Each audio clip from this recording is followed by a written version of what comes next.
I've been on Clipperman. I can sing, I can dance, I can walk the jib boom. I can handle a harpoon and cut a fine figure whenever I step in a boat standing room.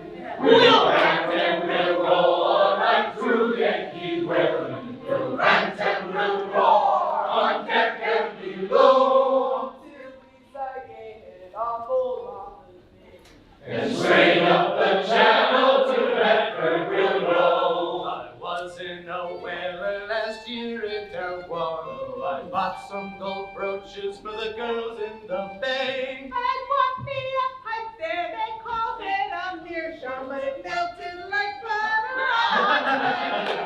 We'll rant and we'll roar like true Yankee whaling. We'll rant and we'll roar on deck and below. Till we get our full office day. And straight up the channel to the Bedford we'll go. And to a dance one I don't know to bed. Plenty fine girls as much as you wish. I saw a young girl, she was chewing tobacco, just like a Captain Jewel's fresh fish. And we'll roar like true Yankee whaling. We'll rant and we'll roar on deck and below. Till we get our full office day. And straight up the channel to the Bedford we'll go. Help to the girls, help to the angels of Hawaii. And let you be married, don't be melancholy. I can't marry yous all, or it's jokey like me. That's true Yankee whaling. We'll rant and we'll roar on deck and below. Till we get our full office day. Then straight up the channel to the Bedford we'll go. Let every man here drink up his full bumper. Let every man here drink up his full bumper. And let us be jolly and proud and hardy. Drink out to each old bill and true hearted soul. We'll rant and we'll roar like true Yankee whaling. We'll rant and we'll roar on deck and below. Till we get our full office day. Then straight up the channel to Bedford we'll go.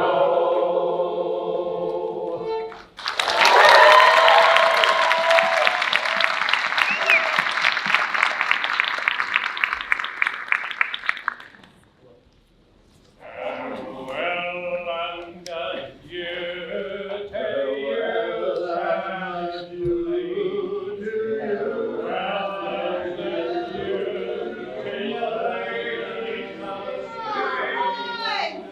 Don't be sentimental. It's bad for the digestion. Take a tonic and follow me. Our captain stood up On the deck, a spyglass in his hand, a viewing all those gallant whales that flew at every strand. For your clubs in your boats, my boys, and by your braces stand, and we'll have one of those fine whales, and boys overhand. So be cheery, my lads, may your hearts never fail, for the bold harpooner is fighting away. Hey, bells there, chorus. Avast the chorus. 8 bells there, strike the bell, 8 down, pip down, black, and let me call the watch. I've just ordered enough for that. The hogshead mouth. So, Starboard ahoy! 8 bells there, tumble up. Grand Susan tonight, mate. Fat night for that. I mark this to the old mogul's wives, quite as deadening to some as it is filliping to others. We sing, they sleep. I lie there down there like ground tier butts. At 'em again, here, take this copper hub and hail 'em through it. God, being of the lassies. It's the resurrection, and they must kiss the last and come to judgment. That's it, that's the way. The throat ain't spoiled eating Amsterdam butter. Boys, let's have a jig or two before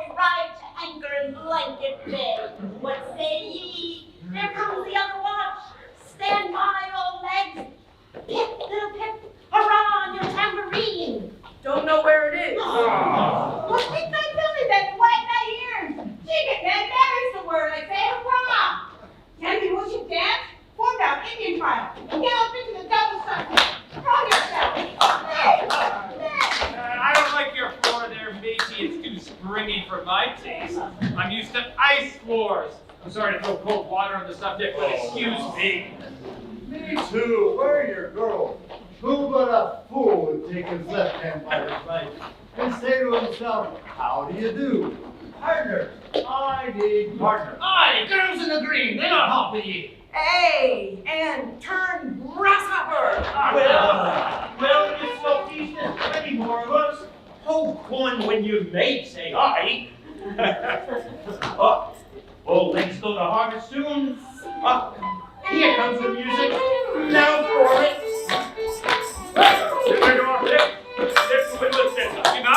Cowboy!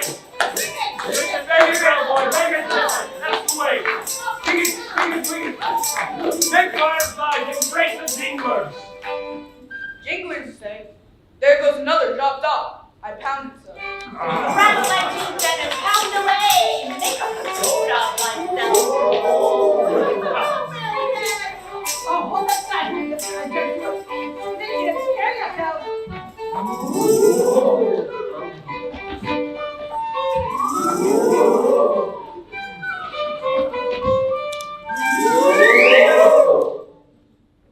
That's workman. He called that fun? I saved my sweat. I wonder if those jolly lads bethink them of what they are dancing over. I'll dance over your grave, I will. That's the bitterest threat of your night women that peak headwinds round corners. Oh, Christ. To think of the green navies and the green skulled crews. Well, like the whole world's a ball, as you scholars have it, and so 'tis right to make one ballroom of it. Dance on, lads! You're young. I was once. That was worse than pulling after whales in a calm. Give us a whiff, Josh.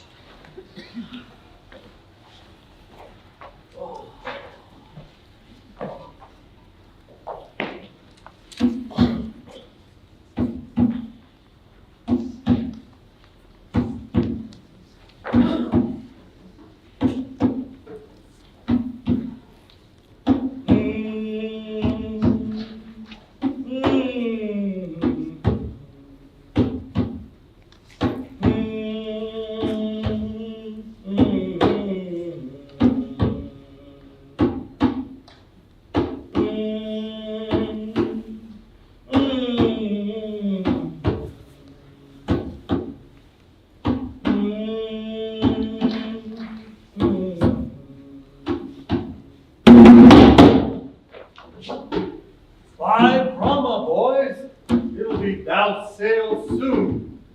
The sky-born high-tide Ganges thirst the wind. Thou showest thy black brow, Siva. It's the waves. The snow's caps turn to dig it soon. They'll shake their castles soon. Would all the waves were women, then I would go drown and chassis with them evermore. There's not so sweet on earth, heaven may not match it, as those swift glances of warm, wild bosoms in the dance.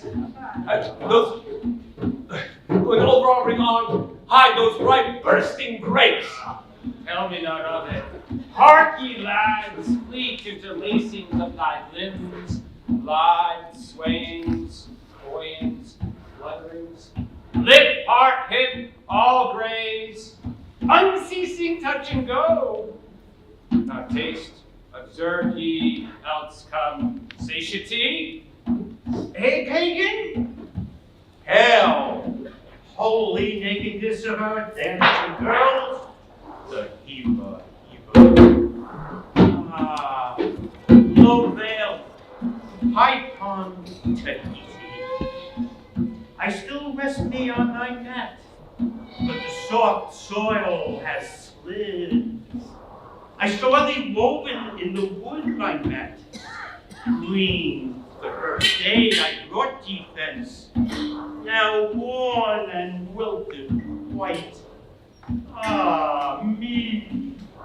Not thou nor I can bear the change. How then, if so be transplanted to yon sky? Here I the roaring stream, from Pirohetes, peak of spears, when they rush down the crags and drown the villages. The last, up spine and near. Oh, how the sea rules swashing against the side. Stand by for reef behind thee. The winds are just crossing swords, come Melville, lunging, present. Ha! Oh, crack, Lord Ship, the more they'll crack it, the more they'll hold it. Well done.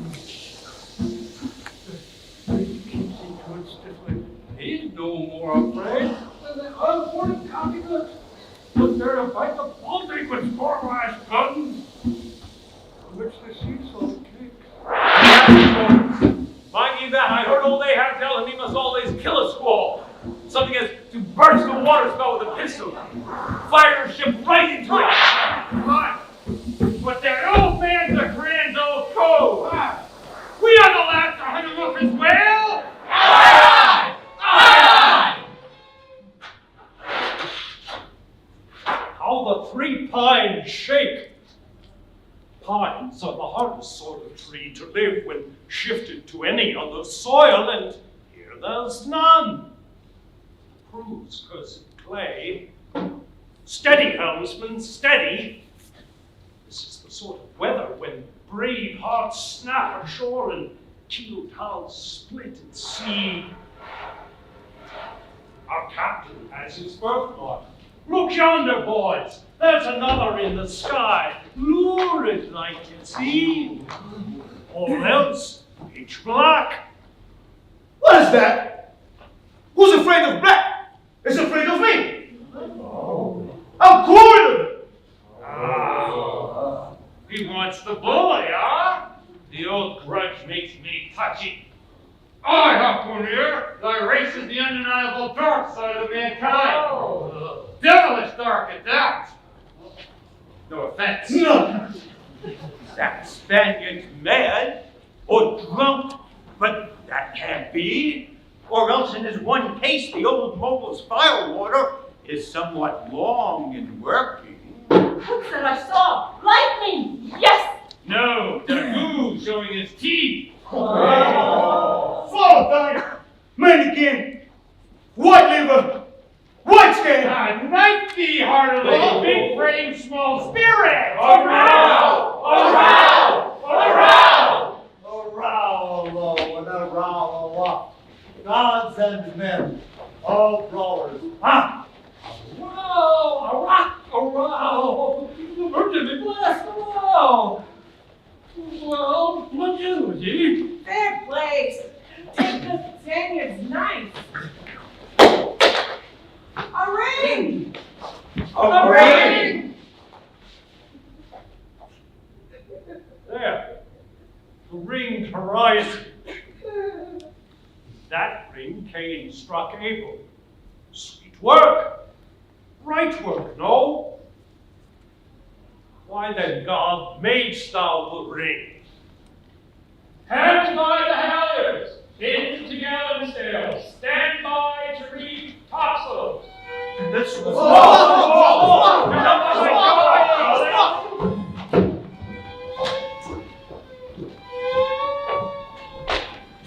Jollies?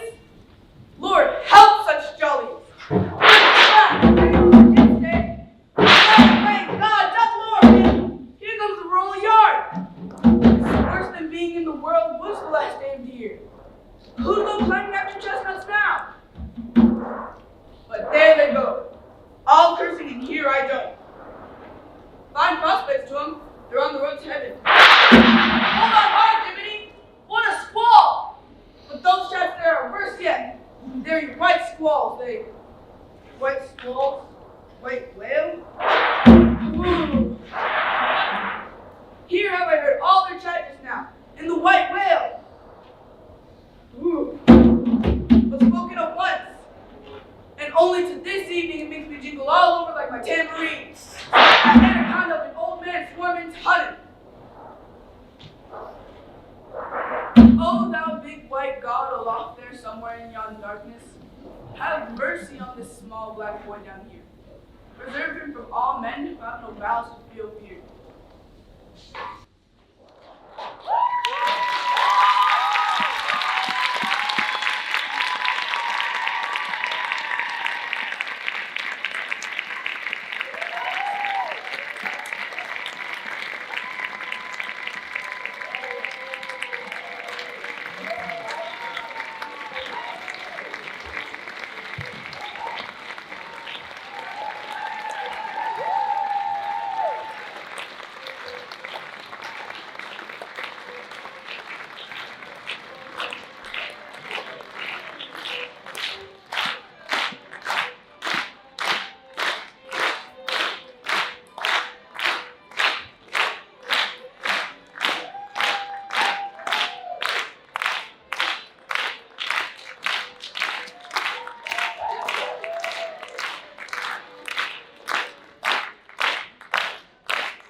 Hello, everyone.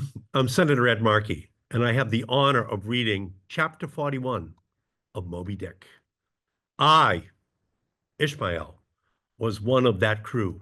My shouts had gone up with the rest.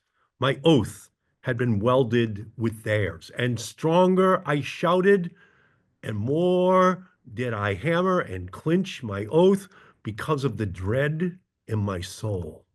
A wild, mystical, sympathetical feeling was in me. Ahab's quenchless feud seemed mine. With greedy ears, I learned the history of that murderous monster against whom I and all the others had taken our oath of violence and revenge. For some time past, though at intervals only, the unaccompanied, secluded white whale had haunted those uncivilized seas mostly frequented by the sperm whale fishermen. But not all of them knew of his existence, and only a few of them, comparatively, had knowingly seen him, while the number who as yet had actually and knowingly given battle to him was small indeed. For owing to the large number of whale cruisers, the disorderly way they were sprinkled over the entire watery circumference, many of them adventurously pushing their quest along solitary latitudes, so as seldom and never for a whole 12 months or more on a stretch to encounter a single news-telling sail of any sort. The inordinate length of each separate voyage, the irregularity of the times of sailing from home, all these, with other circumstances, direct and indirect, long obstructed the spread through the whole worldwide whaling fleet of the special, individualizing tidings concerning Moby Dick. It was hardly to be doubted that several vessels reported to have encountered at such or such a time or on such or such a meridian a sperm whale of uncommon magnitude and malignity, which whale, after doing great mischief to his assailants, had completely escaped them. To some minds, it was not an unfair presumption. I say that the whale in question must have been no other than Moby Dick.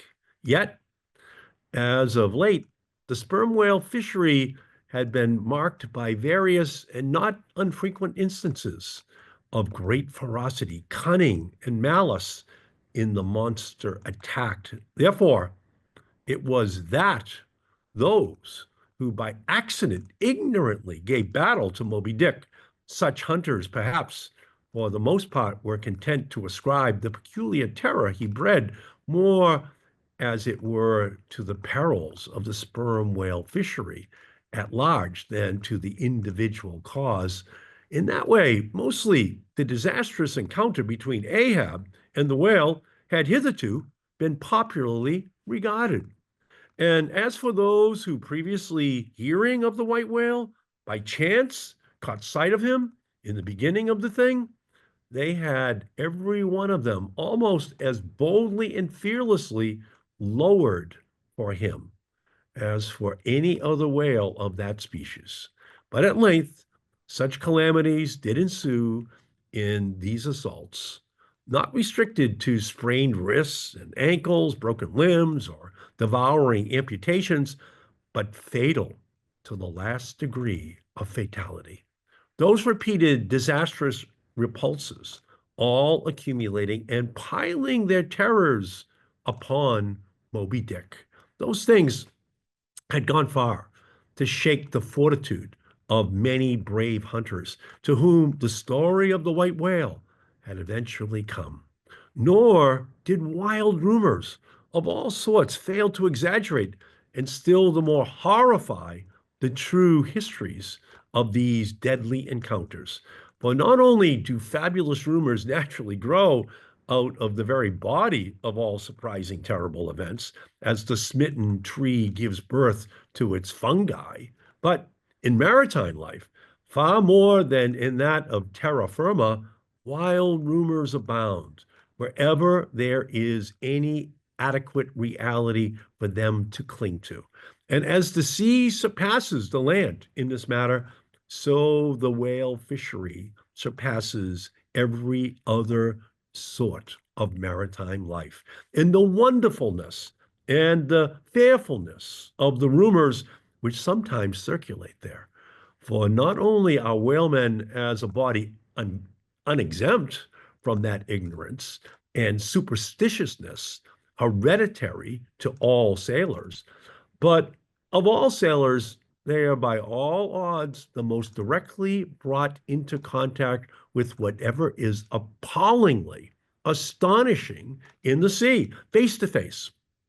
They not only eye its greatest marvels, but hand to jaw give battle to them, alone in such remotest waters that though you sailed 1,000 miles and passed 1,000 shores, you would not come to any chiseled hearthstone, for aught hospitable beneath that part of the sun in such latitudes and longitudes, pursuing to such a calling as he does the whaleman, is wrapped by influences all tending to make his fancy pregnant with many a mighty birth.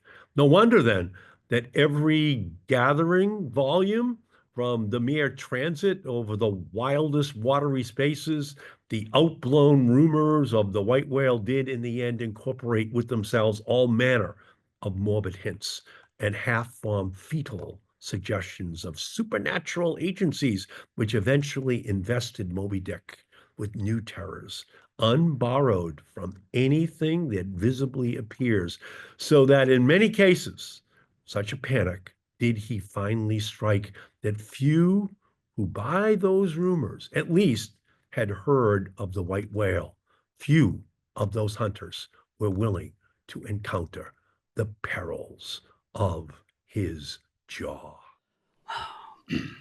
But there were still other and more vital practical influences at work. Not even at the present day has the original prestige of the sperm whale, as fearfully distinguished from all other species of the Leviathan, died out of the minds of the whalemen as a body. There are those this day among them who, though intelligent and courageous enough in offering battle to the Greenland or right whale, would perhaps, either from professional inexperience or incompetency or timidity, decline a contest with the sperm whale. At any rate, there are plenty of whalemen, especially among those whaling nations not sailing under the American flag, who have never hostilely encountered the sperm whale, but whose sole knowledge of the Leviathan is restricted to the ignoble monster primitively pursued in the north. Seated on their hatches, these men will hearken with a childish fireside interest and awe to the wild, strange tales of southern whaling, nor is the preeminent tremendousness of the great sperm whale anywhere more failingly comprehended than on board of those prows which stem him. And as if the now tested reality of his might had in former legendary times thrown its shadow before it, we find some book naturalists, Olafson and Povelson, declaring the sperm whale not only to be a consternation to every other creature in the sea, but also to be so incredibly ferocious as continually to be athirst for human blood. Nor even down to so late a time as Cuvier, where these are almost similar impressions effaced. For in his natural history, the Baron himself affirms that the sight of the sperm whale, all fish, sharks included, are struck with the most lively terrors, and, quote, often in the precipitancy of their flight dash themselves against the rocks with such violence as to cause instantaneous death, close quote.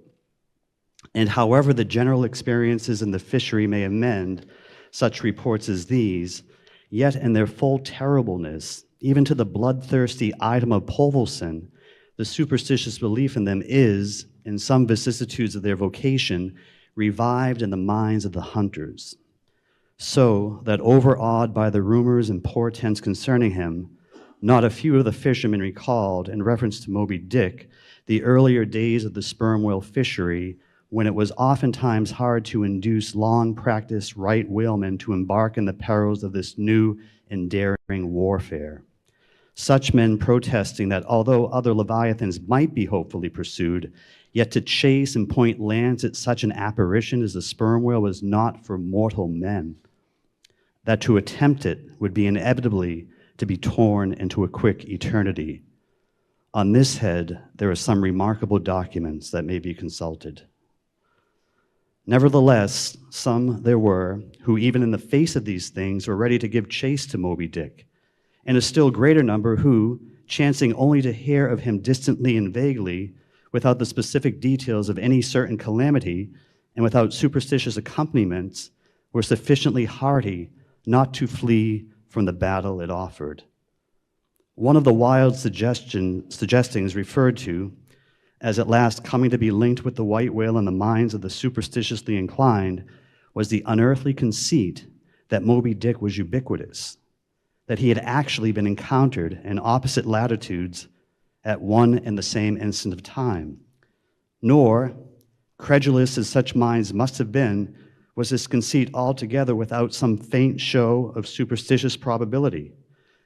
For as the secrets of the currents and the seas have never yet been divulged, even to the most erudite research, so the hidden ways of the sperm whale, when beneath the surface, remain, in great part, unaccountable to his pursuers, and from time to time have originated the most curious and contradictory speculations regarding them, especially concerning the mystic modes whereby, after sounding to a great depth, he transports himself with such vast swiftness to the most widely distant points.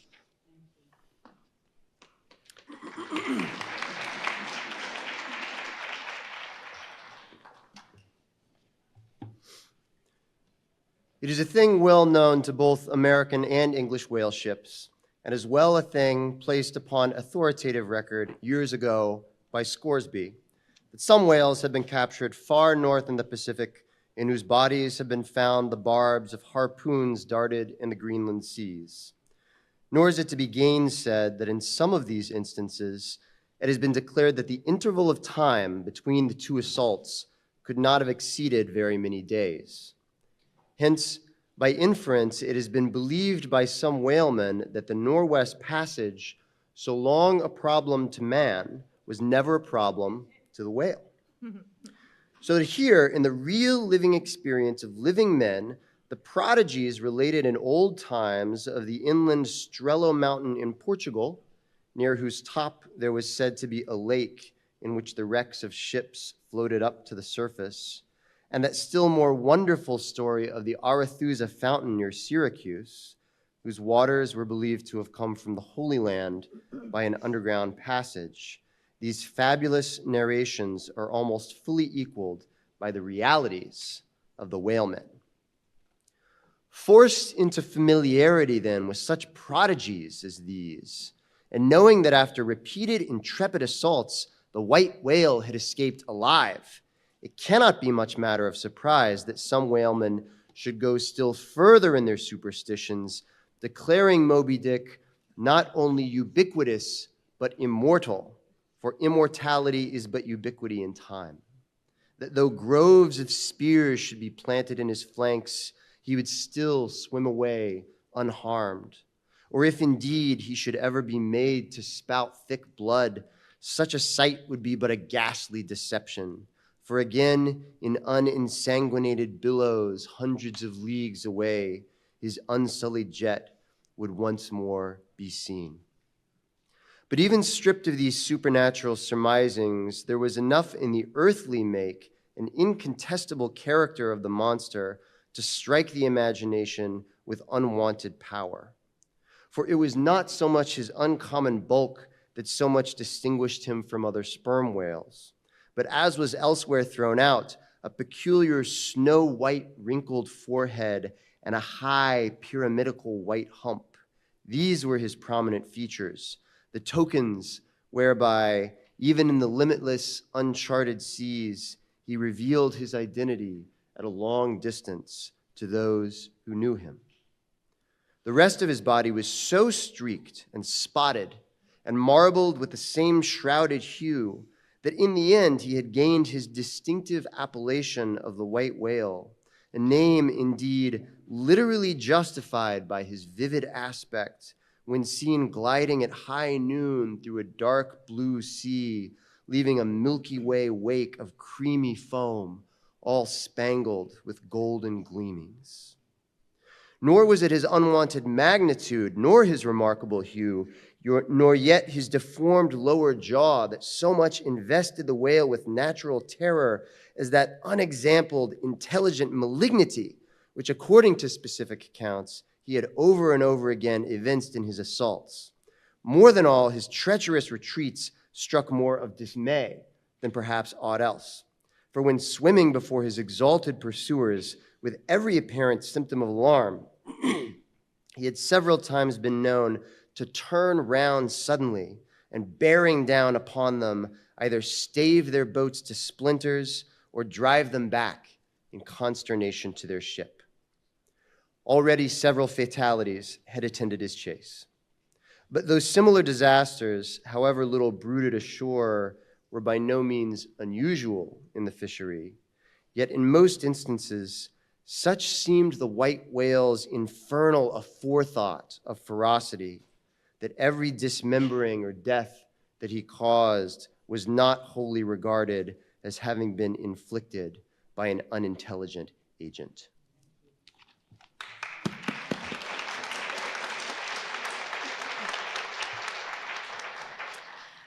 Judge then to what pitches of inflamed, distracted fury the minds of his more desperate hunters were impelled, when amid the chips of chewed boats and the sinking limbs of torn comrades, they swam out of the white curds of the whale's direful wrath into the serene, exasperating sunlight that smiled on as if at a birth or a bridal. His 3 boats stove around him, and oars and men both whirling in the eddies. One captain, seizing the line knife from his broken prow, had dashed at the whale as an Arkansas duelist at his foe, blindly seeking with a 6-inch blade to reach the fathom-deep life of the whale. That captain was Ahab. And then it was that suddenly, sweeping his sickle-shaped lower jaw beneath him, Moby Dick had reaped away Ahab's leg, as a mower a blade of grass in the field. No turbaned Turk, nor hired Venetian or Malay could have smote him with more seeming malice. Small reason was there to doubt then that ever since that almost fatal encounter, Ahab had cherished a wild vindictiveness against the whale. All the more fell for that in his frantic morbidness he at last came to identify with him not only all his bodily woes, but all his intellectual and spiritual exasperations. The white whale swam before him as the monomaniac incarnation of all those malicious agencies which some deep men feel eating in them till they are left living on with half a heart and half a lung. That intangible malignity which has been from the beginning, to whose dominion even the modern Christians ascribe one half the world's, which the ancient Ophites of the East reverenced in their statue devil, Ahab did not fall down and worship it like them, but deliriously transferring its idea to the abhorred white whale, he pitted himself all mutilated against it. All that most maddens and torments, all that stirs up the lees of things, all truth with malice in it, all that cracks the sinews and cakes the brain, all the subtle demonisms of life and thought, all evil to crazy Ahab were visibly personified and made practically assailable in Moby Dick. He piled upon the white whale's hump the sum of all the general rage and hate felt by his whole race from Adam down, and then, as if his chest had been a mortar, he burst his hot heart's shell upon it. It is not probable that this monomania in him took its instant rise at the precise time of his bodily dismemberment. Then, in darting at the monster, knife at hand, he had but given loose to a sudden, passionate, corporal animosity. And when he received the stroke that tore him, he probably but felt the agonizing bodily laceration, but nothing more.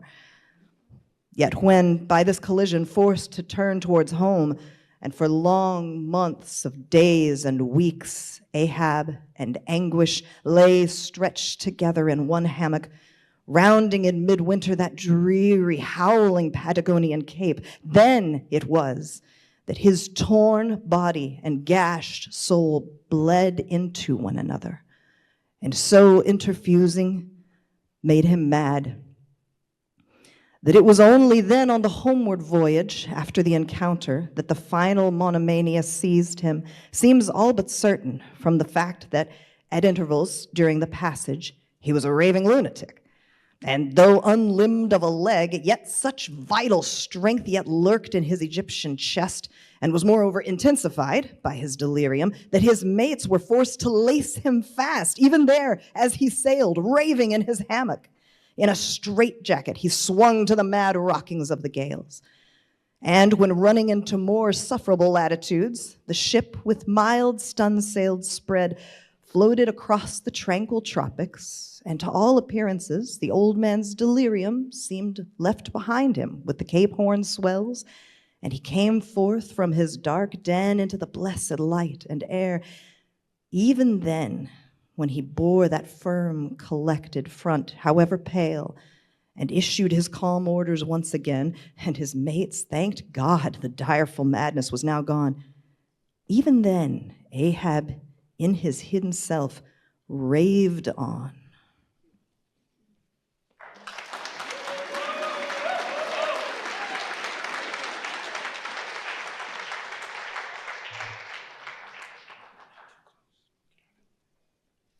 Human madness is oftentimes a cunning and most feline thing. When you think it fled, it may have but become transfigured into some sort of subtler form. Ahab's full lunacy subsided not, but deepenly contracted, like the unabated Hudson, when that noble Northman flows narrowly but unfathomably through the Highland Gorge. But as in his narrow-flowing monomania, not one jot of Ahab's broad madness had been left behind, so that in broad madness not one jot of his great natural intellect had perished, that before the living agent now became the living instrument.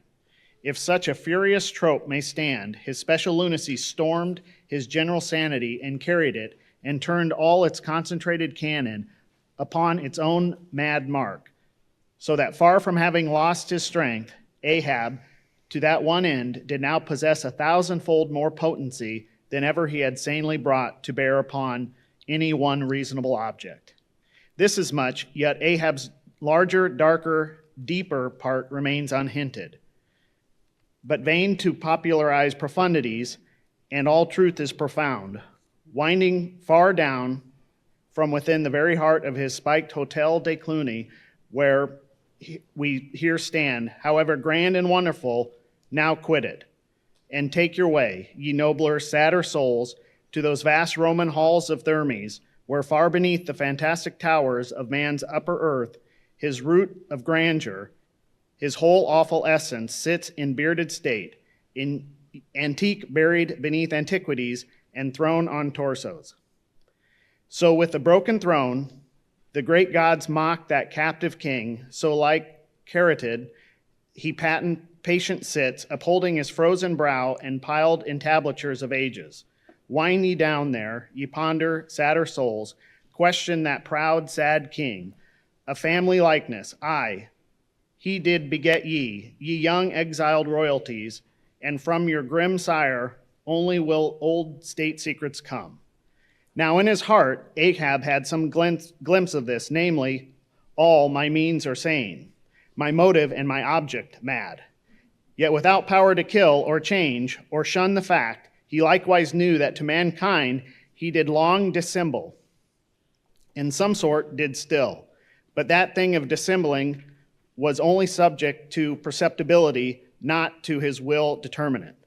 Nevertheless, so when he did succeed in the dissembling, that when the ivory leg he stepped ashore at last, no Nantucket thought him otherwise than but naturally grieved, and that to the quick and the terrible casualty which had overtaken him.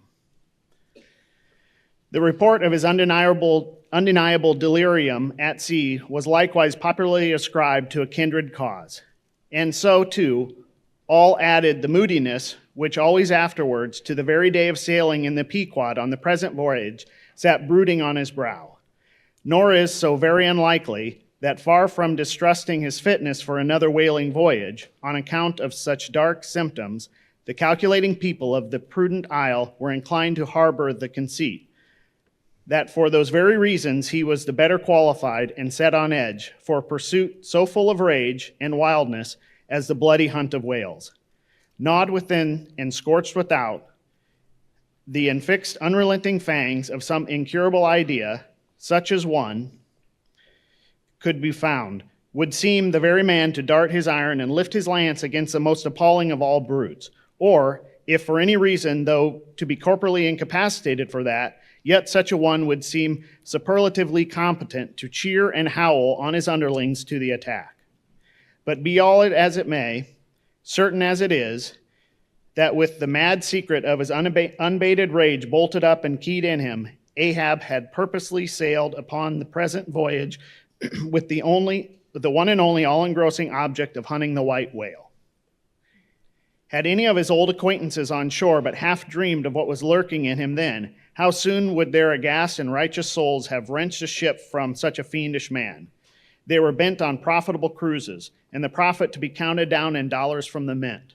He was intent on an audacious, immitigable, and supernatural revenge.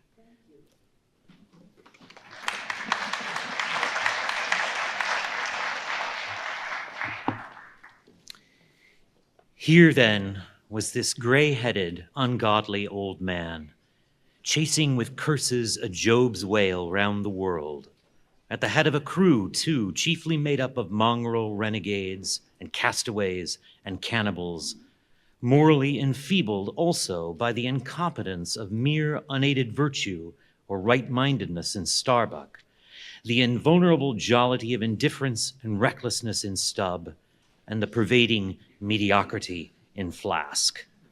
Such a crew, so officered, seemed specially picked and packed by some infernal fatality to help him to his monomaniac revenge. How it was that they so aboundingly responded to the old man's ire, by what evil magic their souls were possessed, that at times his hate seemed almost theirs, the white whale as much their insufferable foe as his. How all this came to be, what the white whale was to them, or how to their unconscious understandings, also in some dim, unsuspected way, he might have seemed the gliding great demon of the seas of life. All this to explain would be to dive deeper than Ishmael can go. The subterranean miner that works in us all, how can one tell whither leads his shaft by the ever-shifting, muffled sound of his pick? Who does not feel the irresistible arm drag? What skiff in tow of a 74 can stand still? For one, I gave myself up to the abandonment of the time and the place, but while yet all a rush to encounter the whale, could see naught in that brute but the deadliest ill. Chapter 42, The Whiteness of the Whale. What the white whale was to Ahab has been hinted. What at times he was to me as yet remains unsaid. Aside from those more obvious considerations touching Moby Dick, which could not but occasionally awaken in any man's soul some alarm, there was another thought, or rather vague, nameless horror concerning him, which at times by its intensity completely overpowered all the rest. And yet so mystical and well-nigh ineffable was it, that I almost despair of putting it in a comprehensible form. It was the whiteness of the whale that above all things appalled me. But how can I hope to explain myself here? And yet, in some dim, random way, explain myself I must, else all these chapters might be naught. Though in many natural objects, whiteness refiningly enhances beauty, as if imparting some special virtue of its own, as in marbles, japonicas, and pearls. And though various nations have in some way recognized a certain royal preeminence in this hue, even the barbaric grand old kings of Pegu, placing the title Lord of the White Elephants above all their other magniloquent descriptions of dominion, and the modern kings of Siam unfurling the same snow-white quadruped in the royal standard, and the Hanoverian flag bearing the one figure of a snow-white charger, and the great Austrian Empire, Caesarian heir to overlording Rome, having for the imperial color the same imperial hue.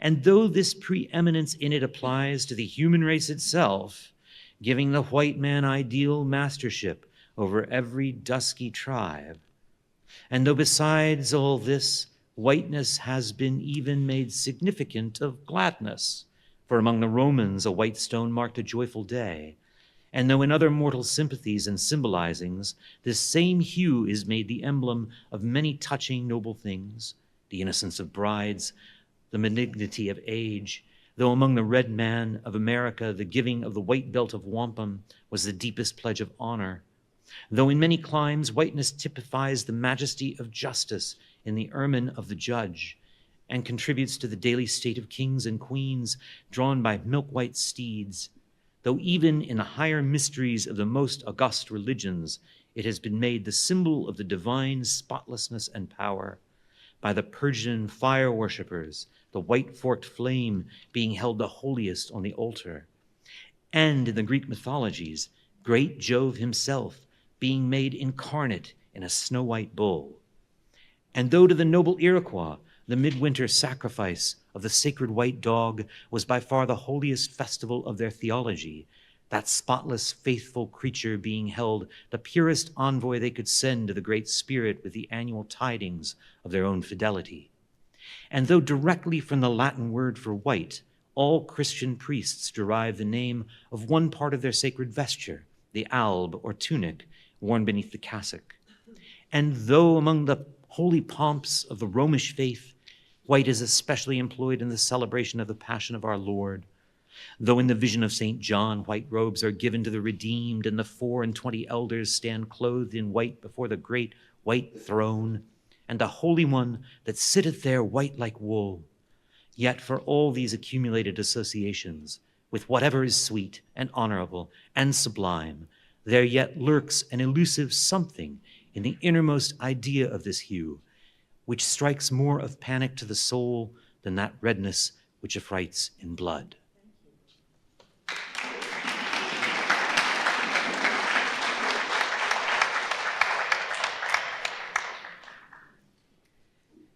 This elusive quality it is which causes the thought of whiteness, when divorced from more kindly associations and coupled with any object terrible in itself, to heighten that terror to the furthest bounds. Witness the white bear of the poles and the white shark of the tropics. What but their smooth, flaky whiteness makes them the transcendent horrors they are? That ghastly whiteness it is which imparts such an abhorrent mildness, even more loathsome than terrific, to the dumb gloating of their aspect, so that not the fierce-fanged tiger in his heraldic coat can so stagger courage as the white-shrouded bear or shark. Bethink thee of the albatross. Whence come those clouds of spiritual wonderment and pale dread in which that white phantom sails in all imaginations? Not Coleridge first threw that spell, but God's great unflattering laureate, nature.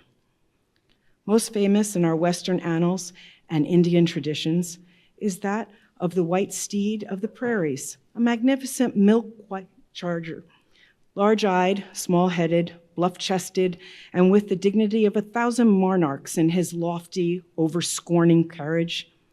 He was the elect Xerxes of vast herds of wild horses, whose pastures in those days were only fenced by the Rocky Mountains and the Alleghenies. At their flaming head, he westward trooped it like that chosen star which every evening leads on the hosts of light.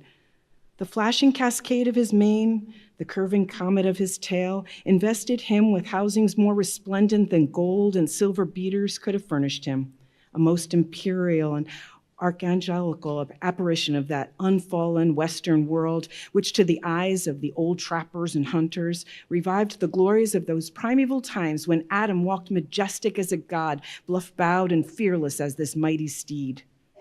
Whether marching amid his aides and marshals in the van of countless cohorts that endlessly streamed it over the plains like in Ohio, or whether with his circumambient subjects browsing all around at the horizon, the white steed gallopingly reviewed them with warm nostrils reddening through his cool milkiness. In whatever aspect he presented himself, always to the bravest Indians, he was the object of trembling reverence and awe. Nor can it be questioned from what stands on legendary record of this noble horse that it was his spiritual whiteness chiefly which so clothed him with divineness, and that this divineness had that in it which, though commanding worship, at the same time enforced a certain nameless terror. But there are other instances where this whiteness loses all that accessory and strange glory which invests it in the white steed and the albatross. What is it that in the albino man so peculiarly repels and often shocks the eye, as that sometimes he is loathed by his own kith and kin?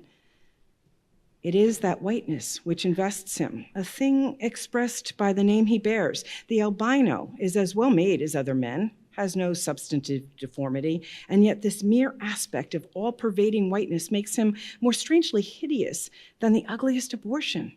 Why should this be so?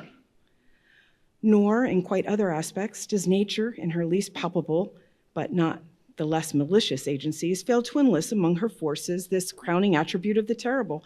From its snowy aspect, the gauntleted ghost of the southern seas has been denominated the white squall, nor in some historic instances has the art of human malice omitted so potent an auxiliary.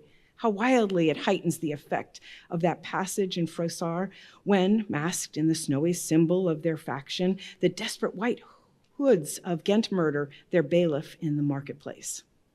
Nor in some things does the common hereditary experience of all mankind fail to bear witness to the supernaturalism of this hue. It cannot well be doubted that the one visible quality in the aspect of the dead which most appalls the gazer is the marble pallor lingering there, as if indeed that pallor were as much like the badge of consternation in the other world as of moral trepidation here. And from that pallor of the dead, we borrow the expressive hue of the shroud in which we wrap them.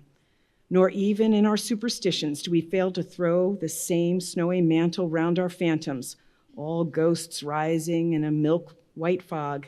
Yea, while these terrors seize us, let us add that even the king of terrors, when personified by the evangelist, rides on his pallid horse.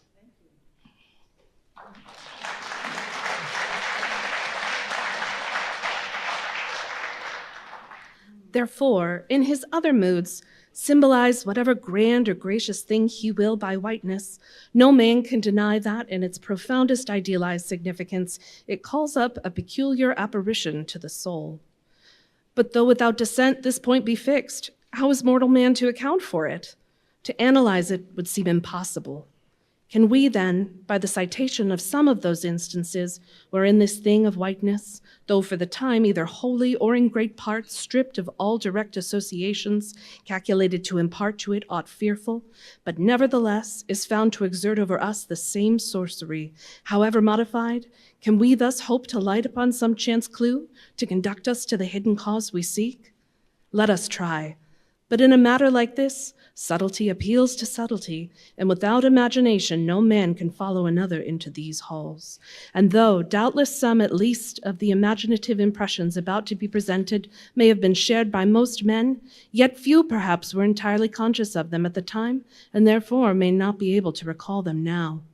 Why, to the man of untutored ideality, who happens to be but loosely acquainted with the peculiar character of the day, does the bare mention of Whitsuntide marshal in the fancy such long, dreary, speechless processions of slow-pacing pilgrims, downcast and hooded with new-fallen snow?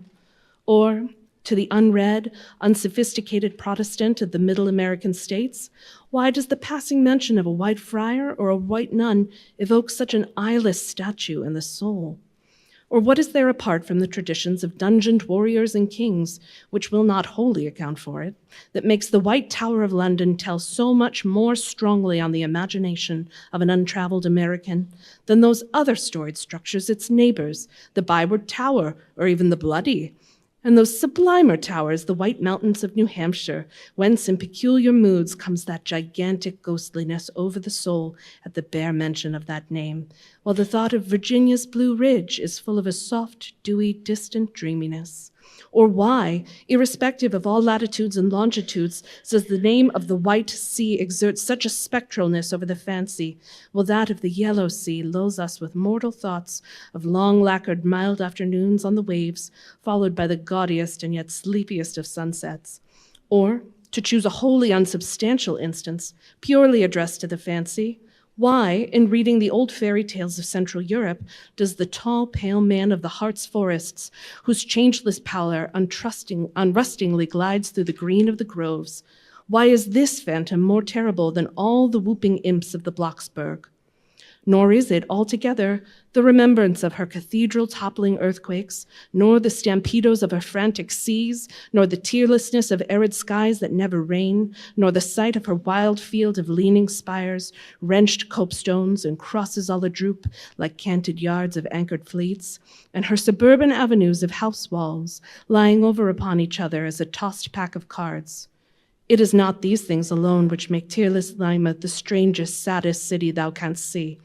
For Lima has taken the white veil, and there is a higher horror in this whiteness of her woe. Old as Pizarro, this whiteness keeps her ruins forever new, admits not the cheerful greenness of complete decay, spreads over her broken ramparts the rigid pallor of an apoplexy that fixes its own distortions.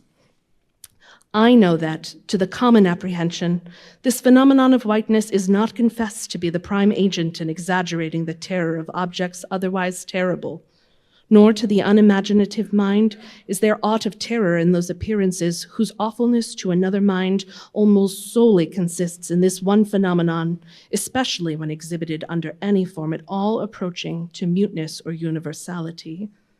What I mean by these two statements may perhaps be respectively elucidated by the following examples. First, the mariner, when drawing nigh the coasts of foreign lands, if by night he hear the roar of breakers, starts to vigilance, and feels just enough of trepidation to sharpen all his faculties, but under precisely similar circumstances, let him be called from his hammock to view his ship sailing through a midnight sea of milky whiteness. As if from encircling headland shoals of combed white bears were swimming round him, then he feels a silent, superstitious dread. The shrouded phantom of the whitened waters is horrible to him as a real ghost. In vain the lead assures him he is still off soundings. Heart and helm they both go down. He never rests till blue water is under him again. Yet where is the mariner who will tell thee, "Sir, it was not so much the fear of striking hidden rocks as the fear of that hideous whiteness that so stirred me"?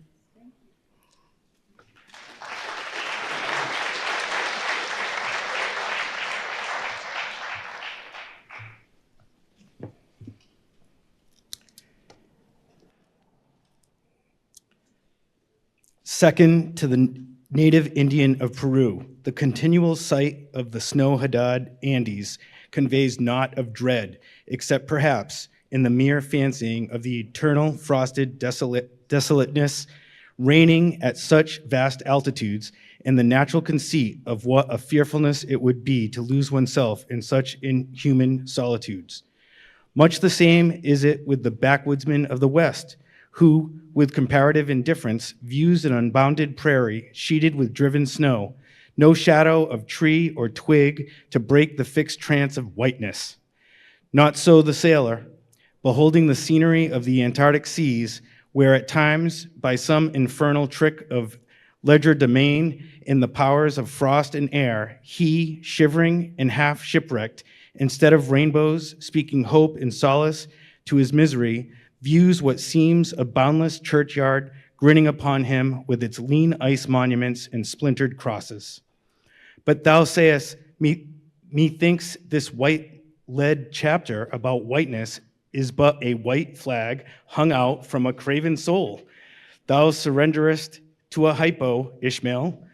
Tell me, why this strong young colt, foaled in some peaceful valley of Vermont, far removed from all the beasts of prey, why is it that upon the sunniest day, if you but shake a fresh buffalo robe behind him, so that he cannot even see it, but only smells its wild animal muskiness, why will he start, snort, and with bursting eyes paw the ground in frenzies of affright?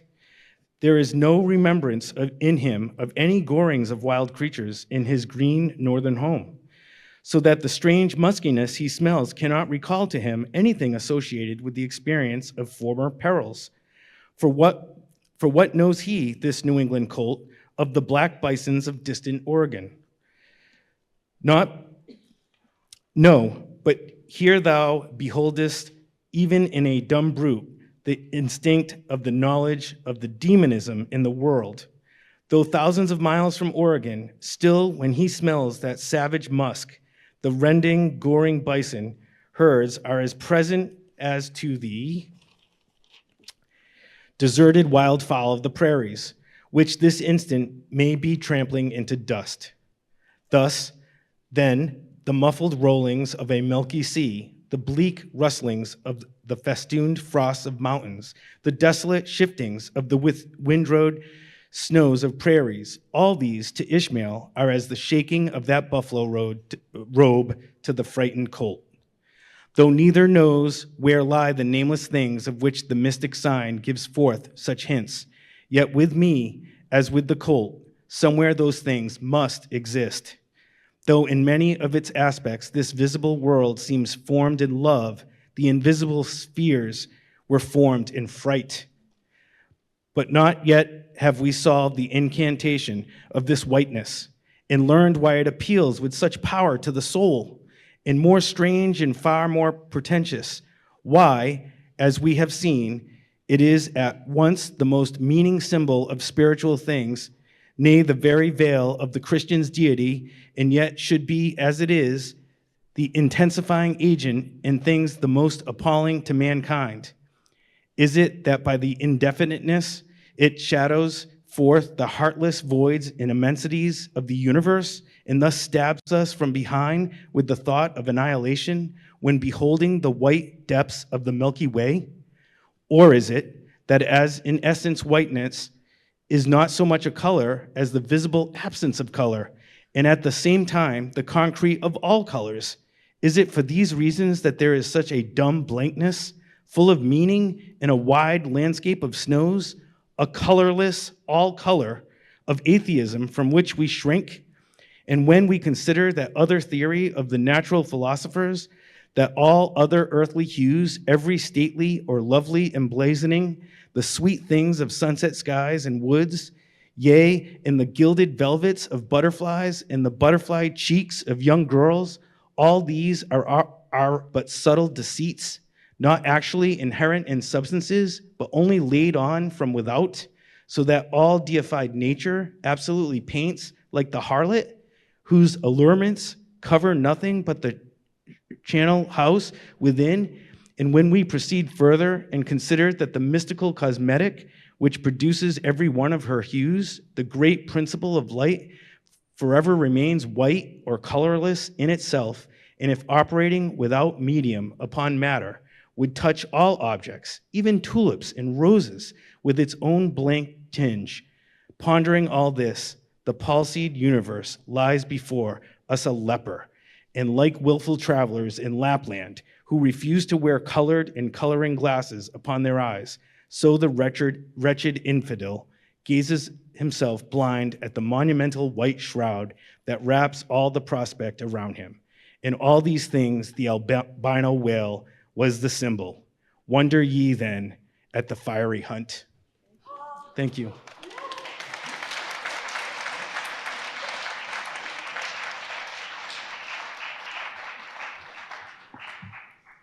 Chapter 43, Hark! Hist!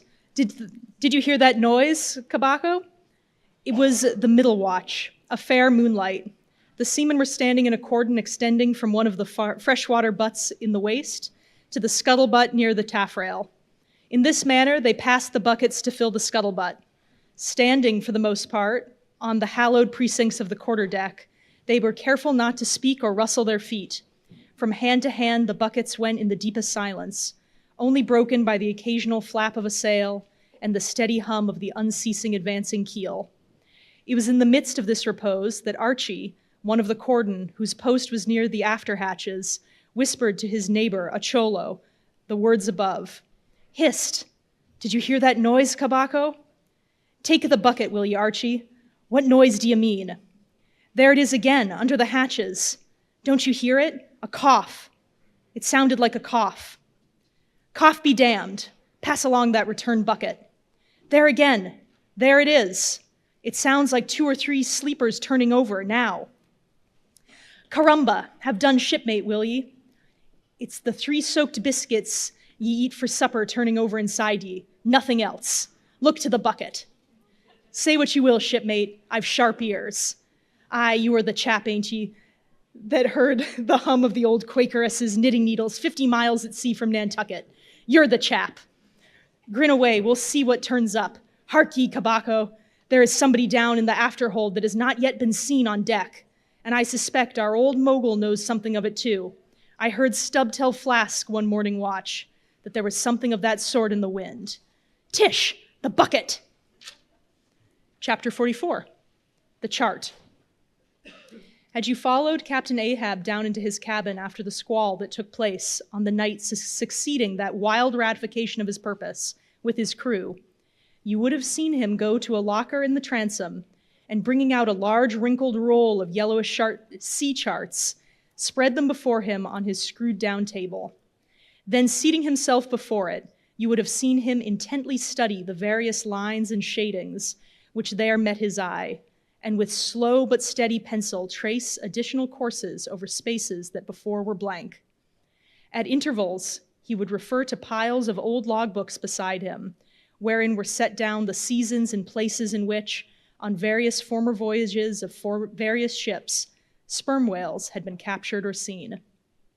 While thus employed, the heavy pewter lamp suspended in chains over his head continually rocked with the motion of the ship, and forever threw shifting gleams and shadows of lines upon his wrinkled brow, till it almost seemed that while he himself was marking out lines and courses on the wrinkled charts, some invisible pencil was also tracing lines and courses upon the deeply marked chart of his forehead.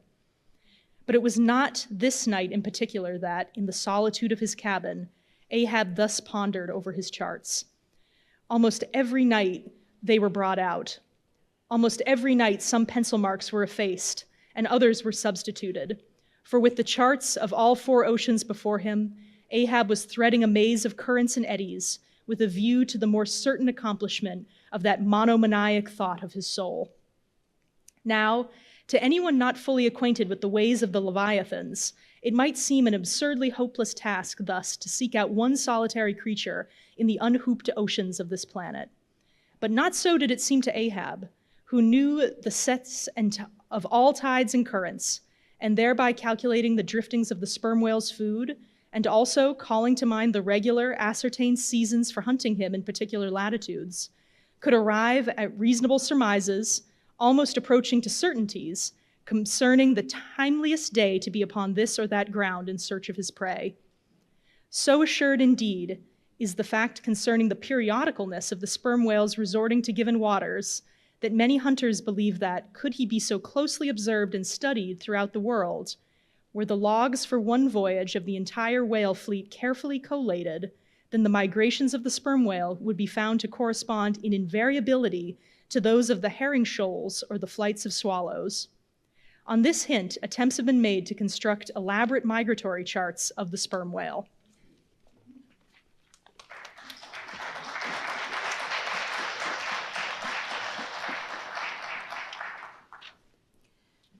Besides, when making a passage from one feeding ground to another, the sperm whales, guided by some infallible instinct, say rather secret intelligence from the deity, mostly swim in veins, as they are called, continuing their way along a given ocean line with such undeviating exactitude that no ship ever sailed her course by any chart with one tithe of such marvelous precision.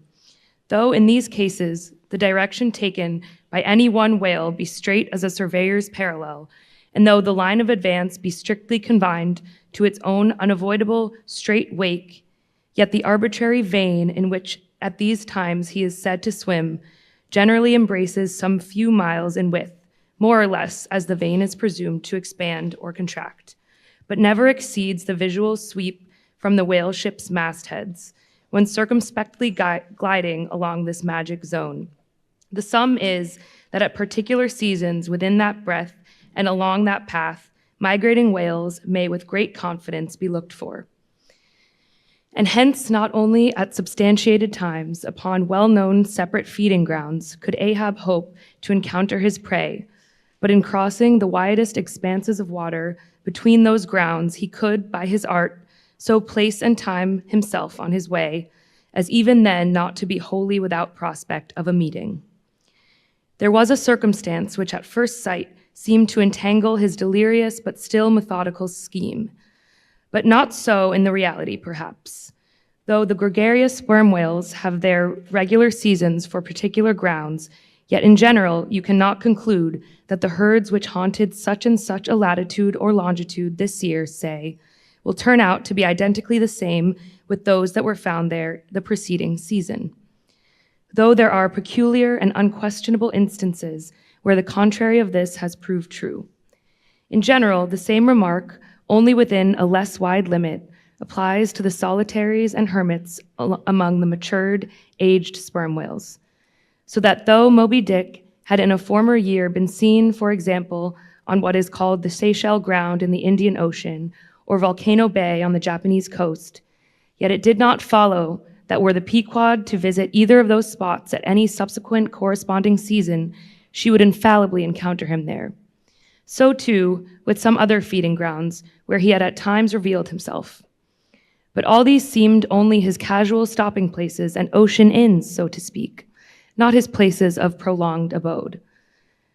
And where Ahab's chances of accomplishing his object have hitherto been spoken of, allusion has only been made to whatever wayside, antecedent, extra prospects were his, ere a particular set time or place were attained, when all possibilities would become probabilities, and as Ahab fondly thought, every possibility the next thing to a certainty.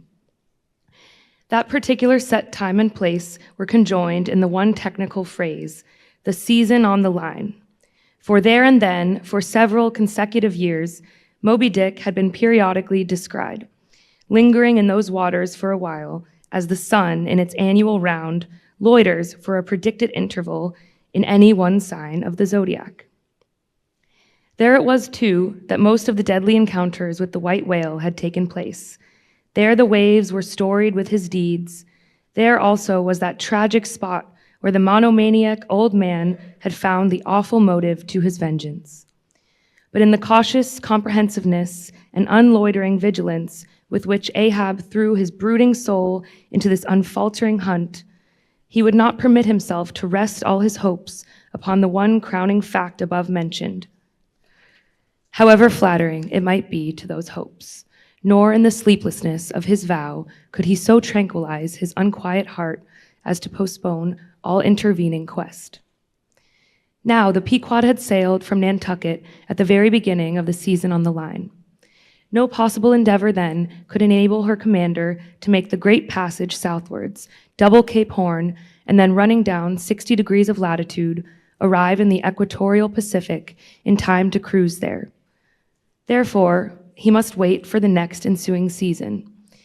Yet the premature hour of the Pequod's sailing had, perhaps, been correctly selected by Ahab, with a view to this very complexion of things. Because an interval of 365 days and nights was before him, an interval which, instead of impatiently enduring ashore, he would spend in a miscellaneous hunt, if by chance the white whale, spending his vacation in seas far remote from his periodical feeding grounds, should turn up his wrinkled brow off the Persian Gulf, or in the Bengal Bay, or China Seas, or in any other waters haunted by his race. So that monsoons, pampas, nor'westers, harmattans, trades, any wind but the levanter and simoom might blow Moby Dick into the devious, zigzagged world circle of the Pequod's circumnavigating wake.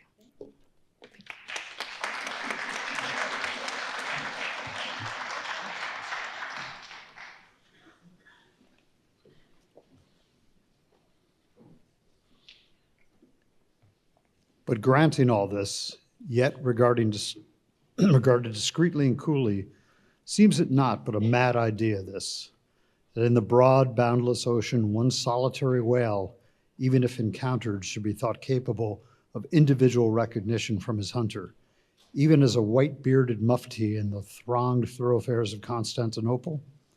Yes, for the peculiar snow-white brow of Moby Dick and his snow-white hump could not but be unmistakable. And have I not tallied the whale, Ahab would mutter to himself, as after poring over his charts till long after midnight, he would throw himself back in reveries, tallied him, and shall he escape? His broad fins are bored and scalloped out like a lost sheep's are. And here his mad mind would run on in a breathless race till a weariness and faintness of pondering came over him. And in the open air of the deck, he would seek to recover his strength. Ah, God, what trances of torments does this man endure who is consumed with one unachieved revengeful desire? He sleeps with clenched hands and wakes with his own bloody nails in his palms.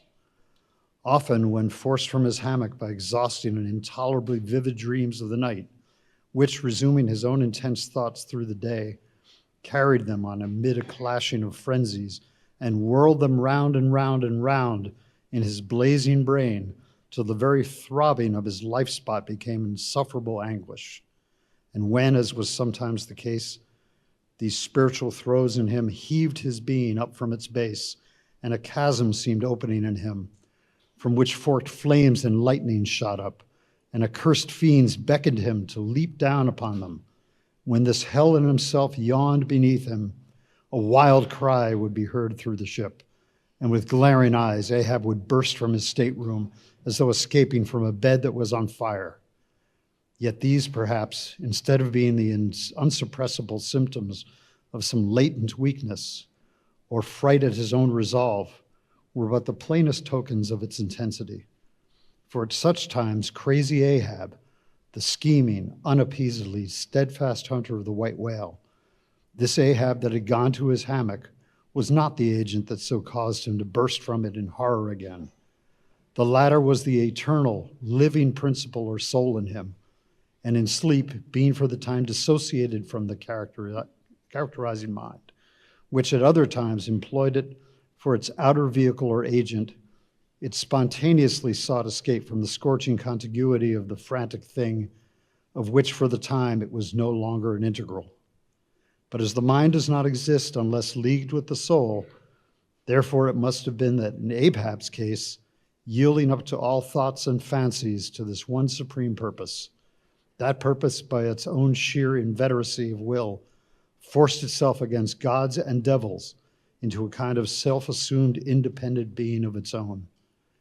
Nay, could grimly live and burn while the common vitality to which it was conjoined fled horror-stricken from the unbidden and unfathered birth. Therefore, the tormented spirit that glared out of bodily eyes when what seemed Ahab rushed from his room was for the time but a vacated thing, a formless, somnambulistic being, a ray of living light, to be sure, but without an object to color, and therefore a blankness in itself. God help thee, old man. Thy thoughts have created a creature in thee, and he whose intense thinking thus makes him a Prometheus, a vulture feeds upon that heart forever, that vulture the very creature he creates.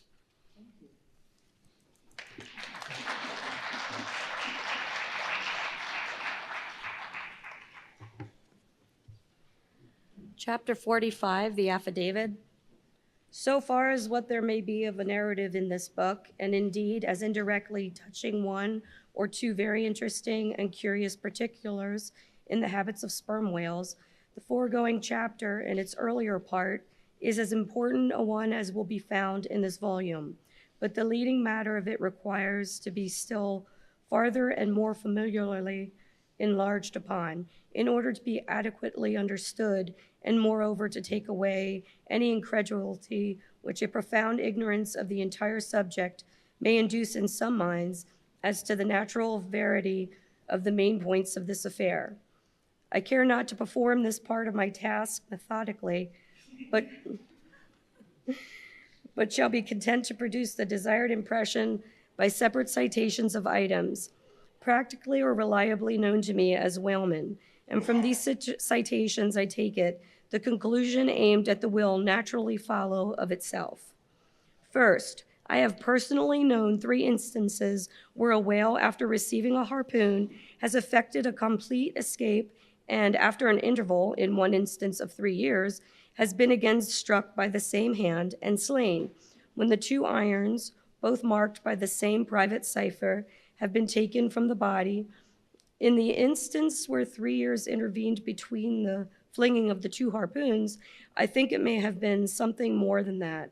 The man who darted them happening, in the interval, to go on a trading ship on a voyage to Africa, went ashore there, joined a discovery party, and penetrated far into the interior, where he traveled for a period of nearly 2 years, often endangered by serpents, savages, tigers, poisonous miasmas, with all the other common perils incident to wandering in the heart of unknown regions. Meanwhile, the whale he had struck must also have been on its travels. No doubt it had thrice circumnavigated the globe, brushing with its flanks all the coasts of Africa, but to no purpose. This man and this whale again came together, and the one vanquished the other. I say I myself have known 3 instances similar to this.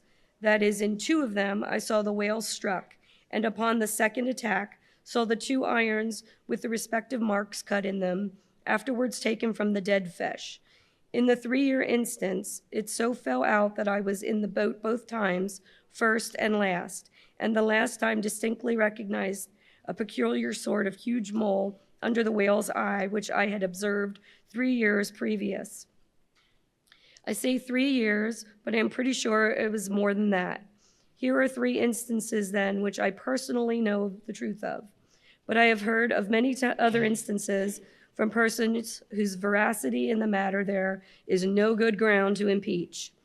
Secondly, it is well known to the sperm whale fishery, however ignorant the world ashore may be of it, that there have been several memorable historical instances where a particular whale in the ocean has been at distant times and places popularly cognizable. Why such a whale became thus marked was not altogether and originally owing to his bodily peculiarities as distinguished from other whales, but however peculiar in that respect any chance whale may be, they soon put an end to his peculiarities by killing him and boiling him down into a peculiarly valuable oil. No, the reason was this, that from fatal experiences of the fishery, there hung a terrible prestige of perilousness about such a whale as there did about Ronaldini, insomuch that most fishermen were content to recognize him by merely touching their tarpaulins when he would be discovered lounging by them on the sea without seeking to cultivate a more intimate acquaintance. Like some poor devils ashore that happened to know an irascible great man, they make distant, unobtrusive salutations to him in the street, lest if they pursued the acquaintance farther, they might receive a summary thump for their presumption. But not only did each of these famous whales enjoy great individual celebrity, nay, you may call it an ocean-wide renown, not only was he famous in life and now is immortal in forecastle stories after death, but he was admitted into the rights, privileges, and distinctions of a name, had as much a name indeed as Cambyses or Caesar. Was it not so, O Timor Tom? Thou famed Leviathan, scarred like an iceberg, who so long did as lurk in the oriental straits of that name, whose spout was oft seen from the palmy beach of Ombay. Was it not so, O New Zealand Jack, thou terror of all cruisers that cross their wakes in the vicinity of the tattoo land? Was it not so, O Morkan, king of Japan, whose lofty jet, they say at times, assumed the semblance of a snow-white cross against the sky? Was it not so, O Don Miguel, thou Chilean whale, marked like an old tortoise with mystic hieroglyphics upon the back? In plain prose, there are 4 whales as well known to the students of Cirtation history as Marius or Cilia to the classic scholar.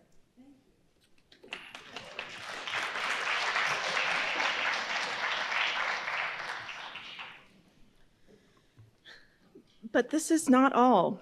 The New Zealand Tom and Don Miguel, after various times creating great havoc amongst the boats of different vessels, were finally gone in the quest and systematically hunted out, chased and killed by valiant whaling captains who heaved their anchors with that express object as much in view as in setting out through the Narragansett woods, Captain Butler of old had it in his mind to capture the notorious murderous savage Anawan, the headmost warrior of the Indian King Philip. I do not know where I can find a better place than just here to make mention of one or more other things, which to me seem important, as in the printed form of the whole story, of the white whale, more especially the catastrophe.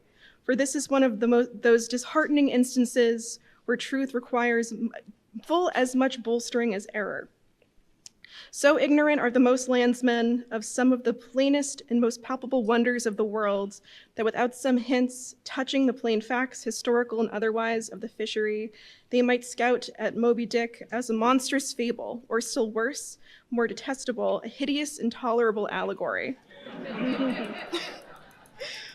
First, though most men have seen some vague fiddling ideas in general perils of the grand fishery, yet they have nothing like fixed, vivid conception of those perils and the frequency with which they occur.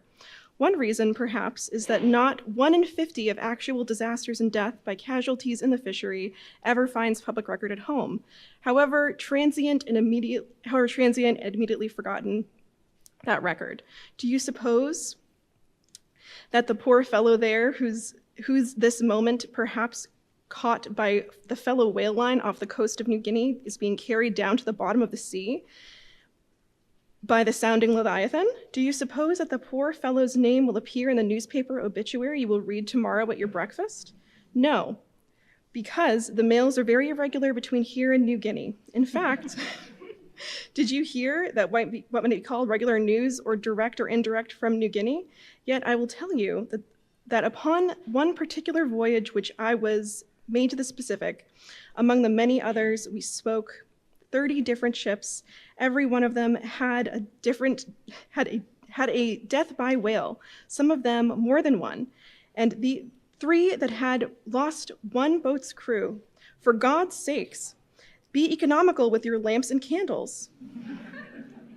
Not a gallon you burn, but at least 1 drop of man blood was spilled for it. Secondly, people ashore, indeed, some indefinite idea that a whale is an enormous creature of enormous power.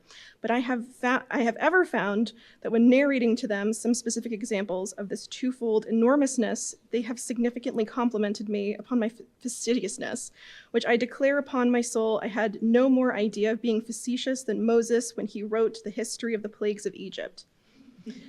But unfortunately, the special point here I seek can be established upon the testimony entirely independent of my own. The point is this: the sperm whale, in some cases, is sufficiently powerful, knowing and judiciously malicious, as with direct afterthought to stave in, utterly destroy, and sink a large ship. And what is more, the sperm whale has done it. First, in the year 1820, the ship Essex, Captain Pollard of Nantucket, was cruising in the Pacific Ocean. One day she saw spouts, lowered her boats, and gave chase to the shoal of sperm whales. Ere long, several of the whales were wounded, when suddenly a very large whale, escaping from the boats, issued from the shoal and bore directly upon the ship. Dashing his forehead against her hull, to stove her in that it fell in less than 10 minutes. She settled down and fell over. Not a surviving plank of her has been seen since. After the severest exposure, part of the crew has reached the land of their boats. Being returned home, at last, Captain Pollard once more sailed the Pacific in command of another ship, but by the gods shipwrecked him again upon unknown rocks and breakers. For the second time, his ship was utterly lost, and forthwith, and forswearing in the sea, he has never tempted it since. And to this day, Captain Pollard, who was a resident of Nantucket, I have seen Owen Chase, who was chief mate of the Essex at the time of the tragedy. I have read his plain and faithful narrative. I have conversed with his son, and all within a few miles of the scene of the catastrophe.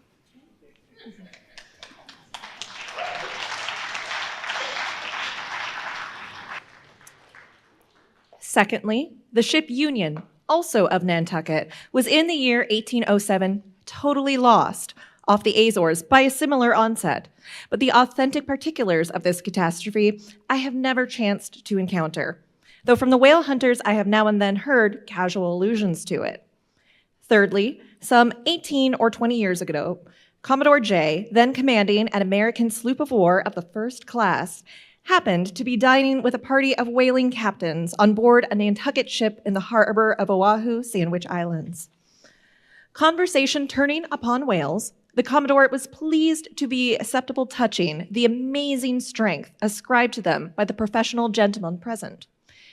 He peremptorily denied, for example, that any whale could so smite his stout sloop of war as to cause her to leak so much as a thimbleful. Very good, but there is more coming. Some weeks after, the Commodore set sail in this impregnable craft for Valparaiso, but he was stopped on the way by a portly sperm whale that begged a few moments' confidential business with him.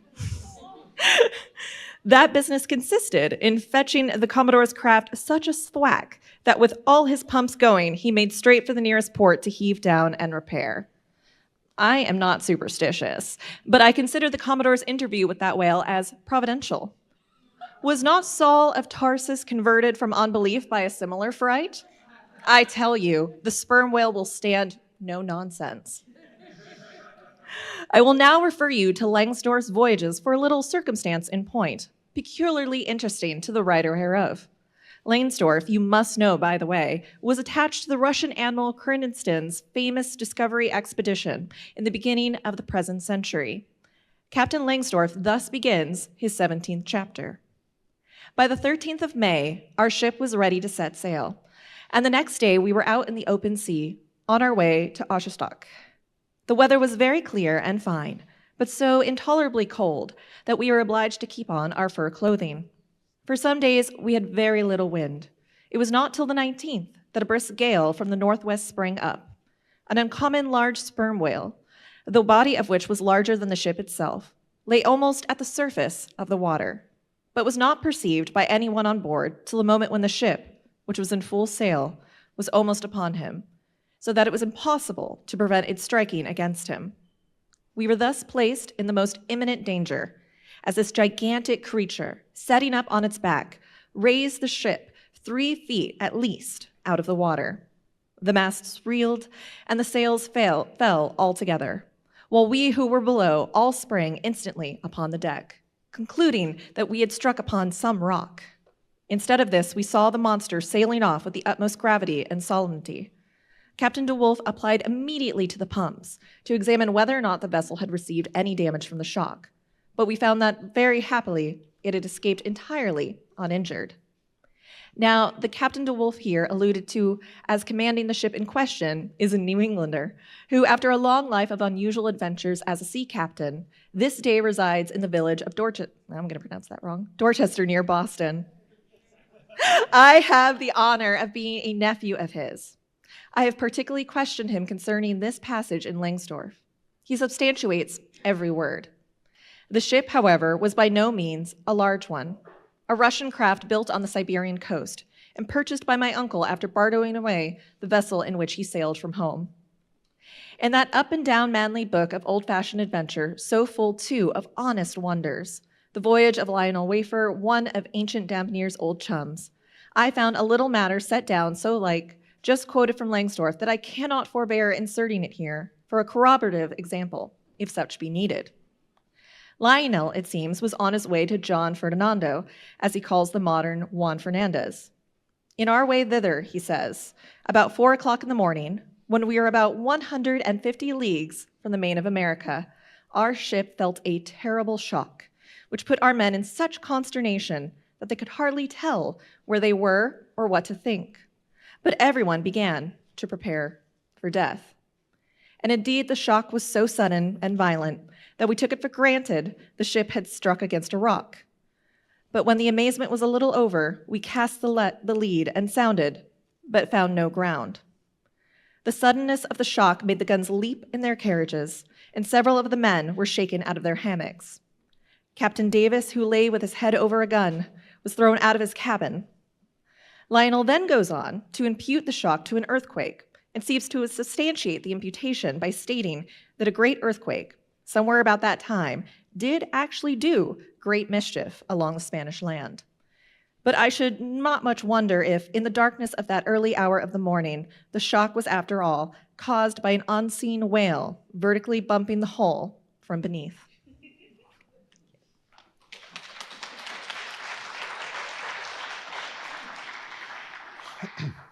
I might proceed with several more examples. One way or another known to me of the great power and malice at times of the sperm whale.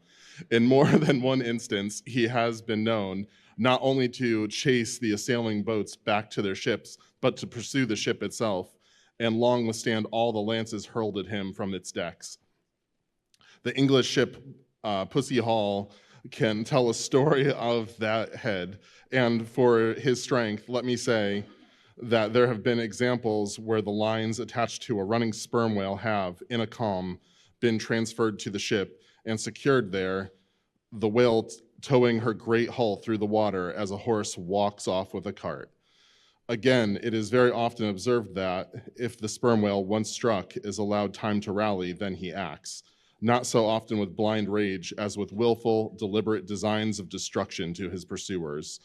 Nor is it without conveying some eloquent indication of his character that upon being attacked, he will frequently open his mouth and retain it in that dread expression for several consecutive minutes.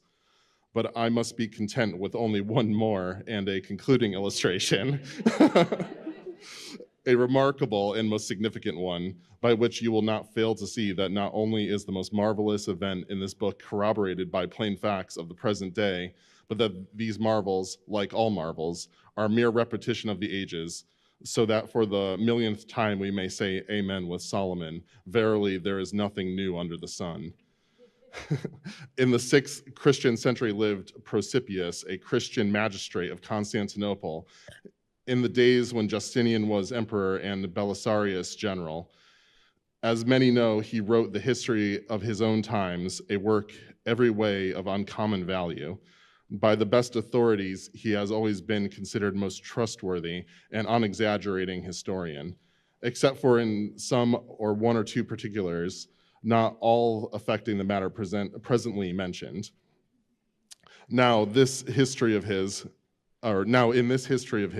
Procipius mentions that during the term of his prefecture at Constantinople, a great sea monster was captured in the neighboring Propontis, or Sea of Marmora. After having destroyed vessels at intervals in those waters for a period of more than 50 years. A fact thus set down in substantial history cannot easily be gainsaid, nor is there any reason it should be. Of what precise species this sea monster was is not mentioned, but as he destroyed ships, as well as for other reasons, he must have been a whale. I am strongly inclined to think a sperm whale, and I will tell you why at length. For a time, I fancied that the sperm whale had been always unknown in the Mediterranean and the deep waters connecting with it. Even now, I am certain that those seas are not, and perhaps never can be, in the present constitution of things, a place for his habitual gregarious resort. But further investigations have recently proved to me that in modern times there have been isolated instances of the presence of sperm whales in the Mediterranean. I am told on good authority that the Barbary coast, a Commodore Davis of the British Navy found a skeleton of a sperm whale. Now, as a vessel of war readily passes through the Durandals, hence a sperm whale could, and by the same route pass out of the Mediterranean into the Propontis. In the Propontis, as far as I can learn, none of that particular substance called brit is to be found, the aliment of the right whale. But I have every reason to believe that the food of the sperm whale, squid or cuttlefish, lurks at the bottom of that sea, because large creatures, but by no means the largest of that sort, have been found at its surface. If then you properly put these statements together and reason upon them for a bit, you will clearly perceive that according to all human reasoning, Procopius's sea monster, that for half a century stove in the ships of a Roman emperor, must in all probability have been a sperm whale.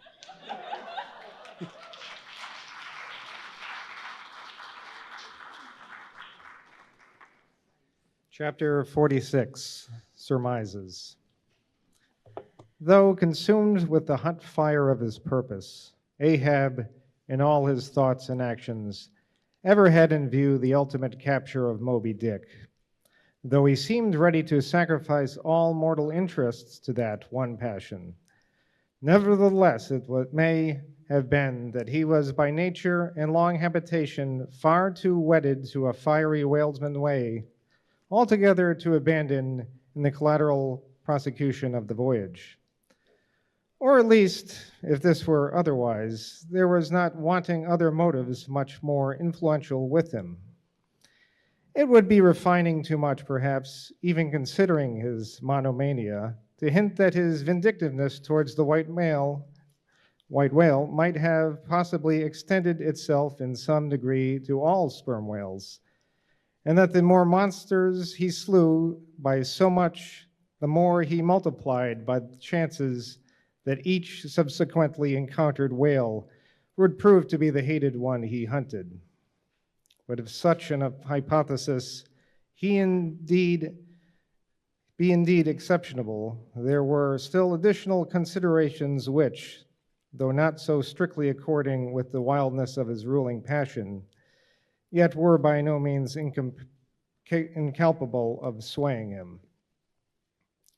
To accomplish his object, Ahab must use tools, and of all tools used in the shadow of the moon, men are most apt to get out of order. He knew, for example, that however magnetic his ascendancy in some respects was over Starbuck, yet that ascendancy did not cover the complete spiritual man any more than mere corporal superiority involves intellectual mastership. For to the purely spiritual, the intellectuals but stands in a sort of corporal relation.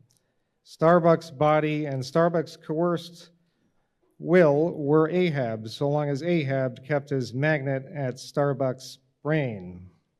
Still he knew that for all this, the chief mate in his soul abhorred his captain's quest. That for all this, the chief mate is in his soul, and would joyfully disintegrate himself from it, or even frustrate it. It might be that a long interval would elapse ere the white whale was seen. During that long interval, Starbuck would ever be apt to fall into open relapses of rebellion against his captain's leadership, unless some ordinary, prudential, circumstantial influences were brought to bear upon him. Not only that, But the subtle insanity of Ahab respecting Moby Dick was nowadays more significantly manifested than in his superlative sense and shrewdness in foreseeing that, for the present, the hunt should be some way be stripped of that strange imaginative impiousness which naturally invested it. That the full terror of the voyage must be kept withdrawn into the obscure background, for few men's courage is proof against protracted meditation unrelieved by action. That when they stood their long night's watches, his officers and men must have some nearer things to think of than Moby Dick. For however eagerly and impetuously the savage crew had hailed the announcement of his quest, yet all sailors of all sorts are more or less capricious and unreliable. They live in the varying outer weather, and they inhale its fickleness. And when retained for any object remote and blank in the pursuit, however promissory of life and passion in the end, it is above all things requisite that temporary interests and employments should intervene and hold them healthily suspended for the final dash. Nor was Ahab unmindful of another thing. In times of strong emotion, mankind disdain all basic considerations, but such times are effervescent. The permanent constitutional conditions of the manufactured man, thought Ahab, is sordidness, granting that the white whale fully incites the hearts of this my savage crew, and playing round their savageness even breeds a certain generous knight-errantism in them. Still, while for the love of it they give chase to Moby Dick, they must also have food for their more common daily appetites. But even the high-lifted and chivalric crusaders of old times were not content to traverse 2,000 miles of land to fight for their holy sepulchre without committing burglaries, picking pockets, and gaining other pious perquisites by the way. Had they been strictly held to their own final and romantic object, that final and romantic object, too many would have turned from in disgust. I will not strip these men, thought Ahab, of all hopes of cash. Aye, cash. They may scorn cash now, but let some months go by, and no prospective promise of it to them, and then the same acquisite cash all at once multiplying in them, the same cash would soon cashier Ahab.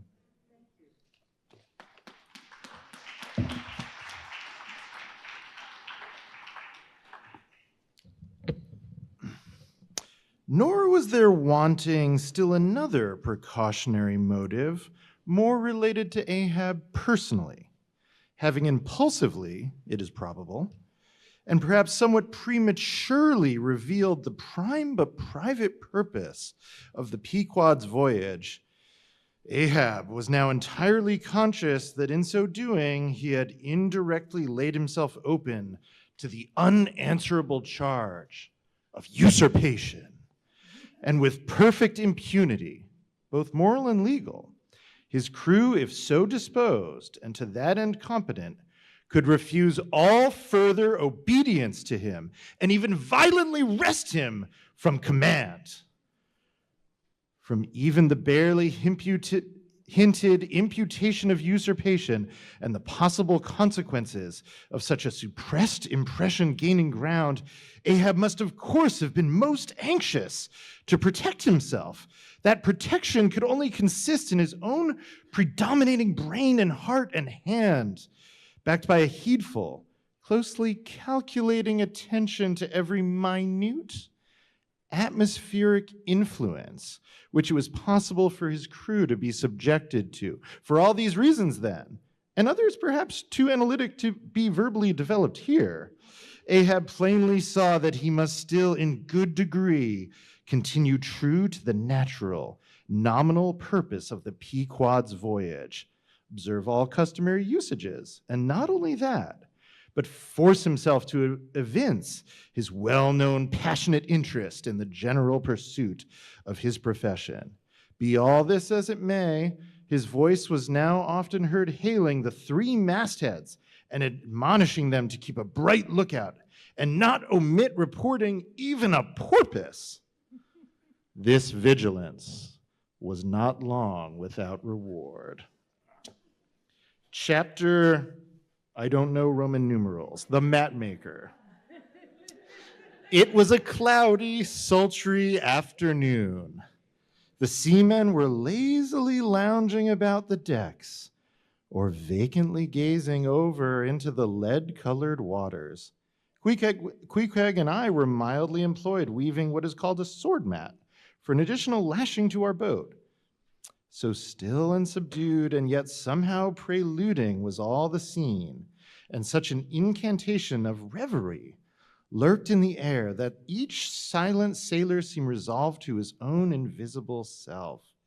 I was the attendant, or page, of Queequeg, while busy at the mat, as I kept passing and repassing the filling or woof of marline between the long yarns of the warp, using my own hand for the shuttle, and as Queequeg, standing sideways, ever and anon slid his heavy oaken sword between the threads, and idly looking off upon the water, carelessly and unthinkingly drove home every yarn. I say, so strange a dreaminess did there reign over all the ship and all the sea, only broken by the intermitting dull sound of the sword, that it seemed as if this were the loom of time, and I myself were a shuttle mechanically weaving and weaving away at the fates.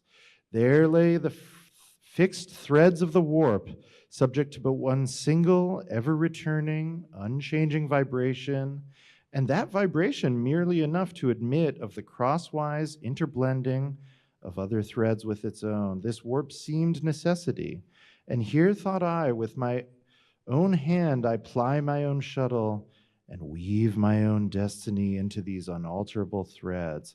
Meanwhile, Queequeg's impulsive, indifferent sword, sometimes hitting the woof slantedly, or crookedly, or strongly, or weakly, as the case might be, and by this difference in the concluding blow, producing a corresponding contrast in the final aspect of the completed fabric, this savage sword, thought I, which thus finally shapes and fashions both warp and woof, this easy, indifferent sword must be chance, chance, free will, and necessity, no wise incompatible, all interweavingly working together, the straight warp of necessity, not to be swerved from its ultimate course, its every alternating vibration, indeed, only tending to that, free will still free to ply her shuttle between given threads, and chance, though restrained in its play within the right lines of necessity, and sideways in its motion directed by free will, though thus prescribed to by both. Chance by turn rules either, and has the last featuring blow at events.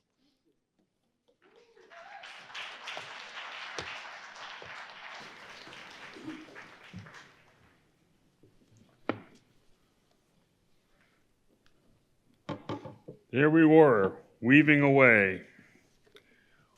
When I started at a sound so strange, long drawn and musically wild and unearthly, that the ball of free will dropped from my hand. I stood gazing at the clouds, whence the voice dropped like a wing. High aloft, cross trees was that mad gay-header Tashtigo. His body was reaching eagerly forward, his hands stretched out like a wand, and at a brief sudden interval, he continued his cries.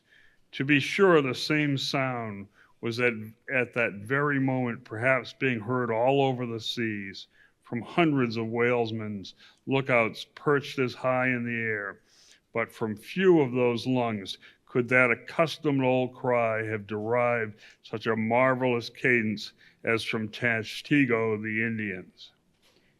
As he stood covering over you, half suspended in air, so wildly and eagerly peering towards the horizon, you would have thought him some prophet or seer, beholding the shadows of a fate, and by those wild cries announcing their coming.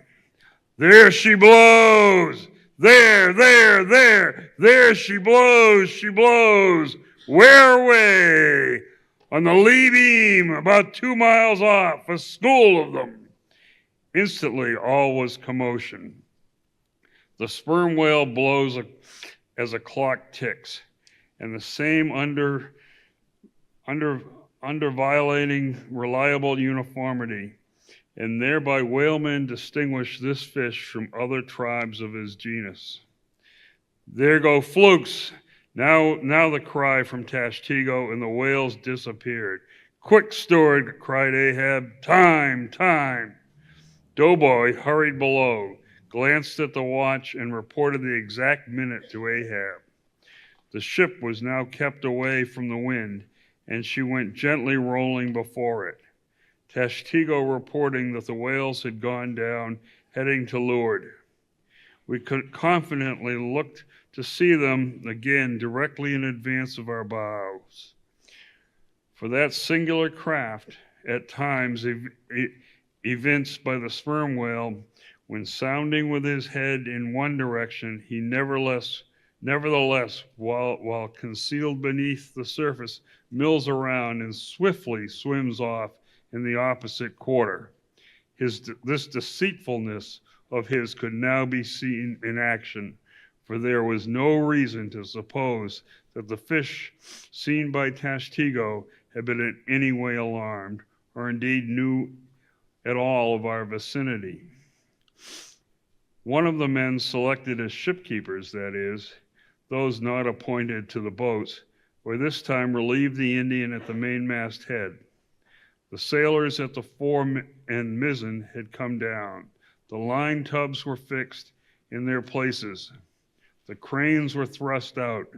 The main yard was backed, and the 3 boats swung over the sea like 3 samphire baskets over high cliffs.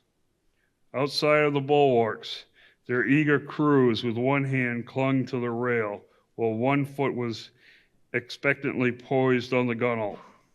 So look, the long line of man-of-war is about to throw themselves on board an enemy's ship. But at this critical instant, a sudden exclamation was heard that took every eye from the whale. With a start, all glared at dark Ahab, who was surrounded by 5 dusky phantoms that seemed fresh formed out of the air. The first lowering. The phantoms, for so they had seemed, were flitting on the other side of the deck, and with a noiseless celerity were casting loose the tackles and bands of the boat which swung there. This boat had always been deemed one of the spare boats, though technically called the captain's on account of its hanging from the starboard quarter. The figure that now stood by the bows was tall and swart, with one tooth evilly protruding from his steel-like lips.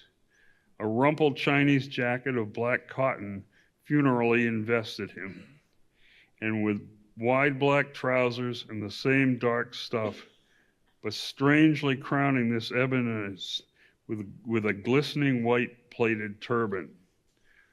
The living hair braided and coiled round and round upon his head. Less swart in aspect, the companions of this figure were that of vivid tiger yellow complexion, peculiar to some of the aboriginal natives of the Manilas, a race notorious for a certain diabolical of subtlety, and by some honest white mariners supposed to be the paid spies and secret confidential agents on the water of the devil, their lord, whose counting room they suppose to be elsewhere.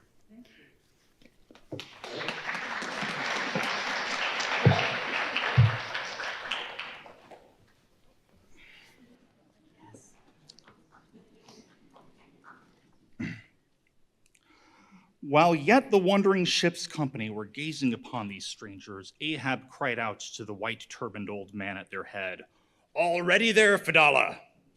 "Ready," was the half-hissed reply. "Lower way then, d'ye hear?" shouting across the deck. "Lower way there, I say!" Such was the thunder of his voice, despite of their amazement, the men sprang over the rail. Their sheaves whirled round in the blocks. With a wallow, the three boats dropped into the sea, while with a dexterous, off-handed daring, unknown in any other vocation, the sailors, goat-like, leaped down the ship's rolling side into the tossed boats below. Hardly had they pulled out from under the ship's lee when the fourth keel, coming down from the windward side, pulled round under the stern and showed the five strangers rowing Ahab, who, standing erect in the stern, loudly hailed Starbuck, Stubb, and Flask to spread themselves widely so as to cover a large expanse of water. But with all their eyes again riveted upon the swart Fedallah and his crew, the inmates of the other boats obeyed not the command. "Captain Ahab," said Starbuck. "Spread yourselves," cried Ahab. "Give way, all four boats. Thou, Flask, pull out more to leeward." "Aye, aye, sir," cheerily cried little King Post, sweeping around his great steering oar. "Lay back," addressing his crew. There again. There she blows right ahead, boys. Lay back. Never heed yonder yellow boys, Archie." "Oh, I don't mind 'em, sir," said Archie. "I knew it all before now. Didn't I hear 'em in the hold, and didn't I tell Cabaco here of it? What say ye, Cabaco? They are stowaways, Mr. Flask." "Pull, pull, my fine hearts alive. Pull, my children. Pull, my little ones." Drawingly and soothingly sighed Stubb to his crew, some of whom still showed signs of uneasiness. "Why don't ye break your backbones, my boys? What is it you stare at? Those chaps in yonder boats, tut! They are 5 hands more to help us, never mind from where. The more the merrier. Pull, then, do pull. Never mind the brimstone. Devils are good fellows enough. So, there you are now. That's the stroke for 1,000 pounds. That's the stroke to sweep the stakes. Hurrah for the gold cup of sperm oil, my heroes. 3 cheers, men, all hearts alive. Easy, easy, don't be in a hurry. Don't be in a hurry. Why don't you snap your oars, you rascals? Bite something, you dogs. So, then. Softly, softly, that's it, long and strong. Give way there, give way. The devil fetch ye, you ragamuffin rapscallions, you're all asleep. Stop snoring, you sleepers, and pull. Pull, will ye? Pull, can't ye? Pull, won't ye? Why, in the name of gudgeons and gingergates, don't ye pull? Pull and break something. Pull and start your eyes out. Here, whipping the knife, sharp knife out from his girdle. Every mother's son of ye draw out his knife and pull with a blade between his teeth. That's it. That's it. Now ye do something. That looks like it, my steel bits. Start her, my silver spoons. Start her, marling spikes. Stubb's exodium to his crew is given here at large because he had a rather peculiar way of talking to them in general, and especially in inculcating the religion of rowing. But you must not suppose from this specimen of his sermonizing that he ever flew into downright passions with his congregation. Not at all, and therein consisted his chief peculiarity. He would say the most terrific things to his crew in a tone so strangely compounded of fun and fury, and the fury seemed so calculated merely as a spice to the fun, that no oarsman could hear such queer invocations without pulling for dear life, yet pulling for the mere joke of the thing. And besides, he all the time looked so easy and indolent himself, so loungingly managing his steering oar, and so broadly gaped open-mouthed at times, that the mere sight of such a yawning commander, by sheer force of contrast, acted like a charm upon the crew. Then again, Stubb was one of those odd sort of humorists whose jollity is sometimes so curiously ambiguous as to put all inferiors on their guard in the matter of obeying them.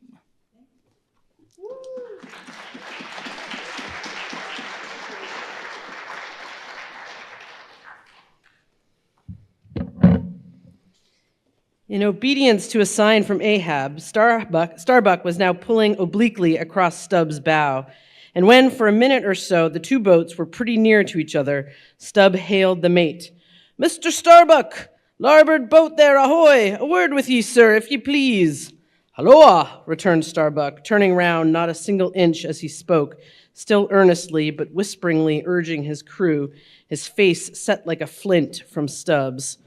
"What think ye of those yellow boys, sir?" "Smuggled on board, somehow, before the ship sailed. Strong, strong boys," in a whisper to his crew, then speaking out loud again. "A sad business, Mr. Stubb. Seethe her, my lads. But never mind, Mr. Stubb, all for the best. Let all your crew pull strong, come what may. Spring, my men, spring. There's hogsheads of sperm ahead, Mr. Stubb, and that's what ye came for. Pull, my boys! Sperm's the play. This at least is duty and profit, hand in hand." Aye, I thought as much," soliloquized Stubb, when the boats diverged. "As soon as I clapped eye on 'em, I thought so. Aye, and that's what he went into the after hold for so often, as Doughboy long suspected. They were hidden down there. The white whale's at the bottom of it. Well, so be it. Can't be helped. All right, give way, men. It ain't the white whale today. Give way!" Now the advent of these outlandish strangers at such a critical instant as the lowering of the boats from the deck, this had not unreasonably awakened a sort of superstitious amazement in some of the ship's company. But Archie's fancied discovery, having some time previous got abroad among them, though indeed not credited then, this had in some small measure prepared them for the event. It took off the extreme edge of their wonder, and so what with all this and Stubb's confident way of accounting for their appearance, they were for the time freed from superstitious surmisings, though the affair still left abundant room for all manner of wild conjectures as to dark Ahab's precise agency in the matter from the beginning. For me, I silently recalled the mysterious shadows I had seen creeping on board the Pequod during the dim Nantucket dawn, as well as the enigmatical hintings of the unaccountable Elijah. Meanwhile, Ahab, out of hearing of his officers, having sighted the furthest to windward, was still ranging ahead of the other boats, a circumstance bespeaking how potent a crew was pulling him. Those tiger-yellow creatures of his seemed all steel and whalebone. Like 5 trip hammers, they rose and fell with regular strokes of strength, which periodically started the boat along the water like a horizontal burst boiler out of a Mississippi steamer. As for Fedallah, who was seen pulling the harpooner oar, he had thrown aside his black jacket and displayed his naked chest with the whole part of his body above the gunwale, clearly cut against the alternating depressions of the watery horizon.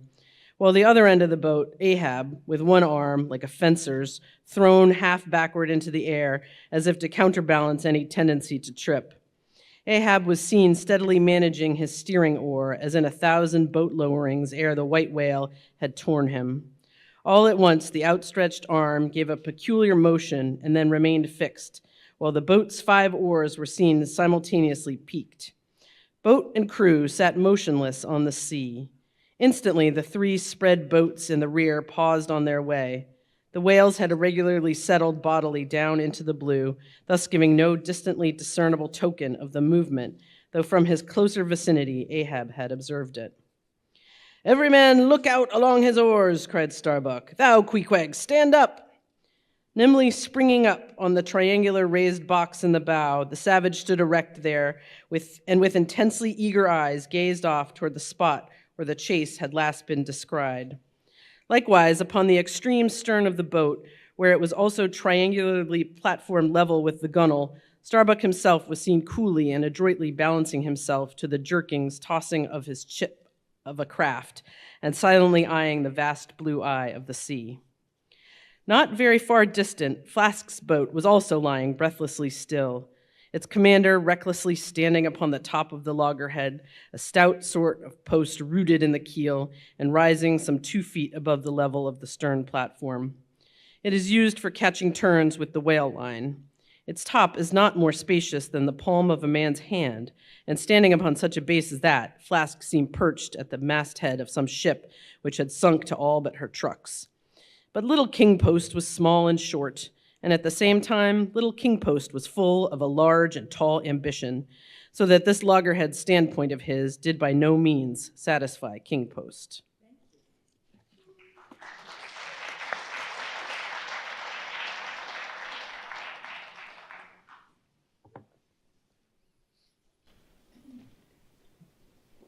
I can't see 3 seas off. Tip us up on an oar there, and let me on to that. Upon this, Daggoo, with either hand upon the gunwale, to steady his way, swiftly slid aft, and then, erecting himself, volunteered his lofty shoulders for a pedestal. Good a masthead as any, sir. Will you mount? That I will, and thank you very much, my fine fellow. Only I wish you 50 feet taller. Whereupon, planting his feet firmly against 2 opposite planks of the boat, the gigantic Negro, stooping a little, presented his flat palm to Flask's foot, and then putting Flask's hand on his hearse-plumed head, and bidding him spring as he himself should toss, with one dexterous fling, landed the little man high and dry on his shoulders. And here was Flask now standing, Daggoo with one lifted arm furnishing him with a breastband to lean against and steady himself by. At any time it is a strange sight, said the tyro, to see with what wondrous habitude of unconscious skill the whaleman will maintain an erect posture in his boat, even when pitched about by the most notoriously perverse and cross-running seas. Still more strange to see him giddily perched upon the loggerhead itself under such circumstances. But the sight of little Flask, mounted upon gigantic Daggoo, was yet more curious, for sustaining himself with a cool, indifferent, easy, unthought of, barbaric majesty, the noble Negro, to every roll of the sea, harmoniously rolled his fine form. On his broad back, flaxen-haired Flask seemed a snowflake. The bearer looked nobler than the rider.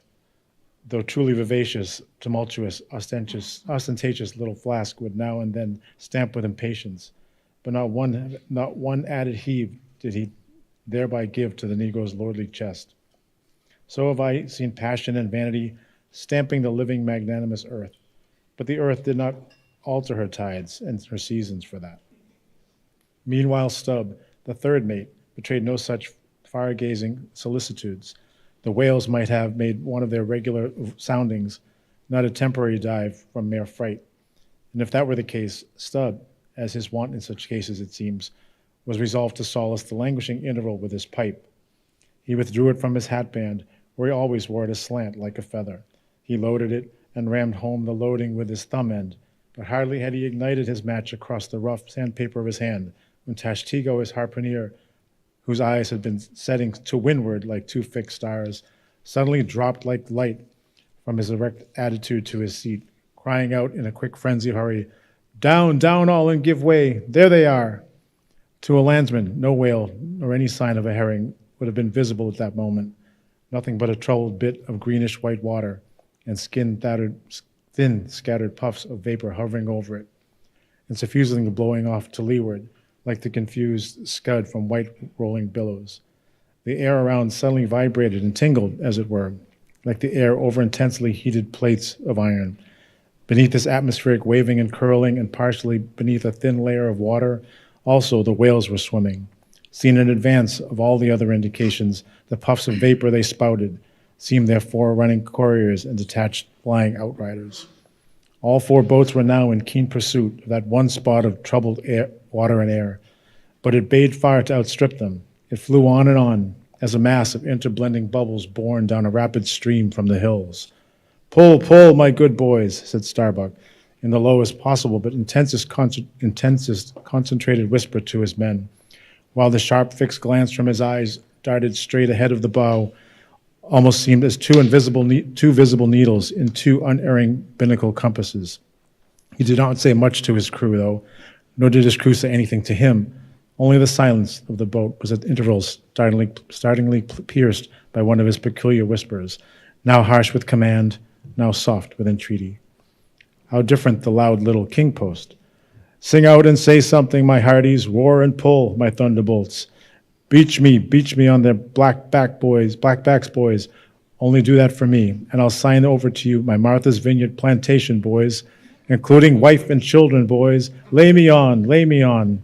Oh, Lord, Lord, but I shall go stark, staring mad. See that white water?" And so shouting, he pulled his hat from his head, and stamped up and down on it, and picking it up, floated it far off upon the sea, and finally fell to rearing and plunging in the boat's stern like a crazed colt from the prairie. Oh.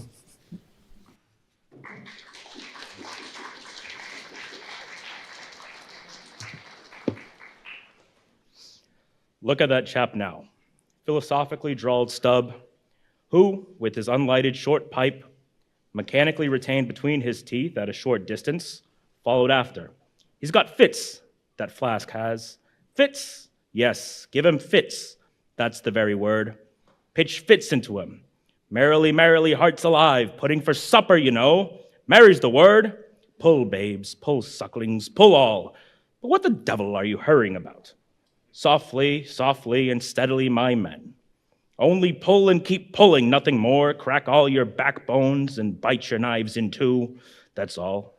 Take it easy. Why don't you take it easy, I say, and burst all your livers and lungs? But what it was that inscrutable Ahab said to that tiger yellow crew of his, these were words best omitted here, for you live under the blessed light of the evangelical land. Only the infidel sharks and the audacious seas may give ear to such words when with tornado brow and eyes of red murder and foam-glued lips, Ahab leaped after his prey. Meanwhile, all the boats tore on.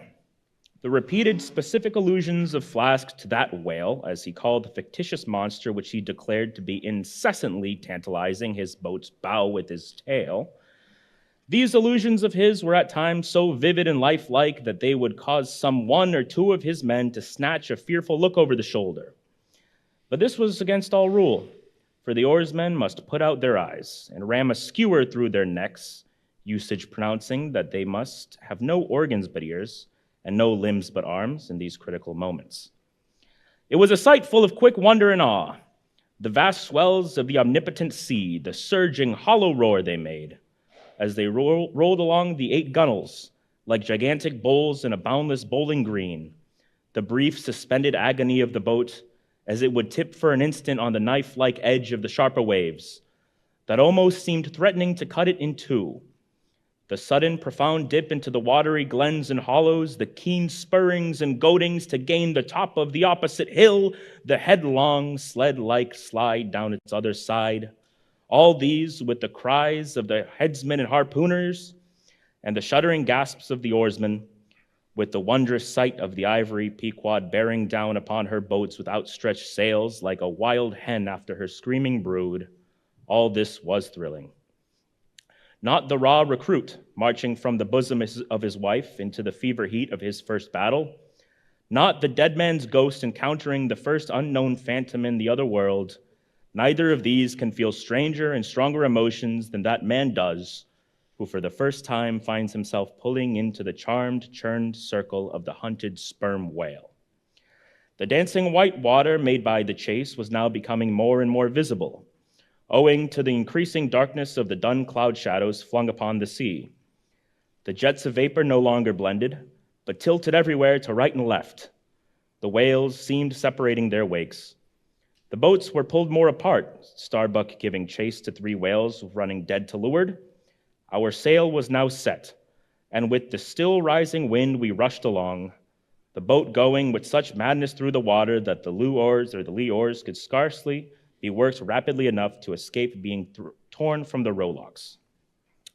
Soon we were running through a suffusing wide veil of mist, neither ship nor boat to be seen. Give way, men, whispered Starbuck, drawing still further aft the sheet of his sail.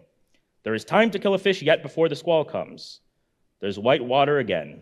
Close to, spring. Soon after, 2 cries in quick succession on each side of us denoted that the other boats had got fast. But hardly were they overheard when with a lightning-like hurtling whisper, Starbuck said, "Stand up!" And Queequeg, harpoon in hand, sprang to his feet. Though not one of the oarsmen was then facing the life and death peril so close to them ahead, yet with their eyes on the intense countenance of the mate in the stern of the boat, they knew that the imminent instant had come. They heard, too, an enormous wallowing sound as of 50 elephants stirring in their litter. Meanwhile, the boat was still booming through the mist, the waves curling, hissing around us like the erected crests of enraged serpents.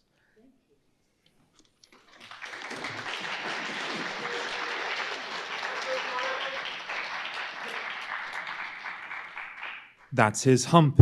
There, give it to him, whispered Starbuck. A short rushing sound leapt out of the boat. It was the darted iron of Queequeg. Then, all in one welded commotion, came an invisible push from astern, while forward the boat seemed striking on a ledge. The sail collapsed and exploded. A gush of scalded vapor shot up nearby. Something rolled and tumbled like an earthquake beneath us. The whole crew were half suffocated as they were tossed helter-skelter into the white, curdling cream of the squall. Squall, whale, and harpoon had all blended together, and the whale, merely grazed by the iron, escaped. Though completely swamped, the boat was nearly unharmed. Swimming round it, we picked up the floating oars and, lashing them across the gunwale, tumbled back to our places.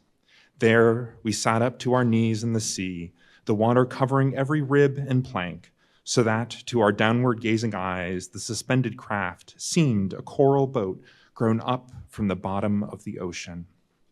The wind increased to a howl. The waves dashed their bucklers together. The whole squall roared, forked and crackled round us like a white fire upon the prairie in which, unconsumed, we were burning, immortal in the jaws of death. In vain we hailed the other boats, as well roar as the live coals down the chimney of a flaming furnace as hail those boats in the storm. Meanwhile, the driving scud, rack, and mist drew darker with the shadows of night. No sign of the ship could be seen. The rising sea forbade all attempts to bail out the boat. The oars were useless as propellers, performing now the office of life preservers. So, cutting the lashing of the waterproof match keg, after many failures, Starbuck contrived to ignite the lamp in the lantern, then stretching it on a waif pole, handed it to Queequeg as the standard bearer of this forlorn hope. There, then, he sat, holding up that imbecile candle in the heart of that almighty forlornness. There, then, he sat, the sign and symbol of a man without faith, hopelessly holding up a sign in the midst of despair. Wet, drenched through, and shivering cold, despairing of ship or boat, we lifted up our eyes as the dawn came on. The mist still spread over the sea. The empty lantern lay crushed in the bottom of the boat. Suddenly, Queequeg started to his feet, hollowing his hand to his ear. We all heard a faint creaking, as of ropes and yards hitherto muffled by the storm. The sound came nearer and nearer. The thick mists were dimly parted by a huge, vague form. Affrighted, we all sprang into the sea as the ship at last loomed into view, bearing right down upon us within a distance of not much more than its length. Floating on the waves, we saw the abandoned boat.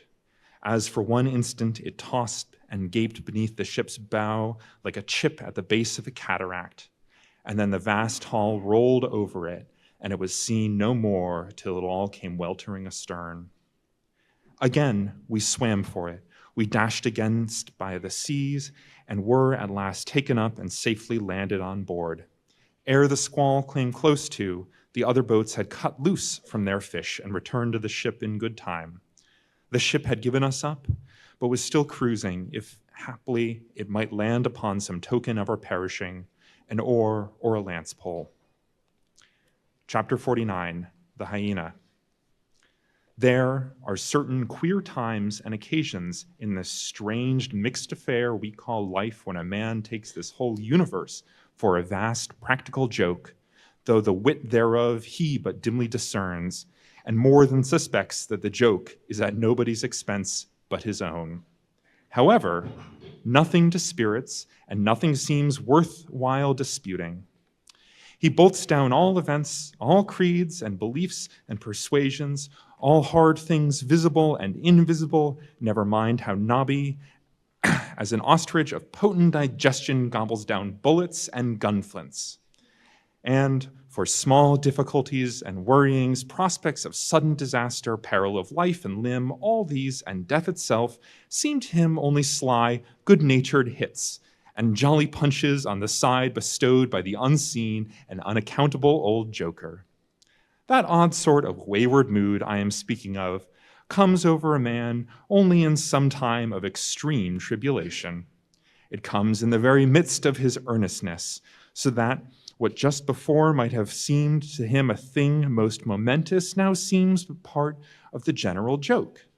There is nothing like the perils of whaling to breed this free and easy sort of genial desperado philosophy, and with it I now regard this whole voyage of the Pequod and the great white whale its object.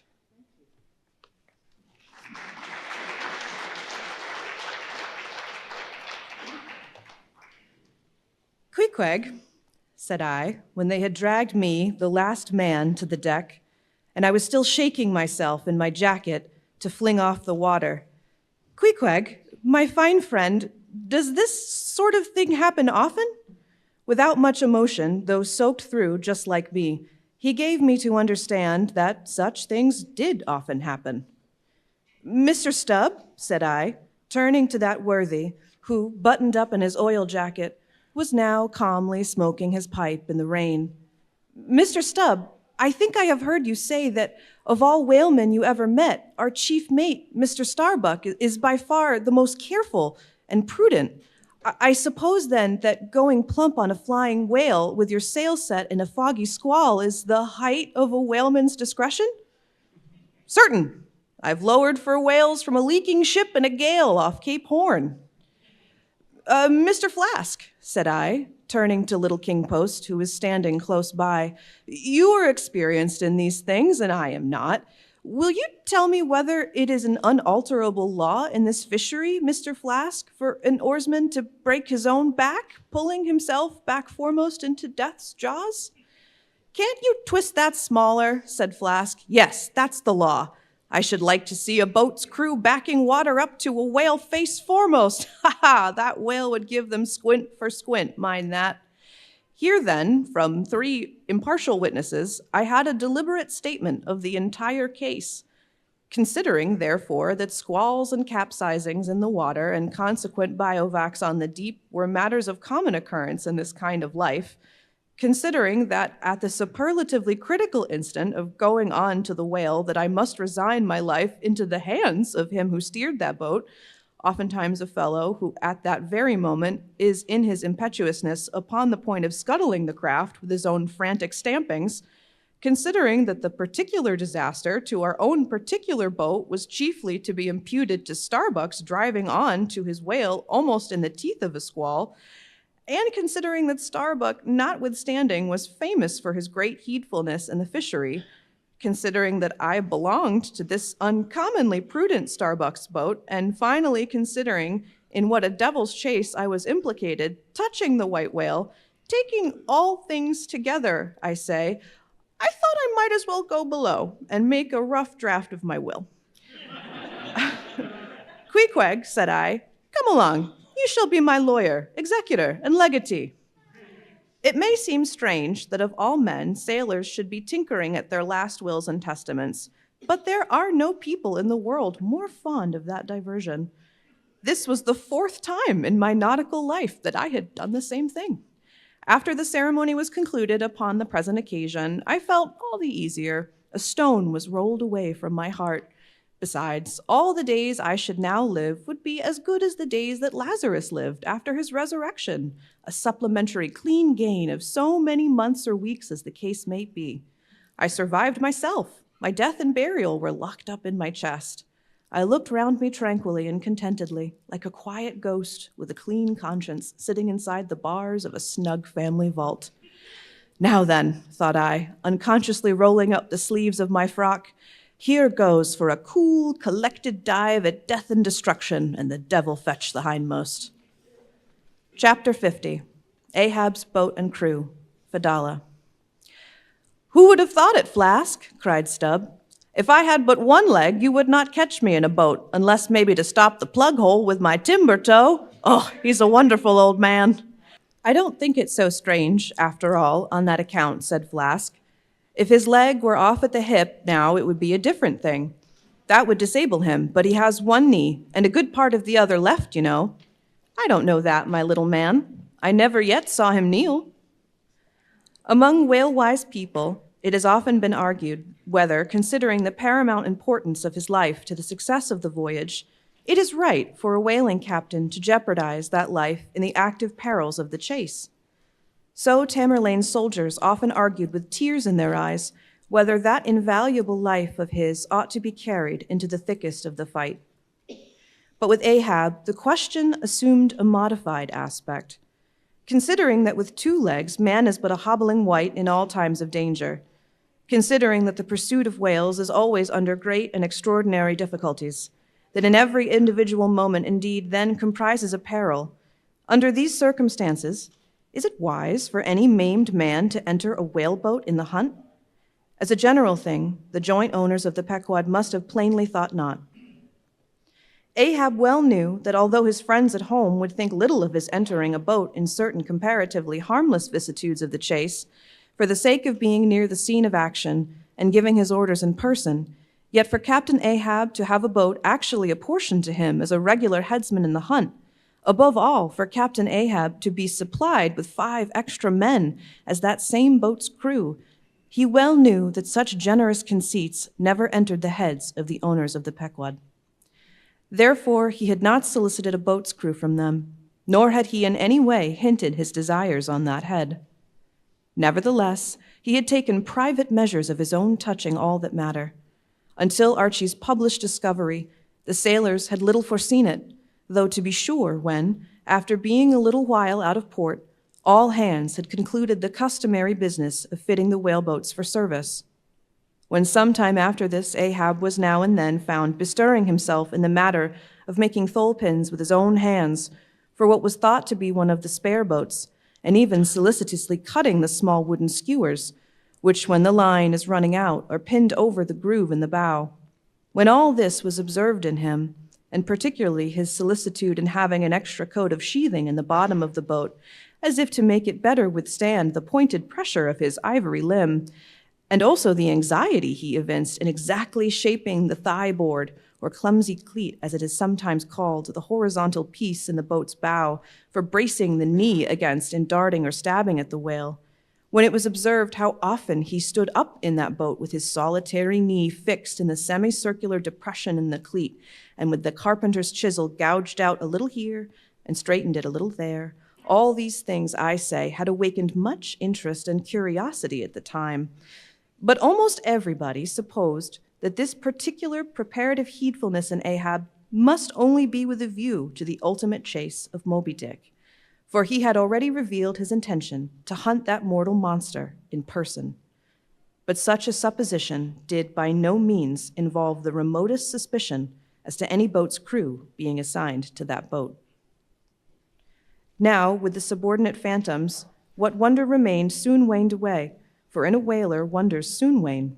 Besides, now and then such unaccountable odds and ends of strange nations come up from the unknown nooks and ash-holes of the earth to man these floating outlaws of whalers.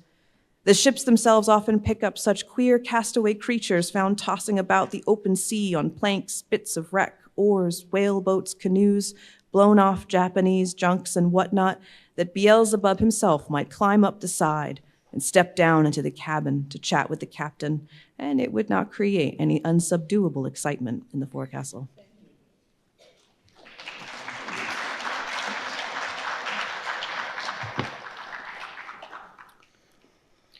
But be all this as it may, certain it is that while the subordinate phantoms soon found their place among the crew, though still as it somehow distinct from them, yet that hair-turbaned Fedallah remained a muffled mystery to the last. Whence he came in a mannerly world like this, by what sort of unaccountable tie he soon evinced himself to be linked with Ahab's peculiar fortunes, nay, so far as to have some sort of half-hinted influence. Heaven knows, but it might have been even authority over him. All this none knew. But one cannot sustain an indifferent air concerning Fedallah. He was such a creature as civilized, domestic people in the temperate zone only see in their dreams, and that but dimly, but like of whom now and then glide among the unchanging Asiatic communities, especially the Oriental Isles to the east of the continent, those insulated, immemorial, unalterable countries, which even in these modern days still preserve much of the ghostly aboriginalness of the Earth's primal generations, when the memory of the first man was a distinct recollection, and all men, his descendants, unknowing whence he came, eyed each other as real phantoms, and asked of the sun and the moon why they were created and to what end.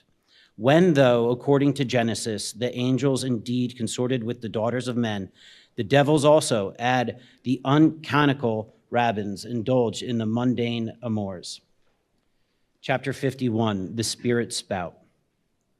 Days, weeks passed, and under easy sail the ivory Pequod had slowly swept across 4 several cruising grounds, that off the Azores, off the Cape de Verdes, on the Plate, so called, being off the mouth of the Rio de la Plata, and the Carroll Ground, an unstaked watery locality southerly from St. Helena. It was a while gliding through these latter waters that one serene and moonlight night, when all the waves rolled by like scrolls of silver, and by their soft, suffusing seethings made what seemed a silvery silence, not a solitude. On such a silent night in silvery jet was seen far in advance of the white bubbles at the bow. Lit up by the moon, it looked celestial, seemed some plumed and glittering god uprising from the sea. Fadala first descried this jet. For these moonlight nights, it was his wont to mount into to the mainmast head and stand a lookout there, with the same precision as if it had been day. And yet, through herds of whales were seen by night, not one whaleman in 100 would venture a lowering for them. You may think with what emotions then the seaman beheld this old Oriental perched aloft in such unusual hours, his turban, the moon, companions one in the sky. But when, after spending his uniform interval, there were several successive nights without uttering a single sound, when after all this silence, his unearthly voice was heard announcing that silverly moonlit jet, every reclining mariner started to his feet as if some winged spirit had lighted in the rigging and hailed the mortal crew. There she blows! Had the trump of a judgment blown, they could not have quivered more. Yet still, they felt no terror, rather pleasure. For though it was most unwonted hour, yet so impressive was the cry and so deliriously exciting that almost every soul on board instinctively desired a lowering. Walking the deck with the quick side-lunging strides, Ahab commanded the galleon sails and royals to be set, and every stun-sail spread. The best man in the ship must take the helm.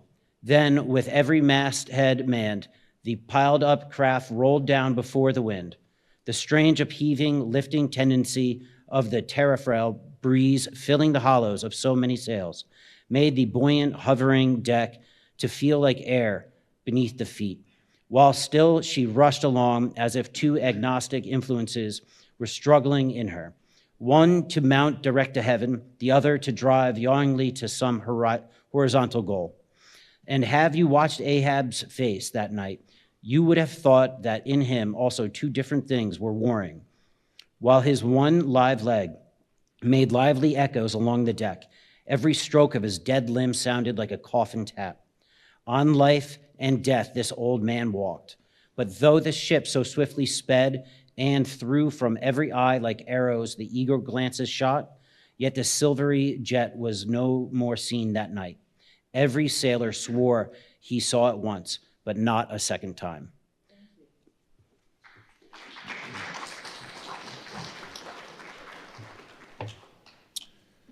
This midnight spout had almost grown a forgotten thing when, some days after, lo, at the same silent hour it was again announced.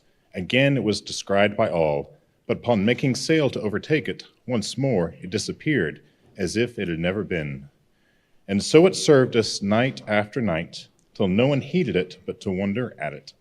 mysteriously jetted into the clear moonlight or starlight, as the case may be, disappearing again for one whole day, or 2 days, or 3, and somehow seeming at every distinct repetition to be advancing still further and further in our van, this solitary jet seemed forever alluring us on.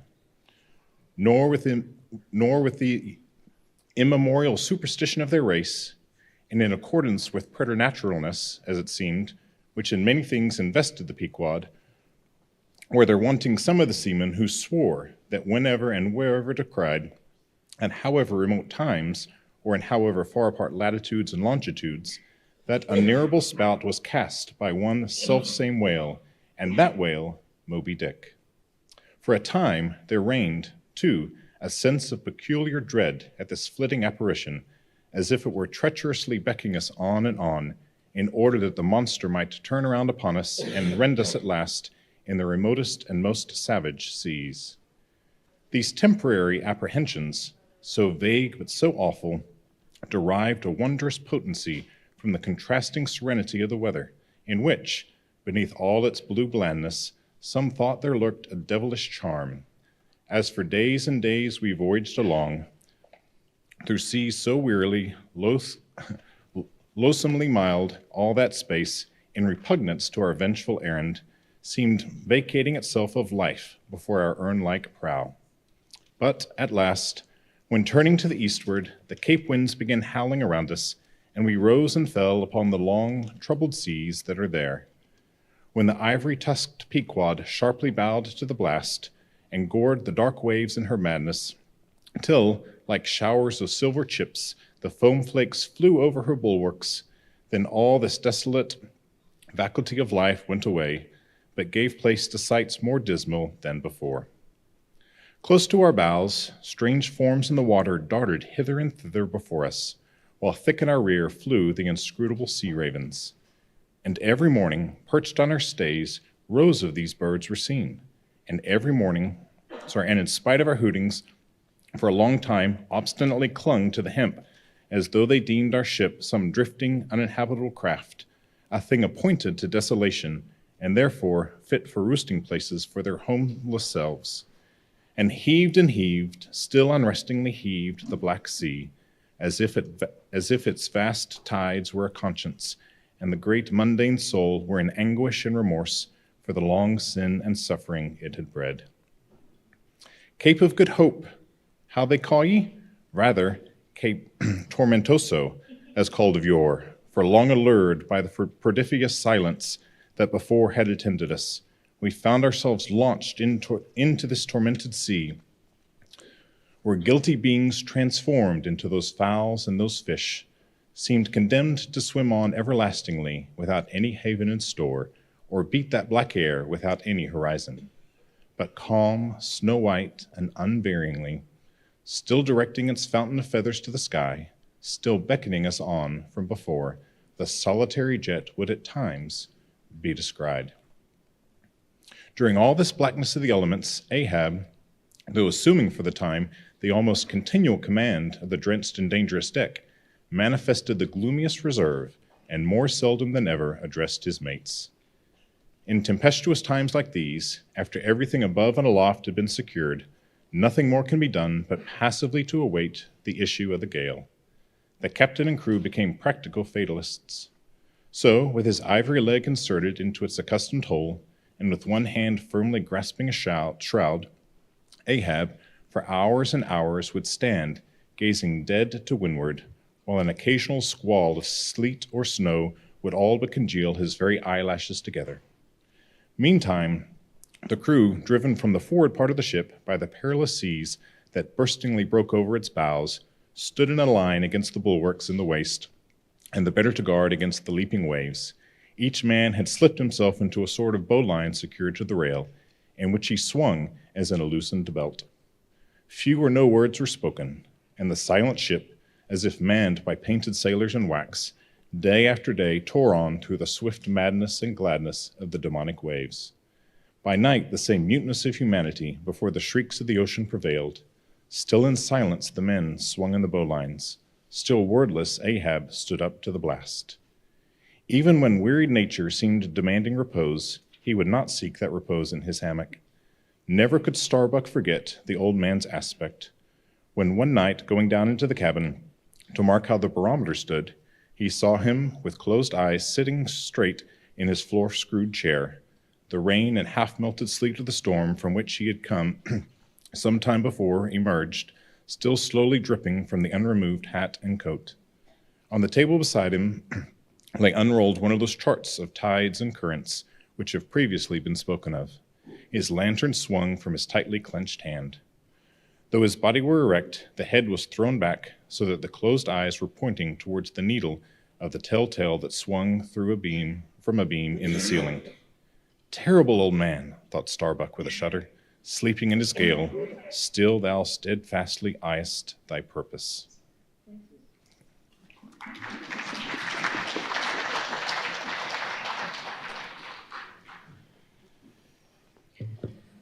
Chapter 52, The Albatross.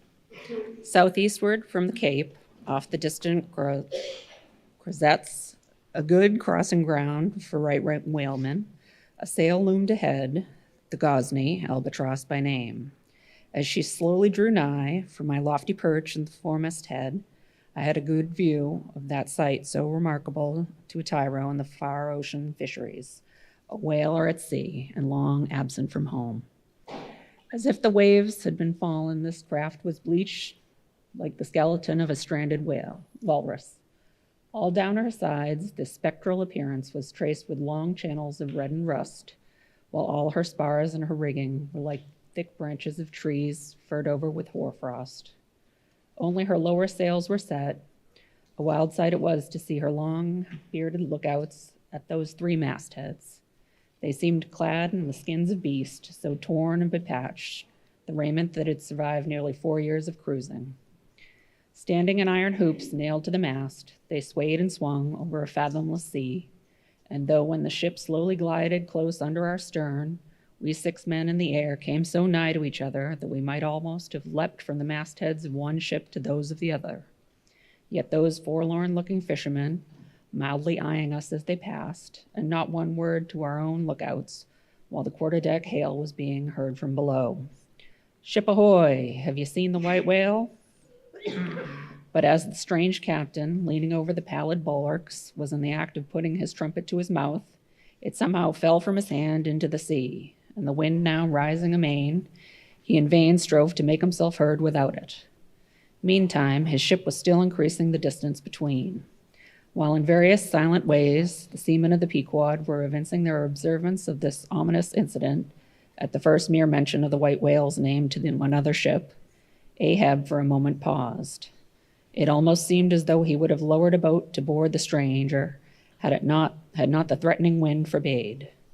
But taking advantage of his windward position, he again seized his trumpet, and knowing by her aspect that the stranger vessel was a Nantucketer and shortly bound home, he loudly hailed, "Ahoy there! This is the Pequod, bound round the world.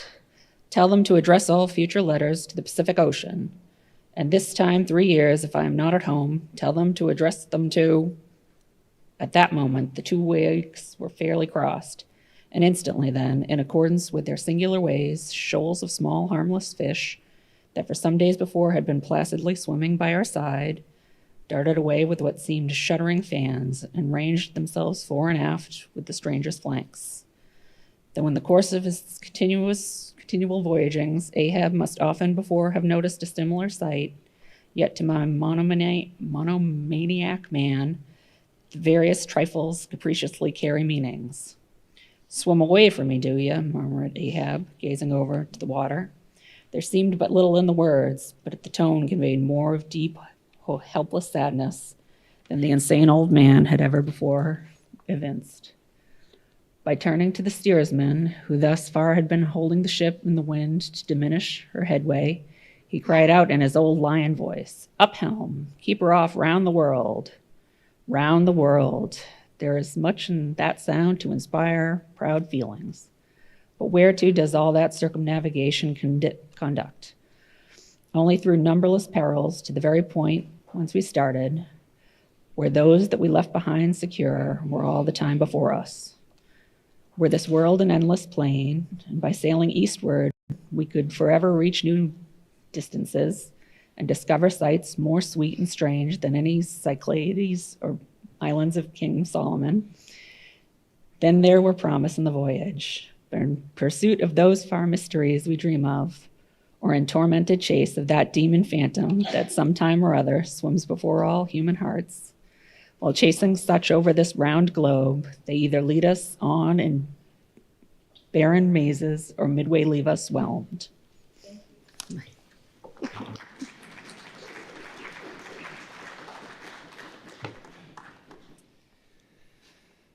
Chapter 53 began.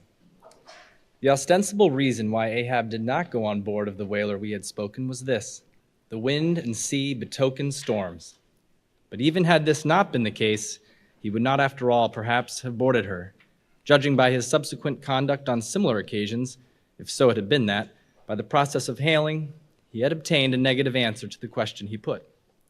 For as it eventually turned out, he cared not to consort, even for 5 minutes, with any stranger captain, except he could contribute some of that information he so absorbingly sought. But all this might remain inadequately estimated, were not something said here of the peculiar usages of whaling vessels when meeting each other in foreign seas, and especially on a common cruising ground.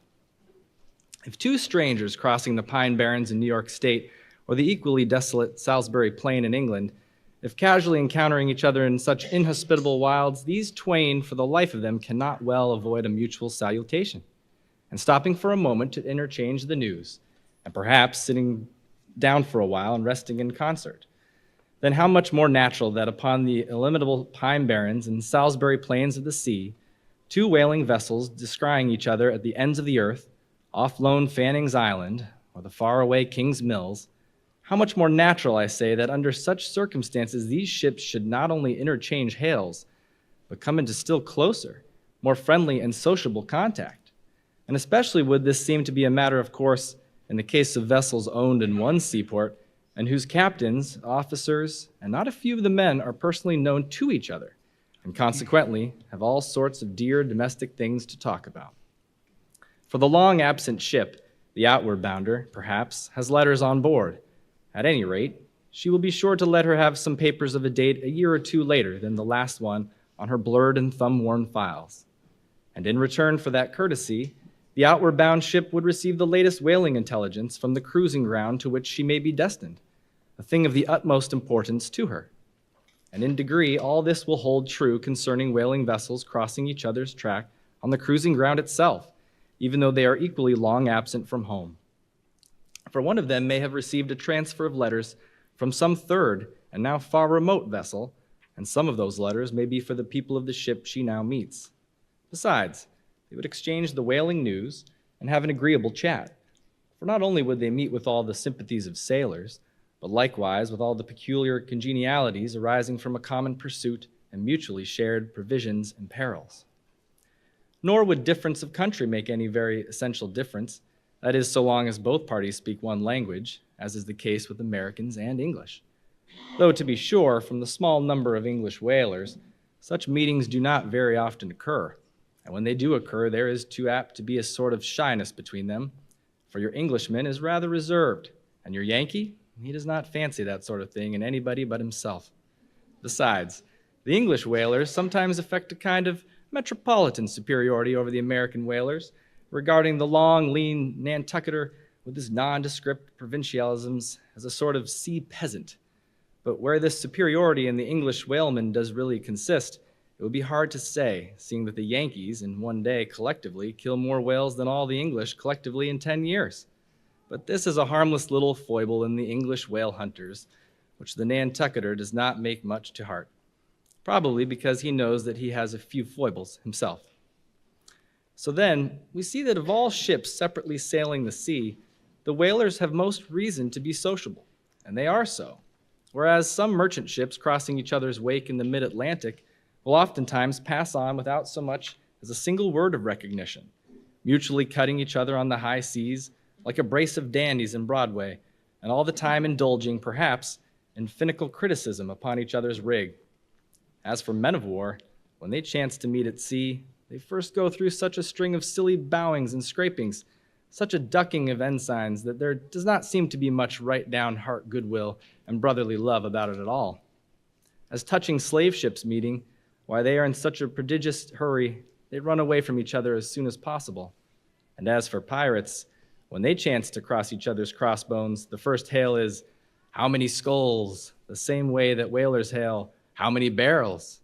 And that question once answered, pirates straightway steer apart, for they are infernal villains on both sides, and don't like to see overmuch of each other's villainous likenesses.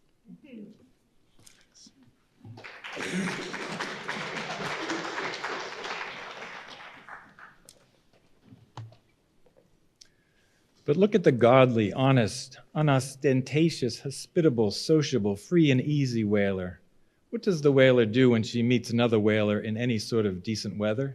She has a gam, a thing so utterly unknown to all other ships that they never heard of the name even, and if by chance they should hear of it, they only grin at it and repeat gamesome stuff about spouters and blubber boilers and such like pretty exclamations.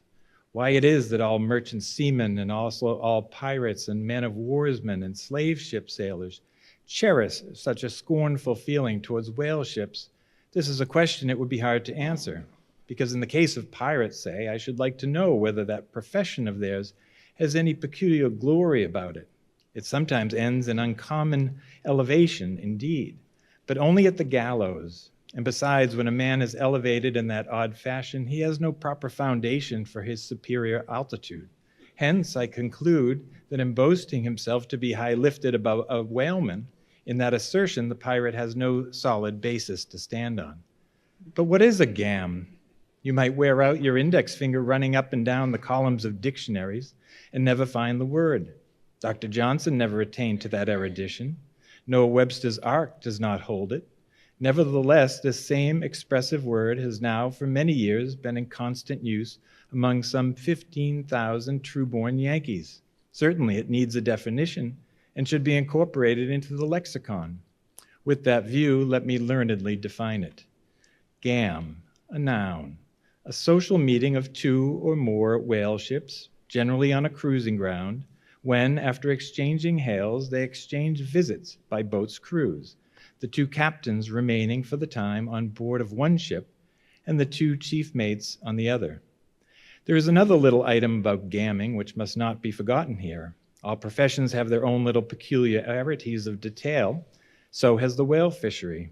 In a pirate, man of war, or slave ship, when the captain is rowed anywhere in his boat, he always sits in the stern sheets on a comfortable, sometimes cushioned seat there, and often steers himself with a pretty little milliner's tiller, decorated with gay cords and ribbons. But the whaleboat has no seat astern, no sofa of that sort whatever, and no tiller at all. High times indeed if whaling captains were wheeled about the water on castors, like gouty old aldermen in patent chairs. And as for a tiller, the whaleboat never admits of any such effeminacy, and therefore, as in gamming, a complete boat's crew must leave the ship, and hence, as the boat's steerer or harpooner is of the number, the subordinate is the steersman upon the occasion, and the captain, having no place to sit in, is pulled off to his visit, all standing like a pine tree. And often you will notice that being conscious of the eyes of the whole visible world resting on him from the sides of the two ships, this standing captain is alive to the importance of sustaining his dignity by maintaining his legs. Nor is this a very easy matter, for in his rear is the immense projecting steering oar hitting him now and then in the small of his back, the after oar reciprocating by wrapping his knees in front. He is thus completely wedged before and behind, and can only expand himself sideways by settling down on his stretched legs. But a sudden violent pitch of the boat will often go far to topple him, because length of foundation is nothing without corresponding breadth. Merely make a spread angle of two poles and you cannot stand them up. Then again, it would never do in plain sight of the world's riveted eyes. It would never do, I say, for this straddling captain to be seen steadying himself the slightest particle by catching hold of anything with his hands. Indeed, as token of his entire buoyant self-command, he generally carries his hands in his trouser pockets, but perhaps being generally very large, heavy hands, he carries them there for ballast.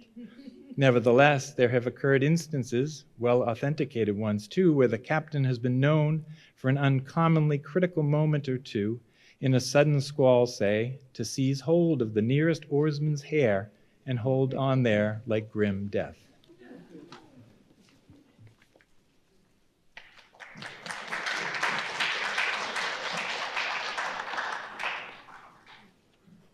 Chapter 54, The Town Host Story. As told at the Golden Inn, the Cape of Good Hope and all the watery region round about there is much like some noted four corners of a great highway, where you meet more travelers than in any other part. It was not very long after speaking the Goni that another homeward-bound whaleman, the Town Ho, was encountered. She was manned almost wholly by Polynesians. In the short gam that ensued, she gave us strong news of Moby Dick.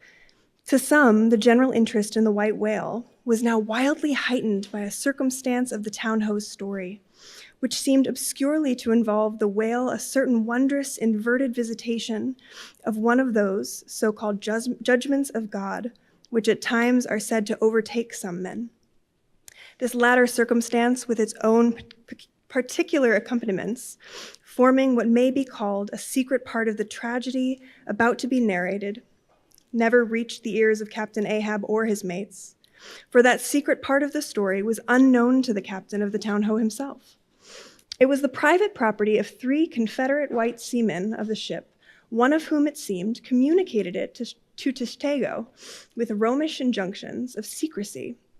But the following night, Tashtego rambled in his sleep and revealed so much of it in that way that when he was wakened, he could not well withhold the rest. Nevertheless, so potent an influence did this thing have on those seamen of the Pequod who came to the full knowledge of it, and by such a strange delicacy to call it so, were they governed in this matter, that they kept the secret among themselves, so that it never transpired abaft the Pequod's mainmast, interweaving in the proper place this darker thread with the story as publicly narrated on the ship. The whole of this strange affair I now proceed to put on lasting record. For my humor's sake, I shall preserve the style in which I once narrated at Lima to a lounging circle of my Spanish friends, one Saint's Eve smoking upon the thick gilt-tilted piazza of the Golden Inn. Of those fine cavaliers, the young Dons, Pedro and Sebastian, were on the closer terms with me, and hence the interluding questions they occasionally put, and which are duly answered at the time. Some 2 years prior to my first learning the events to which I am about rehearsing to you, gentlemen, the Town Ho sperm whaler of Nantucket was cruising in your Pacific here, not very many days' sail westward from the eaves of this good Golden Inn. She was somewhere to the northward of Lean. One morning, upon handling the pumps according to daily usage, it was observed that she made more water in her hold than common. They supposed a swordfish had stabbed her, gentlemen, but the captain, having some unusual reason for believing that rare good luck awaited him in those latitudes, and therefore being very averse to quit them, and the leak not being then considered at all dangerous, though indeed they could not find it after searching the hole as low down as was possible in rather heavy weather. The ship still continued her cruisings, the mariner working at the pumps at wide and easy intervals, but no good luck came. More days went by, and not only was the leak yet undiscovered, but it sensibly increased, so much so that now, taking some alarm, the captain, making all sail, stood away for the nearest harbor among the islands, there to have his hull hove out and repaired. Though no small passage was before her, yet, in the commonest chance favored, he did not at all fear that his ship would founder by the way, because his pumps were of the best, and being periodically relieved at them, those 36 men his could easily keep the ship free, never mind if the leak should double on her. In truth, well nigh the whole of this passage being attended by the very prosperous breezes, the Town Ho had all but certainly arrived in perfect safety at her port without the occurrence of the least fatality. Had it not been for the brutal overbearing of Radney, the mate, a vineyarder, and the bitterly provoked vengeance of Steelkilt, a lakeman and desperado from Buffalo. Lakeman, Buffalo, pray what is a lakeman, and where is Buffalo? Said Don Sebastian, rising in his swinging mat of grass.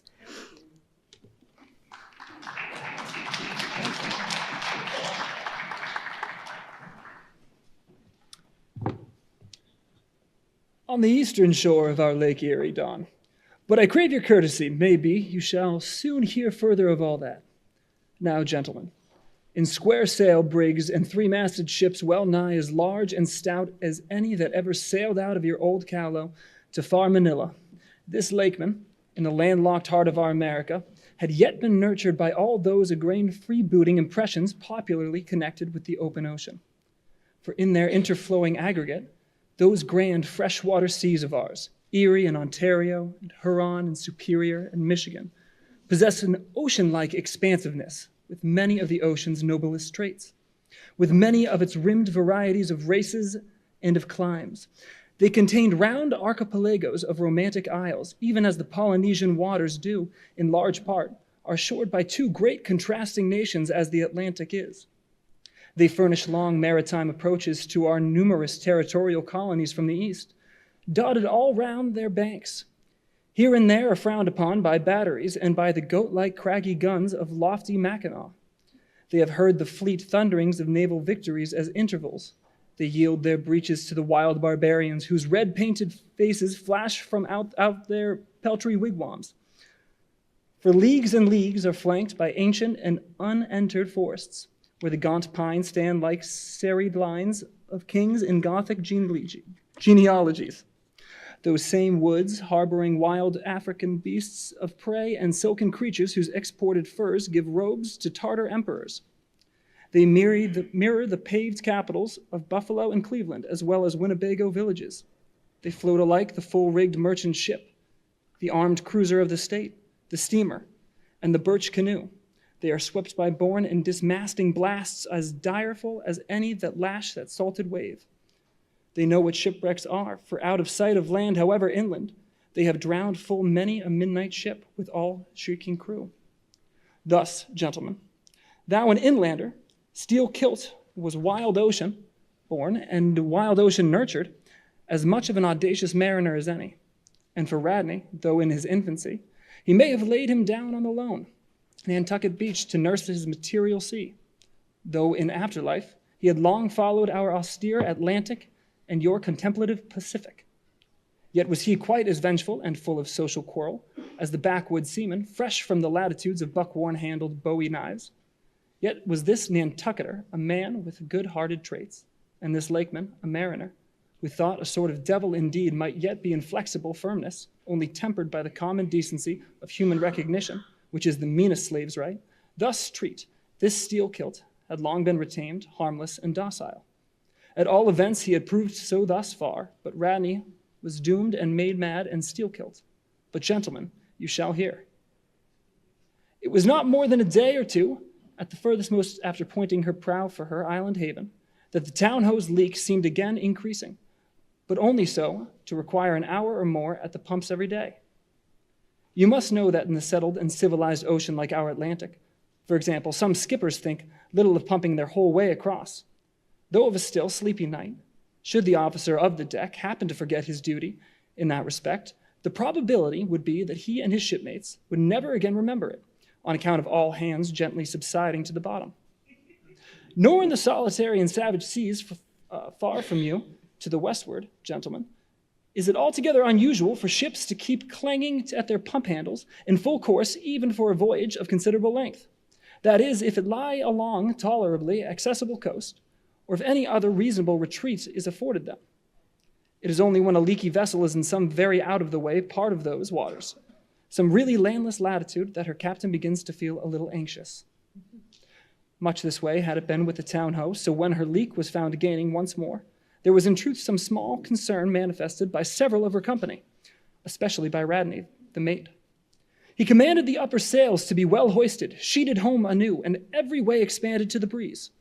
Now this, Radney, I suppose, was a little of a coward, and as little inclined to any sort of nervous apprehensiveness touching his own person as any fearless, unthinking creature on land or on sea that you can conveniently imagine, gentlemen. Therefore, when he betrayed this solicitude about the safety of the ship, some of the seamen declared that it was only on account of his being a part owner in her. So when they were working that evening at the pumps, there was on this head no small gamesomeness, silly going on among them, as they stood with their feet continually overflowed by the rippling clear water, clear as any mountain spring, gentlemen, that bubbling from the pumps ran across the deck and poured itself out in steady spouts at the lee scupper holes.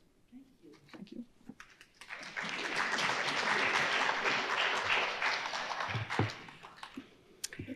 Now, as you well know, it is not seldom the case in this conventional world of ours, watery or otherwise, that when a person placed in command over his fellow men finds one of them to be significantly his superior in general pride of manhood, straightway against that man he conceives an unconquerable dislike and bitterness.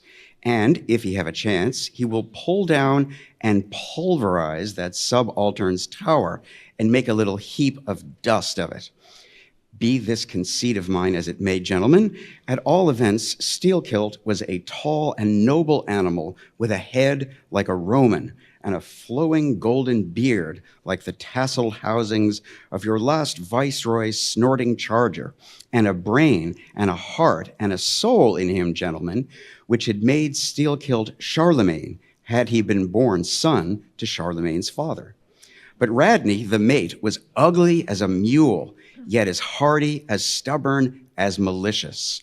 He did not love Steelkilt, and Steelkilt knew it. Espying the mate drawing near as he was toiling at the pump with the rest, the lakeman affected not to notice him, but unawed, went on with his gay banterings. Aye, aye, my merry lads, it's a lively leak, this. Hold a cannikin, one of ye, and let's have a taste. By the Lord, it's worth bottling. I tell you what, men, old Rad's investment must go for it. He had best cut away his part of the hull and tow it home. The fact is, boys, that Swordfish only began the job. He's come back again with a gang of ship carpenters, sawfish, and filefish, and whatnot, and the whole posse of them are now hard at work cutting and slashing at the bottom, making improvements, I suppose. If old Rad were here now, I'd tell him to jump overboard and scatter him. They're playing the devil with his estate, I can tell him. But he's a simple old soul, Rad, and a beauty too. Boys, they say the rest of his property is invested in looking glasses. I wonder if he'd give a poor devil like me the model of his nose. Damn your eyes, what's that pump stopping for, roared Radney, pretending not to have heard the sailor's talk. Thunder away at it. Aye, aye, sir, said Steelkilt, merry as a cricket. Lively, boys, lively now. And with that, the pump clanged like 50 fire engines. The men tossed their hats off to it, and ere long that peculiar gasping of the lungs was heard, which denotes the fullest tension of life's utmost energies. Quitting the pump at last with the rest of his band, the lakeman went forward all panting and sat himself down on the windlass, his face fiery red, his eyes bloodshot, and wiping the profuse sweat from his brow. Now, what cozening fiend it was, gentlemen, that possessed Radney to meddle with such a man in that corporeally exasperated state, I know not. But so it happened. Intolerably striding along the deck, the mate commanded him to get a broom and sweep down the planks, and also a shovel, and remove some offensive matters consequent upon allowing a pig to run at large. Now, gentlemen, sweeping a ship's deck at sea is a piece of household work, which in all times but raging gales is regularly attended to every evening. It has been known to be done in the case of ships actually foundering at the time. Such, gentlemen, is the inflexibility of sea usages and the instinctive love of neatness in seamen, some of whom would not willingly drown without first washing their faces. But in all vessels, this broom business is the prescriptive province of the boys, if boys there be aboard. Besides, it was the stronger men in the town ho that had been divided into gangs, taking turns at the pumps and being the most athletic seamen of them all. Steelkilt had been regularly assigned captain of one of the gangs. Consequently, he should have been freed from any trivial business not connected with truly nautical duties, such being the case with his comrades. I mention all these particulars so that you may understand exactly how this affair stood between the two men.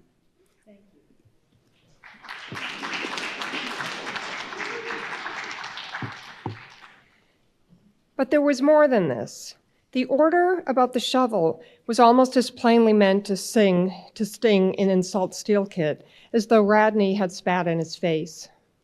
Any man who has gone sailor in a whale ship will understand this.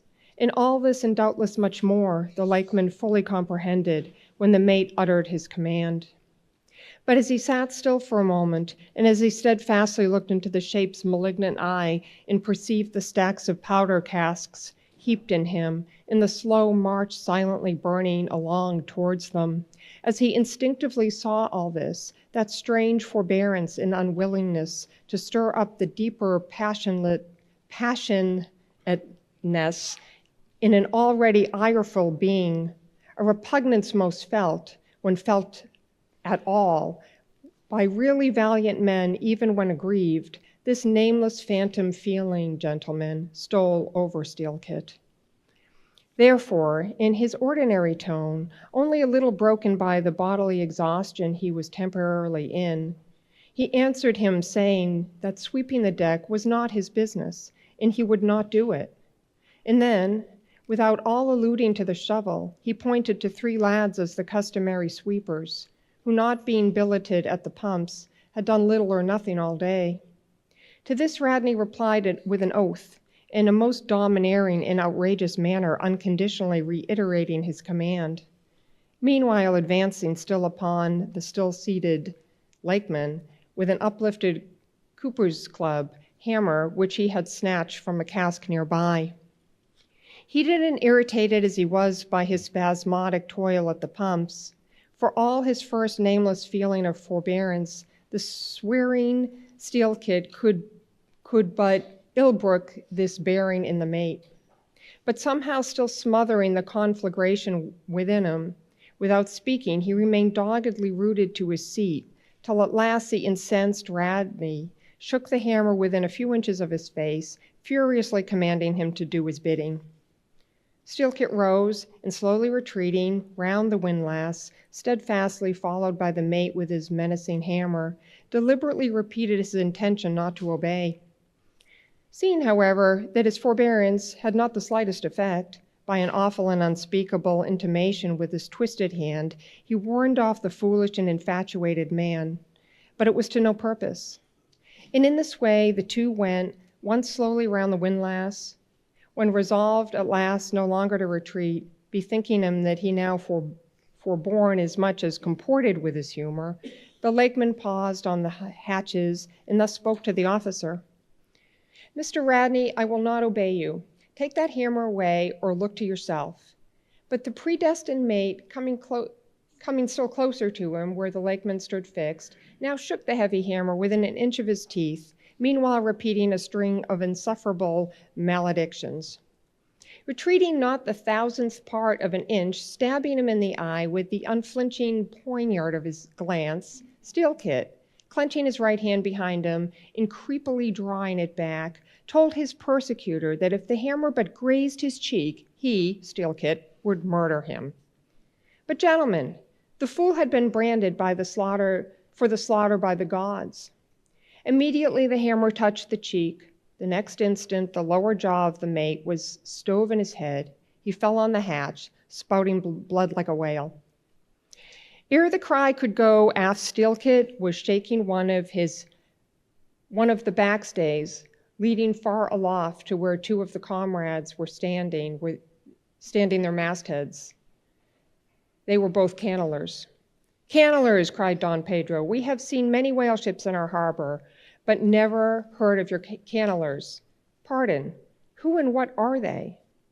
Cannelers, Don, are the boatmen belonging to our Grand Erie Canal. You must have heard of it. Nay, Signor. Hereabouts in this dull, warm, most lazy and hereditary land, we know but little of your vigorous north. Aye? Well then, Don, refill my cup. Your chicha's very fine, and ere proceeding further, I will tell ye what our cannelers are, for such information may throw sidelight upon my story. For 360 miles, gentlemen, through the entire breadth of the state of New York, through numerous populous cities and most thriving villages, through long, dismal, uninhabited swamps and affluent cultivated fields, unrivaled for fertility, by billiard room and bar room, through the holy of holies of great forests, on Roman arches over Indian rivers, through sun and shade, by happy hearts are broken, through all the wide contrasting scenery of those noble Mohawk counties, and especially by rows of snow-white chapels whose spires stand almost like milestones, flows one continual stream of venetially corrupt and often lawless life. There's your true Ashanti, gentlemen. There howl your pagans. Wherever you find them, next door to you, under the long flung shadow in the snug patronizing lee of churches. For by some curious fatality, it is often noted of your metropolitan freebooters that they ever encamp around the halls of justice. So sinners, gentlemen, most abound in holiest vicinities.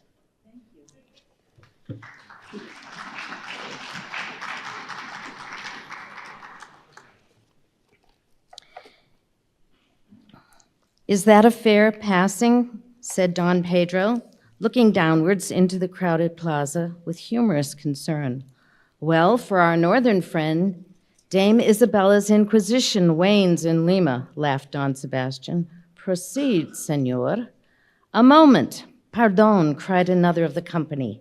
In the name of all us limeys, I but desire to express to you, Sir Sailor, that we have by no means overlooked your delicacy in not substituting present Lima for distant Venice in your corrupt comparison. Oh, do not bow and look surprised. You know the proverb, all along this coast, corrupt as Lima. It but bears out your saying, too. Churches more plentiful than billiard tables, and forever open and corrupt as Lima. So too Venice. I have been there, the holy city of the blessed evangelist St. Mark. St. Dominic, purge it, your cup. Thanks, here I refill. Now you pour out again. Freely depicted in his own vocation, gentlemen, the canaler would make a fine dramatic hero. So abundantly and picturesquely wicked is he. Like Mark Antony, for days and days along his green-turfed, flowery Nile, he indolently floats, openly toying with his red-cheeked Cleopatra, ripening his apricot thigh upon the sunny deck. But ashore, all this effeminacy is dashed. The brigandish guise which the canneler so proudly sports, his slouched and gaily ribboned hat betoken his grand features. A terror to the smiling innocence of the villages through which he floats, his swart visage and bold swagger are not unshunned in cities. Once a vagabond on his own canal, I have received good turns from one of these cannelers. I thank him heartily. Would fain be not ungrateful, but it is often one of the prime redeeming qualities of your man of violence that at times he has as stiff an arm to back a poor stranger in a strait as to plunder a wealthy one. In sum, gentlemen, what the wildness of this canal life is emphatically evinced by this, that our wild whale fishery contains so many of its most finished graduates, and that scarce any race of mankind, except Sydney men, are so much distrusted by our whaling captains. Nor does it at all diminish the curiousness of this matter, that to many thousands of our rural boys and young men born along its line, the probationary life of the Grand Canal furnishes the sole transition between quietly reaping in a Christian cornfield and recklessly plowing the waters of the most barbaric seas. I see, impetuously exclaimed Don Pedro, spilling his chicha upon his silvery ruffles. No need to travel, the world's one Lima. I had thought now that at your temperate north, the generations were cold and holy as the hills. But the story. I left off, gentlemen, where the lakeman shook the backstay. Hardly had he done so when he was surrounded by the 3 junior mates and the 4 harpooners, who all crowded him to the deck. But sliding down the ropes like baleful comets, the 2 cannelers rushed into the uproar and sought to drag their man out of it towards the forecastle. Others of the sailors joined with them in this attempt, and a twisted turmoil ensued. While standing out of harm's way, the valiant captain danced up and down with a whale pike, calling upon his officers to manhandle that atrocious scoundrel and smoke him along to the quarterdeck. At intervals, he ran close up to the revolving border of the confusion, and prying into the heart of it with his pike, sought to prick out the object of his resentment.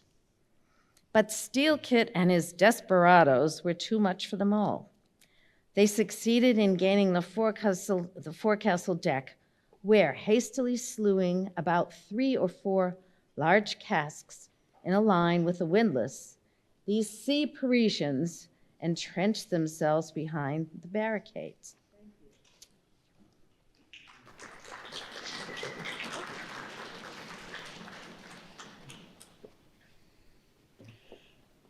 "Come out of that, ye pirates," roared the captain, now menacing them with a pistol in each hand, just brought to him by the steward.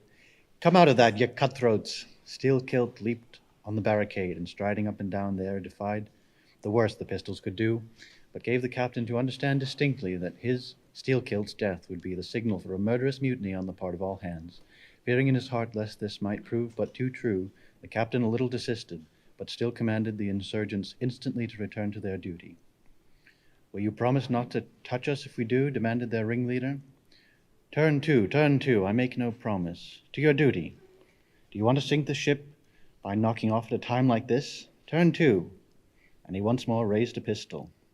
"Sink the ship," cried Steelkilt. "Aye, let us sink.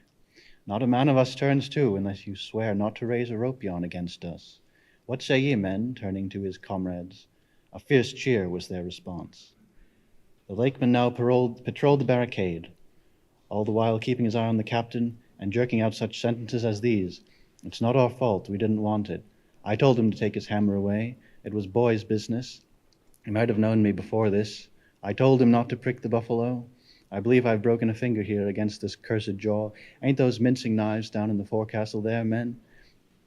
Look to those handspikes, me hearties. Captain, by God, look to yourself. Say the word. Don't be a fool. Forget it all. We all ready to turn to. Treat us decently, and we're your men, but we won't be flogged. Turn to, I make no promises. Turn to, I say." "Look ye now," cried the lakeman, flinging out his arm towards him. "There are a few of us here, and I am one of them, who have shipped for the cruise, you see. Now, as you well know, sir, we can claim our discharge as soon as the anchor is down, so we don't want a row. It's not our interest. We want to be peaceable. We are ready to work, but we won't be flogged." "Turn to," roared the captain.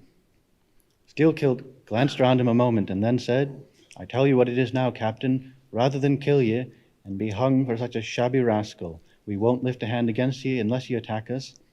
But till you say the word about not flogging us, we don't do a hand's turn. Down into the forecastle, then. Down with ye. I'll keep you there till you're sick of it. Down you go." "Shall we?" cried the ringleader to his men. Most of them were against it, but at length, in obedience to Steelkilt, they preceded him down into their dark den, growlingly disappearing like bears into a cave. As the lakeman's bare head was just level with the planks, the captain and his posse leaped the barricade and, rapidly drawing over the slide of the scuttle, planted their group of hands upon it and loudly called for the steward to bring the heavy brass padlock belonging to the companionway. Then, opening the slide a little, the captain whispered something down the crack, closed it, and turned the key upon them, 10 in number, leaving on deck some 20 or more who thus far had remained neutral. All night a wide-awake watch was kept by all the officers, forward and aft, especially about the forecastle scuttle and fore hatchway, at which last place it was feared the insurgents might emerge, after breaking through the bulkhead below. But the hours of darkness passed in peace, the men who still remained at their duty toiling hard at the pumps, whose clinking and clanking at intervals through the dreary night dismally resounded through the ship. At sunrise, the captain went forward and, knocking on the deck, summoned the prisoners to work, but with a yell they refused. Water was then lowered down to them, and a couple of handfuls of biscuit were tossed after it, when again turning the key upon them and pocketing it, the captain returned to the quarter-deck.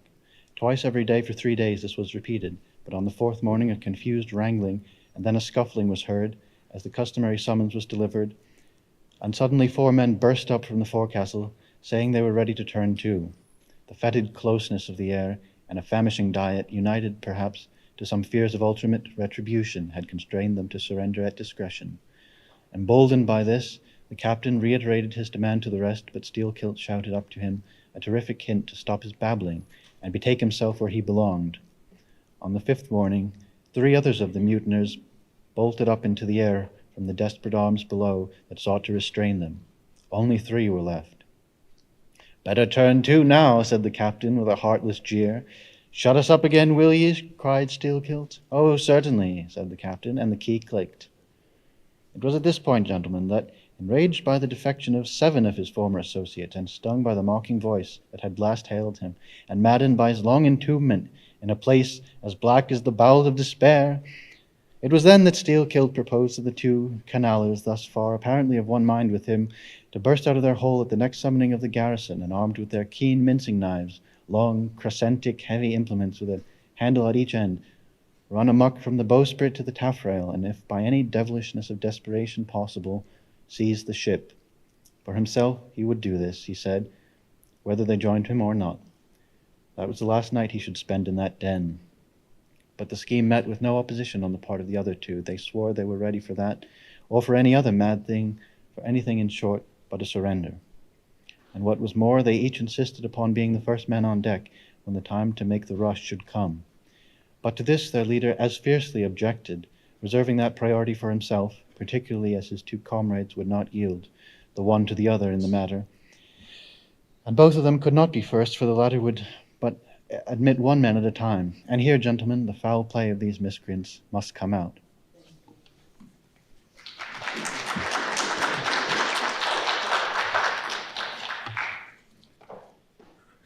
Upon hearing the frantic project of their leader, each in his own separate soul had suddenly lighted, it would seem, upon the same piece of treachery, namely, to be the foremost in breaking out, in order to be the first of the 3, though the last of the 10, to surrender, and thereby secure whatever small chance of pardon such conduct might merit.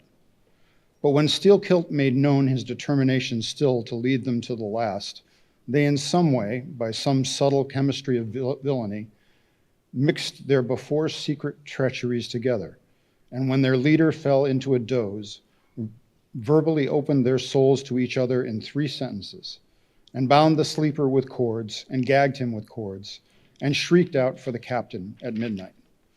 Thinking murder at hand, and smelling in the dark for the blood, he and all his armed mates and the harpooneers rushed for the forecastle. In a few minutes, the scuttle was opened, and bound hand and foot, the still struggling ringleader was shoved up into the air by his perfidious allies, who at once claimed the honor of securing a man who had been fully ripe for murder. But all these were collared and dragged along the deck like dead cattle, and side by side were seized up into the mizzen rigging like 3 quarters of meat, and there they hung till morning. "Damn ye," cried the captain, pacing to and fro before them, "the vultures would not touch ye, you villains." At sunrise he summoned all hands, and separating those who had rebelled from those who had taken no part in the mutiny, He told the former that he had a good mind to flog them all around. Thought upon the while he would do so, he ought to, justice demanded it, but for the present, considering their timely surrender, he would let them go with a reprimand, which he accordingly administered in the vernacular. But as for you, ye carrion rogues, turning to the three men in the rigging, for you I mean to mince ye up for the trypots. And seizing a rope, he applied it with all his might to the backs of the two traitors, till they yelled no more, but lifelessly hung their heads sideways as the two crucified thieves are drawn. My wrist is sprained with ye, he cried at last, but there is still rope enough left for you, my fine bantam, that wouldn't give up. Take that gag from his mouth, and let us hear what he can say for himself. For a moment, the exhausted mutineer made a tremulous motion of his cramped jaws, and then, painfully twisting round his head, said in a sort of hiss, "What I say is this, and mind it well. If you flog me, I murder you." Say ye so, then see how ye frighten me. And the captain drew off with the rope to strike. Best not, hissed the lakeman. But I must, and the rope was once more drawn back for the stroke. Steelkilt here hissed out something, inaudible to all but the captain, who, to the amazement of all hands, started back, paced the deck rapidly 2 or 3 times, and then suddenly throwing down his rope said, "I won't do it. Let him go. Cut him down. Do you hear?" But as the junior mates were hurrying to execute the order, a pale man with a bandaged head arrested them, Radney, the chief mate. Ever since the blow, he had lain in his berth, but that morning, hearing the tumult on the deck, he had crept out and thus far had watched the whole scene. Such was the state of his mouth that he could hardly speak, but mumbling something about his being willing and able to do what the captain dared not attempt, he snatched the rope and advanced to his pinioned foe. "You are a coward," hissed the lakeman. "So I am, but take that." The mate was in the very act of striking when another hiss stayed his uplifted arm. He paused, and then pausing no more, made good his word, spite of Steelkilt's threat, whatever that might have been. The 3 men were then cut down, all hands were turned to, and sullenly worked by the moody seamen. The iron pumps clanged as before. Just after dark that day, when one watch had retired below, a clamor was heard in the forecastle, and the 2 trembling traders running up besieged the cabin door, saying they durst not consort with the crew. Entreaties, cuffs, and kicks could not drive them back, so at their own instance they were put down in the ship's run for salvation. Still, no sign of mutiny reappeared among the rest. On the contrary, it seemed that mainly at Steelkilt's instigation, they had resolved to maintain the strictest peacefulness, obey all orders to the last, and when the ship reached port, desert her in a body. But in order to ensure the speediest end to the voyage, they all agreed to another thing, namely, not to sing out for whales in case any should be discovered. For, spite of her leak and spite of all her other perils, the town host still maintained her mastheads, and her captain was just as willing to lower for a fish that moment as on the day his craft first struck the cruising ground. And Radney, the mate, was quite as ready to change his berth for a boat, and with his bandaged mouth seek to gag in death the vital jaw of the whale.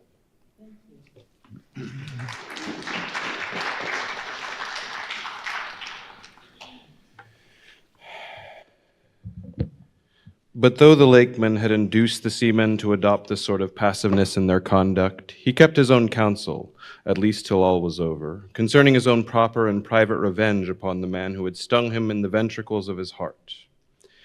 He was in Radney, the first mate's watch, and, as if the infatuated man sought to run more than halfway to meet his doom, after the seaman at the rigging, he insisted, against the express counsel of the captain, upon resuming the head of his watch at night. Upon this, and 1 or 2 other circumstances, Steelkilt systematically built the plan of his revenge. During the night, Radney had an unseamanlike way of sitting on the bulwarks of the quarterdeck and leaning his arm upon the gunwale of the boat, which was hoisted up there, a little above the ship's side. In this attitude, it was well known, he sometimes dozed.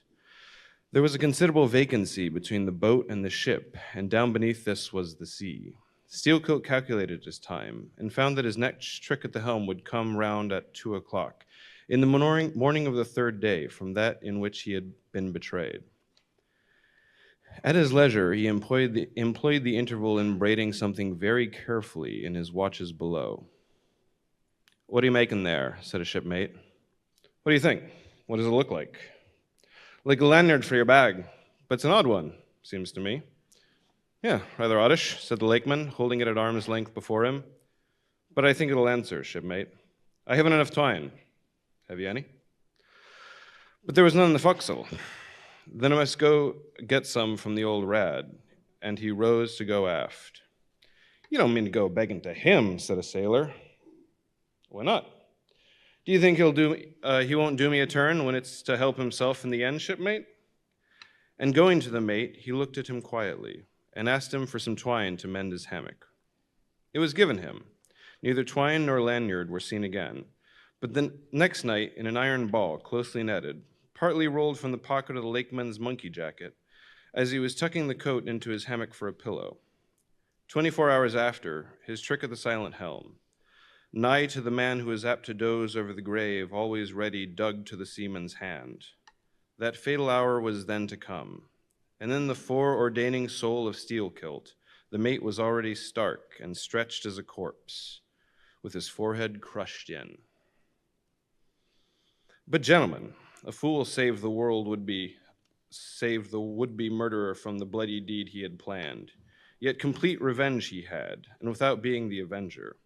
For, by a mysterious fatality, heaven itself seemed to step in and take out of his hand into its own the damning thing he would have done.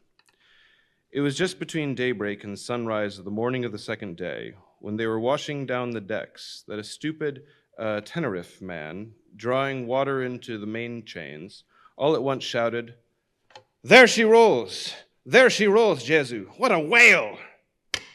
It was Moby Dick. "Moby Dick!" cried Don Sebastian. "Saint Dominic! Sir Sailor, but do whales have christening?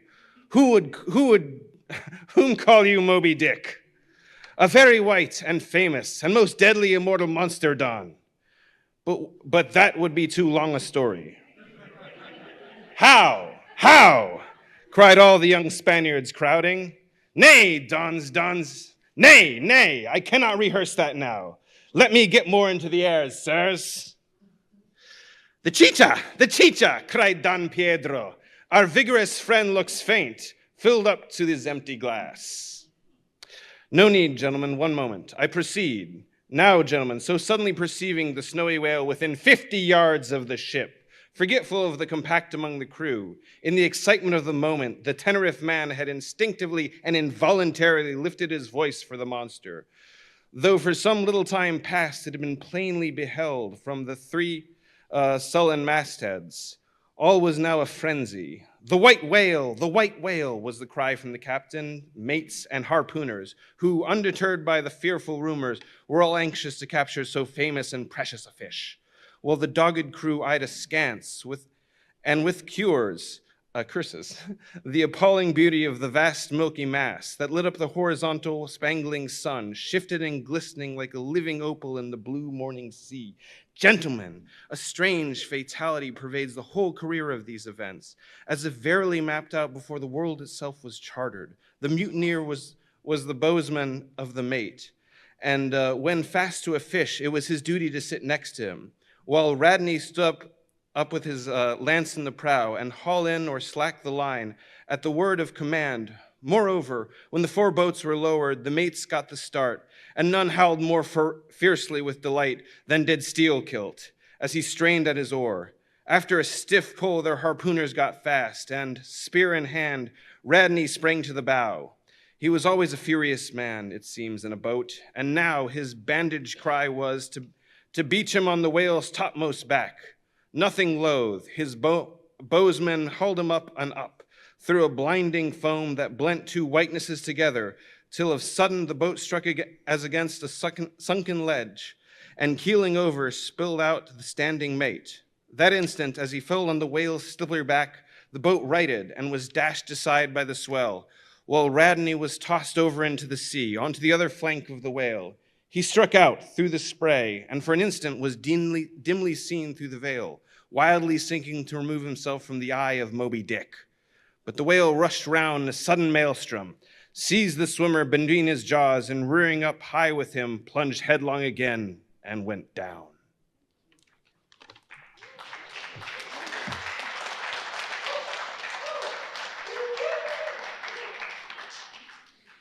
Meantime, at the first tap of the boat's bottom, the lakeman had slackened the line so as to drop astern from the whirlpool.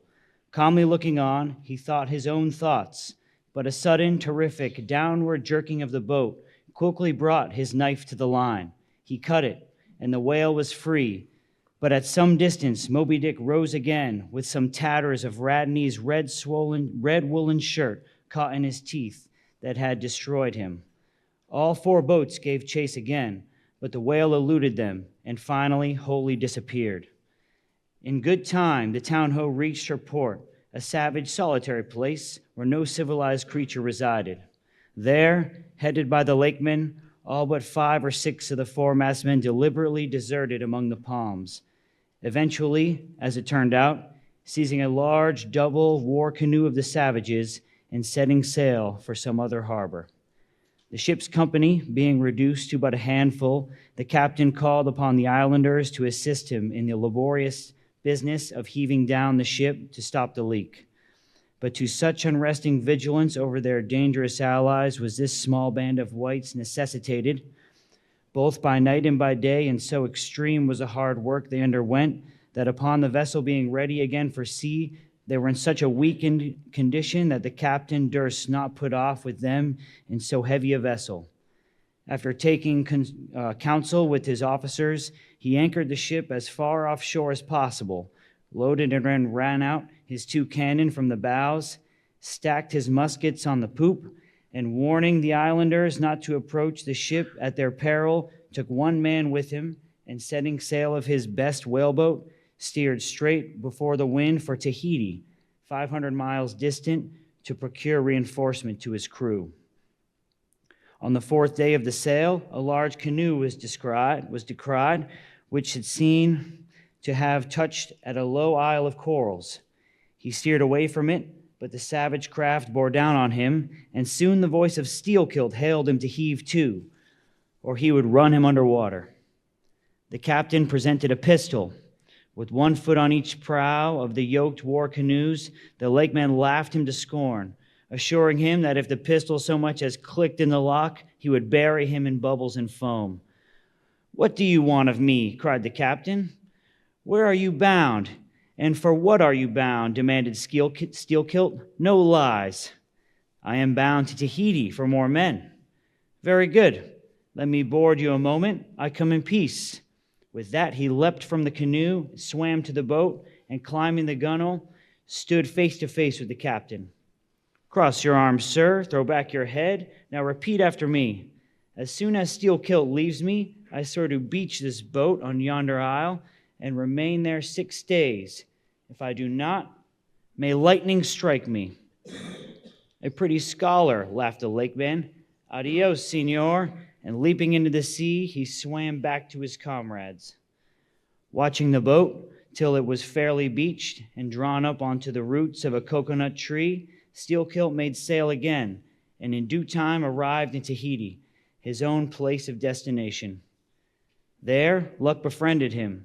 2 ships were about to sail for France and were providentially in way of precisely that number of men which the sailor headed. They embarked, and so forever got the start on their former captain, had he been at all minded to work them legal retribution. Some 10 days after the French ship sailed, the whaleboat arrived, and the captain was forced to enlist some of the more civilized Tahitians who had been somewhat used to the sea. Chartering a small native schooner, he returned with them to his vessel, and finding all right there, again resumed his cruisings. Where Steelkilt is now, gentlemen, none know. But upon the island of Nantucket, the widow of Radney still turns the sea, which refuses to give up its dead. Still in dreams sees the awful white whale that destroyed him.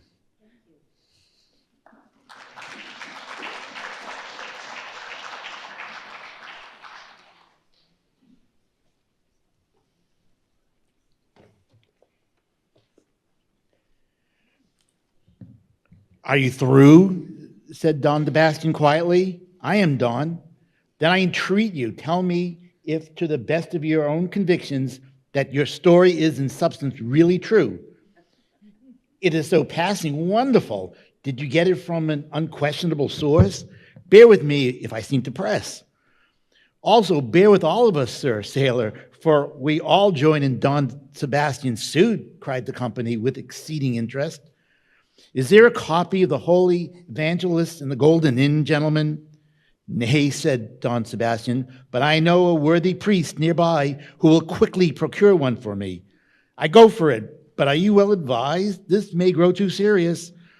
Will you be so good as to bring the priest also, Don? Though there are no autodefas in Lima now, said one of the company to another, I fear our sailor friend runs risk of Can I help? Thank you. Let us withdraw more of the moonlight. I see no need of this. Excuse me for running after you, Don Sebastian, but may I also beg that you will be particular in procuring the largest size evangelist you can? This is the priest. He brings you the evangelist, said Don Sebastian gravely, returning with a tall, solemn figure. Let me remove my hat. Now, venerable priest, further into the light and hold the holy book before me that I may touch it.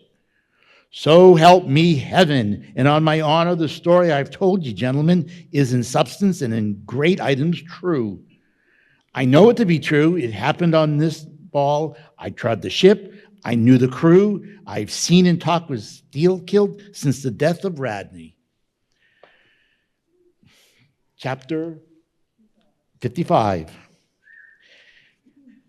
I shall ere long paint to you as well as one can without canvas something like the true form of the whale as he actually appears to the eye of the whaleman when in his own absolute body the whale is moored along the whaleship so that he can be fairly stepped upon there.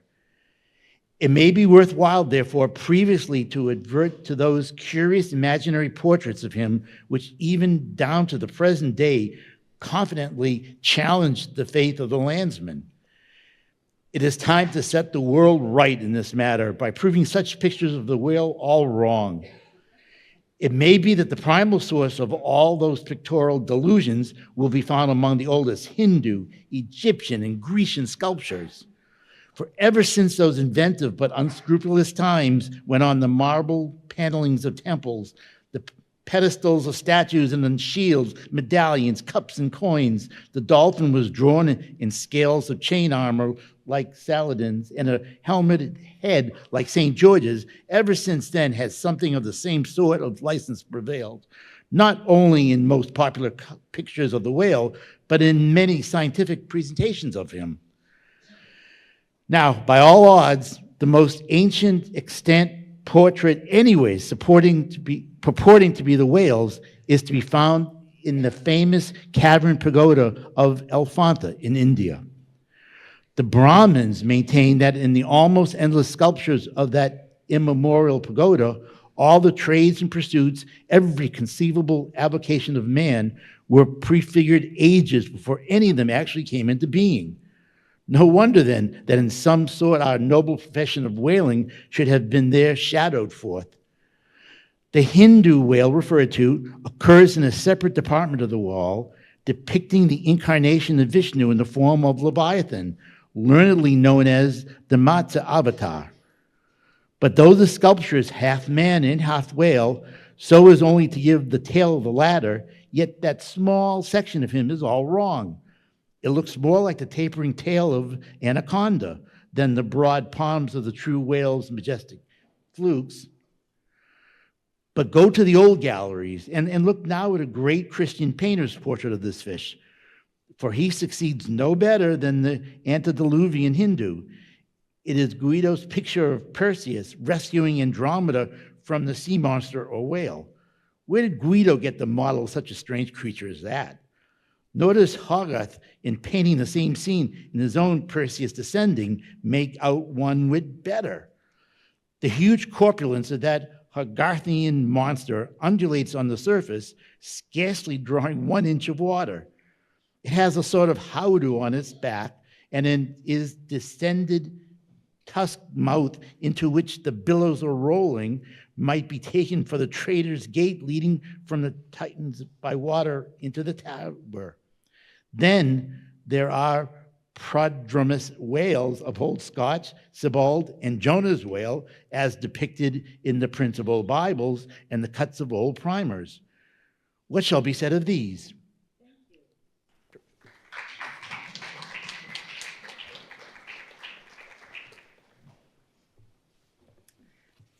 As for the bookbinder's whale winding like a, whale winding like a vine stalk round the stalk of descending anchor, as stamped and gilded on the backs of and title pages of many books, both old and new, this is a very picturesque but purely fabulous creature, imitated, I take it, from the like figures of antique vases.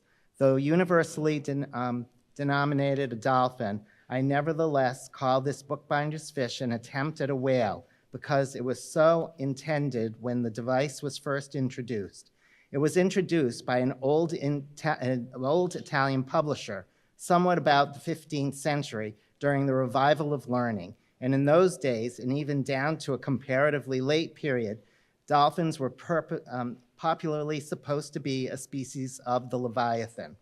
In the vignettes and other embellishments of some ancient books, you will at times meet with very curious touches at the whale, where all manner of spouts, jet d'eau, hot springs and cold, Saratoga and Baden-Baden, some bubbling up from the unexhausted brain. In the title page of the original edition of The Advancement of Learning, you will find some curious whales. But quitting all these unprofessional attempts, let us glance at those pictures of Leviathans purporting to be sober, scientific delineations by those who know. In old Harris's collection of voyages, there are some plates of whales extracted from a Dutch book of voyages, AD 1671, entitled A Whaling Voyages to Spitzbergen in the Ship Jonas in the Whale, Peter Peterson of Friesland, Master. In one of those plates, the whales, like great rafts and logs, are represented lying among ice isles, while with white bears running over their living backs. In another plate, the prodigious blender is made of representing the whale with perpendicular flukes. Then again, there is an imposing quarto written by one Captain Colnet, a post-captain in the English Navy, entitled A Voyage Round Cape Horn into the South Seas for the purpose of extending the spermaceta whale fisheries. In this book is an outline purporting to be a picture of Physeter, or spermaceta whale, drawn by scale from one killed on the coast of Mexico, August 1793, and hoisted on deck. I doubt not the captain had this voracious picture taken for the benefit of the mariners. To mention but one thing about it, let me say that that it has an eye which applied, according to the accompanying scale, to a full-grown sperm whale, would make the eye of the whale bow window some 5 feet long. Ah, my gallant captain, why do ye not give us Jonah's looking out of the eye? Nor are the most contentious compilations of natural history for the benefit of the young and tender free from the same heinous of mistake. Look at the popular work, Goldsmith's Animated Nature. In the abridged London edition of 1807, there are plates of an alleged whale and a narwhal. I do not wish to seem inelegant, but this unsightly whale looks much like an amputated sow, and for the narwhal, one glimpse at it is enough to amaze one. That in the 19th century, such a hippogriffy could be palmed for genuine upon any intelligent public of schoolboys. Then again, in 1825, Bernard Germain, Count de la Cepede, our great naturalist, published a scientific systemized whale book, wherein are several pictures of the different species of the Leviathan. All these are not only incorrect, but the picture of the Mycistus or Greenland whale, that is to say, the right whale, even Scoresby, a long-experienced man as touching that species, declares not to have its counterpart in nature.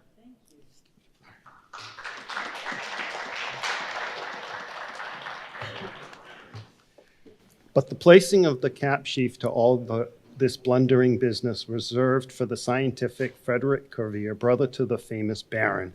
In 1836, he published a natural history of whales, in which he gives what he calls a picture of the sperm whale. Before showing the picture to any Nantucketer, you had best provide for your summary retreat from Nantucket. In a word, Frederick Cuvier's sperm whale is not a sperm whale, but a squash. Of course, he never had the benefit of whaling voyage, such men seldom have, but once he derived that picture, who can tell? Perhaps he got it as his scientific predecessor in the same field, Desmasterus, got one of his authentic abortions, that is from a Chinese drawing. And what sort of lively lads with the pencil those Chinese are, many queer cups and sauces inform us. As for the sign painters' whales seen in the streets hanging over the shops of oil dealers, what shall be said of them? They are generally Richard III whales with dromedary humps and very savage breakfasting on 3 or 4 sailor tarts, that is, whaleboats full of mariners, those deformities floundering in seas of blood and blue paint. But these manifold mistakes in depicting the whales are not so very surprising after all. Consider, most of the scientific drawings have been taken from the stranded fish, and these are about as correct as drawing of a wrecked ship with broken back would correctly represent the noble animal itself in all its undashed pride of hull and spars. Though elephants have stood for the full lengths, the living Leviathan has never been fully floated himself for his portrait.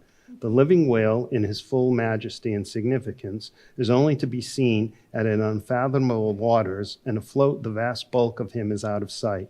Like a launched line of battleship, and out of that element, it is the thing internally impossible for mortal men to hoist him bodily into the air, so as to preserve all his mighty swells and undulations. And not to speak of the highly presumable difference of contour between a young sucking whale and a full-grown Platonian Leviathan, yet even in the case of one of those young sucking whales hoisted to a ship's deck, such is then the outlandish, eel-like, limbered, varying shape of them, that this precise expression the devil itself could not catch.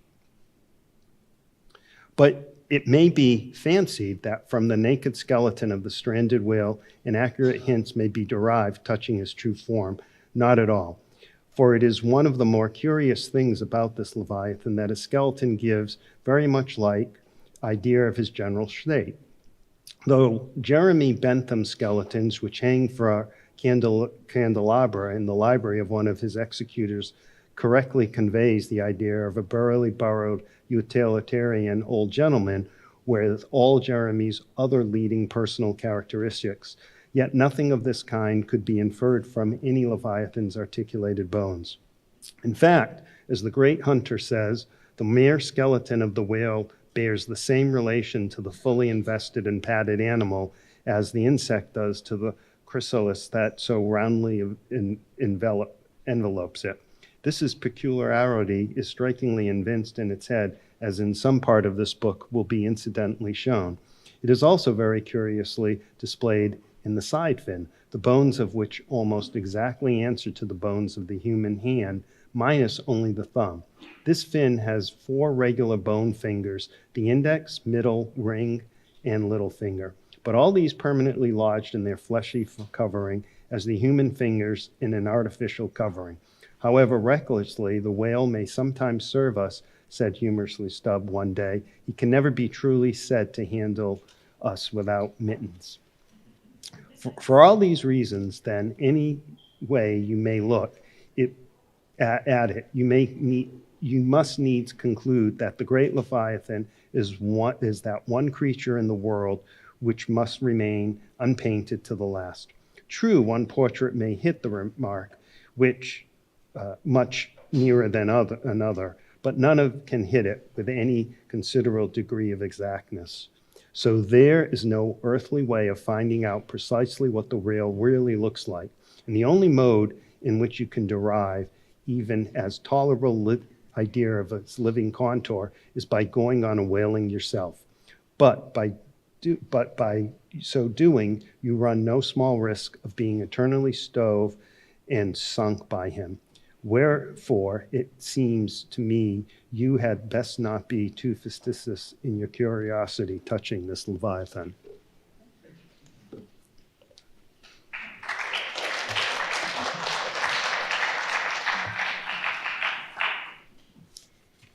In connection with the monstrous pictures of whales, I am strongly tempted here to enter upon those still more monstrous stories of them which are to be found in certain books, both ancient and modern, especially in Pliny Purchas, Hakluyt, Harris, Cuvier, and Company, but I pass that matter by.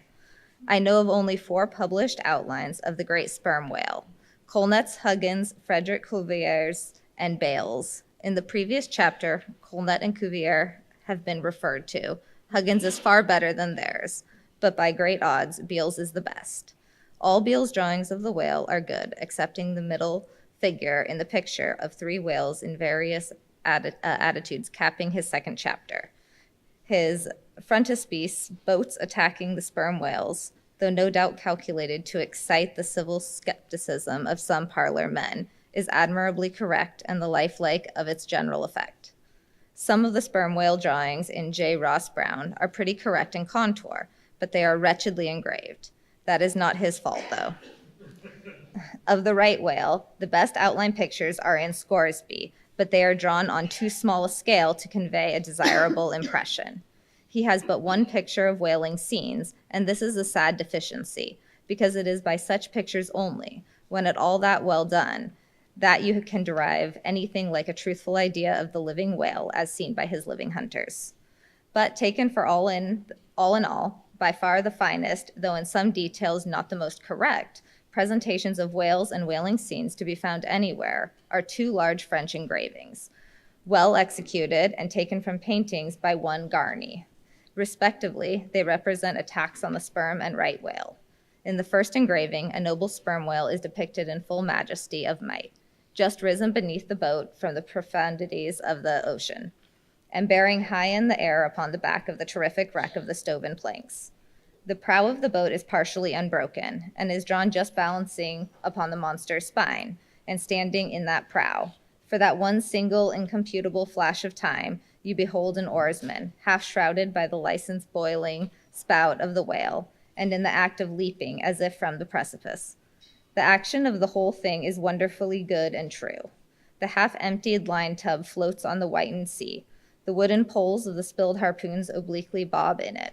The heads of the swimming crew are scattered about the whale in contrasting expressions of affright, while in the black, stormy distance the ship is bearing down upon the scene. Serious fault might be found with the anatomical details of this whale, but let that pass, since for the life of me I could not draw so good a one. In the second engraving, the boat is in the act of drawing alongside the barnacled flank of a large running right whale that rolls his black, weedy bulk in the sea like some mossy rock slide from the Patagonian cliffs. His jets are erect, full, and black like soot, so that from so abounding a smoke in the chimney, you would think there must be a brave supper cooking in the great bowels below. Sea fowls are pecking at the small crabs, shellfish, and other sea candies and macaroni, which the right whale sometimes carries on his pestilent back. And all the while, the thick-lipped Levitian is rushing through the deep, leaving tons of tumultuous white curds in his wake, and causing the slight boat to rock in the swells like a skiff caught night the paddle wheels of an ocean steamer.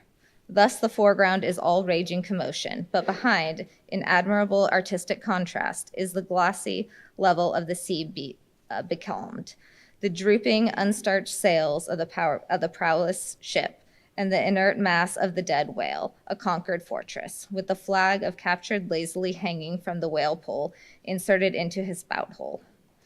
Who Garnery the painter is or was, I know not. But in my life, for if he was either practically conversant with his subject or else marvelously tutored by some experienced whaleman. The French are the labs for painting action. Go and gaze upon all the paintings of Europe, and where will you find such a gallery of living and breathing commotion on canvas as in that triumphal hall in Versailles, where the beholder fights his way, pell-mell through the consecutive great battles of France, where every sword seems a flash of the northern lights, and the successive armed kings of emperors dash by, like a charge of crowned centaurs. Not wholly unworthy of a place in that gallery are these sea battle pieces of Garnery.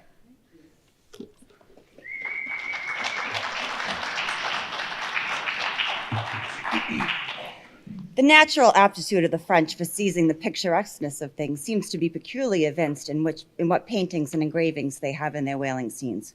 With not 1/10 of England's experience in the fishery, and not the 1,000th part of the Americans, they have nevertheless furnished both nations with that only finished sketches of all capable of conveying the real spirit of the whale hunt. For the most part, the English and American whale draftsmen seem entirely content on presenting the mechanical outline of things, such as the vacant profile of the whale, which, so far as picturesqueness of effect is concerned, is about tantamount to sketching the profile of the pyramid. Even Scoresby, the justly renowned right whaleman, after giving us a stiff full length of the Greenland whale and 3 or 4 delicate miniatures of narwhals and porpoises, treats us to a series of classical engravings of boat hooks, chopping knives, and grapnels, and with the microscopic diligence of a Leeuwenhoek, submits the inspection of a shivering world of 96 facsimiles of magnified Arctic snow crystals. I mean no disparagement to the excellent voyager. I honor him for a veteran.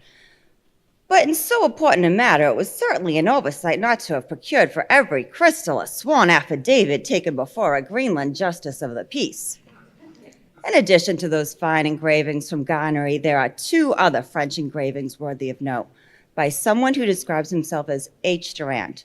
One of them, though not precisely adapted to our present purpose, nevertheless deserves mention on other accounts.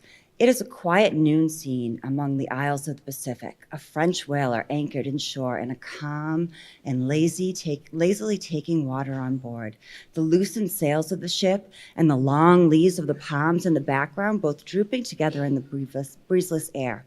The effect is very fine when considered with reference to its presenting the hardy fishermen under one of their very few aspects of Oriental repose. The other engraving is quite a different affair. The ship hove to upon the open sea, and in the very heart of the Leviathan life, with the right whale alongside the vessel in the act of cutting in, hove over to the monster as if to a key, and a boat, hurriedly pushing off from this scene of activity, is about to give chase to whales in the distance. The harpoons and lances lie leveled for use. 3 oarsmen are just setting the mast in its hole, while from a sudden roll of the sea, the little craft stands half erect out of the water, like a rearing horse. From the ship, the smoke of the torments of the boiling whale is going up like smoke over a village of smithies, and to windward, a black cloud, rising up with earnest over squalls and rains, seems to quicken the activity of the excited seaman. Chapter 57, of whales in paint, in teeth, in wood, in sheet iron, in stone, in mountains, in stars. On Tower Hill, as you go down to the London docks, you may have seen a crippled beggar, or cadger, as the sailors say, holding a painted board before him, representing the tragic scene in which he lost his leg. There are 3 whales and 3 boats. One of the boats, presumably to contain the missing leg in all its original integrity, is being crunched by the jaws of the foremost whale. Any time these 10 years, they tell me, that man held up that picture and exhibited that stump to an incredulous world. But the time of his justification has now come. His 3 whales are as any good whales as are ever published in Wapping, at any rate, and his stump is as unquestionably a stump as any will find in the Western clearings. But though forever mounted on that stump, never a stump speech does a poor whaleman make, but with downcast eyes stands ruefully contemplating his own amputation. through the Pacific and also in Nantucket and New Bedford and Sag Harbor, you will come across lively sketches of whales and whaling scenes graven by the fishermen themselves on sperm whale teeth or ladies' busks wrought out of the right whalebone and other like scrimshander articles, as the whalemen called the numerous little ingenious contrivances they elaborately carve out of the rough material in their hours of ocean leisure. Some of them have little boxes of dentistical-looking implements, specially intended for the scrimshandering business. But in general, they toil with their jackknives alone, and with that almost omnipotent tool of the sailor, they will turn you out anything you please in the way of a mariner's fancy. Long exile from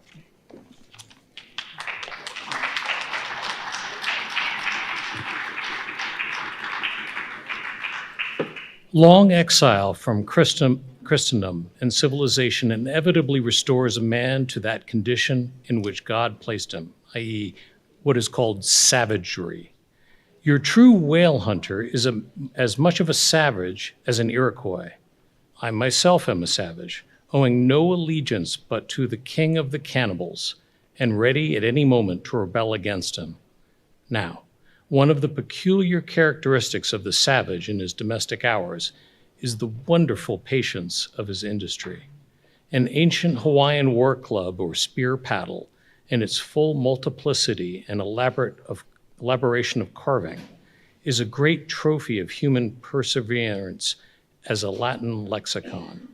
For with but a broken seashell or a shark's tooth, that miraculous intricacy of wooden network has been achieved, and at a cost steady years of steady appreciation. As with the Hawaiian savage, so with the white sailor savage, with the same marvelous patience and with the same single shark's tooth of his one poor jackknife, he will carve you a bit of bone sculpture, not quite as workmanlike, but as close-packed in its mazeness of design as the Greek savage, Achilles' shield, and full of barbaric spirit and suggestiveness, as the prince of that fine old Dutch savage, Albert Dürer. Wooden whales, or whales cut in profile out of the small dark slabs of the noble South Sea warwood, are frequently met in the forecastles of American whalers. Some of them are done with much accuracy. At some gabled-roofed country houses, you will see brass whales hung by the tail for knockers to the roadside door. When the porter is sleepy, the anvil-headed whale would be best, but these knocking whales are seldom remarkable as faithful essays. On the spires, some old-fashioned churches, you will see sheet-ironed whales placed there for weathercocks, but they are so elated, and besides that are all to intents and purposes labeled with hands off. You cannot examine them closely enough to decide upon their merit. In bony ribbed regions of the earth, where at the base of high broken cliffs, masses of rocks lie strewn in fantastic groupings upon the plain, you will often discover images of the petrified forms of the Leviathan partially merged in grass, which of a windy day breaks against them in a surf of green surges. Then again, in mountainous countries where the traveler is continuously girdled by amphitheatrical heights, here and there from some lucky point of view, you will catch passing glimpses of the profiles of whales defined along the undulating ridges. But you must be a thorough whalesman to see these sights, and not only that, but if you wish to return to such a site again, you must be sure and take the exact intersecting latitude and longitude of your first standpoint, else, so chance-like such observations of the hills, your precise previous standpoint would require a laborious rediscovery, like the Solomon Islands, which still remains incognita, though once high-ruffled Mendana trod them, Old Figueroa chronicled them. Nor when expandingly lifted by your subject can you fail to trace out great whales in the starry heavens and boats in pursuit of them? As when, long filled with thoughts of war, the eastern nations saw armies locked in battle among the clouds. Thus at the north I have chased Leviathan around the pole, and the revelations of the bright points the first defined him to me. And beneath the effulgent Arctic skies I have boarded the Argo Navis and joined the chase against the starry Cetrus, far beyond the ultimate stress of Hydrus and the flying fish.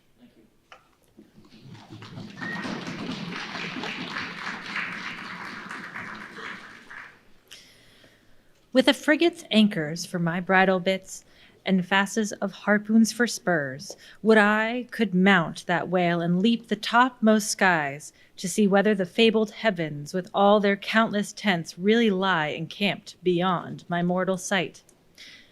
Chapter 58, Brit. Steering northeastward from the Cosettes, we fell in with vast meadows of brit, the minute yellow substance upon which the right whale largely feeds. For leagues and leagues it undulated round us, so that we seemed to be sailing through boundless fields of ripe and golden wheat. On the second day, numbers of right whales were seen, who, secure from the attack of a sperm whaler like the Pequod, with open jaws sluggishly swam through the brit, which, adhering to the fringing fibers of that wondrous Venetian blind in their mouths, was in that manner separated from the water that escaped at the lip. As morning mowers, who side by side slowly and seethingly advanced their scythes through the long wet grass of marshy meads, even so these monsters swam, making a strange grassy cutting sound and leaving behind them endless swaths of blue upon the yellow sea. That part of the sea, known among whalemen as the Brazil Banks, does not bear that name as the banks of Newfoundlands do, because of there being shallows and soundings there, but because of this remarkable meadow-like appearance caused by the vast drifts of brit continually floating in those latitudes where the right whales are often chased. But it was only the sound they made as they parted the brit, which it all reminded one of mowers. Seen from the mastheads, especially when they paused and were stationary for a while, their vast black forms looked more like lifeless masses of rock than anything else. And as in the great hunting countries of India, the stranger at a distance will sometimes pass on the plains recumbent elephants without knowing them to be such, taking them for bare, blackened elevations of the soil. Even so, often with him who for the first time beholds this species of the leviathans of the sea. And even when recognized at last, their immense magnitude renders it very hard really to believe that such bulky masses of overgrowth could possibly be instinct in all parts with the same sort of life that lives in a dog or a horse. Indeed, in other respects, you can hardly regard any creatures of the deep with the same feelings that you do for those of shore. For though some old naturalists have maintained that all creatures of the land are of their kind in the sea, and though taking a broad general view of the thing, this may very well be. Yet, coming to specialities, where, for example, does the sea furnish any fish that in disposition answers to the sagacious kindness of the dog? The accursed shark alone can in any generic respect be said to bear comparative analogy to him. But though to landsmen in general, the native inhabitants of the sea have ever been regarded with emotions unspeakably unsocial and repelling, though we know the sea to be an everlasting terra incognita, so that Columbus sailed over numberless unknown worlds to discover his one superficial western one, though by vast odds the most terrific of all mortal disasters have immemorially and indiscriminately befallen tens and hundreds of thousands of those who have gone upon the waters. Though but a moment's consideration will teach that however baby man may brag of his science and skills, and however much, in a flattered future, that science and skill may augment, yet forever and forever, to the crack of doom, the sea will insult and murder him, and pulverize the stateliest, stiffest frigate he can make, Nevertheless, by the continual repetition of these very impressions, man has lost that sense of the full awfulness of the sea which aboriginally belongs to it.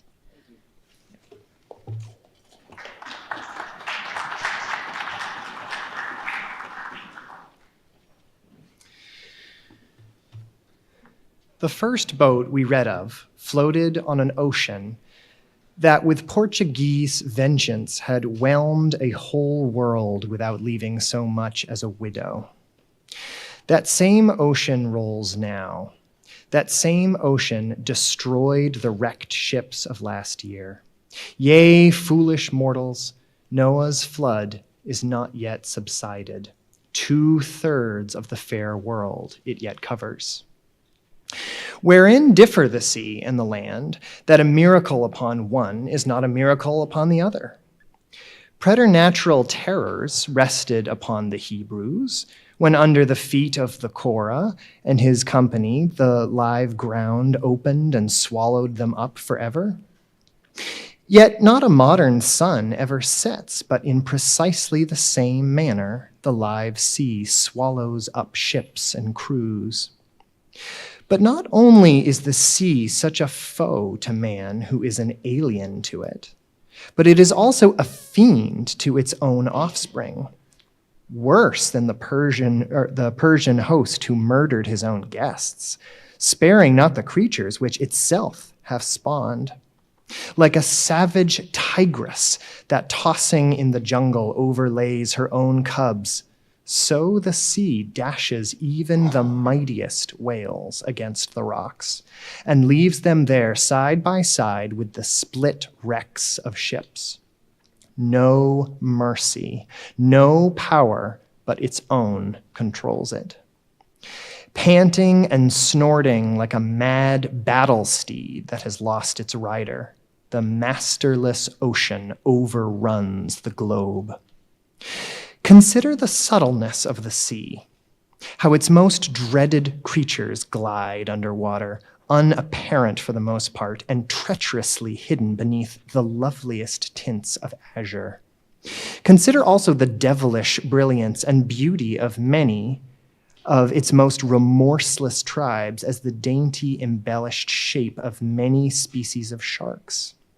Consider once more the universal cannibalism of the sea, all whose creatures prey upon each other, carrying on eternal war since the world began.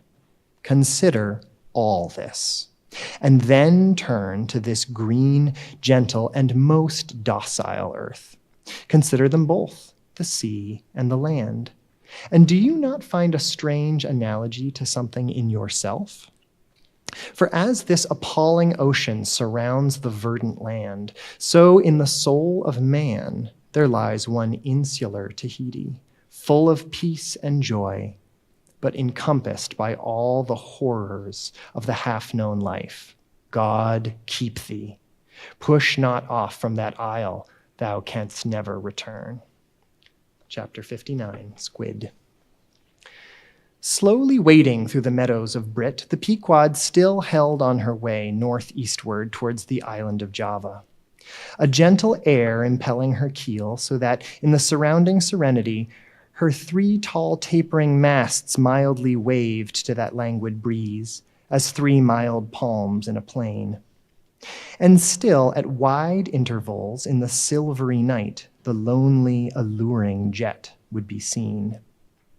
But one transparent blue morning, when a stillness almost preternatural spread over the sea, however unattended, with any stagnant calm, when the long burnished sunglade on the water seemed a golden finger laid across them, enjoining some secrecy, when the slippered waves whispered together as they softly ran on, in this profound hush of the visible sphere, a strange specter was seen by Daggoo from the main masthead.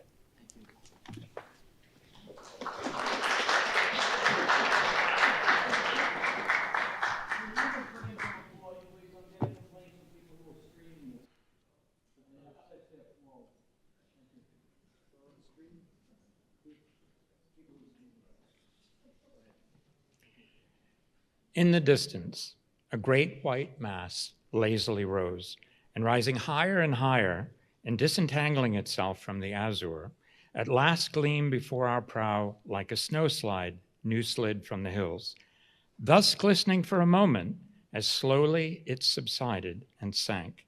Then once more arose and silently gleamed. It seemed not a whale, and yet, is this Moby Dick, thought Daggoo? Again, the phantom went down, but on reappearing once more, with a stiletto-like cry that startled every man from his nod, the Negro yelled out, "There, there again, there she breaches, right ahead, the white whale, the white whale." Upon this, the seamen rushed to the yardarms, as in swarming time the bees rushed to the bows. Bareheaded in the sultry sun, Ahab stood on the bowsprit, and with one hand pushed far behind in readiness to wave his orders to the helmsman, cast his eager glance in the direction indicated aloft by the outstretched, motionless arm of Daggoo. Whether the flitting attendants of the one still and solitary jet had gradually worked upon Ahab, so that he was now prepared to connect the ideas of mildness and repose with the first sight of the particular whale he pursued, or whether his eagerness betrayed him, whichever way it might have been, no sooner did he distinctly perceive the white mass than with a quick intensity he eagerly gave orders for lowering. The 4 boats were soon on the water, Ahab's in advance, and all swiftly pulling towards their prey. Soon it went down, and while with oars suspended we were awaiting its reappearance, lo, in the same spot where it sank, once more it slowly rose. Almost forgetting for the moment all thoughts of Moby Dick, we now gazed at the most wondrous phenomenon which the secret seas have hitherto revealed to mankind.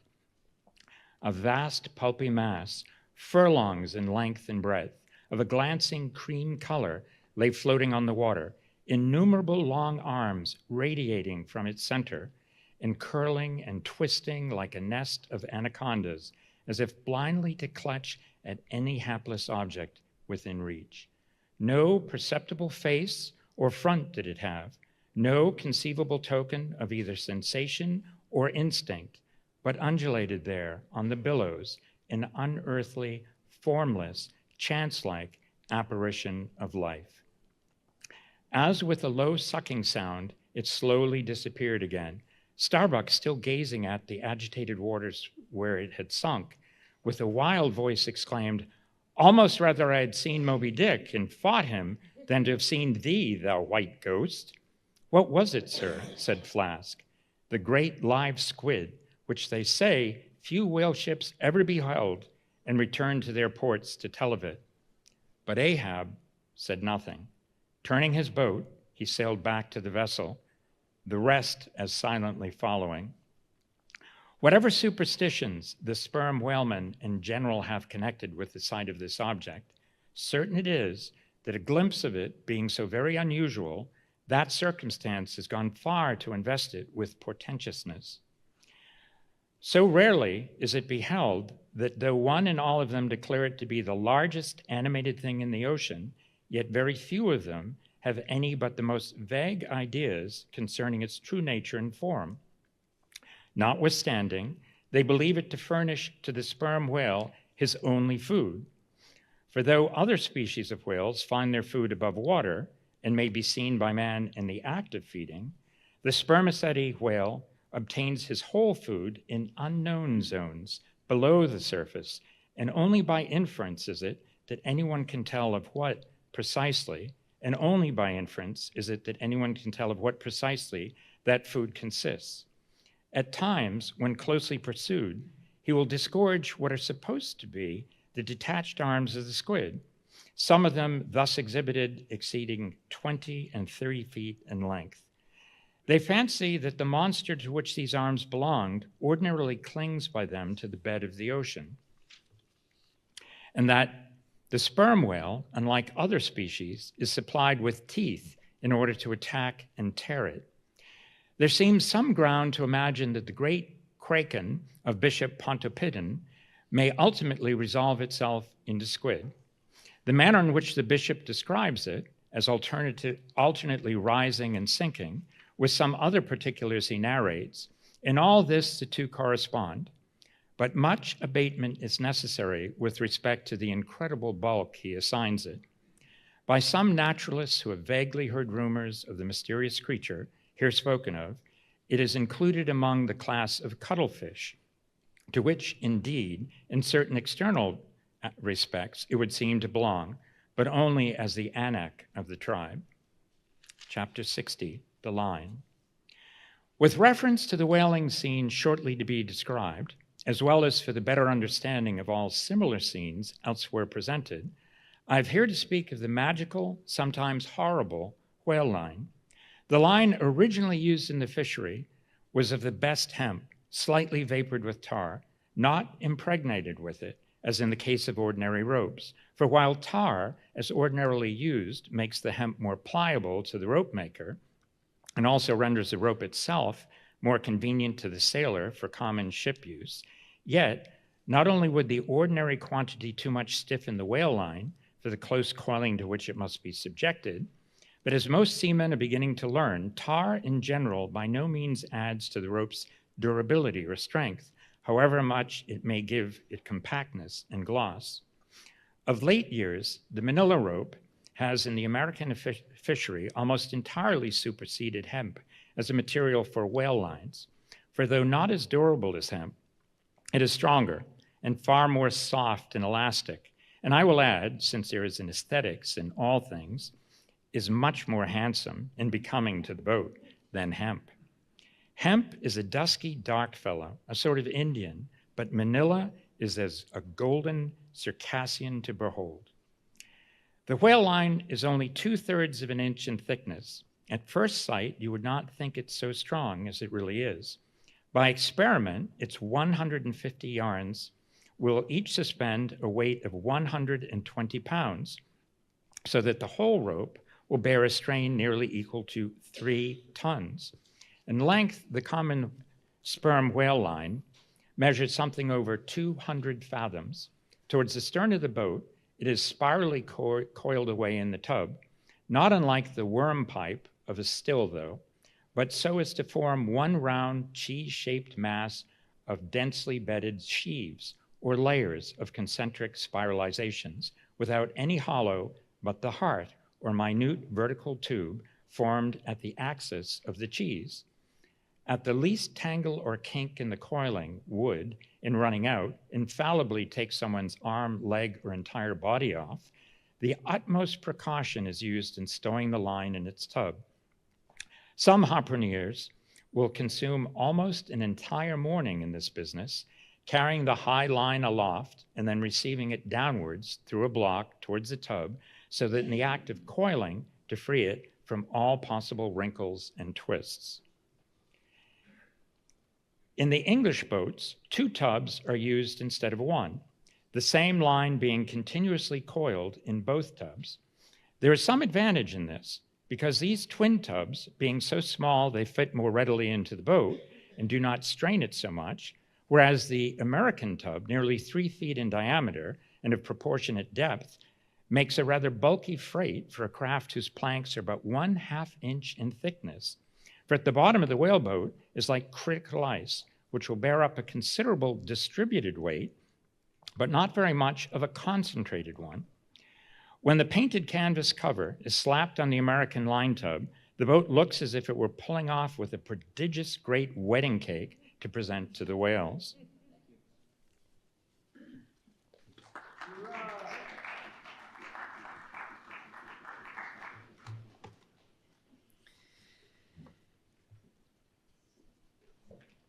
Both ends of the line are exposed, the lower end terminating in an eye splice or loop coming up from the bottom against the edge of the side of the tub and hanging over its edge completely disengaged from everything.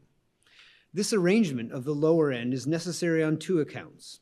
First, in order to facilitate the fastening of it to an additional line from a neighboring boat, in case the stricken whale should sound so deep as to threaten to carry off the entire line originally attached to the harpoon. In these instances, the whale, of course, is shifted like a mug of ale, as it were, from one boat to the other. though the first boat always hovers at hand to assist its consort. Second, this arrangement is indispensable for common safety's sake, for were the lower end of the line in any way attached to the boat, and were the whale then to run the line out to the end almost in a single smoking minute, as he sometimes does, he would not stop there, for the doomed boat would infallibly be dragged down after him into the profundity of the sea, and in that case, no town crier would ever find her again. Before lowering the boat for the chase, the upper end of the line is taken aft from the tub, and passing round the loggerhead there is again carried forward the entire length of the boat, resting crosswise upon the loom or handle of every man's oar, so that it jogs against his wrist in rowing, and also passing between the men as they alternately sit opposite gunwales to the leading chocks or grooves in the extreme pointed prow of the boat, where a wooden pin or skewer the size of a common quill prevents it from slipping out. From the chocks, it hangs in a slight festoon over the bows, and is then passed inside the boat again, and some 10 or 20 fathoms, called box line, being coiled upon the box in the bows. It continues its way to the gunwale still a little further aft, and is then attached to the short warp, the rope which is immediately connected with the harpoon. But previous to that connection, the short warp goes through sundry mystifications too tedious to detail. Thus, the whale line folds the whole boat in its complicated coils, twisting and writhing around it almost at every direction. All the oarsmen are involved in its perilous contortions, so that to the timid eye of the landsman, they may be seen as Indian jugglers, with the deadliest snakes supportively festooning their limbs. Nor can any son of mortal women for the first time seat himself amid those hempen intricacies, and while straining his utmost at the oar, bethink him that any unknown instant the harpoon may be darted, and all these horrible contortions be put in play like ringed lightning.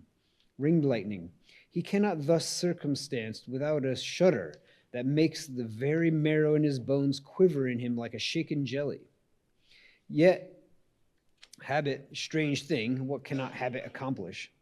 Gayer sallies, more merry mirth, better jokes, and brighter repartees you've never heard over your mahogany than you will hear over the half-inch white cedar of the whaleboat.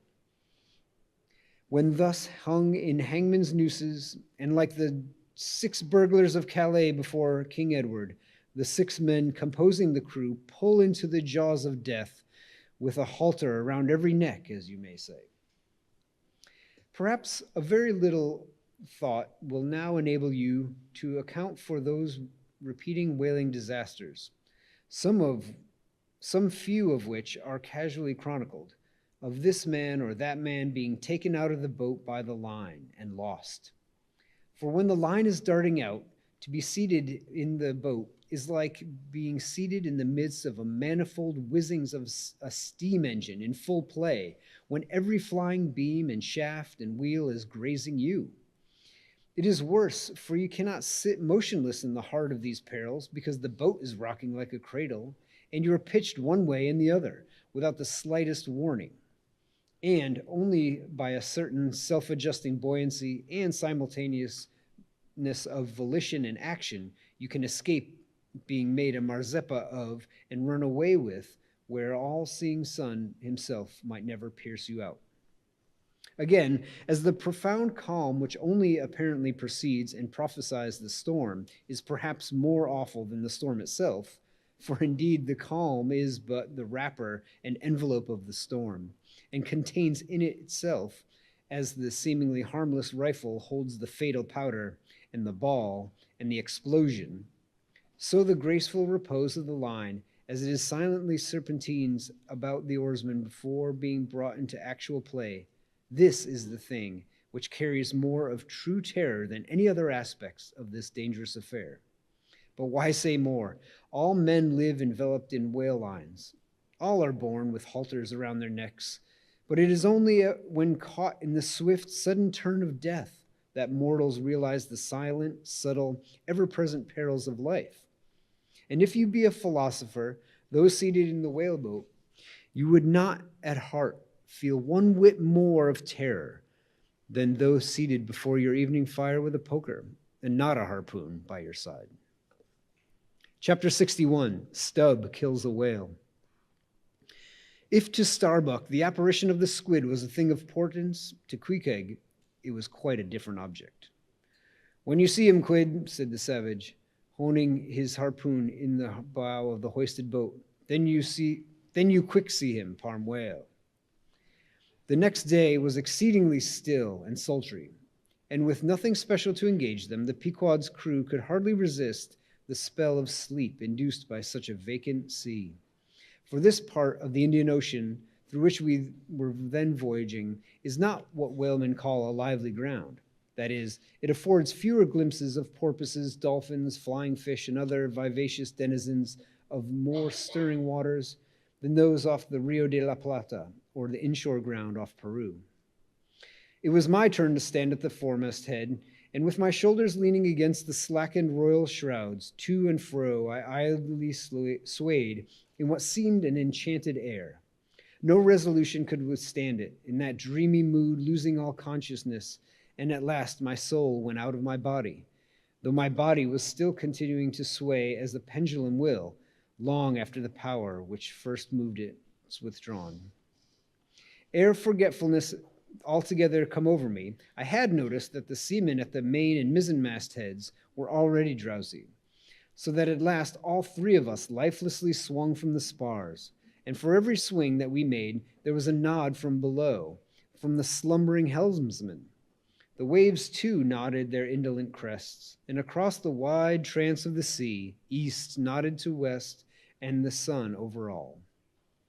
Suddenly, bubbles seemed to burst suddenly beneath my closed eyes. Like vices, my hands grasped the shrouds. Some invisible, gracious agency preserved me. With a shock, I came back to life.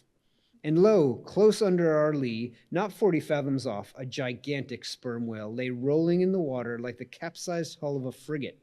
His broad, glossy back, of an Ethiopian hue, glistened in the sun's rays like a mirror.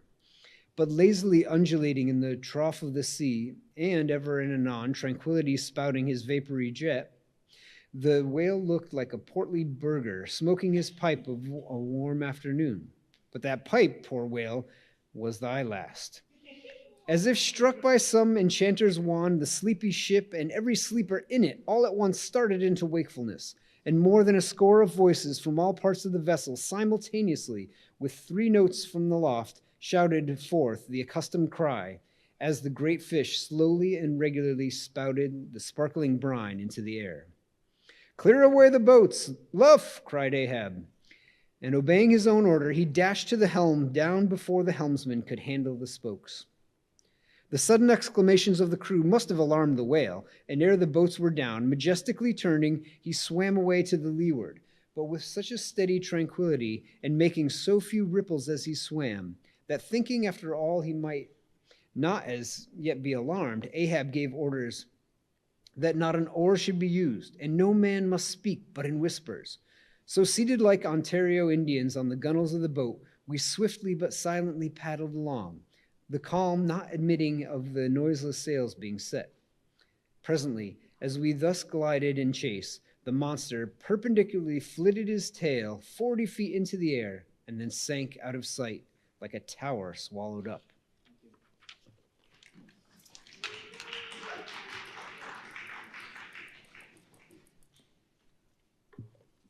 "There go flukes," was the cry, an announcement immediately followed by Stubbs producing his match and igniting his pipe. For now a respite was granted.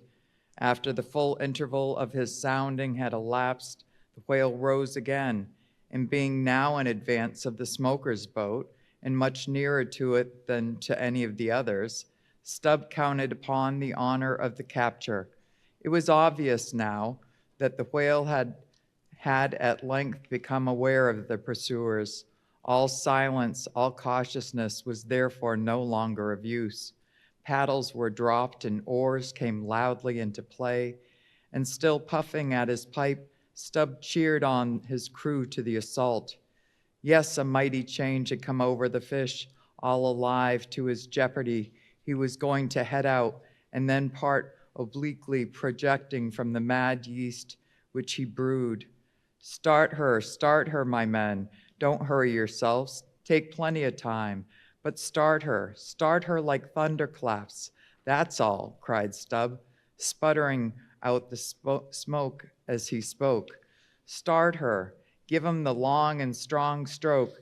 Tash Tiago, start her. Tosh, my boy, start her. All but keep cool. Keep cool. Cucumbers in the world is the word. Easy, easy. Start like grim death and grinning devils and raise that buried dead perpendicular out of the graves, boy. That's all. Start her. Woohoo, wahi, screamed the gay header in reply, raising some old war whoop to the skies, and every oarsman that strained the boat involuntarily bounced forward with one tremendous leading stroke which the eager Indian gave. But his wild screams were answered by others quite as wild. Ki-hee, ki-hee, yelled Daggoo, straining forward and backwards in his seat like a pacing tiger in his cage. Kala, kuhu, said Queequeg, as the smacking of his lips over a mouthful of the grenadier's steak, and thus with oars and yells at the keels cut the sea. Meanwhile, Stubb, retaining his place in the van, still encouraged his men to the onset, all the while puffing the smoke from his mouth. Like desperados, they tugged and they strained till the welcome cry was heard, "Stand up, Tashtigo! Give it to him!" The harpoon was hurled. "Stern all!" The oarsmen backed the water. The same moment something went hoar and hissing along every one of the wrist. It was the magical line. An instant before Stubb had swiftly caught 2 additional turns with it round the loggerhead whence, by reason to its increased rapid circling, a hempen blue smoke now jetted up and mingled with the steady fumes from his pipe. As the line passed round and round the loggerhead, so also just before reaching that point, it blisteringly passed through and through both of Stubb's hands, from which the hand cloths or squares of quilted canvas sometimes worn at these times had accidentally dropped. It was like holding an enemy's sharp 2-edged sword by the blade, and that enemy all that time striving to wrest it out of his clutch. Wet your line, cried Stubb to the tub's oarsman, him seated up by the tub, who was snatching off his hat, dashed the seawater into it. More turns were taken, so that the line began holding its place. The boat now flew through the boiling water like a shark all fins. Stubb and Tashtigo were changing places, stern for stern, a staggering business truly in that rocking commotion. From the vibrating line extending the entire length of the upper part of the boat, and from its now being more tight than a harpesting, you would have thought that the craft had 2 keels, one cleaving the water, the other the air, as the boat churned on through both opposing elements at once. A continual cascade played at the bows, a ceaseless swirling, steady at her wake, and at the slightest motion from within, even hut of a little finger, the vibrating, cracking craft canted over her gunwale into the sea. Thus they rushed, each man with might and main, and clinging to his seat to prevent being tossed into the foam, and the tall form of Tashtigo at the steering oar, crutching almost double in order to bring down the center of gravity. Whole Atlantics and Pacifics seemed past as they shot on their way, till at length the whale somewhere slackened his flight. Haul in, cried Stubb to the bowman, and facing round towards the whale, all hands began pulling the boat up to him. While yet the boat was being towed on, soon ranging by his flank, Stubb firmly planting his knee in the clumsy clear, darted dart after dart into the flying fish. At the word of command, the boat alternatively sterning out of the way of the whale's horrible wallow, and then ranging it for another fling. The red tide now poured from all sides of the monster like brooks down a hill. His tormented body rolled not in brine, but in blood, which bubbled and seethed for furlongs behind in their wake. The slanting sun playing upon this crimson pond in the sea sent back its reflection into every face, so that they all glowed to each other like red men. And all the while, jet after jet of white smoke was agonizingly shot from the spiracle of the whale, vehement puff after puff from the mouth of the excited headsman, as at every dart hauling upon his crooked lance by the line attached to it, Stubbs straightened it again and again by a few rapid blows against his gunwale, and then again and again sent it into the whale. Pull up, he now cried to the bowsman, as the waning whale relaxed in its wrath. Pull up close to, and the boat ranged along the fish's flank. When reaching far above the bow, Stubbs slowly churned his long, sharp lance into the fish and kept it there, carefully churning and churning, as it cautiously seeking to feel after some gold watch that the whale might have swallowed, in which he, fearful of the breaking, he could hook it out. But that gold watch he sought was the innermost life of the fish, and now it is stuck, for starting from his trance into the unspeakable thing called his flurry, the monster horribly wallowed in his blood, overwrapped himself in impenetrable, mad, boiling spray, so that the imperiled craft, instantly dropping astern, had much ado blindly to struggle out of that twilight into the clear air of the day. And now, abating to his flurry, the whale once more rolled out into the view, surging from side to side, spasmodically dilating and contracting his spout hole with sharp, cracking, agonized respirations. At last, gush after gush of clotted red gore, as if it had been the purple lees of the red wine, shot into the frightened air, and falling back again, ran dripping down his motionless flanks into the sea. His heart had burst. He's dead, Mr. Stubbs, said Diego. Yes, both pipes smoked out. And withdrawing his own from his mouth, Stubbs scattered the dead ashes over the water, and for a moment stood thoughtfully eyeing the vast corpse he had made.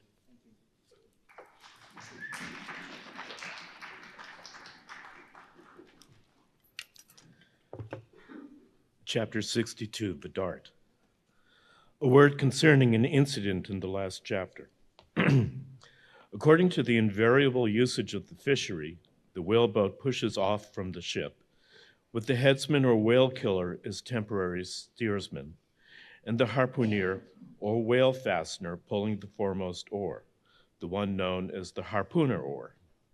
Now it needs a strong nervous arm to strike the first iron into the fish, for often in what is called a long dart, the heavy implement has to be flung to the distance of 20 or 30 feet. But however prolonged and exhausting the chase, the harpooner is expected to pull his oar meanwhile to the utmost. Indeed, he is expected to set an example of superhuman activity to the rest, not only by incredible rowing, but by repeated loud and intrepid exclamations, and what is to keep shouting at the top of one's compass, while all the other muscles are strained and half started. What that is, none know but those who have tried it. For one, I cannot bawl very heartily and work very recklessly at one and the same time.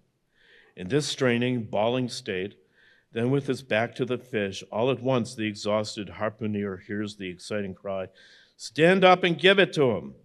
He now has to drop and secure his oar, turn around on his center halfway, seize his harpoon from the crotch, and with what little strength might remain, he essays to pitch it somehow into the whale. No wonder, taking the whole fleet of whalesmen in a body, that out of 50 fair chances for a dart, not 5 are successful. No wonder that so many hapless harpooneers are madly cursed and disrated. No wonder that some of them actually burst their blood vessels in the boat. No wonder that some sperm whalesmen are absent 4 years with 4 barrels, No wonder that to many ship owners, whaling is but a losing concern, for it is the harpooner that makes the voyage. And if you take the breath out of his body, how can you expect to find it there when most want it? Again, if a dart be successful, then at the second critical instant, that is, when the whale starts to run, the boat header and harpooner likewise start to running fore and aft to the imminent jeopardy of themselves and everyone else. It is then they change places, and the headsman, the chief officer of the little craft, takes his proper station in the bows of the boat. Now I care not who maintains the contrary, but all this is both foolish and unnecessary. The headsman should stay in the bows from first to last. He should both dart the harpoon and the lance, and no rowing whatever should be expected of him, except under circumstances obvious to any fisherman. I know that this would sometimes involve a slight loss of speed in the chase, but long experience in various whalesmen of more than one nation has convinced me that in the vast majority of failures in the fishery, it has not by any means been so much the speed of the whale as the before-mentioned exhaustion of the harpooner that has caused them. To ensure the greatest efficiency in the dart, the harpooners of this world must start to their feet from out of idleness and not from out of toil. Chapter 63, the crotch. Out of the trunk the branches grow, out of them the twigs. So in productive subjects grow the chapters. The crotch alluded to on a previous page deserves independent mention. It is a notched stick of a particular form, some 2 feet in length, which is perpendicularly inserted into the starboard gunwale near the bow for the purpose of furnishing a rest for the wooden extremity of the harpoon, whose other naked barbed end slopingly projects from the prow. Thereby the weapon is instantly at hand to its hurler, who snatches it up as readily from its rest as a backwoodsman swings his rifle from the wall. It is customary to have 2 harpoons reposing in the crotch, respectively called the first and second irons. But these 2 harpoons, each by its own cord, are both connected with the line, the object being this, to dart them both, if possible, one instantly after the other into the same whale, so that if, in the coming drag, one should draw out, the other may still retain a hold. It is a doubling of the chances, but it very often happens that owing to the instantaneous, violent, convulsive running of the whale, upon receiving the first iron, it becomes impossible for the harpooner, however lightning-like in his movements, to pitch the second iron into him. Nevertheless, as the second iron is already connected with the line, and the line is running, hence that weapon must, at all events, be anticipatingly tossed out of the boat, somehow and somewhere, else the most terrible jeopardy would involve all hands. Tumbled into the water, it accordingly, as in such cases, the spare coils of boxline, mentioned in the preceding chapter, making this feat, in most instances, prudently practicable. But this critical act is not always unattended with the saddest and most fatal casualties. Furthermore, you must know that when the second iron is thrown overboard, it is thenceforth becomes a dangling, sharp-edged terror, skittishly curvetting about both boat and whale, entangling the lines or cutting them, and making a prodigious sensation in all directions. Nor in general is it possible to secure it again until the whale is fairly captured and a corpse. Consider now how it must be in the case of 4 boats all engaging one unusually strong, active, and knowing whale, when owing to these qualities in him, as well as to the 1,000 concurring accidents of such an audacious enterprise, 8 or 10 loose second irons may be simultaneously dangling about him. For of course each boat is supplied with several harpoons to bend on to the line should the first one be ineffectually darted without recovery. All these particulars are faithfully narrated here, as they will not fail to elucidate several most important, however intricate, passages in scenes hereafter to be painted.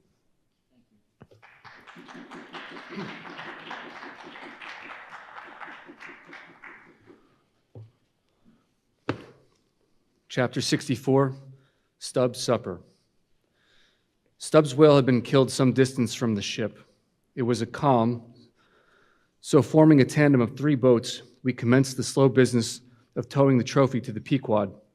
And now, as we 18 men with our 36 arms and 180 thumbs and fingers slowly toiled hour after hour upon that inert, sluggish corpse in the sea, and it seemed hardly to budge at all except at long intervals, good evidence was hereby furnished of the enormousness of the mass we moved.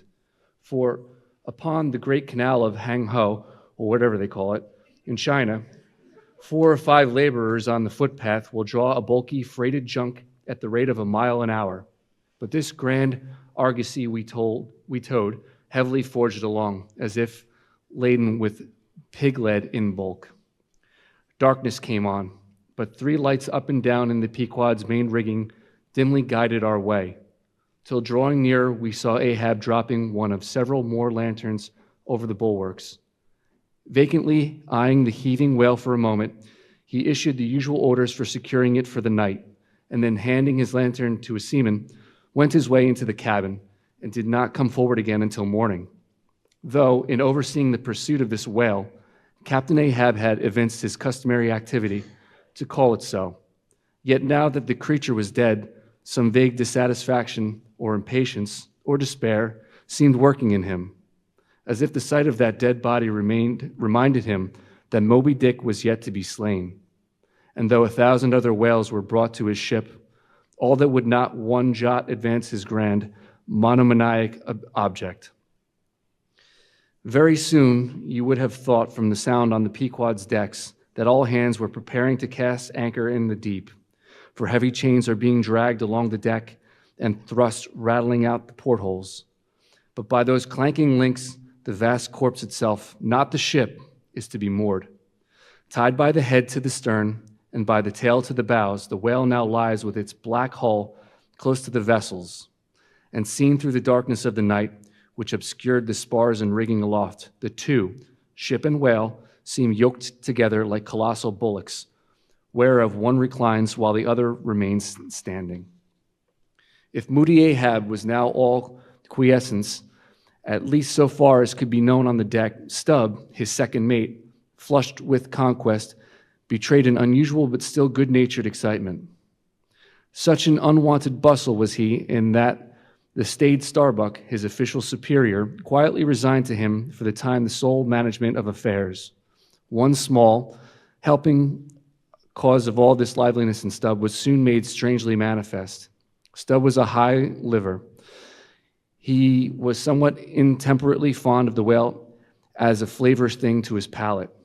A steak ere I sleep. You, Dagu, overboard you go, and cut me one from his small.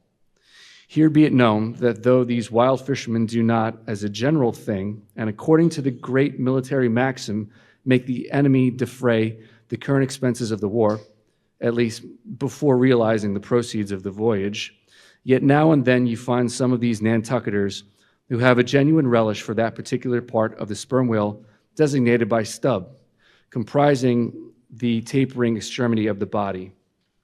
About midnight, that steak was cut and cooked and lighted by 2 lanterns of sperm oil. Stubb stoutly stood up to his spermaceti supper at the capstan head as if that capstan were a sideboard.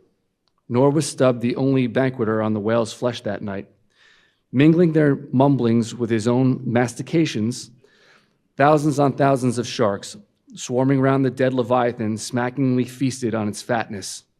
The few sleepers below in their bunks were often startled by the sharp slapping of their tails against the hull within a few inches of the sleepers' hearts.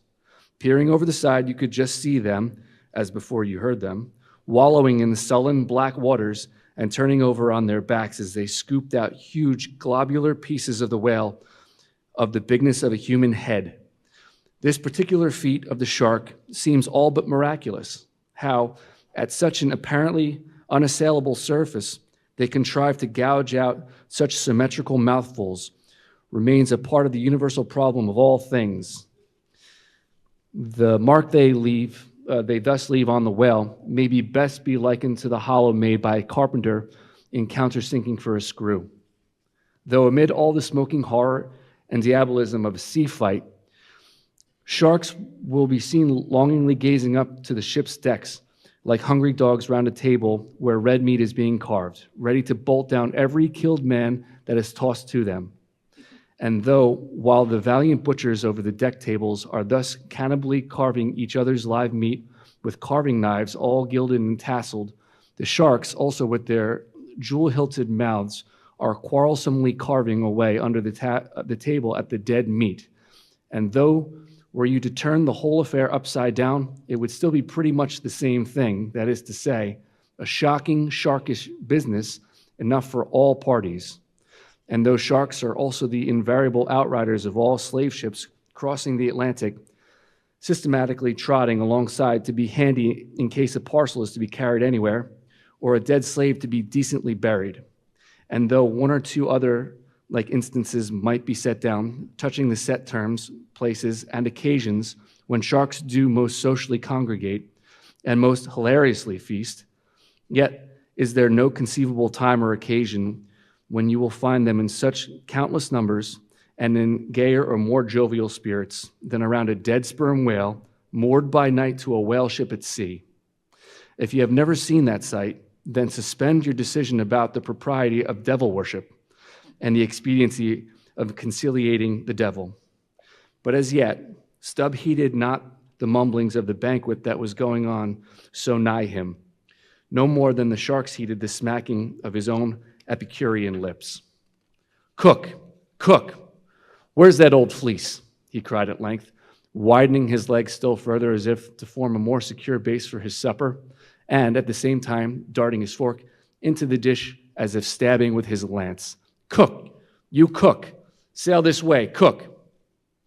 The old black, but not in any very high glee at having been previously roused from his warm hammock at a most unseasonable hour, came and shambling along from his galley, for, like many old blacks, there was something the matter with his knee pans, which he did not keep well scoured like his other pans. This old fleece, as they called him, came shuffling and limping along, assisting his step with his tongs, which, after a clumsy fashion, were made of straightened iron hoops. This old ebony floundered along, and in obedience to the word of command, came to a dead stop on the opposite side of Stubb's sideboard, when, with both hands folded before him, and resting on his two-legged cane, he bowed his arched back still further over, at the same time sideways, inclining his head so as to bring his best ear into play. "Cook," said Stubb rapidly, lifting a rather reddish morsel to his mouth, "don't you think this steak is rather overdone? You've been beating this steak too much, cook. It's too tender. Don't I always say that to be good, a whale steak must be tough?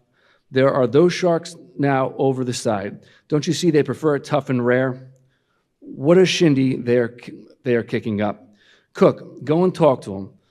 Tell them they are welcome to help themselves civilly and in moderation, but they must keep quiet. Blast me, if I can hear my own voice, away, cook, and deliver my message. Here, take this lantern," snatching one from his sideboard. "Now then, go and preach to them." Sullenly, taking the offered lantern's old fleece, limped across the deck to the bulwarks, and then with one hand dropping his light low over the sea so as to get a good view of his congregation, with the other hand he solemnly flourished his tongs, and leaning far over the side in a mumbling voice began addressing the sharks, while Stubb, softly crawling behind, overheard all that was said.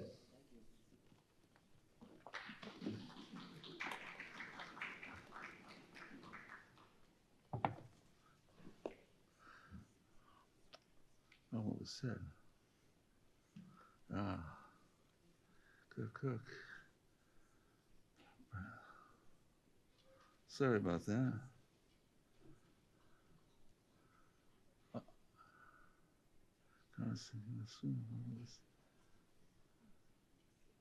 All that was said. Fellow critters, I is ordered here to say that you must stop that damn noise there. You hear?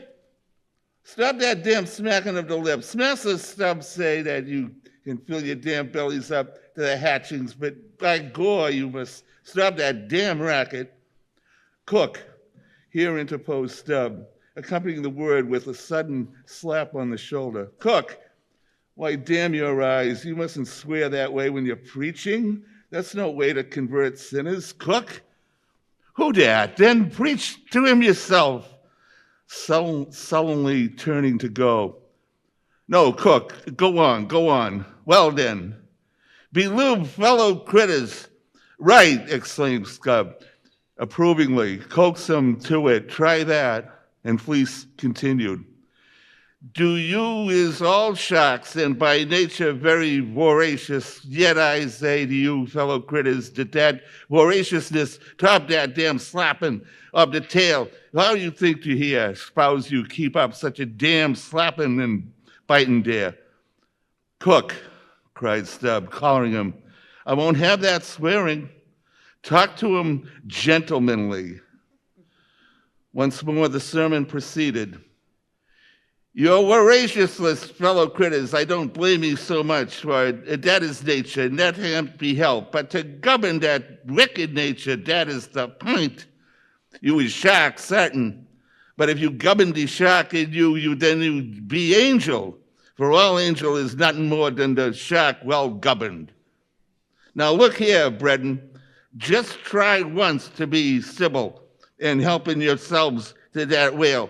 Don't be tearing the blubber out of your neighbor's mouth, I say. Is not one shark dude right as towed it to that whale? And by God, none of you has the right to that whale. That whale belonged to someone else. I know some of you has very big mouth, bigger than others, but then big mouths sometimes has a small belly, so that bigness of the mouth is not to small a wit, but to bite out the blubber. For the small fry of sharks that can't get into the scourge to help themselves. Well done, old Fleece, cried Stubb.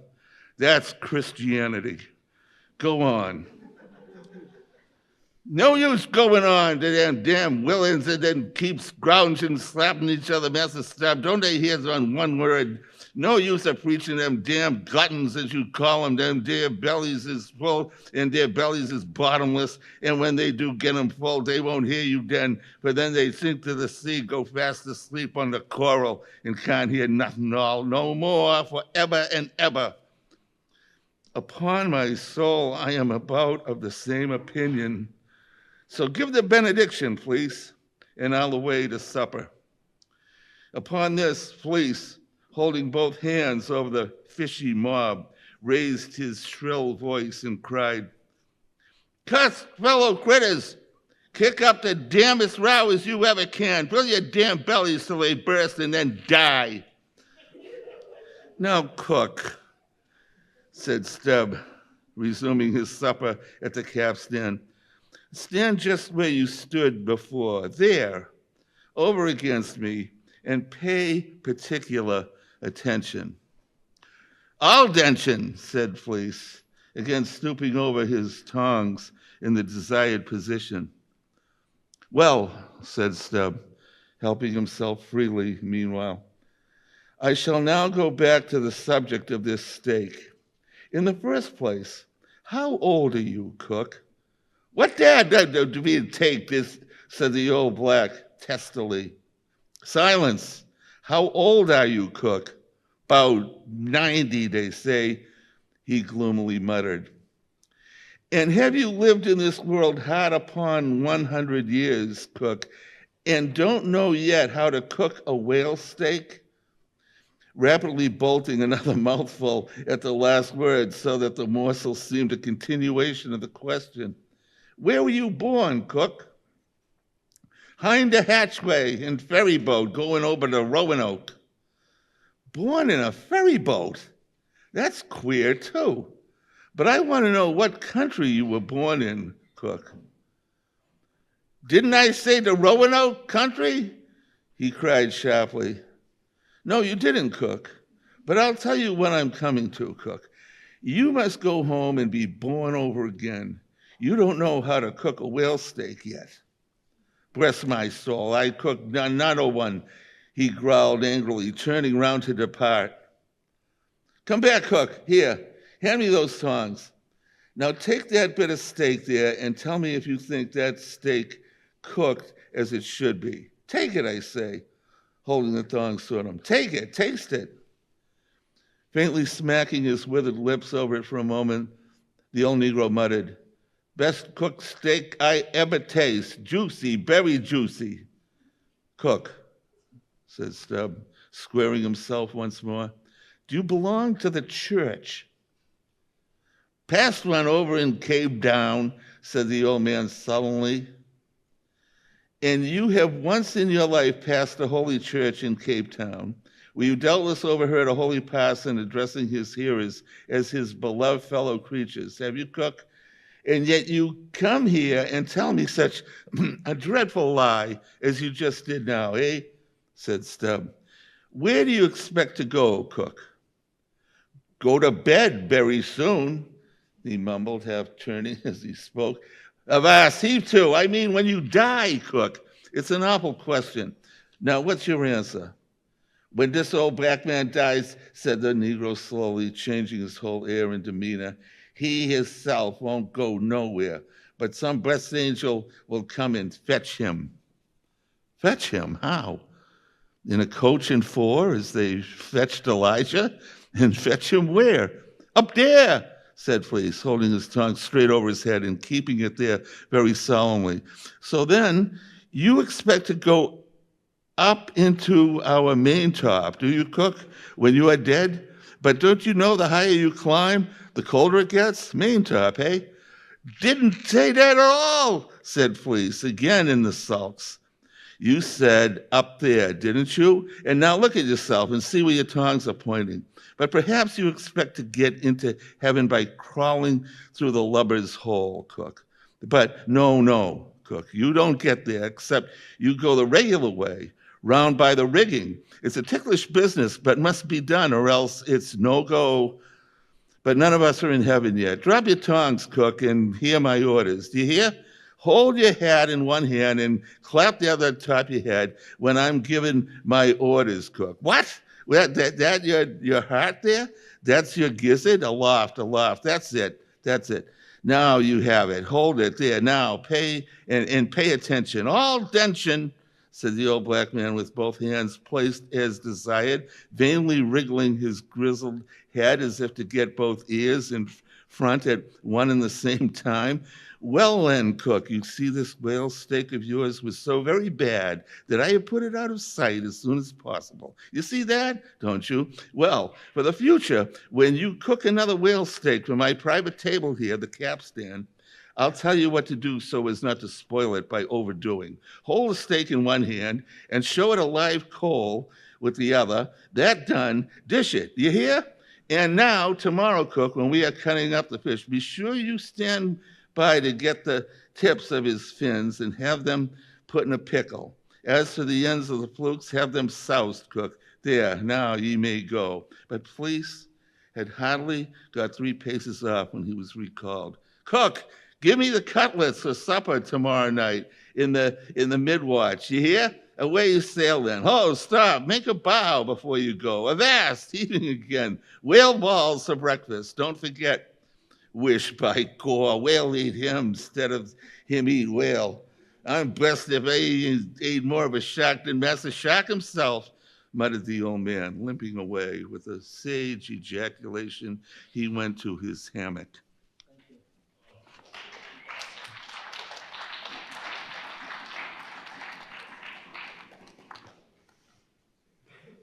The whale is a dish. That mortal man should feed upon the creature that feeds his lamp, and, like Stubb, eat him by his own light, as you may say. This may seem outlandish, a thing that one must needs go a little into a history and philosophy of it. It is upon record that 3 centuries ago, the tongue of the right whale was esteemed a great delicacy in France, and commanded large prices there. Also, that Henry VIII time, a certain cook of the court obtained a handsome reward for inventing an admirable sauce to be eaten with barbecued porpoises, which, you remember, are a species of the whale. Porpoises, indeed, are to this day considered fine eating. The meat is made into balls about the size of a billiard balls, and being well seasoned and spiced, might be taken for turtle balls or veal balls. The old monks of the Derfimmelin were very fond of them. They had a great porpoise grant from the crown. The fact is that among his hunters at least, the whale would by all hands be considered a noble dish, were there not so much of him. But when you come to sit down before a meat pie nearly 100 feet long, it takes away your appetite. Only the most unprejudiced of men, like Stubb, nowadays partake of cooked whale, but the Esquassimats are not so fastidious. They all know how they live upon whales and have rare old vintages of prime old train oil. Zogradana, one of the most famous doctors, recommended strips of blubber for infants as for exceedingly juicy and nourishing. And this reminds me that certain Englishmen who long ago were accidentally left in Greenland by a whaling vessel, that these men actually lived for several months on the moldy scraps of whale which had been left ashore after trying out the blubber.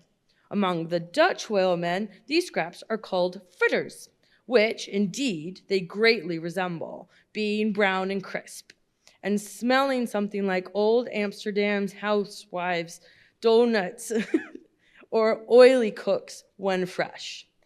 They have such an eatable look that the most self-denying stranger can hardly keep his hands off. But what further deprecates the whale as a civilized dish is his exceeding richness. He is the great prized ox of the sea, too fat to be delicately good at his hump, which would be as fine eating as the buffalo, which is esteemed a rare dish, were it not such a solid pyramid of fat. But the spermacy itself, now how bland and creamy that is, like the transparent half-jellied white meat of a coconut in the 3rd month of its growing, yet far too rich to be supplied a substitute for butter. Nevertheless, many whalemen have a method of absorbing it into other substances and then partaking of it. In the long, try watches of the night, it is a common thing for the seamen to dip their ship biscuits into the huge oil pots and let them fry there a while. Many a good supper have I thus made. In the case of a small sperm whale, the brains are accounted a fine dish. The casket of the skull is broken into with an axe, and the 2 plump, whitish lobes being withdrawn, precisely resembling 2 large puddings, they are then mixed with flour and cooked into the most delectable mess, in flavor somewhat resembling calf's head, which is quite a dish among some epicures. And everyone knows that some young bucks among the epicures are continuously dining upon calf's brain, by and by get to have a little brains of their own, so as to be able to tell a calf's head from their own heads, which indeed require uncommon discrimination. And that is the reason why a young buck with an intelligent-looking calf's head before him is somehow one of the saddest sights you can see. The head looks a sort of reproachfully at him with an "a brute" expression. It is not perhaps entirely because the whale is so excessively unctuous that landmen seem to regard the eating of him with abhorrence. That appears to result in some way from the consideration before method, i.e., that a man should eat a newly murdered thing from the sea and eat it too by its own light. But no doubt the first man that ever murdered an ox was regarded as a murderer. Perhaps he was hung, and if that he had been put on his trial by oxen, he certainly would have been, and he is certainly deserved if any murderers does. Go to the meat market of a Saturday night and see the crowds of lived piping staring up at the long crowds of dead quadreds. Does that not sight take a tooth out of the cannibal's jaw? Cannibals? Who's not a cannibal?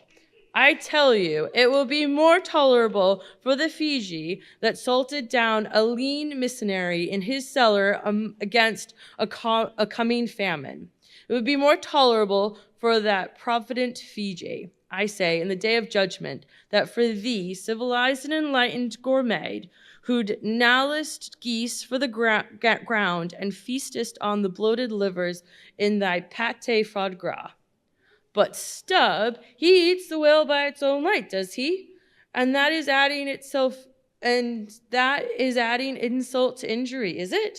Look at your knife handle. There, you civilized and enlightened gourmet dieting off that roast beef. What is the handle made of? What but the bones of the brother of the very ox you are eating? And what do you pick your teeth with after devouring that fat goose? With a feather of the same fowl.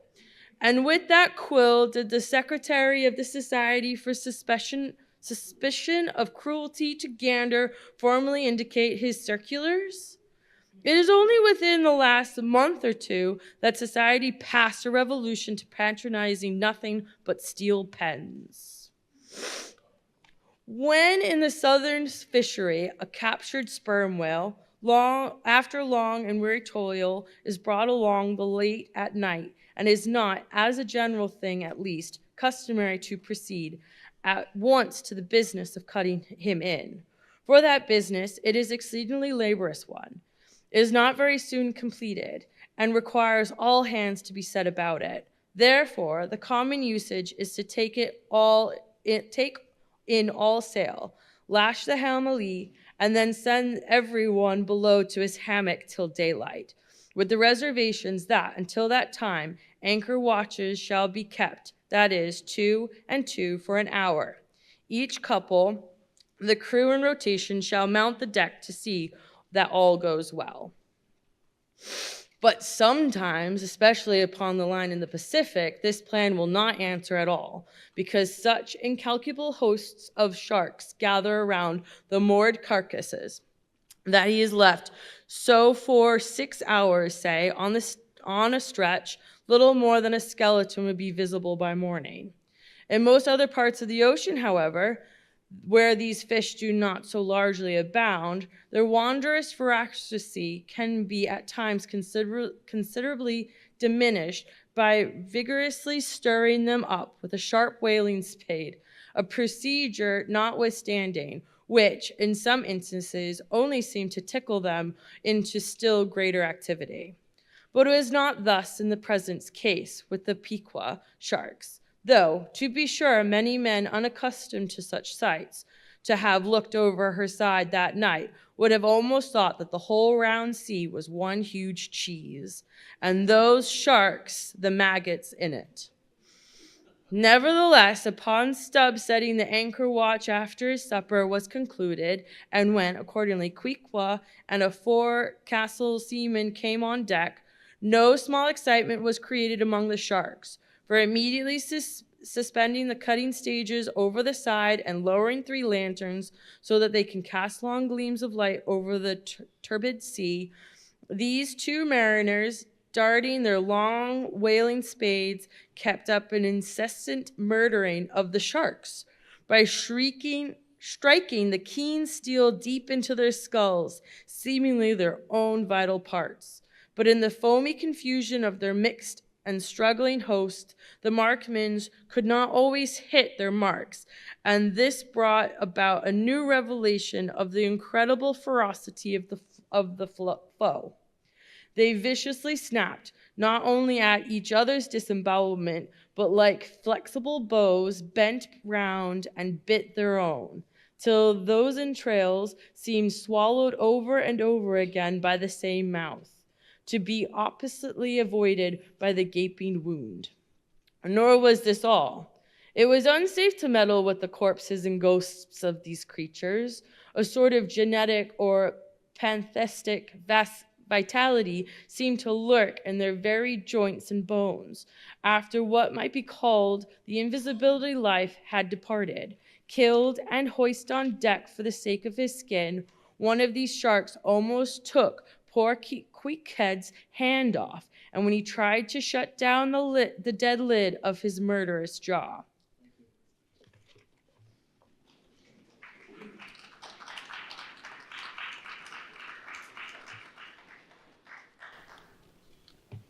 Queequeg no care what God made him shark, said the savage, agonizingly lifting his hand up and down. Whether Fiji, what made shark must be one damn engine. Chapter 67, Cutting In. It was a Saturday night, and such a Sabbath as followed. Ex officio professors of Sabbath breaking are all whalemen. The ivory Pequod was turned into what seemed a shamble. Every sailor a butcher. You would have thought we were offering up 10,000 red oxen to the sea gods. In the first place, the enormous cutting tackles, among other ponderous things comprising a cluster of blocks, generally painted green, and which no single man can possibly lift. This vast bunch of grapes was swayed up to the main top and firmly lashed to the lower masthead, the strongest point anywhere above the ship's deck. The end of the hawser-like rope, winding through these intricacies, was then conducted to the windlass, and the huge lower block of the tackles was swung over the whale. To this block, the great blubber hook, weighing some 100 pounds, was attached, and now suspended in stages over the side, Starbuck and Stubb. The mates, armed with their long spades, began cutting a hole in the body for the insertion of the hook, just above the nearest of the two side fins. This done, a broad semicircular line is cut round the hole. The hook is inserted, and the main body of the crew, striking up a wild chorus, now commence heaving in one dense crowd at the windlass, when instantly the entire ship careens over on her side. Every bolt in her starts like the nail heads of an old house in frosty weather. She trembles, quivers, and nods her frightened masthead to the sky. More and more she leans over to the whale, while every gasping heave of the windlass is answered by a helping heave from the billows, till at last a swift, startling snap is heard. With a great swash, the ship rolls upwards and backwards from the whale, and the triumphant tackle rises into sight, dragging after it the disengaged semicircular end of the first strip of blubber. Now, as the blubber envelopes the whale precisely as the rind does an orange, so is it stripped off from the body precisely as an orange is sometimes stripped by spiralizing it. For the strain constantly kept up by the windlass continually keeps the whale rolling over and over in the water. And as the blubber in one strip uniformly peels off along the line called the scarf, simultaneously cut by the spades of Starbuck and Stubb, the mates, and just as fast as it is thus peeled off, and indeed by that, the very act itself, it is all the time being hoisted higher and higher aloft, till its upper end grazes the main top. The men at the windlass then cease heaving, and for a moment or two, the prodigious blood-dripping mass sways to and fro as if let down from the sky, and every one present must take good heed to dodge it when it swings, else it may box his ears and pitch him headlong overboard. One of the attending harpooneers now advances with a long, keen weapon called a boarding sword, and watching his chance, he dexterously slices out a considerable hole in the lower part of the swaying mass. Into this hole, the end of the second alternating great tackle is then hooked so as to retain a hold upon the blubber, in order to prepare for what follows. Whereupon this accomplished swordsman, warning all hands to stand off, once more makes a scientific dash at the mass, and with a few sidelong, desperate, lunging slicings, severs it completely in twain, so that while the short lower part is still fast, the long upper strip, called a blanket piece, swings clear and is all ready for lowering. The heavers forward now resume their song, and while the one tackle is peeling and hoisting a second strip from the whale, the other is slowly slackened away, and down goes the first strip through the main hatchway right beneath, into an unfurnished parlor called the blubber room. Into this twilight apartment sundry nimble hands keep coiling away the long blanket piece as if it were a great live mass of plaited serpents. And thus the work proceeds, the two tackles hoisting and lowering simultaneously, both whale and windlass heaving, and the heavers singing, the blubber room gentlemen coiling, the mates scarfing, the ship straining, and all hands swearing occasionally by way of assuaging the general friction. Chapter 68, The Blanket. I have given no small attention to that not unvexed subject, the skin of the whale. I have had controversies about it with the experienced whalemen afloat and learned naturalists ashore. My original opinion remains unchanged, but it is only an opinion. The question is, what and where is the skin of the whale? Already you know what his blubber is. That blubber is something of the consistence of firm, close-grained beef, but tougher, more elastic and compact, and ranges from 8 or 10 to 12 and 15 inches in thickness. Now, however preposterous it may at first seem to talk of any creature's skin as being of that sort of consistence and thickness, yet in point of fact, these are no arguments against such a presumption, because you cannot raise any other dense enveloping layer from the whale's body, but that same blubber and the outermost enveloping layer of any animal. If reasonably dense, what can that be but the skin? True, from the unmarred dead body of the whale, you may scrape off with your hand an infinitely thin, transparent substance, somewhat resembling the thinnest shreds of isinglass, only it is almost as flexible and soft as satin. That is, previously to being dried, when it not only contracts and thickens, but becomes rather hard and brittle. I have several such dried bits, which I use for marks in my whale books. It is transparent, as I said before, and being laid upon the printed page, I have sometimes pleased myself with fancying it exerted a magnifying influence. At any rate, it is pleasant to read about whales through their own spectacles, as you may say. But what I am driving at here is this, that same infinitely thin isinglass substance, which I admit invests the entire body of the whale, is not so much to be regarded as the skin of the creature, as the skin of the skin, so to speak, for it were simply ridiculous to say that the proper skin of the tremendous whale is thinner and more tender than the skin of a newborn child. But no more of this.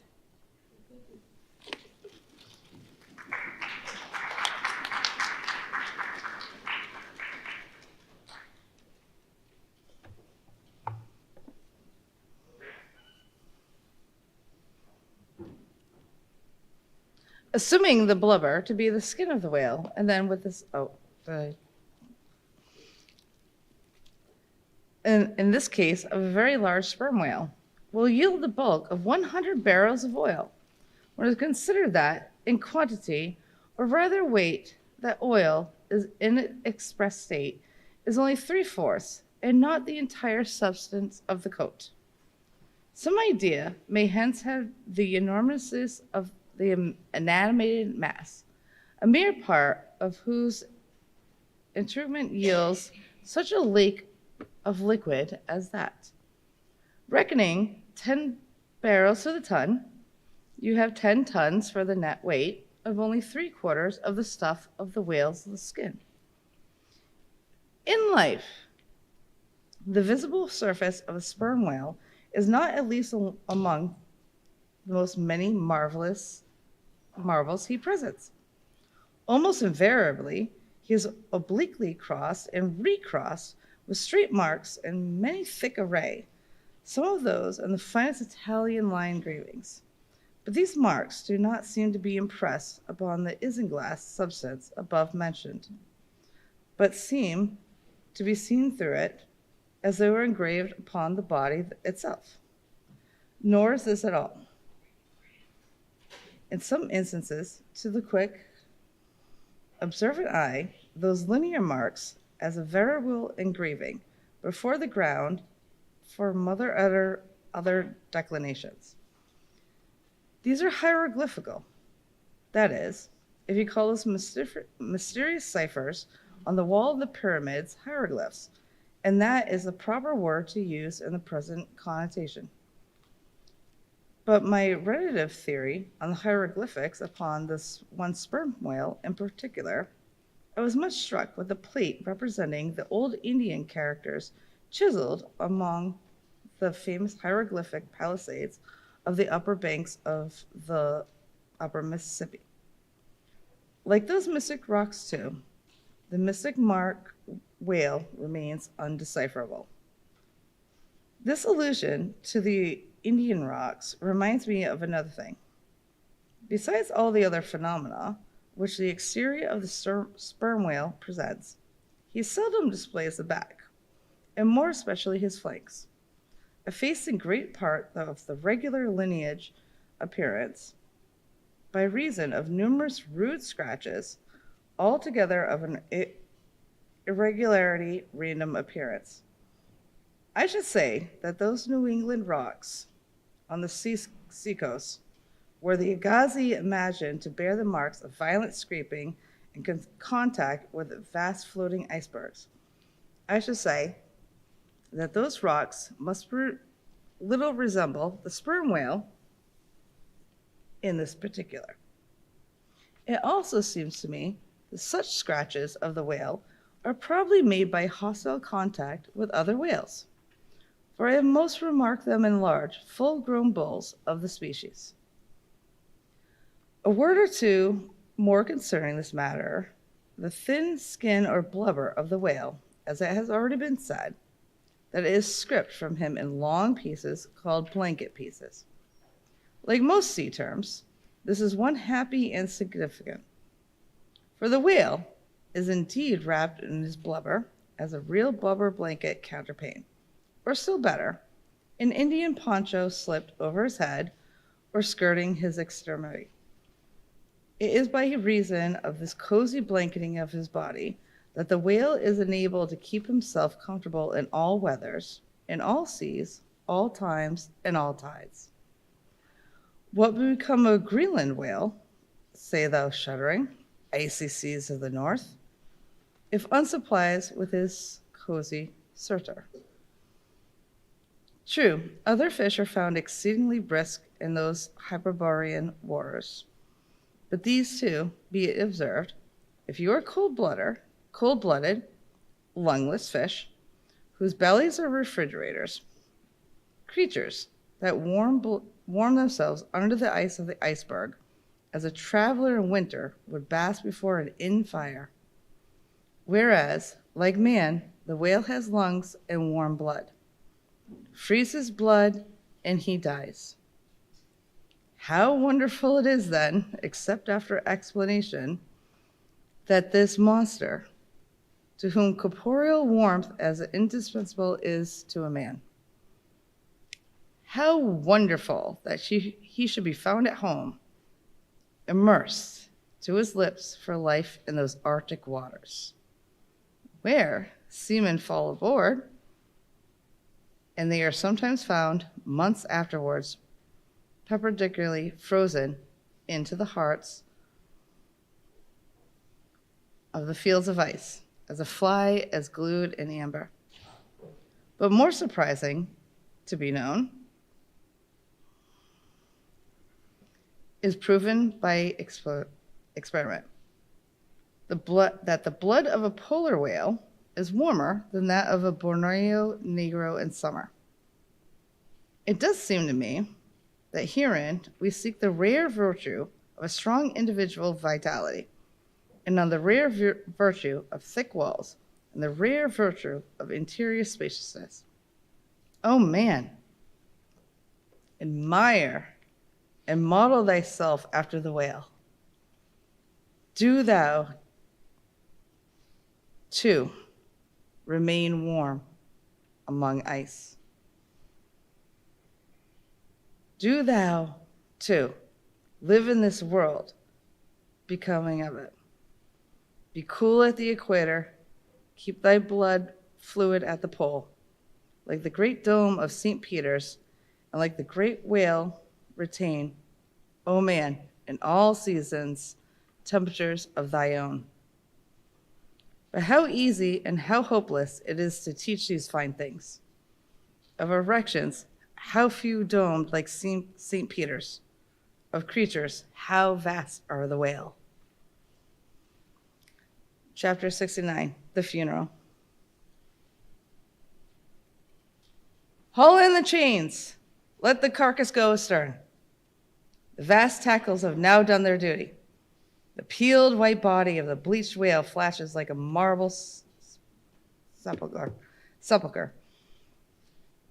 Though changed in hue, it has not perceptibly lost anything in bulk. It is still colossal. Slowly, it floats more and more away. The water around it torn and splashed by the insatiate sharks, and the air above vexed with rapacious flights and screaming fowls, whose beaks are like so many insulting poniards of the whale. The vast headless phantom floats further and further away from the ship. And every rod that it so floats, and what seems square rods of sharks and cubic roods of fowls, augment the murderous din. For hours and hours from the almost stationary ship, that hideous sight is to be seen. Beneath the unclouded and mild azure sky, the fair place of the pleasant sea, wafted by the joyous breezes, that great mass of death floats on and on, till lost in infinite perspectives. There's a most doleful and mocking funeral. The sea vultures, all in pious mourning, the air sharks, punctiliously in black or speckled. All in life, but few of them would have helped the whale. I ween, if peradventure had heeded it, but upon a banquet of his funeral, they most piously do pounce. Oh, horrible vulturism of earth, from which not the mightiest whale is free.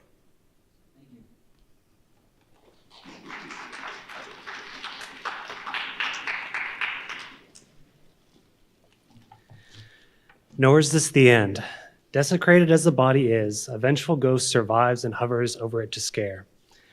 Espied by some timid man of war, a blundering discovery vessel from afar, when the distance obscuring the swarming foals, nevertheless still shows the white mass floating in the sun, and the white spray heaving high against it. Straightway the whale's unharming corpse, with trembling fingers, is set down in the log. Shoals, rocks, and breakers hereabouts, beware.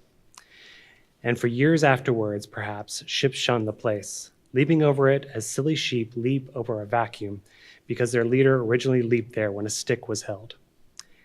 There's your law of precedents. There's your utility of traditions. There's the story of your obstinate survival of old beliefs never bottomed on the earth, and now not even hovering in the air. There's orthodoxy. Thus, while in life the great whale's body may have been a real terror to his foes, in his death his ghost becomes a powerless panic to the world. Are you a believer in ghosts, my friend? There are other ghosts than the Cockland one, and far deeper men than Dr. Johnson who believe in them. Chapter 70, the Sphinx. It should not have been admitted that previous to completely stripping the body of the Leviathan, he was beheaded.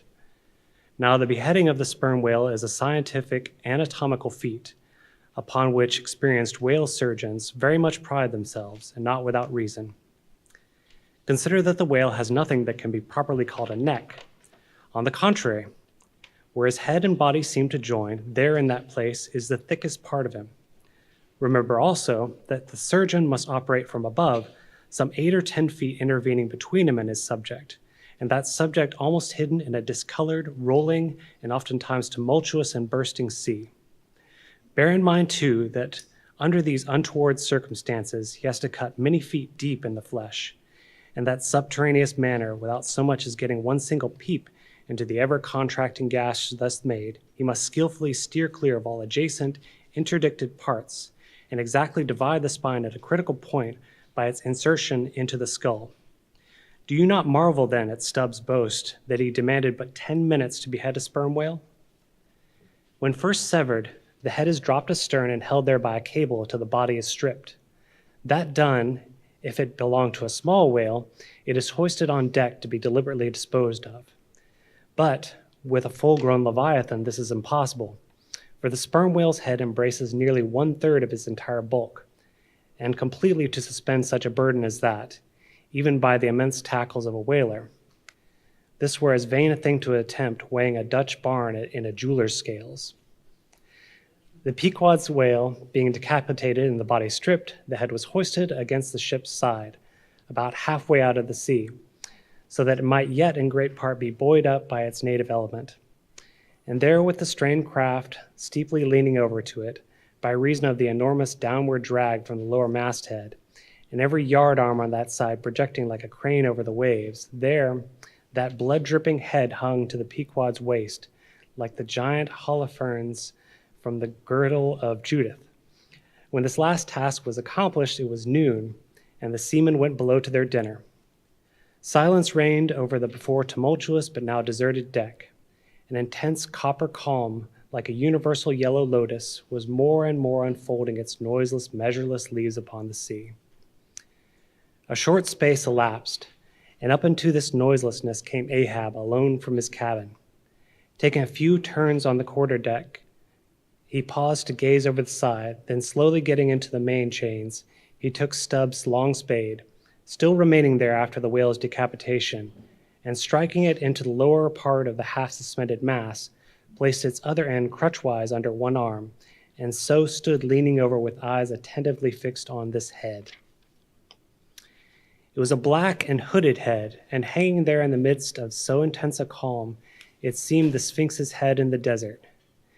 "Speak, thou vast and venerable head," muttered Ahab, "which though ungarnished with a beard, yet here and there lookest hoary with mosses. Speak, mighty head, and tell us the secret thing that is in thee. Of all divers, thou hast dived the deepest. That head upon which the upper sun now gleams has moved amid this world's foundations, where unrecorded names and navies rust, and untold hopes and anchors rot, where in her murderous hold this frigate earth is ballasted with bones of millions of the drowned. There in that awful water land, there was thy most familiar home. Thou hast been where bell or diver never went, hast slept by many a sailor's side, where sleepless mothers would give their lives to lay them down. Thou saw'st the locked lovers when leaping from their flaming ship, heart to heart they sank beneath the exulting wave, true to each other, when heaven seemed false to them. Thou saw the murdered mate when tossed by pirates from the midnight deck. For hours he fell into the deeper midnight of the insatiate maw, and his murder still sailed on unharmed, while swift lightnings shivered the neighboring ship that would have borne a righteous husband to outstretched, longing arms. O head, thou hast seen enough to split the planets and make an infidel of Abraham, and not one syllable is thine. "Sail ho!" cried a triumphant voice from the main masthead. "Aye? Well, now that's cheering," cried Ahab, suddenly erecting himself, while whole thunderclouds swept aside from his brow. That lively cry upon this deadly calm might almost convert a better man. "Where away?" "3 points on the starboard bow, sir, and bringing down her breeze to us." "Better and better, man. Would now St. Paul would come along that way, and to my breezelessness bring his breeze. O nature and O soul of man, how far beyond all utterance are your linked analogies. Not the smallest atom stirs or lives on matter, but has its cunning duplicate in mind. Chapter 71, The Jeroboam's Story. Hand in hand, ship and breeze blew on, but the breeze came faster than the ship, and soon the Pequod began to rock. By and by, through the glass, the stranger's boats and manned mastheads proved her a whale ship. But as she was so far to windward and shooting by, apparently making a passage to some other ground, the Pequod could not hope to reach her. So the signal was set to see what response would be made. Here it be said that, like the vessels of military marines, the ships of the American whale fleet each have a private signal, all which signals being collected in a book with the names of the respective vessels attached.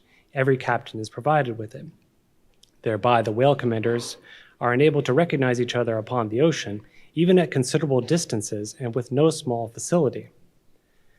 The Pequod's signal was at last responded to by the stranger's setting her own, which proved the ship to be the Jeroboam of Nantucket. Squaring her yards, she bore down, ranged a beam under the Pequod's lee, and lowered a boat. It soon drew nigh, but as a side ladder was being rigged by Starbuck's order to accommodate the visiting captain, the stranger in question waved his hand from his boat's stern in token of that proceeding being entirely unnecessary. It turned out that the Jeroboam had a malignant epidemic on board, and that Mayhew, her captain, was fearful of infecting the Pequod's company. For though himself and the boat's crew remained untainted, and though his ship was half a rifle shot off, and an incorruptible sea and air rolling and flowing between, yet conscientiously adhering to the timid quarantine of the land, he peremptorily refused to come into direct contact with the Pequod. But this did by no means prevent all communication. Preserving an interval of some few yards between itself and the ship, the Jeroboam's boat, by the occasional use of its oars, contrived to keep parallel to the Pequod. As she heavily forged through the sea, for by this time it blew very fresh, with her main topsail aback. Though indeed at times by the sudden onset of a large rolling wave, the boat would be pushed some way ahead, but would soon be skillfully brought to her proper bearings again. Subject to this, and other the like interruptions now and again, a conversation was sustained between the two parties, but at intervals not without still another interruption of a very different sort. Pulling an oar in the Jeroboam's boat, a man of a singular appearance, even in that wild whaling life where individual notabilities make up all totalities. He was a small, short, youngish man, sprinkled all over his face with freckles, and wearing redundant yellow hair. A long-skirted, cabalistically cut coat of a faded walnut tinge enveloped him, the overlapping sleeves of which were rolled up on his wrists. A deep, settled, fanatic delirium was in his eyes. So soon as his figure had been first described, Stubb had exclaimed, "That's he! That's he! The long-togged scaramouche the town hose company told us of."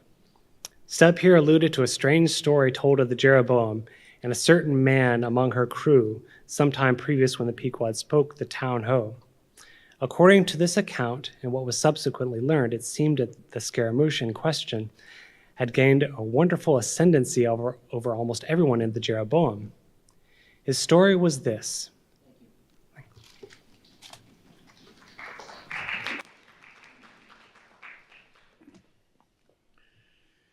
He had been originally nurtured among the crazy society of the Neskayena Shakers, where he had been a great prophet in their cracked secret meetings, having several times descended from heaven by the way of a trapdoor, announcing the speedy opening of the seventh vial, which he carried in his vest pocket, but which, instead of containing gunpowder, was supposed to be charged with laudanum. A strange apostolic whim having seized him, he had left the Neskayena for Nantucket, where, with that cunning peculiar to craziness, he assumed a steady, common-sense exterior and offered himself as a green hand candidate for the Jeroboam's whaling voyage. They engaged him, but straightway, upon the ship's getting out of sight of land, his insanity broke out in a freshet. He announced himself as the Archangel Gabriel and commanded the captain to jump overboard. He published his manifesto, whereby he set himself forth as the deliverer of the isles of the sea and vicar general of all Oceanica. The unflinching earnestness with which he declared these things, the dark, daring play of his sleepless, excited imagination, and all the preternatural terrors of real delirium, united to invest this Gabriel in the minds of the majority of the ignorant crew with an atmosphere of sacredness. Moreover, they were afraid of him. As such a man, however, was not much practical use in the ship, especially as he refused to work except when he pleased, the incredulous captain would fain have been rid of him, but apprised that that individual's intention was to land him in the first convenient port, the Archangel forthwith opened all his seals and vials, devoting the ship and all hands to unconditional perdition in case this intention was carried out. So strongly did he work upon his disciples among the crew that at last, in a body, they went to the captain and told him if Gabriel was sent from the ship, not a man of them would remain. He was therefore forced to relinquish his plan, nor would they permit Gabriel to be any way maltreated, say or do what he would, so that it came to pass that Gabriel had the complete freedom of the ship. The consequence of all this was that the Archangel cared little or nothing for the captain and mates, and since the epidemic had broken out, he carried a higher hand than ever, declaring that the plague, as he called it, was at his sole command, nor should it be stayed but according to his good pleasure. The sailors, mostly poor devils, cringed, and some of them fawned before him in obedience to his instructions, sometimes rendering him personal homage as to a god. Such things may seem incredible, but however wondrous, they are true, nor is the history of fanatics half so striking in respect to the measureless self-deception of the fanatic himself as his measureless power of deceiving and bedeviling so many others. But it is time to return to the Pequod. I fear not thy epidemic, man, said Ahab from the bulwarks to Captain Mayhew, who stood in the boat's stern. Come on board. But now Gabriel started to his feet. Think of the fevers, yellow and bilious. Beware of the horrible plague. Gabriel, Gabriel, cried Captain Mayhew, thou must either. But that instant, a headlong wave shot the boat far ahead, and its seethings drowned all speech. Hast thou seen the white whale? Demanded Ahab when the boat drifted back. Think of thy whaleboat, stoven and sunk. Beware of the horrible tale. I tell thee again, Gabriel, that... But again the boat tore ahead as if dragged by fiends. Nothing was said for some moment while a succession of riotous waves rolled by, which by one of those occasional caprices of the sea were tumbling, not heaving it. Meantime, the hoisted sperm whale's head jogged about very violently, and Gabriel was seen eyeing it with rather more apprehensiveness than his archangel nature seemed to warrant. When this interlude was over, Captain Mayhew began a dark story concerning Moby Dick, not, however, without frequent interruptions from Gabriel whenever his name was mentioned and the crazy sea that seemed leagued with him. It seemed that the Jeroboam had not long left home when, upon speaking a whale ship, her people were reliably apprised of the existence of Moby Dick and the havoc he had made. Greedily sucking in this intelligence, Gabriel solemnly warned the captain against attacking the white whale in case the monster should be seen in his gibbering insanity, pronouncing the white whale to be no less than being the Shaker god incarnated, the Shakers receiving the Bible. But when, some year or two afterwards, Moby Dick was fairly sighted from the mastheads, Macy, the chief mate, burned with ardor to encounter him, and the captain himself being not unwilling to let him have the opportunity, despite all the archangel's denunciations and forewarnings, Macy succeeded in persuading 5 men to man his boat.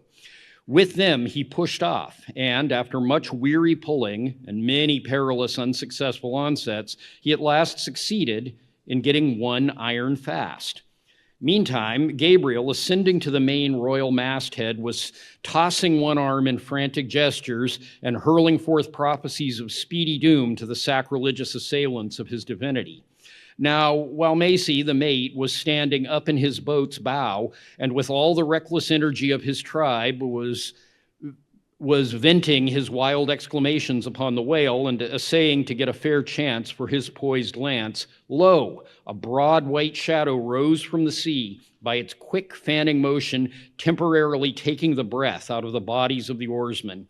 Next instant, the luckless mate, so full of furious light, was smitten bodily into the air, and making a long arc in his descent, fell into the sea at a distance of about 50 yards. Not a chip of the boat was harmed, nor a hair of any oarsman's head, but the mate forever sank. It is well to parenthesize here that of the fatal accidents in the sperm whale fishery, this kind is almost as frequent as any. Sometimes nothing is injured but the man who is thus annihilated. Oftener the boat's bow is knocked off, or the high board in which the headsman stands is torn from its place and accompanies the body. But strangest of all is the circumstance that in more instances than one, when the body has been removed, not a single mark of violence is discernible, the man being stark dead. The whole calamity with the falling form of Macy was plainly described from the ship. Raising a piercing shriek, "The vial! The vial!" Gabriel called off the terror-stricken crew from the further hunting of the whale. This terrible event clothed the archangels with added influence, because his credulous disciples believed that he had specifically foreannounced it, instead of only making a general prophecy, which anyone might have done, and so chanced to hit one of the many marks in the wide margin allowed. He became a nameless terror to the ship. Mayhew, having concluded his narration, Ahab put such questions to him that the stranger captain could not forbear inquiring whether he intended to hunt the white whale if opportunity should offer, to which Ahab answered, "Aye." Straightway then, Gabriel once more started to his feet, glaring upon the old man, and vehemently exclaimed with downward pointed finger, "Think of the blasphemer, dead and down there. Beware of the blasphemer's end." Ahab stolidly turned aside and said to Mayhew, "Captain, I have just bethought me of my letter bag. There is a letter for one of thy officers, if I mistake not. Starbuck, look over the bag." Every whale ship takes out a goodly number of letters for various ships whose delivery to the persons of whom they may be addressed depends upon the mere chance of encountering them in the four oceans. Thus, most letters never reach their mark, and many are only received after attaining an age of 2 or 3 years or more. Soon Starbuck returned with a letter in his hand. It was sorely tumbled, damp, and covered with a dull, spotted green mold in consequence of being kept in a dark locker of the cabin. Of such a letter, Death himself might well have been the postboy. "Canst not read it?" cried Ahab. "Give it to me, man." "Aye, aye. It's but a dim scrawl. What's this?" As he was steadying it out, Starbuck took a long cutting spade pole and with his knife slightly split the end to insert the letter there and in that way hand it to the boat without its coming any closer to the ship. Meantime, Ahab, holding the letter, muttered, "Mr. Yes, Mr. Harry, a woman's penny hand, the man's wife, I'll wager, aye. Mr. Harry Macy, ship Jeroboam. Why, it's Macy, and he's dead."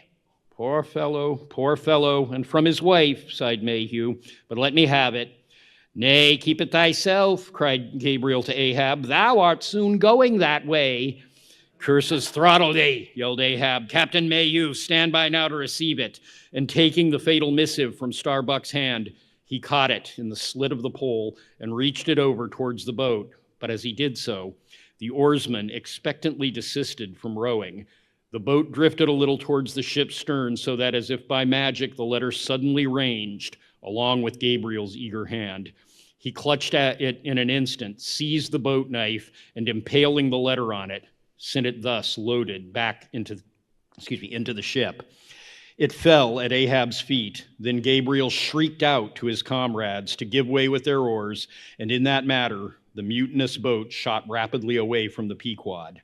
As, after this interlude, the seamen resumed their work upon the jacket of the whale, many strange things were hinted in reference to this wild affair.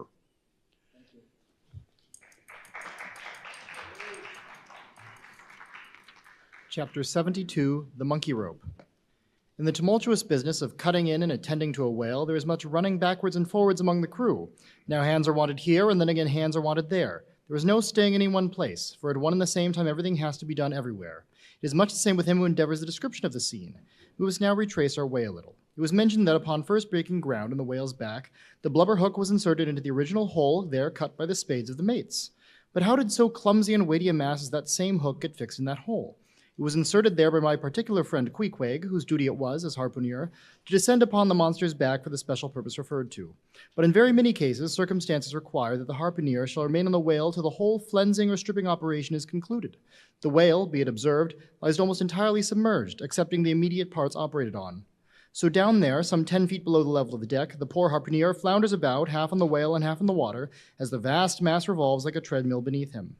On the occasion in question, Queequeg figured in the Highland costume, a skirt and socks, in which, to my eyes at least, he appeared to uncommon advantage, and no one had a better chance to observe him, as will presently be seen. Being the savage's bowsman, that is, the person who pulled the bow oar in his boat, the second one from forward, it was my cheerful duty to attend upon him while taking that hard scramble upon the dead whale's back. You have seen Italian organ boys holding a dancing ape by a long cord.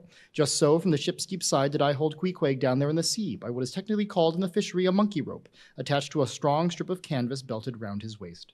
It was a humorously perilous business for both of us. For, before we proceed further, it must be said that the monkey rope was fast at both ends, fast to Queequeg's broad canvas belt and fast to my narrow leather one, so that for better or for worse, we two, for the time, were wedded, and should poor Queequeg sink to rise no more, then both usage and honor demanded that instead of cutting the cord, it should drag me down in his wake. So then, an elongated Siamese ligature united us. Queequeg was my own inseparable twin brother, nor could I in any way get rid of the dangerous liabilities which the hempen bond entailed. So strongly and metaphysically did I conceive of my situation then, that while earnestly watching his motions, I seemed distinctly to perceive that my own individuality was now merged in a joint stock company of two, that my free will had received a mortal wound, and that another's mistake or misfortune might plunge innocent me into unmerited disaster and death. Therefore I saw that here was a sort of interregnum in Providence, for its even-handed equity never could have sanctioned so gross an injustice. And yet, still further pondering, while I jerked him now and then from between the whale and the ship, which would threaten to jam him, still further pondering, I say, I saw that this situation of mine was the precise situation of every mortal that breathes. Only, in most cases, he, one way or other, has this Siamese connection with the plurality of other mortals. If your banker breaks, you snap. If your apothecary by mistake sends you poison in your pills, you die. True as you may say that, by exceeding caution, you may possibly escape these and the multitudinous other evil chances of life. But handle Queequeg's monkey rope heedfully as I would, sometimes he jerked it so that I came very near sliding overboard. Nor could I possibly forget that, do what I could, I had only the management of one end of it. I have hinted that I would often jerk poor Queequeg from between the whale and the ship, where he would occasionally fall from the incessant rolling and swaying of both. But this was not the only jamming jeopardy he was exposed to. Unappalled by the massacre made upon them during the night, the sharks now freshly and more keenly allured by the before-pent blood which began to flow from the carcass, the rabid creatures swarmed round it like bees in a beehive. And right in among those sharks is Queequeg, who often pushed them aside with his floundering feet, a thing altogether incredible were it not that attracted by such prey as a dead whale, the otherwise miscellaneously carnivorous shark will seldom touch a man. Nevertheless, it may well be believed that since they have such a ravenous finger in the pie, it is deemed but wise to look sharp to them. Accordingly, besides the monkey rope, from which I now and then jerked the poor fellow from too close a vicinity to the maw of which seemed a particularly ferocious shark, he was provided with still another protection. Suspended over the side in one of the stages, Tashtego and Dagu continually flourished over his head a couple of keen whale spades, wherewith they slaughtered as many sharks as they could reach. This procedure of theirs, to be sure, was very disinterested and benevolent of them. They meant Queequeg's best happiness, I admit, but in their hasty zeal to befriend him, and from the circumstance that both he and the sharks were at times half hidden by the blood-mudded water, those indiscreet spades of theirs would come nearer amputating a leg than a tail. But poor Queequeg, I suppose, straining and gasping there with that great iron hook, poor Queequeg, I suppose, only prayed to his yojo and gave up his life into the hands of his gods. Well, well, my dear comrade and twin brother, thought I, as I drew and slacked off rope to every swell of the sea. What matters it, after all? Are you not the precious image of each and all of us men in this whaling world? That unsounded ocean you gasp in is life. Those sharks your foes, those spades your friends. And what between sharks and spades, you are in a sad pickle and peril, poor lad. But courage, there is good store and cheer for you. Queequeg, for now as with blue lips and bloodshot eyes the exhausted savage at last climbs up the chains and stands all involuntarily trembling over the side, the steward advances and with a benevolent, consolatory glance hands him what? Some hot cognac? No! Hands him, ye gods! Hands him a cup of tepid ginger and water! Ginger? Do I smell ginger? Suspiciously asked Stubb, coming near. Yes, this must be ginger, peering into the as yet untasted cup. Then, standing as if incredulous for a while, he calmly walked towards the astonished steward, slowly saying, Ginger? Ginger? And will you have the goodness to tell me, Mr. Doughboy, where lies the virtue of ginger? Ginger? Is ginger the sort of fuel you use, Doughboy, to kindle a fire in this shivering cannibal? Ginger? What the devil is ginger? Sea coal, firewood, lucifer matches, tinder, gunpowder? What the devil is ginger, I say, that you offer this cup to our poor Queequeg here? There was some sneaking temperance society movement about this business, he suddenly added, now approaching Starbuck, who had just come from forward. Will you look at that cannikin, sir? Smell of it, if you please. Then, watching the mate's countenance, he added, the steward, Mr. Starbuck, had the face to offer that calomel and jalap to Queequeg there, this instant off the whale. Is the steward an apothecary, sir? And may I ask whether this is a sort of bellows by which he blows the breath back into a half-drowned man? I trust not, says Starbuck. It is poor stuff enough. Aye, aye, steward, cried Stubb. We'll teach you to drug a harpooner. None of your apothecary's medicine here. We want to poison us, do you? You have got our insurances on our lives and want to murder us all and pocket the proceeds, do you? It was not me, cried Doughboy. It was Aunt Charity that brought the ginger on board. And baby never give the harpooneers any spirits but only this ginger jub, so she called it. Ginger jub, you gingerly rascal. Take that, and run along with thee to the lockers and get something better. I hope I do no wrong, Mr. Starbuck. It is the captain's orders. Grog for the harpooner on a whale. Enough, replied Starbuck, only don't hit him again. But, oh, I never hurt when I hit, except I hit a whale or something of that sort, and this fellow's a weasel. What were you saying, sir? Only this. Go down with him and get thou wantest thyself. When Stubb reappeared, he came with a dark flask in one hand and a sort of tea caddy in the other. The first contained strong spirits and was handed to Queequeg. The second was Aunt Charity's gift, and that was freely given to the waves. Chapter 73. Stubb and Flask kill a right whale and then have a talk over him.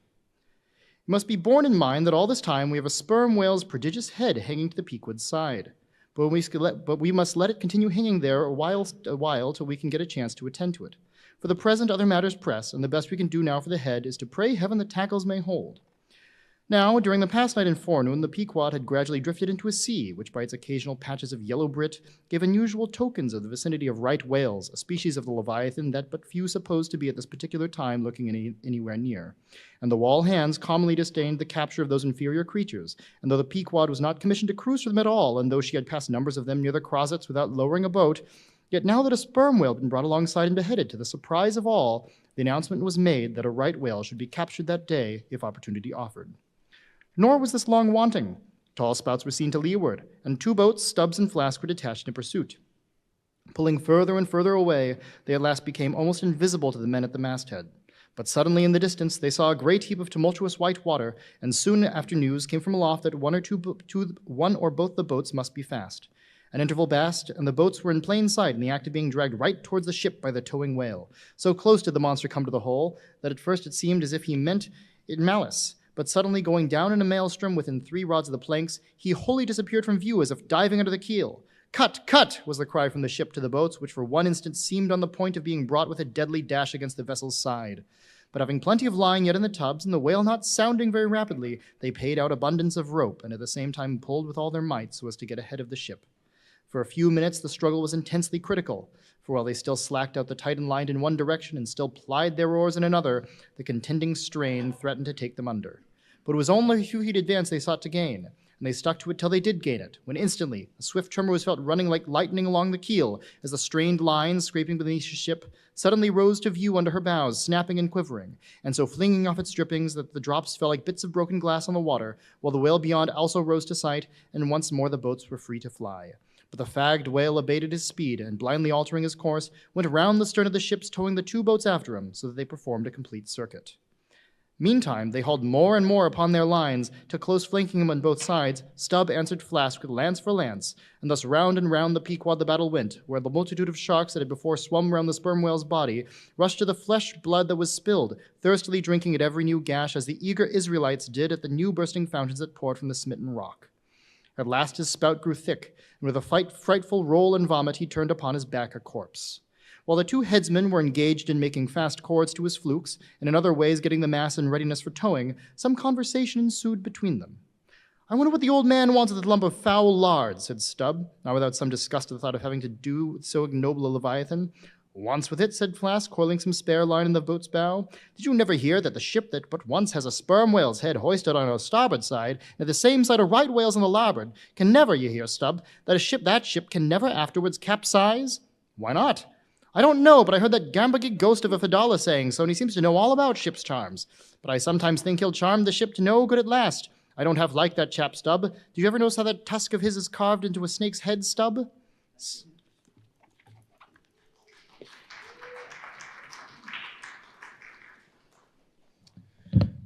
Sink him. I never look at him at all. But if I ever get a chance of a dark night and he's standing hard by the bulwarks and no one by, look down there, Flask, pointing to the sea with a peculiar motion of both hands. Aye, I will, Flask. I'll take the Fedallah to be the devil in disguise. Do you believe that cock and bull story about his having been stowed away on a board ship? He's a devil, I say. The reason why you don't see his tail is because he tucks it up out of sight. He carries it coiled away in his pocket, I guess. Blast him. Now that I think of it, he's always wanting oakum to stuff into the toes of his boots. He sleeps on his boots, doesn't he? He hasn't got any hammock, but I've seen him lay out for nights in a coil of rigging. No doubt, and it's because of his cursed tail. He coils it down, do you see, in the eye of the rigging.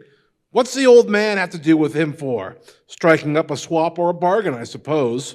Bargain? About what? Why, do you see, the old man is hard bent after that white whale, and the devil there is trying to come round him and get to him to swap away his silver watch or his soul or something of that sort, and then he'll surrender Moby Dick. Pooh, Stubb, you're skylarking. How can Fedallah do that? I don't know, Flask, but the devil is a curious chap, and a wicked one, I tell ye. Why, they say as how he went sauntering into the old flagship once, switching his tail about devilishly and gentlemanlike, and inquiring if the old governor was at home. Well, he was at home, and he asked the devil what he wanted. The devil, switching his hoofs up, and said, I want John. What for? Says the old governor. What business is that of yours? Says the devil, getting mad. I want to use him. Take him, says the governor. And by the Lord, Flask, if the devil didn't give John the Asiatic cholera before he got through with him, I'll eat the whale in one mouthful. But look sharp. Ain't you all ready there? Well then, pull ahead, and let's get the whale alongside. I think I remember some such story as you were telling, said Flask, when at last the two boats were slowly advancing on their burden towards the ship. But I can't remember where. 3 Spaniards, adventure of those 3 bloody-minded soldados. Did ye read it there, Flask? I guess ye did. No, never such a book. Heard of it, though. But now, tell me, Stubb, do you suppose that the devil you were speaking of just now is the same you say is now on board the Pequod? I am in the same man that helped kill this whale. Doesn't the devil live forever? Whoever heard that the devil was dead? Did you ever see any parson a-wearing mourning of the devil? And if the devil has a latch key to get to the admiral's cabin, don't you suppose he can crawl into a porthole? Tell me that, Mr. Flask. How do you suppose Fedallah is, Stubb? Do you see that the mainmast there, pointing to the ship? Well, that's the figure one. Now take all the hoops in Pequod's hold and string them along in a row with that mast. For aughts, do you see? Well, that wouldn't begin to be Fedallah's age, nor all the coopers in creation couldn't show hoops enough to make aughts enough. But see here, Stubb, I see you a little boasted just now, that you meant to give Fedallah a sea toss, if you got a good chance. Now, if he's so old, as all those hoops of yours come to, and if he's going to live forever, what good will it do to pitch him overboard? Tell me that. Give him a good ducking, anyhow. But he'd crawl back, duck him again, and keep ducking him. Suppose you should take it to into his head to duck you, though, yes, and drown you. What then? I should like to see him try it. I'd give him such a pair of black eyes that he wouldn't dare show his face in the admiral's cabin again for a long while, let alone down in the orlop there, where he lives and hereabouts in the upper desks where he sneaks so much. Damn the devil, Flask. Do you suppose I'm afraid of the devil? Who's afraid of him except the old governor who dares catch him and put him in double darbies, and who he deserves but lets him go about kidnapping people, aye, and signed a bond with him that all the people the devil kidnapped he'd roast for him. There's a governor. Do you suppose Fedallah wants to kidnap Captain Ahab? Do I suppose it? You know it before long, Flask, but I am going now to keep a sharp lookout on him. And if I see anything very suspicious going on, I'll just take him by the nape of the neck and say, look here, Beelzebub, you don't do it. And if he makes any fuss, by the Lord, I'll make a grab into his pockets for his tail. Take it into the capstan and give him such a wrenching and heaving that his tail will come short off to the stump. Do you see? And then I'd rather guess where he finds himself docked in that queer fashion, he'll sneak out with the poor satisfaction of feeling his tail between his legs. And what will you do with the tail, Stubb? Do with it? Sell it for an ox whip when we get home? What else? Now, do you mean what you say, and have you been saying all along, Stubb? Mean or not mean, here we are at the ship. The boats were here hailed to tow the whale the larboard side, where fluke chains and other necessaries were already prepared for securing him. Didn't I tell you so? Said Flask. Yes, you'll soon see the right whale, head hoisted up opposite the fat Parmacetes. In good time, Flask's staying power proved true, and before the Pequod deeply leaned over toward the sperm whale's head. Now, by the counterpoise of both heads, she regained her even keel, though sorely strained, you may well believe. So when on one side you hoist in Locke's head, and you go over the other way, but now on the other side hoist in Kant's, and you come back again, but in very poor plight. Thus some minds forever keep trimming boat. O ye foolish, I throw all these thunderheads overboard, and then you will float light and right. In disposing of the body of a right whale, which when brought alongside the ship, in the same preliminary proceedings commonly take place in the case of the sperm whale. Only in the latter instance the head is cut off whole, but in the former the lips and tongue are separately removed and hoisted onto deck. And all are well-known backbone attached to what is called the crown piece, but nothing like this in the present case had been done. The carcasses of both whales are dropped astern, and the head-laden ship not a little resembled a mule carrying a pair of overbearing panniers. Meantime, Fedallah was calmly eyeing the right whale's head, and ever and anon glancing from the deep wrinkles there to the lines of his own hand. And Ahab chanced to stand that the Parsee occupied his shadow, while the Parsee's shadow was there at all, it seemed only to blend with and lengthen Ahab's.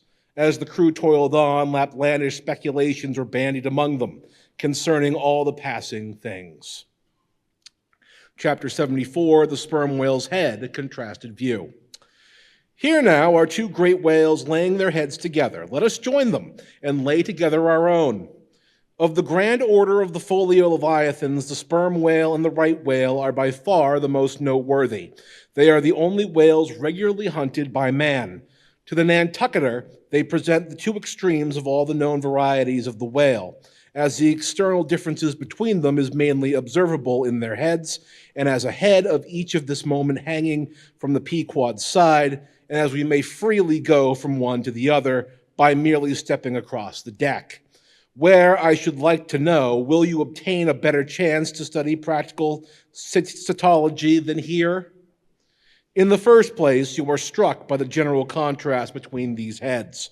Both are massive enough in all conscience, but there is a certain mathematical symmetry in that sperm whale's which the right whale sadly lacks.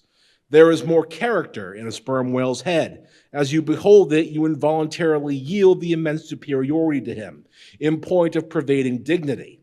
In the present instance, too, this dignity is heightened by the pepper and salt color of the head at the summit, giving token of advanced age and large experience. In short, he is what the fishermen technically call a gray-headed whale. Let us now note what is the least dissimilar of these heads, namely the two most important organs, the eye and the ear. Far back on the side of the head, the low down near the angle of either whale's jaw, if you narrowly search, you will at least see the lashless eye, which you would fancy to be a young colt's eye. So out of all proportion, it is to the magnitude of the head.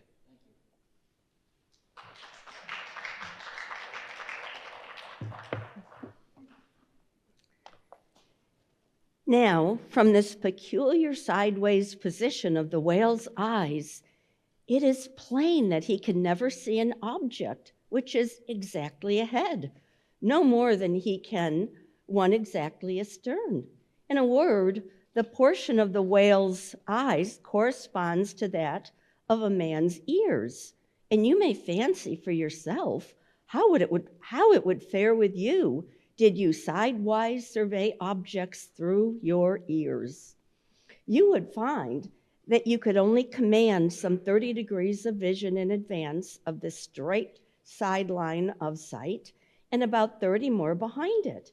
If your bitterest foe were walking straight towards you with dagger uplifted in broad day, you would not be able to see him any more if he were stealing upon you from behind.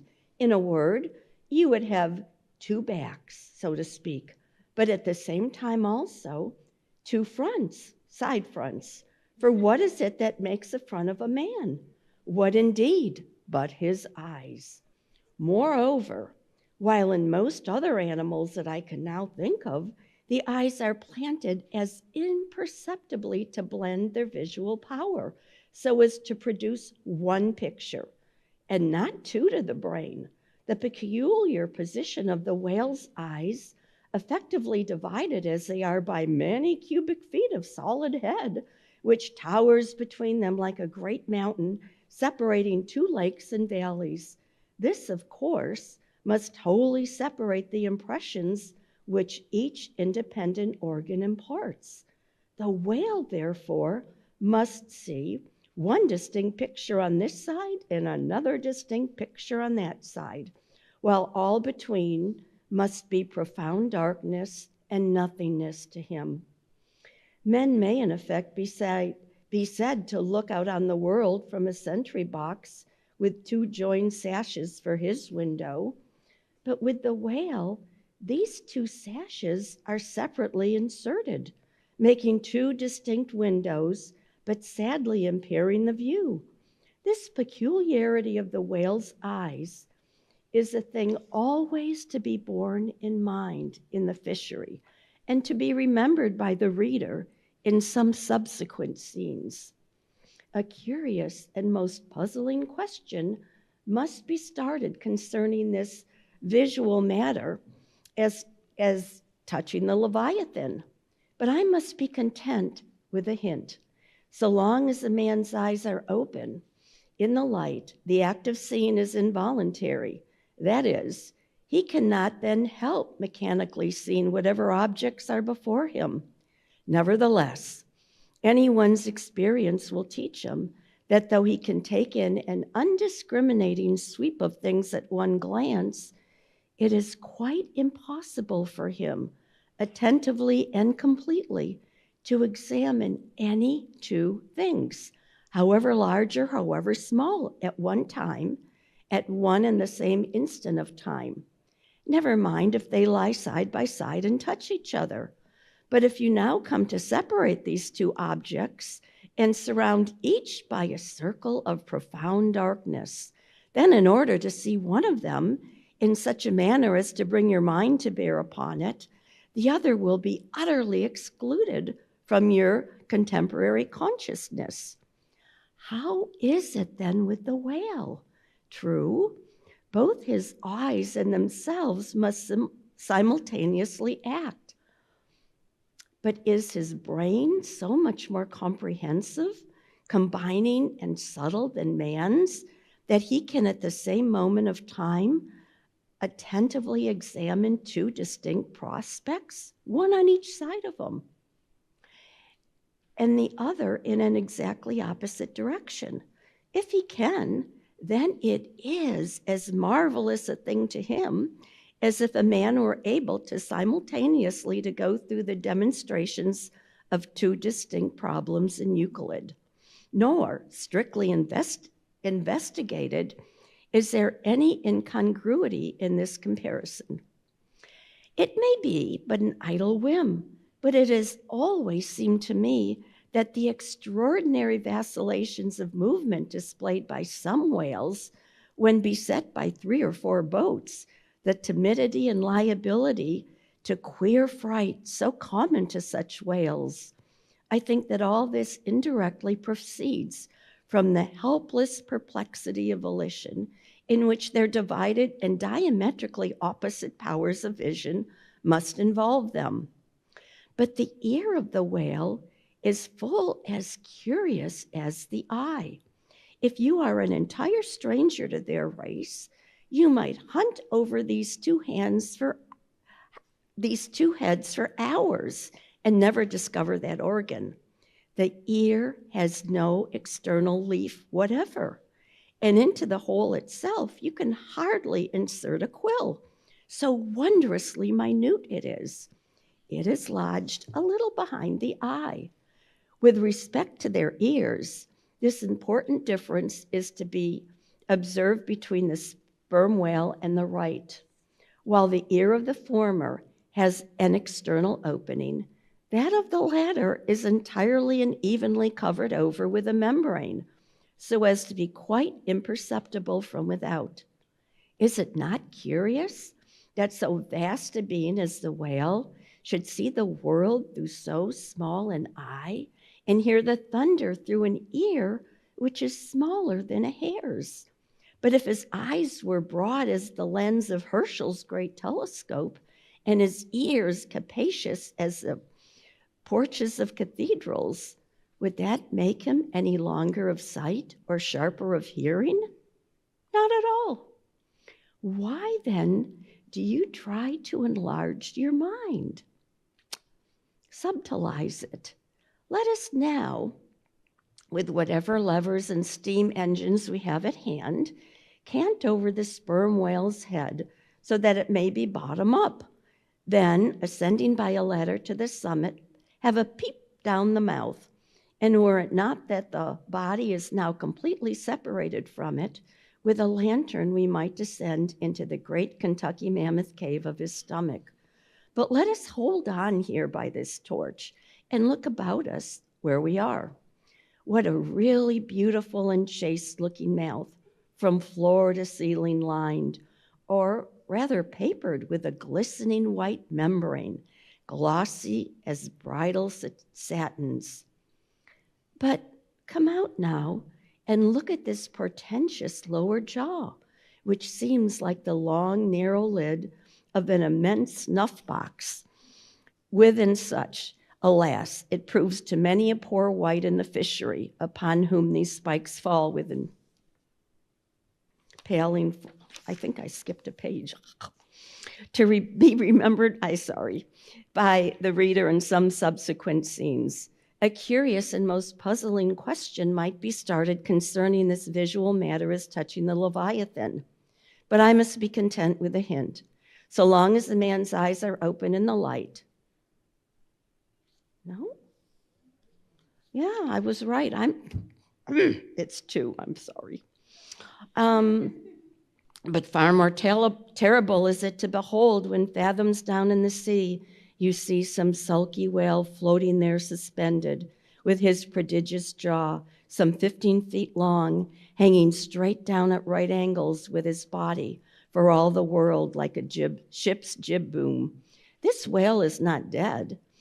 He is only dispirited, out of sorts perhaps, hypochondriac, and so supine that the hinges of his jaw have relaxed, leaving him there in that ungainly sort of plight, a reproach to all his tribe, who must no doubt imprecate lockjaws upon him. In most cases, this lower jaw, being easily unhinged by a practiced artist, is disengaged and hoisted on deck for the purpose of extracting the ivory teeth and furnishing a supply of that hard white whalebone with which the fishermen fashion all sorts of curious articles, including canes, umbrella stocks, and handles to riding whips. With a long, weary hoist, the jaw is dragged on board as if it wore an anchor, and when the proper time comes, some few days after the other work, Queequeg, Dagu, and Tashtigo, being all accomplished dentists, are set about to drawing teeth.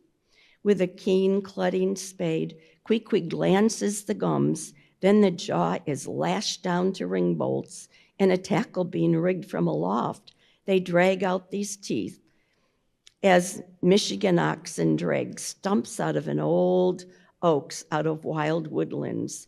There are generally 42 teeth in all in old whales, much worn down but undecayed, nor filled after our artificial fashion. The jaw is afterward sawn into slabs and piled away like joists for building homes.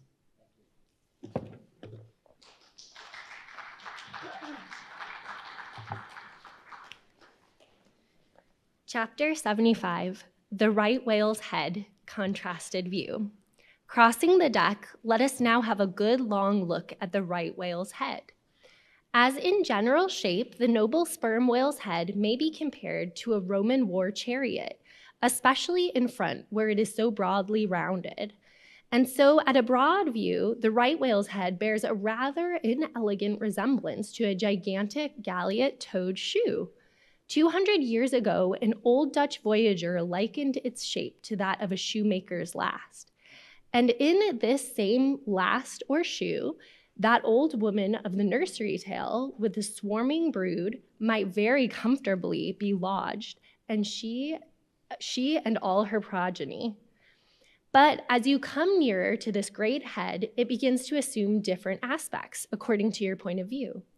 If you stand on its summit and look at these two F-shaped spout holes, you would take the whole head for an enormous bass viol.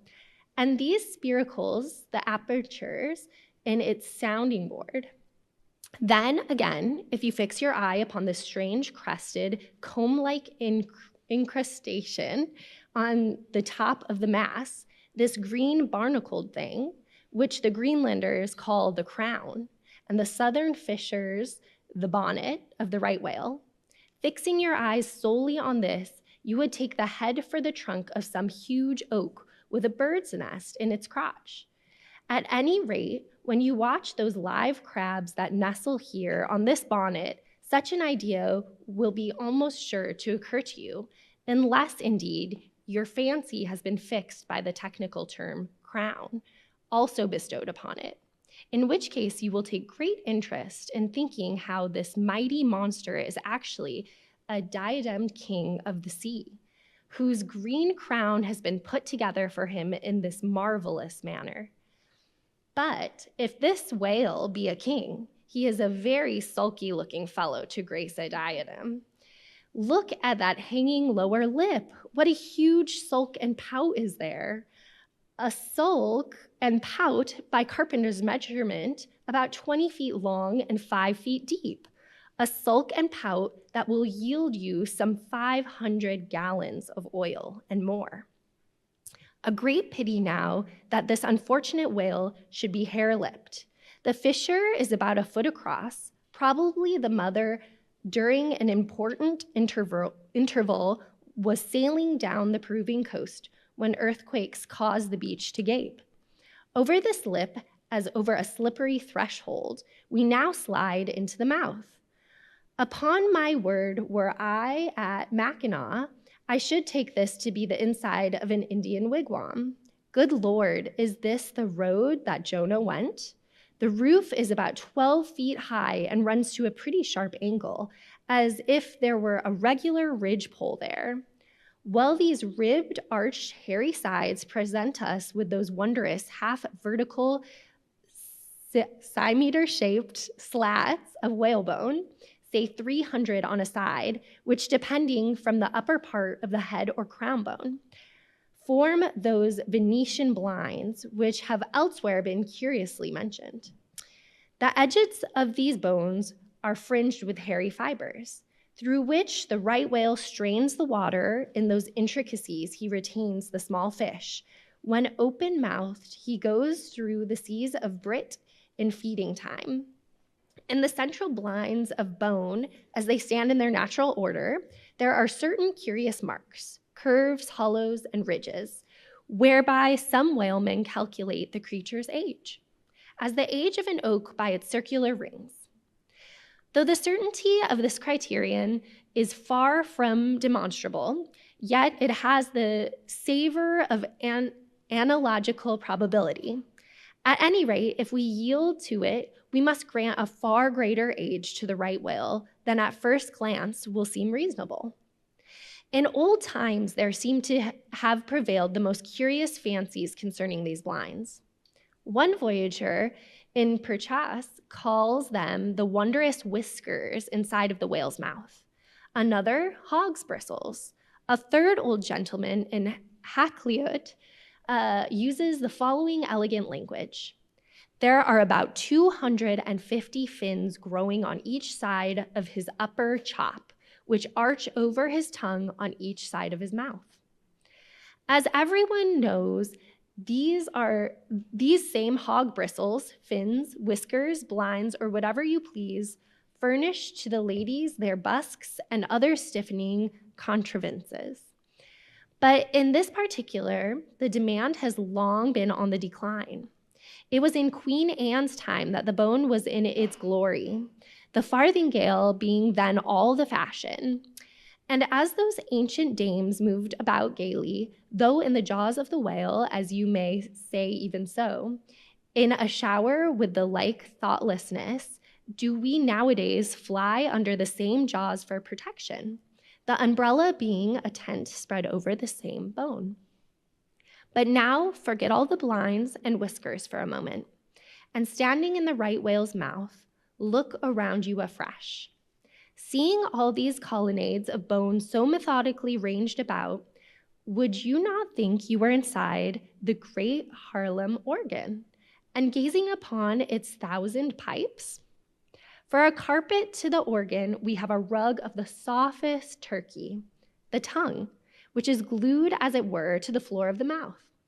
It is very fat and tender and apt to tear in pieces in hoisting it on the deck. This particular tongue now before us, at a passing glance, I should say it was a 6-barreler. That is, it will yield you about that amount of oil. Ere this, you must have plainly seen the truth of what I started with, that the sperm whale and the right whale have almost entirely different heads.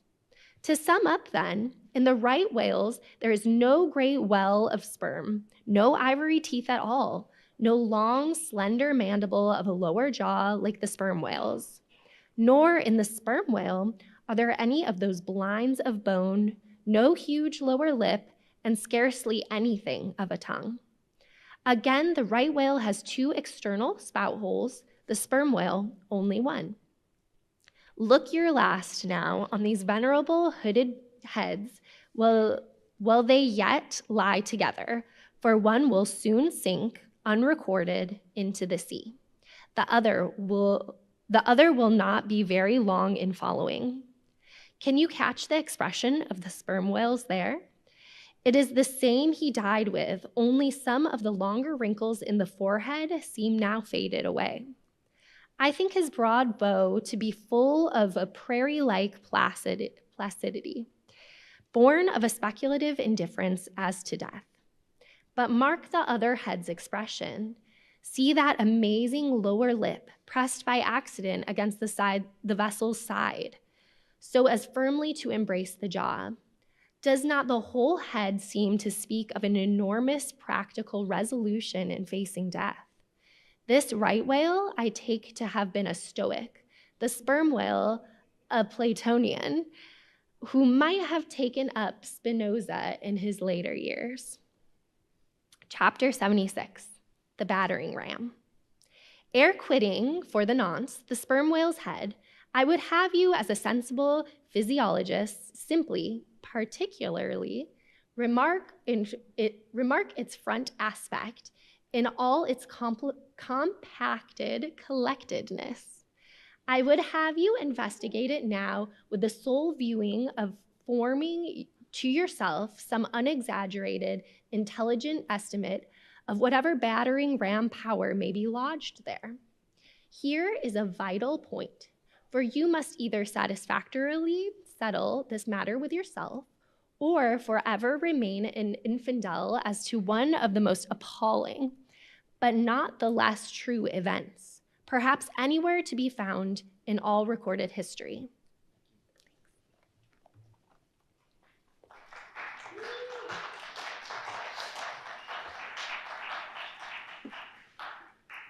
You observe that in the ordinary swimming position of the sperm whale, the front of his head presents an almost wholly vertical plane to the water. You observe that the lower part of the front slopes considerably backwards, so as to furnish more of a retreat for the long socket which receives the boom-like lower jaw. You observe that the mouth is entirely under the head, much in the same way, indeed, as though your own mouth were entirely under your chin. Moreover, you observe that the whale has no external nose, and that what nose he has, his spout hole, is on the top of his head. You observe that his eyes and ears are at the sides of his head, nearly 1/3 of his entire length from the front. Wherefore, you must now have perceived that the front of the sperm whale's head is a dead, blind wall, without a single organ or tender prominence of any sort whatsoever. Furthermore, you are now to consider that only in the extreme lower backward sloping part of the front of the head is there the slightest vestige of bone, and not till you get near 20 feet from the forehead do you come to the full cranial development, so that his whole enormous boneless mass is as one wad. Finally, though, as will soon be revealed, its contents partly comprise the most delicate oil yet. You are now to be apprised of the nature of the substance which so impregnably invests all that apparent effeminacy. In some previous place, I have described to you how the blubber wraps the body of the whale as the rind wraps an orange, just so with the head. But with this difference, about the head, this envelope, though not so thick, is of a boneless toughness, inestimable by any man who has not handled it. The severest pointed harpoon, the sharpest lance darted by the strongest human arm, impotently rebuns from it. It is as though the forehead of the sperm whale were paved with horses' hooves. I do not think that any sensation lurks in it. Bethink yourself also of another thing. When two large, loaded India men chance to crowd and crush towards each other in the docks, what do the sailors do? They do not suspend between them, at the point of coming contact, any merely hard substance like iron or wood. No, they hold there a large round wad of tow and cork, enveloped in the thickest and toughest of oxhide.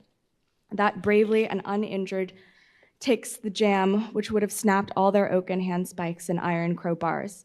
By itself, this sufficiently illustrates the obvious fact I drive at.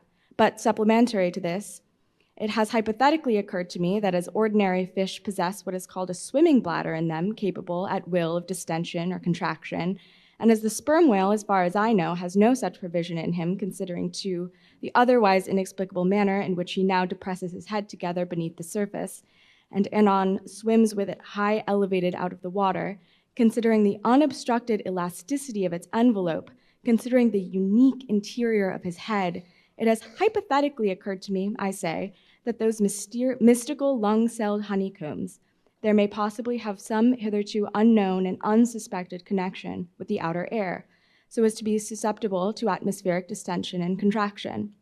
If this be so, fancy the irresistibleness of that might, to which the most impalpable and destructive of all elements contributes. Now, mark, unerringly, impellingly, this dead, impregnable, uninjurable wall, and this most buoyant thing within, there swims behind it all a mass of tremendous life, only to be adequately estimated as piled wood is by the cord, and all obedient to one volition as the smallest insect, so that when I shall hereafter detail to you all the specialties and concentrations of potency everywhere lurking in this expansive monster, when I shall show you some of his more inconsiderable braining feats, I trust you will have renounced all ignorant incredulity, and be ready to abide by this, that though the sperm whale stove a passage through the Isthmus of Darien and mixed the Atlantic with the Pacific, you would not elevate one hair of your eyebrow, for unless you own the whale, you are but a provincial and sentimentalist in truth. But clear truth is a thing for a salamander giant only to encounter. How small the chances for the provincials then? What befell the weakling youth lifting the dread goddess's veil at Lys? Chapter 77, the great Heidelberg Tun. Now comes the bailing of the case. But to comprehend it all right, you must know something of the curious internal structure of the thing operated upon. Regarding the sperm whale's head as a solid oblong, you may, on an inclined plane, sidewise drive it into two coins, whereof the lower is the bony structure forming the cranium and jaws, and the upper an unctuous mass wholly free from bones, its broad forward end forming the expanded vertical apparent forehead of the whale. At the middle of the forehead, horizontally subdivide this upper coin, and then you have two almost equal parts, which before were naturally divided by an internal wall of thick, tendinous substance. The lower subdivided part, called the junk, is one immense honeycomb of oil, formed by the crossing and recrossing into 10,000 infiltrated cells of tough, elastic white fibers throughout its whole extent. The upper part, known as the case, may be regarded as the great Heidelberg Tern of the sperm head whale, And as that famous great tierce is mystically carved in front, so the whale's vast plated forehead forms innumerable strange devices for emblematical adornment of its wondrous ton. Moreover, as the Heidelberg was always replenished with the most excellent of the wines of the Rhenish valleys, so that ton of the whale contains by far the most precious of all his oily vintages, namely the highly prized spermaceti, in its absolutely pure, limpid, and odoriferous state. Nor is this precious substance found unalloyed in any other part of the creature. Though in life it remains perfectly fluid, yet upon exposure to air after death, it soon begins to concrete, sending forth beautiful crystalline shoots, as when the first thin, delicate ice is just forming in water. A large whale's case generally yields about 500 gallons of sperm, though from unavoidable circumstances, considerable of it is spilled, leaks, and dribbles away, or is otherwise irrevocably lost in the ticklish business of securing what you can. I know not what fine and costly material the Heidelberg tern was coated with, but in superlative richness, that coating could not possibly have compared with the silken pearl-colored membrane, like the lining of a fine pelisse forming the inner surface of the sperm whale's case. It will have been seen that the Heidelberg tern of the sperm whale embraces the entire length of the entire top of the head. And since, as has been elsewhere set forth, the head embraces 1/3 of the whole length of the creature, then setting that length down at 80 feet for a good-sized whale, you have more than 26 feet for the depth of the ton, that when it is lengthwise hoisted up and down against a ship's side. As in decapitating the whale, the operator's instrument is brought close to the spot where an entrance is subsequently forced into the spermaceti magazine.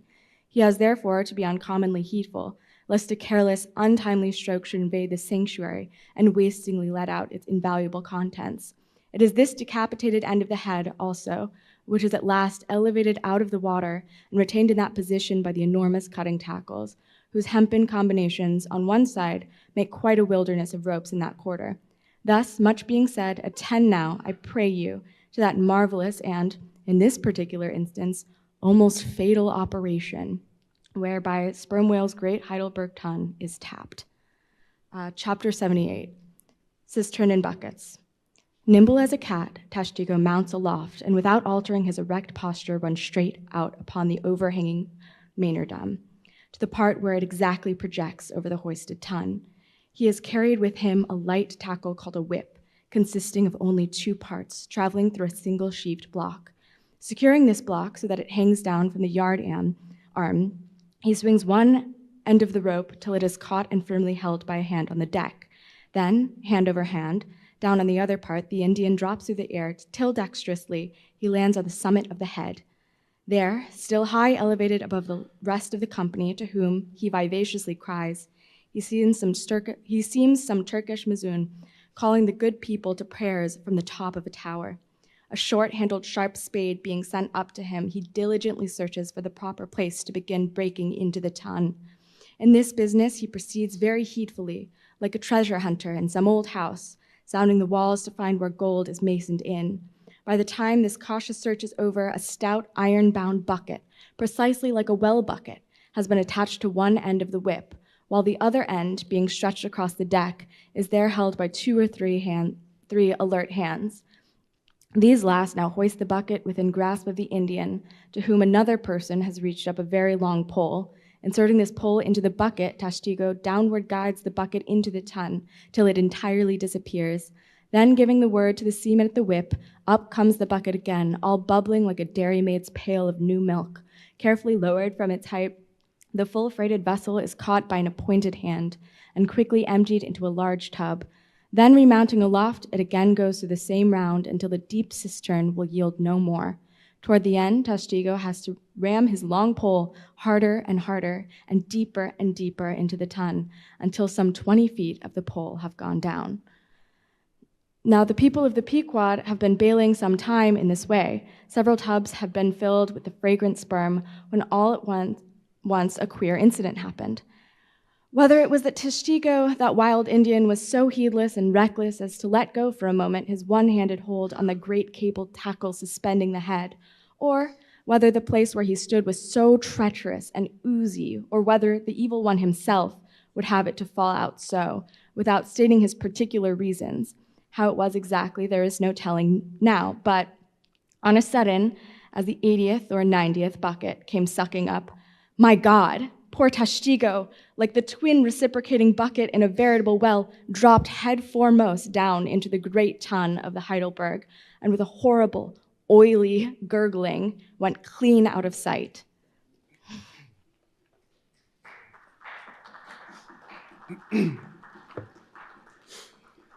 Man overboard, cried Dagu, who amid the general consternation first came to his senses. Swing the bucket this way, and putting one foot into it so as the better to secure his slippery handhold on the whip itself, the hoisters ran him high up to the top of the head, almost before Tashtego could have reached its interior bottom.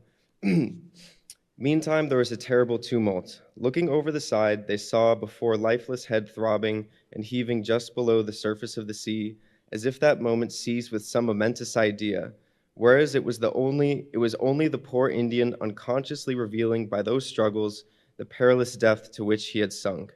At this instant, while Dagu, on the summit of the head, was clearing the whip, which had somehow got foul of the great cutting tackles, a sharp cracking noise was heard, and to the unspeakable horror of all, one of the two enormous hooks suspending the head tore out, and with a vast vibration the enormous mass sideways swung, till the drunk ship reeled and shook as if smitten by an iceberg.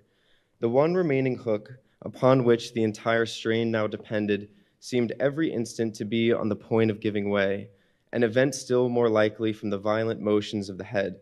Come down, yelled the seaman to Dagu, but with one hand holding on to the heavy tackles, so that if the head should drop, he would remain still suspended. The Negro, having cleared the foul line, rammed down the bucket into the now collapsed well, meaning that the buried harpooner should grasp it so to be hoisted out. In heaven's name, man, cried Stubb, are you ramming home a cartridge there? Avast! How will that help him, jamming that iron-bound bucket on top of his head? Avast, will ye? Stand clear of the tackle, cried a voice like the bursting of a rocket. Almost in the same instant, with a thunder boom, the enormous mass dropped into the sea, like Niagara's Table Rock into the whirlpool.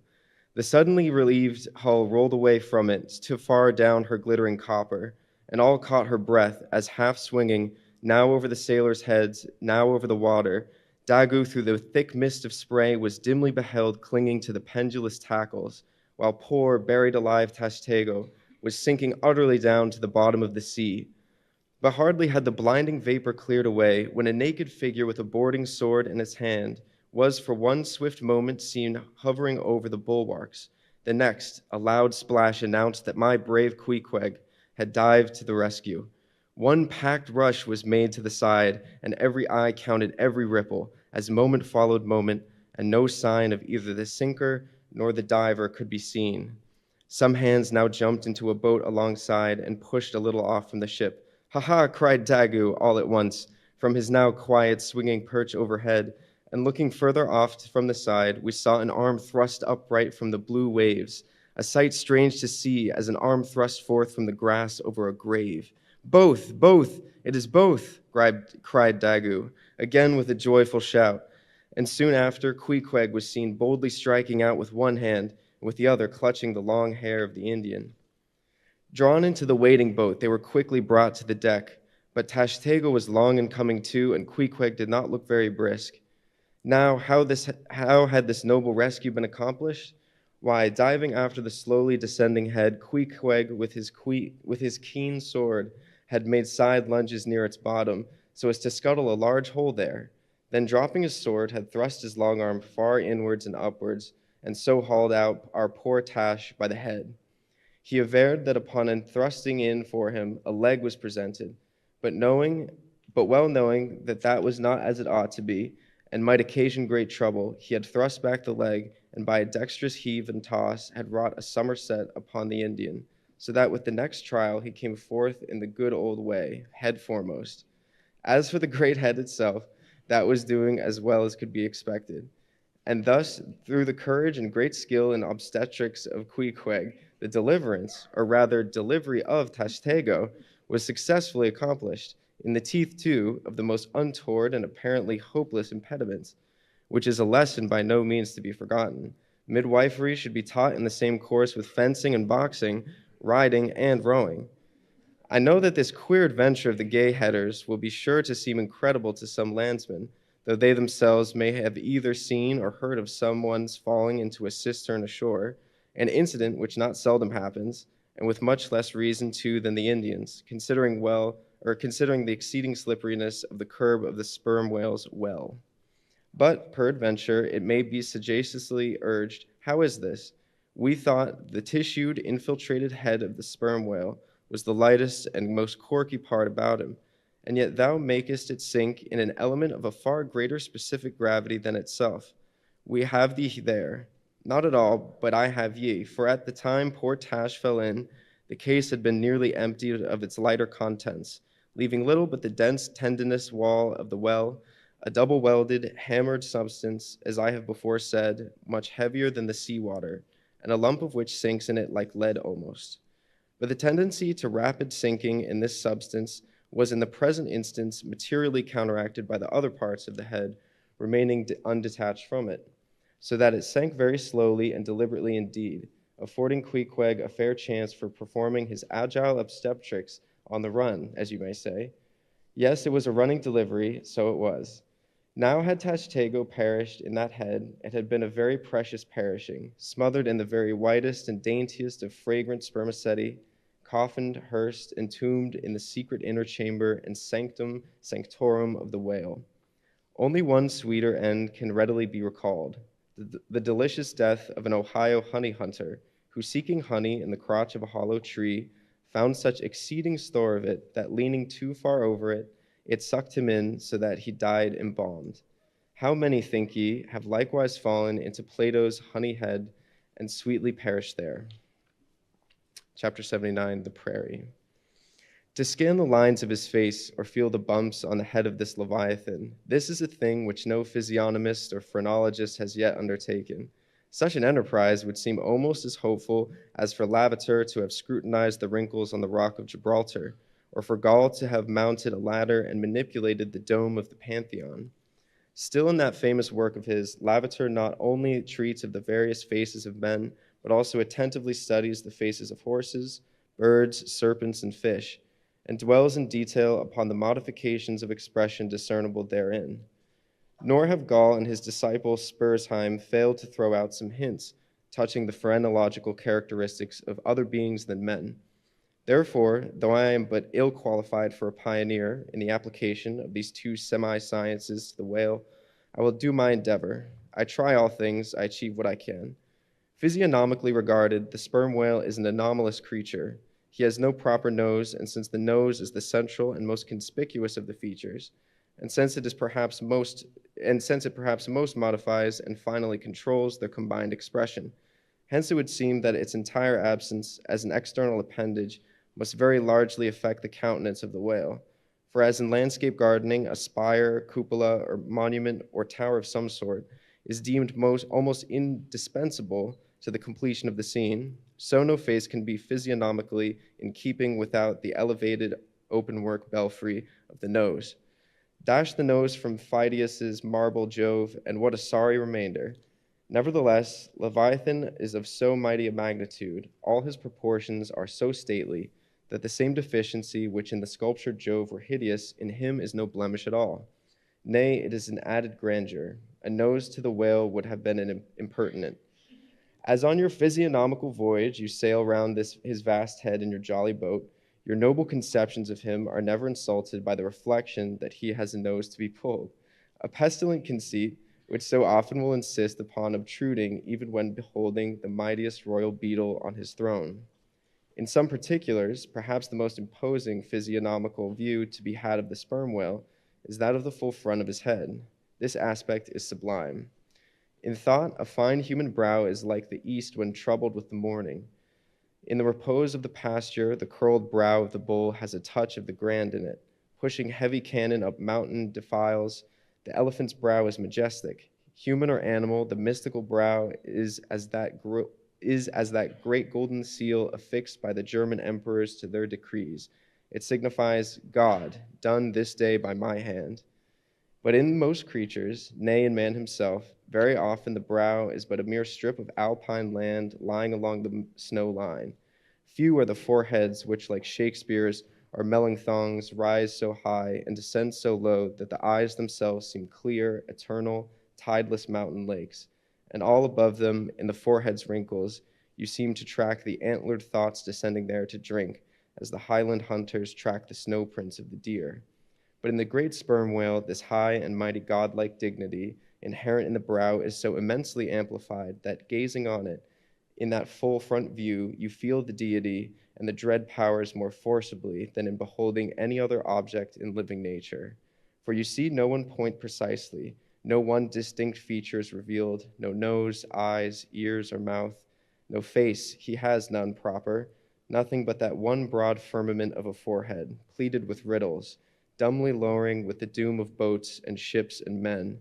Nor in profile does this wondrous brow diminish, though that way viewed, its grandeur does not domineer upon you so. In profile, you plainly perceive that horizontal, semi-crescentic depression in the forehead's middle, which in man is Lavater's mark of genius.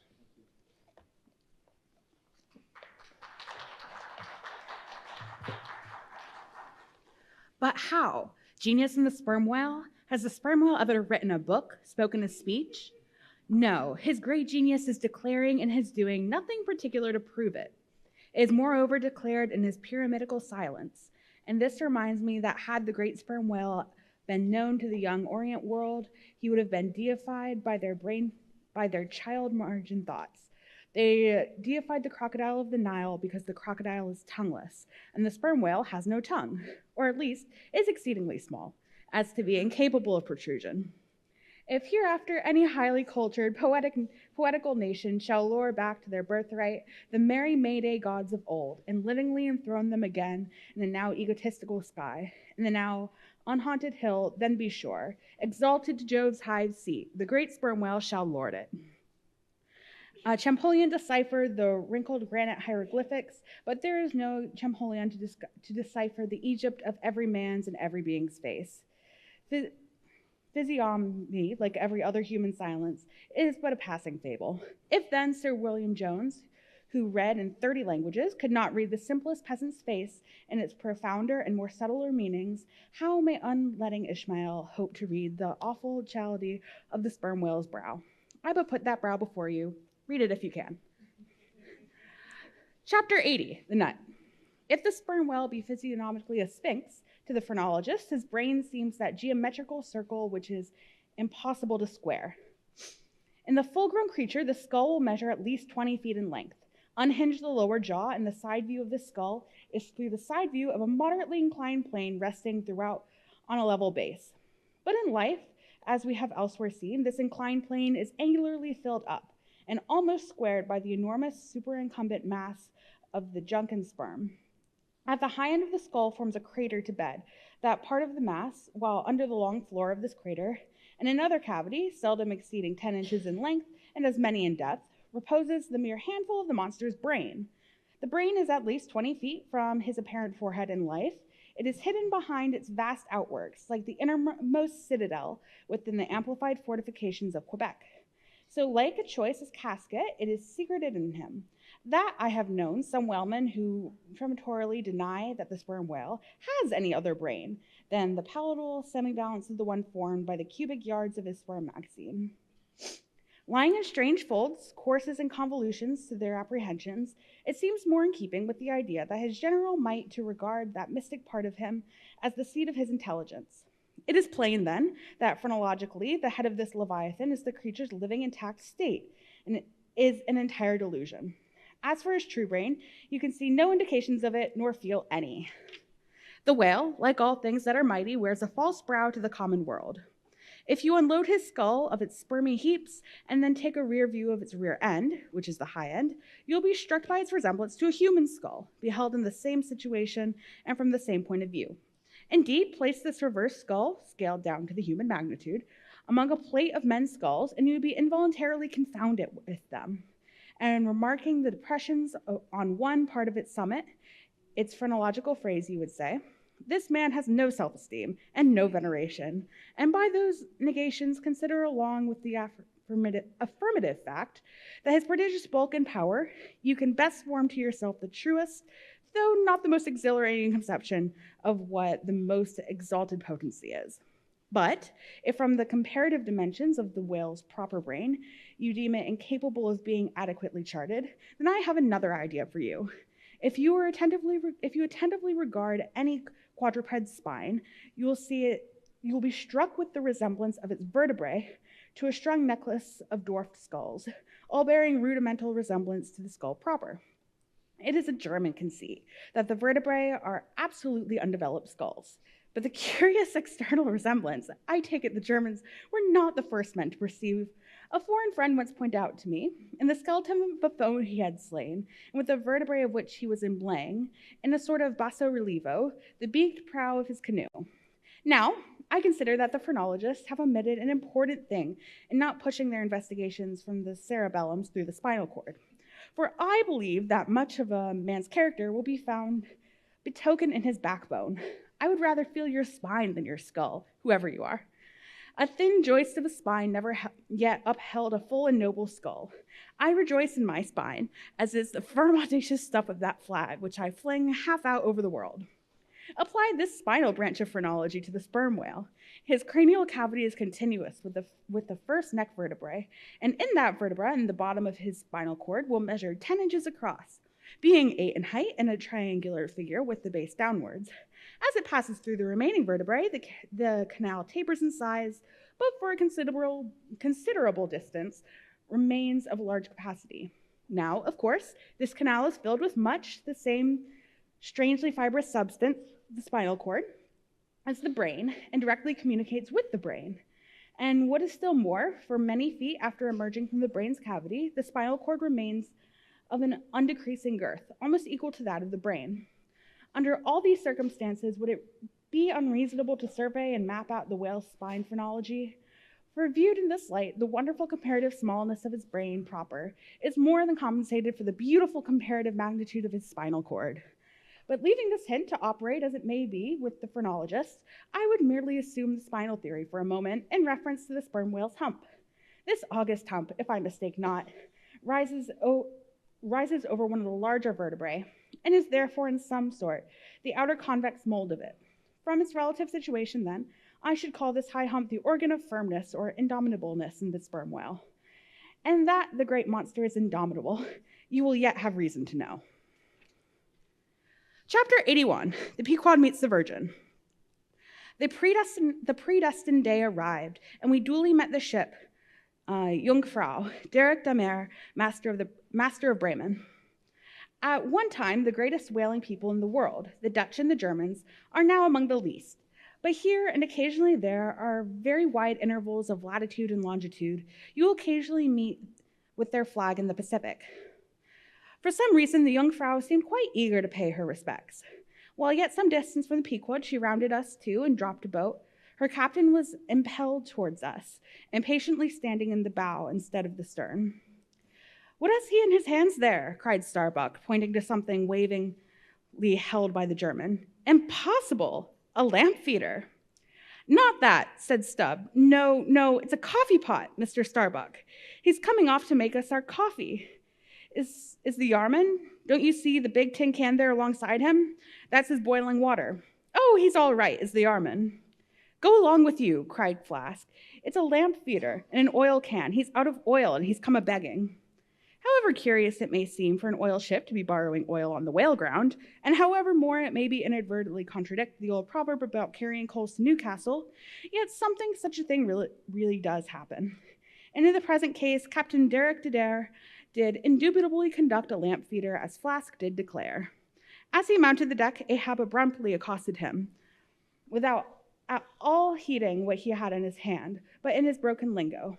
The German soon evinced his complete ignorance of the white whale, immediately turning the conversation to his lamp feeder and oil can, with some remarks touching his having to turn into his hammock at night in profound darkness, his lap drop of Bremen oil being gone, and not a single flying fish yet captured to supply the deficiency, concluding by hinting that his ship was indeed what in the fishery is technically called a clean one, that is, an empty one, well deserving the name Jungfrau, or the Virgin.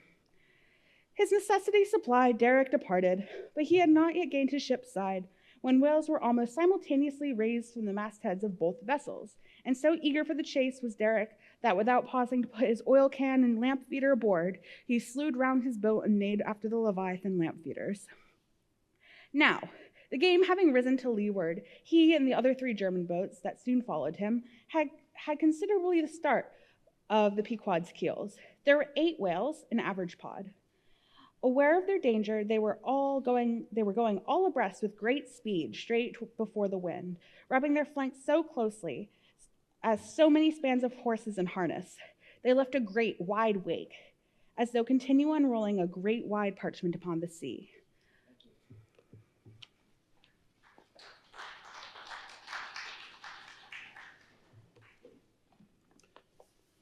Full in this rapid wake, and many fathoms in the rear, swam a huge, humped old bull, which by his comparatively slow progress, as well as by the unusual yellowish incrustations overgrowing him, seemed afflicted with a jaundice or some other infirmity. Whether this whale belonged to the pod in advance seemed questionable, for this is not customary for such venerable leviathans to be at all social.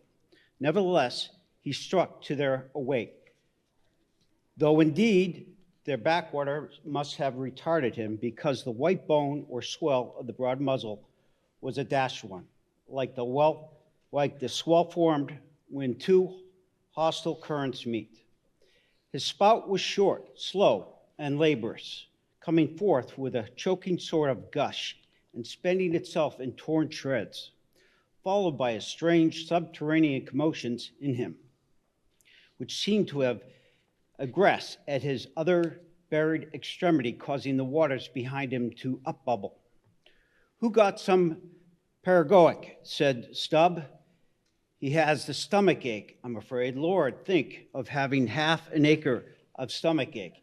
Adverse winds are holding mad Christmas in him. Boys, it's the first foul wind I ever knew to blow from astern. But look, did ever whale yaw so before?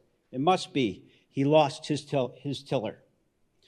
As an overladen Indiaman bearing down the Hindustan coast with a deck load of frightened horses, careens, berries, rolls, and wallows on their way, so did the old whale heave his aged bulk, and now and then, partly turning over on his cumbrous rib ends, exposed the cause of his devious wake in the unnatural stump of his starboard fin.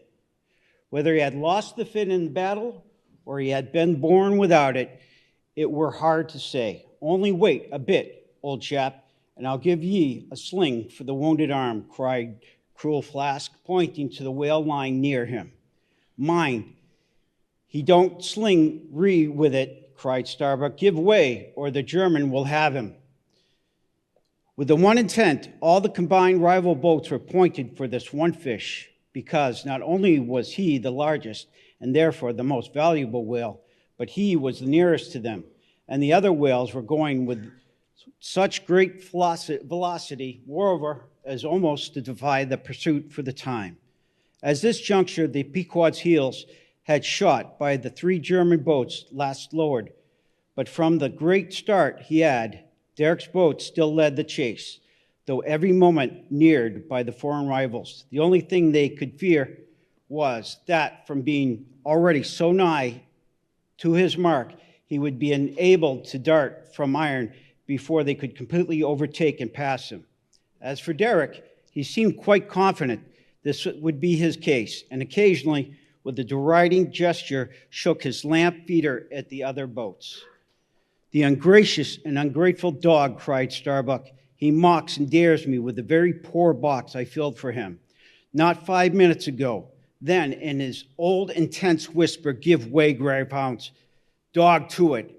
I tell ye what it is, men," cried Stubb to his crew. "It's against my religion to get mad, but I'd like to eat that villainous Yarman. Pull, won't ye?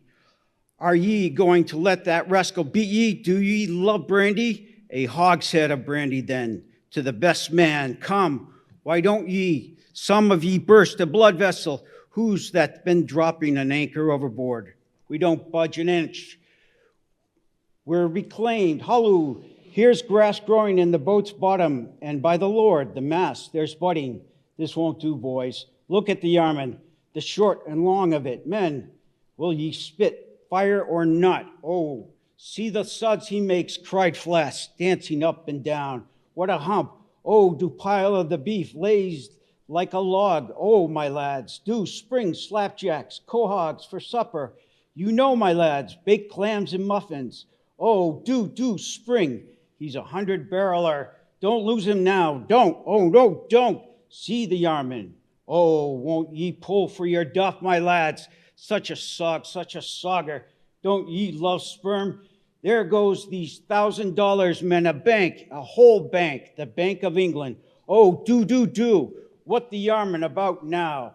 At the moment, Derek was in the act of pitching his lamp feeder at the advancing boats, and also his oil can, perhaps with the double view of retarding his rival's way, and at the same time economically accelerating his own by the momentum and impetus of the backward toss. The unmanly Dutch dogger, cried Stubb, pull now, men, like 50,000 line of battleship loads of red-haired devils. What d'ye say? Tashtego, are you the man to snap your spine in two and add 20 pieces for the honor of the old gay head? What do you say? I say pull like goddamn, cried the Indian, fiercely but evenly, incited by the taunts of the German. The Pequod's 3 boats now began ranging almost abreast, and so, disposed momentarily, neared him in the fine, loose, chivalrous attitude of the headsman when drawing near to the prey. The 3 mates stood up proudly, occasionally backing their after-oarsmen with an exhilarating cry of, there she slides now, hooray for the white ash breeze, down with the yarman, sail over him. But so decided as originally start had Derek had, that spite of all their gallantry, he would have proved the victor in the race, had not a righteous judgment descended upon him in the crab which caught the blade of his midship oarsman. While this clumsy lubber was striving to free his whitish, and while in consequence Derek's boat was nigh to capsizing, and he thundering away at the men in the mighty rage, that was a good time for Starbuck, Stubb, and Flask. With a shout, they took a mortal start forwards and slantingly ranged up the German's quarter. And an instant more, all 4 boats were diagonally in the whale's immediate wake, while stretching from them on both sides was the foaming swell that he made. It was terrific, most pitiable and maddening sight. The whale was now going head out and sending his spout before him in a continual tormented jet, while his one poor fin beat his side in an agony of fright. Now to his hand, now to that, he yawed in his faltering flight, and still at every billow that he broke, he spasmodically sank in the sea or sideways rolled towards the sight, his one beating fin. So have I a bird with clipped wing making a frightened broken circle in the air, vainly striving to escape the piratical hawks. But the bird has a voice, and with plaintive cries will make known her fear. But the fear of those vast dumb brute of the sea was chained up and enchanted in him. He had no voice save the choking respiration through his spiracle, and this made the sight of him unspeakably pitiable. While still in his amazing bulk, portcullis jaw, and omnipotent tail, there was enough to appall the stoutest man who was so pitied. See now, this but a very few moments more would give the Pequod's boats the advantage, and rather than be thus foiled of his game, Derek chose to hazard what to him must have seemed a most unusually long dart, ere that the last chance would ever escape. But no sooner did his harpooner stand up for the stroke than all 3 tigers, Queequeg, Tashtego, Dago, instinctively sprang to their feet, and standing in the diagonal row, simultaneously pointed their barbs and darted over the head of the German harpooner. Their 3 Nantucket irons entered the whale, blinding vapors of foam and white fire. The 3 boats, in the first fury of the whale's headlong rush, bumped the Germans aside with such force that both Derek and his baffled harpooner were spilled out and sailed over by the 3 flying keels.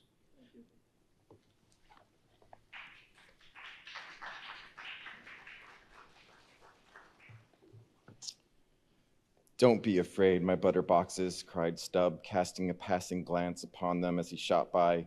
You'll be picked up presently, all right. I saw some sharks astern, St. Bernard's dogs, you know. Relieve distressed travelers. Hurrah! This is the way to sail now.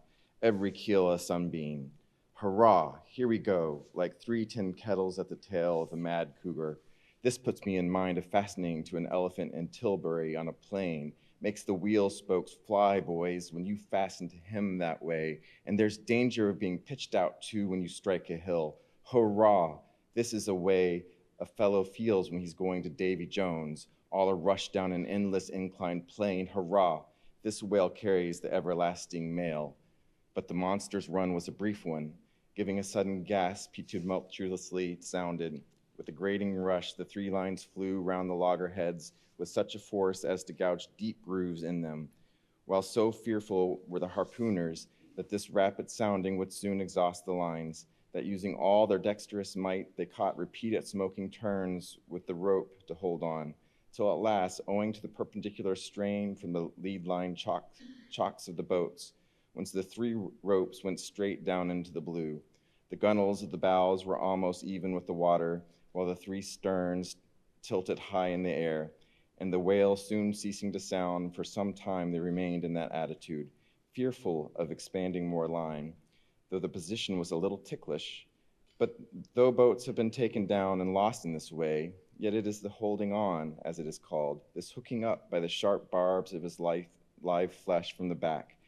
This it is that often torments the Leviathan into soon rising again to meet the sharp lance of his foes.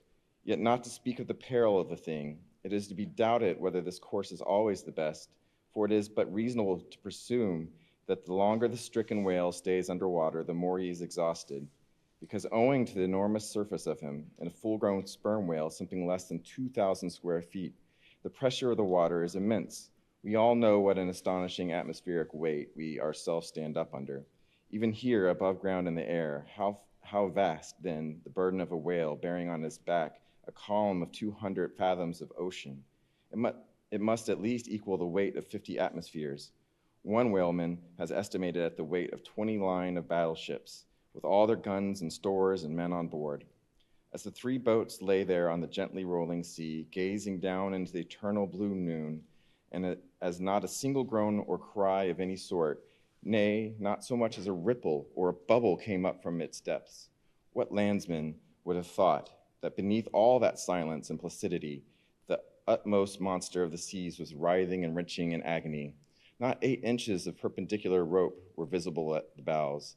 Seems it credible that by 3 such thin threads, the great Leviathan was suspended like the big weight to an 8-day clock. Suspended? And to what? To 3 bits of board. Is this the creature of whom it was once so triumphantly said, "Canst thou fill his skin with barbed irons, or his head with fish spears? The sword of him that layeth at him cannot hold the spear, the dart, nor the habergeon. He esteemeth iron as straw. The arrow cannot make him flee. Darts are counted as stubble. He laugheth at the shaking of a spear. This the creature? This he? Oh, the unfulfillments should follow the prophets. For with the strength of 1,000 thighs in his tail, Leviathan had run his head under the mountain of the sea to hide him from Pequod's fish spears. In that sloping afternoon sunlight, the shadows that the 3 boats sent down beneath the surfaces must have been long enough and broad enough to shade half Xerxes' army. Who can tell how appalling to the wounded whale must have been such huge phantoms flitting over his head? "Stand by, men," he stirs, cried Starbuck, as the 3 lines suddenly vibrated in the water, distinctly conducting upwards to them, as by magnetic wires, the life and death throbs of the whale, so that every oarsman felt them in his seat. The next moment, relieved in great part from the downward strain at the bows, the boats gave a sudden bounce upwards, as a small ice field will, when a dense herd of white bears are scared from it into the sea. Haul in, cried Starbuck again. "He's rising." the lines of which hardly an instant before not one hand's breadth could have been gained, were now in a long, quick coils flung back, all dripping into the boats, and soon the whale broke water within 2 ships' lengths of the hunters.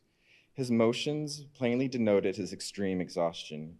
In most land animals, there are certain valves or floodgates in many of their veins, whereby when wounded, the blood is in some degree at least instantly shut off in certain directions. Not so with the whale, one of whose peculiarities it is to have an entire non-valvular structure of the blood vessels, so that when pierced even by so small a point as a harpoon, a deadly drain is at once begun upon his whole arterial system. And when this is heightened by the extraordinary pressure of water at a great distance below the surface, his life may be said to pour from him in incessant streams. Yet so vast is the quantity of blood in him, and so distant and numerous its interior fountains, that he will keep thus bleeding and bleeding for a considerable period, even as in a drought a river will flow, whose source is the well springs of far off and undiscernible hills. Even now, when the boats pulled upon this whale and perilously drew over his swaying flukes, and the lances when darted into him, they were followed by steady jets from the new-made wound, which kept continually playing, while the natural spout hole in his head was only at intervals, however rapid, sending it a frighted moisture into the air. From this last vent no blood yet came, because no vital part of him had thus far been struck. His life, as they significantly call it, was untouched. As the boats now more closely surrounded him, the whole upper part of his form, with much of it that is ordinarily submerged, was plainly revealed. His eyes, or rather the places where his eyes had been, were beheld. As strange misgrown masses gather in the knotholes of the noblest oaks when prostrate, so from the points which the whale's eyes had once occupied, now protruded blind bulbs, horribly pitiable to see. But pity there was none. For all his old age and his one arm and his blind eyes, he must die the death and be murdered in order to light the gay bridals and other merrymakings of men, and also to illuminate the solemn churches that preach unconditional inoffensiveness. By all to all, still rolling in his blood, at last he partially disclosed a strangely discolored bunch of protuberance, the size of a bushel, low down on the flank. "A nice spot," cried Flask. "Just let me prick him there once." "Avast!" cried Starbuck. "There's no need of that." But humane Starbuck was too late. At the instant of the dart, an ulcerous jet shot from this cruel wound, and goaded by it into more than sufferable anguish, the whale, now spouting thick blood, with swift fury, blindly darted at the craft, bespattering them and their glorying crews all over with showers of gore, capsizing Flask's boat and marring the bows. It was his death stroke. For by this time, so spent was he by loss of blood that he helplessly rolled away from the wreck he had made, lay panting on his side, impotently flapped with his stumped fin, then over and over slowly revolved like a waning world, turned up the white secrets of his belly, lay like a log and died. It was most piteous, that last expiring spout, as when by unseen hands the water is gradually drawn off from some mighty fountain, and with half-stifled melancholy gunglings, the spray column lowers and lowers to the ground, so the last long dying spout of the whale. Soon, while the crews were awaiting the arrival of the ship, the body showed symptoms of sinking with all its treasures unrifled. Immediately, by Starbuck's orders, lines were secured to it at different points, so that ere long every boat was a buoy, the sunken whale being suspended a few inches beneath them by the cords. By very heedful management, when the ship drew nigh, the whale was transferred to her side and was strongly secured there by the stiffest fluke chains. For it was plain that unless artificially upheld, the body would at once sink to the bottom. It so chanced that almost upon first cutting into him with a spade, the entire length of a corroded harpoon was found embedded in his flesh, on the lower part of the bunch before described. But as the stumps of harpoons are frequently found in the dead bodies of captured whales, with the flesh perfectly healed around them, and no prominence of any kind to denote their place, therefore there must needs have been some other unknown reason in the present case fully to account for the ulceration alluded to. But still more curious was the fact of a lance head of a stone being found in him, not far from the buried iron, the flesh perfectly firm about it. Who had darted that stone lance, and when? It might have been darted by some Northwest Indian long before America was discovered. What other marvels might have been rummaged out of this monstrous cabinet, there's no telling, but a sudden stop was put to further discoveries by the ships being unprecedentedly dragged over sideways to the sea, owing to the body's immensely increasing tendency to sink.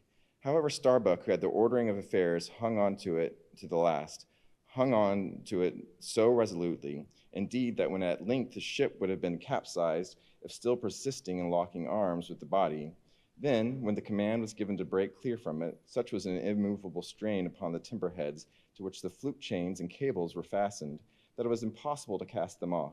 Meantime, everything in the Pequod was aslant. To cross to the other side of the deck was like walking up the steep gabled roof of a house. The ship groaned and gasped. Many of the ivory inlays of her bulwarks and cabins were started from their places by the unnatural dislocation.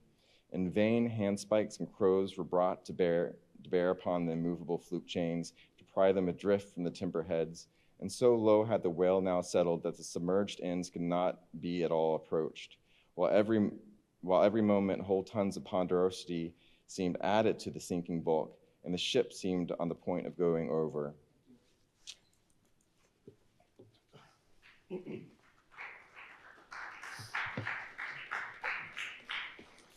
Hold on, won't ye, cried Stubb to the body. Don't be in such a devil of a hurry to sink. By thunder, men, we must do something or go for it. No use prying there. Avast, I say, with your handspikes, and run one of ye for a prayer book and a penknife, and cut the big chains. Knife?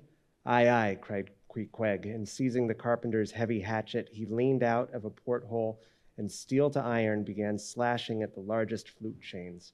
But a few strokes full of sparks were given when the exceeding strain affected the rest. With a terrific snap, every fastening went adrift. The ship righted, the carcass sank. Now this occasional, inevitable sinking of the recently killed sperm whale is a very curious thing, nor has any fisherman yet adequately accounted for it. Usually the dead sperm whale floats with great buoyancy, and with its side or belly considerably elevated above the surface. If the only whales that thus sank were old, meager, and broken-hearted creatures, their pads of lard diminished, and all their bones heavy and rheumatic, then you might with some reason assert that this sinking is caused by an uncommon specific gravity in the fish so sinking, consequent upon this absence of buoyant matter in him. But it is not so. For young whales, in the highest health and swelling with noble aspiration, prematurely cut off in the warm flush and May of life, with all their panting lard about them, even these brawny, buoyant heroes do sometimes sink. Be it said, however, that the sperm whale is far less liable to this accident than any other species. Where one of that sort go down, 20 right whales do. This difference in the species is no doubt imputable in no small degree to the greater quantity of bone in the right whale, his Venetian blinds alone sometimes weighing more than a ton. From this encumbrance, the sperm whale is wholly free, but there are instances where after the lapse of many hours or several days, the sunken whale again rises, more buoyant than in life. But the reason of this is obvious. Gases are generated in him. He swells to a prodigious magnitude, becomes a sort of animal balloon. A line of battleship could hardly keep him under then. In the shore whaling on the soundings among the bays of New Zealand, when a right whale gives token of sinking, they fasten buoys to him with plenty of rope, so that when the body has gone down, they know where to look for it when it shall have ascended again.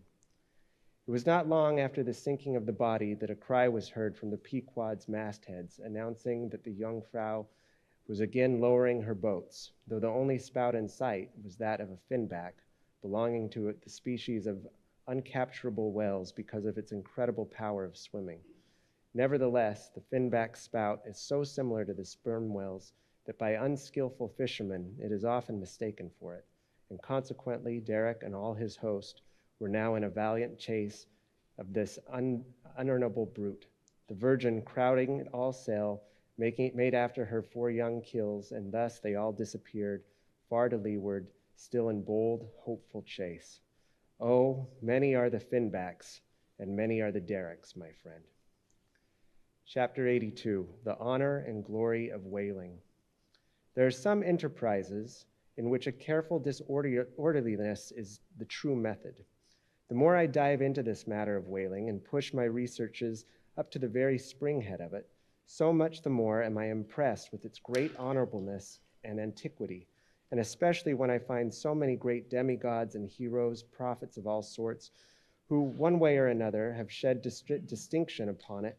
I am transported with the reflection that I myself belong, though but subordinately, to so emblazoned a fraternity.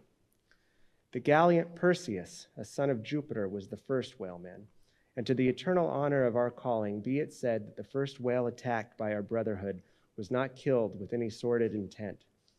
Those were the nightly days of our profession, when we only bore arms to succor the distressed and not fill men's lamp feeders. Everyone knows the fine story of Perseus and Andromeda, how the lovely Andromeda, the daughter of a king, was tied to a rock on the seacoast, and as Leviathan was in the very act of carrying her off, Perseus, the prince of a whaleman, intrepidly advancing, harpooned the monster and delivered and married the maid.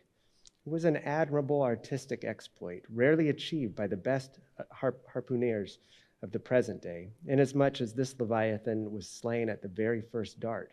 And let no man doubt this Acrite story, for in the ancient Joppa, now Jaffa, on the Syrian coast, in one of the pagan temples, there stood for many ages the vast skeleton of a whale, which the city's legends and all the inhabitants asserted to be the identical bones of the monster that Perseus slew.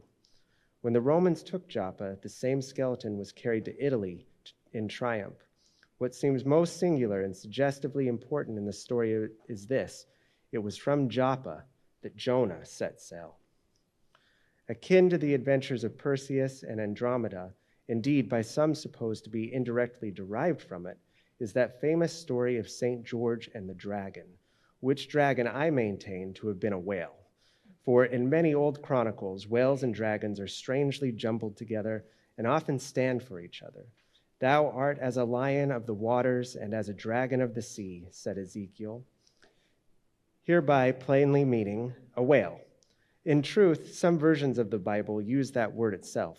Besides, it would much subtract from the glory of the exploit had St. George but encountered a crawling reptile of the land, instead of doing battle with a great monster of the deep. Any man may kill a snake, but only a Perseus, a St. George, a coffin, have the heart in them to march boldly up to a whale. Let not the modern paintings of this scene mislead us, for though the creature encountered by that valiant whaleman is of old is vaguely represented of a griffin-like shape, and though the battle is depicted on land and the saint on horseback, yet considering the great ignorance of those times, when the true form of the whale was unknown to artists, and considering that, as in Perseus's case, St. George's whale might have crawled up out of the sea and on the beach, and considering that the animal ridden by St. George might have been only a large seal or a seahorse, bearing all this in mind, it will not appear altogether incompatible with the sacred legend and the ancientest draughts of the scene to hold this so-called dragon no other than the great Leviathan himself. In fact, placed before the strict and piercing truth, this whole story will fare like that fish, flesh and foul idol of the Philistines, Dagon, by name, who, being planted before the ark of Israel, his horse's head and both the palms of his hands fell off from him, and only the stumps or fishy part of him remained.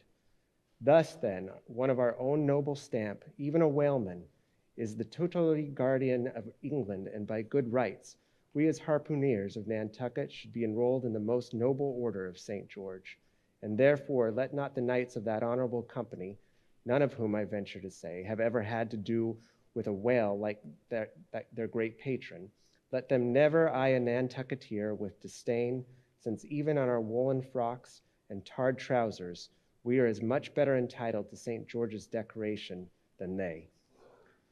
Whether to admit Hercules among us or not concerning this, I long remained dubious.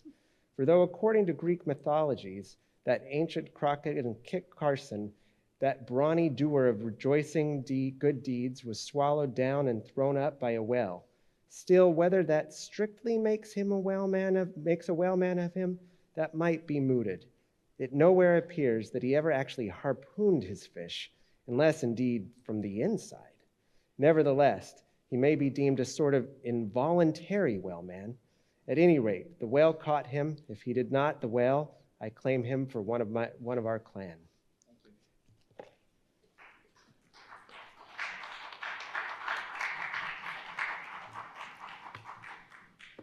But by the best contradictory authorities, this Grecian story of Hercules and the whale is considered to be derived from the still more ancient Hebrew story of Jonah and the whale, and vice versa. Certainly they are very similar. If I claim the demigod, then why not the prophet? Nor do heroes, saints, demigods, and prophets alone comprise the whole roll of our order. Our Grand Master is still to be named, for like royal kings of old times, we find the headwaters of our fraternity in nothing short of the great gods themselves. That wondrous oriental story is now to be rehearsed from the Shastra, which gives us the dread Vishnu, one of the three persons in the Godhead of the Hindus, gives us this divine Vishnu himself for our Lord. Vishnu who, by the first of his 10 earthly incarnations, has forever set apart and sanctified the whale. When Brahma, or the god of gods, saith the Shastra, resolved to recreate the world after one of its periodical dissolutions, he gave birth to Vishnu to preside over the work, but the Vedas, or mystical books, whose perusal would seem to have been indispensable to Vishnu before beginning the creation, and which therefore must have contained something in the shape of practical hints to young architects. These Vedas were lying at the bottom of the waters. So Vishnu became incarnate in a whale, and sounding down in him to the utmost depths, rescued the sacred volumes. Was not this Vishnu a whaleman then? Even as a man who rides a horse is called a horseman? Perseus, St. George, Hercules, Jonah, and Vishnu. There's a member roll for you. What club but the whalemen's can head off like that? Chapter 83, Jonah, historically regarded. Reference was made to the historical story of Jonah and the whale in the preceding chapter. Now, some Nantucketers rather distrust this historical story of Jonah and the whale. But then there were some skeptical Greeks and Romans who, standing out from the orthodox pagans of their times, equally doubted the story of Hercules and the whale, and Arion and the dolphin. And yet their doubting those traditions did not make those traditions one whit the less facts for all that. One old Sag Harbor whaleman's chief reason for questioning the Hebrew story was this. He had one of those quaint, old-fashioned Bibles embellished with curious, unscientific plates, one of which represented Jonah's whale with 2 spouts in his head, a peculiarity only true with respect to a species of the Leviathan, the right whale, and the varieties of that order, concerning which the fishermen have this saying, a penny roll would choke him. His swallow is so very small. But to this, Bishop Jebb's anticipative answer is ready. It is not necessary, hints the bishop, that we consider Jonah as tombed in the whale's belly, but as temporarily lodged in some part of his mouth. And this seems reasonable enough from the good bishop, for truly the right whale's mouth would accommodate a couple of whist tables and comfortably seat all the players. Possibly, too, Jonah might have ensconced himself in a hollow tooth. But on second thoughts, the right whale is toothless. Another reason which Sag Harbor, he went by that name, urged for his want of faith in this matter of the prophet was something obscurely in reference to his incarcerated body and the whale's gastric juices. But this objection likewise falls to the ground because a German exegetist supposes that Jonah must have taken refuge in the floating body of a dead whale, even as the French soldiers in the Russian campaign turned their dead horses into tents and crawled into them. Besides, it has been divined by other continental commentators that when Jonah was thrown overboard from the Joppa ship, he straightway effected his escape to another vessel nearby, some vessel with a whale for a figurehead. and, I would add, possibly called the whale, as some craft are nowadays christened the shark, the gull, the eagle. Nor have there been wanting learned exegetists who have opined that the whale mentioned in the book of Jonah merely meant a life preserver, an inflated bag of wind which the endangered prophet swam to and so was saved from a watery doom. Poor Sag Harbor, therefore, seems worsened all around. But he had still another reason for his want of faith. It was this, if I remember right. Jonah was swallowed by the whale in the Mediterranean Sea, and after 3 days he was vomited up somewhere within 3 days' journey of Nineveh, a city on the Tigris, very much more than 3 days' journey across from the nearest point of the Mediterranean coast. How is that? But was there no other way for the whale to land the prophet within that short distance of Nineveh? Yes. He might have been carried him round by the way of the Cape of Good Hope, but not to speak of the passage through the whole length of the Mediterranean and another passage up the Persian Gulf and Red Sea. Such a supposition would involve the complete circumnavigation of all Africa in 3 days, not to speak of the Tigris waters near the site of Nineveh, being too shallow for any whale to swim in. Besides, this idea of Jonah's weathering the Cape of Good Hope at so early a day would rest the honor of the discovery of that great headland from Bartholomew Diaz, its reputed discoverer, and so make modern history a liar. But all these foolish arguments of old Sag Harbor only evinced his foolish pride of reason, a thing still more reprehensible in him, seeing that he had but little learning except what he had picked up from the sun and the sea. I say, it only shows his foolish, impious pride and abominable, devilish rebellion against the reverend clergy. For by a Portuguese Catholic priest, this very idea of Jonah's going to Nineveh via the Cape of Good Hope was advanced as a signal magnification of the general miracle, and so it was. Besides, to this day, the highly enlightened Turks devoutly believe in the historical story of Jonah. And some 3 centuries ago, an English traveler in Old Harris's Voyages speaks of a Turkish mosque built in honor of Jonah, in which mosque was a miraculous lamp that burnt without any oil. Chapter 84, pitch poling. To make them run easily and swiftly, the axles of carriages are anointed, and for much the same purpose, some whalers perform an analogous operation upon their boat. They grease the bottom. Nor is it to be doubted that as such a procedure can do no harm, it may possibly be of no contemptible advantage, considering that oil and water are hostile, that oil is a sliding thing, and that the object in view is to make the boat slide bravely. Queequeg believed strongly in anointing his boat, and one morning, not long after the German ship Jungfrau disappeared, took more than customary pains in that occupation, crawling under its bottom where it hung over the side and rubbing in the unctuousness as though diligently seeking to ensure a crop of hair from the craft's bald keel. He seemed to be working in obedience to some particular presentiment, nor did it remain unwarranted by the event.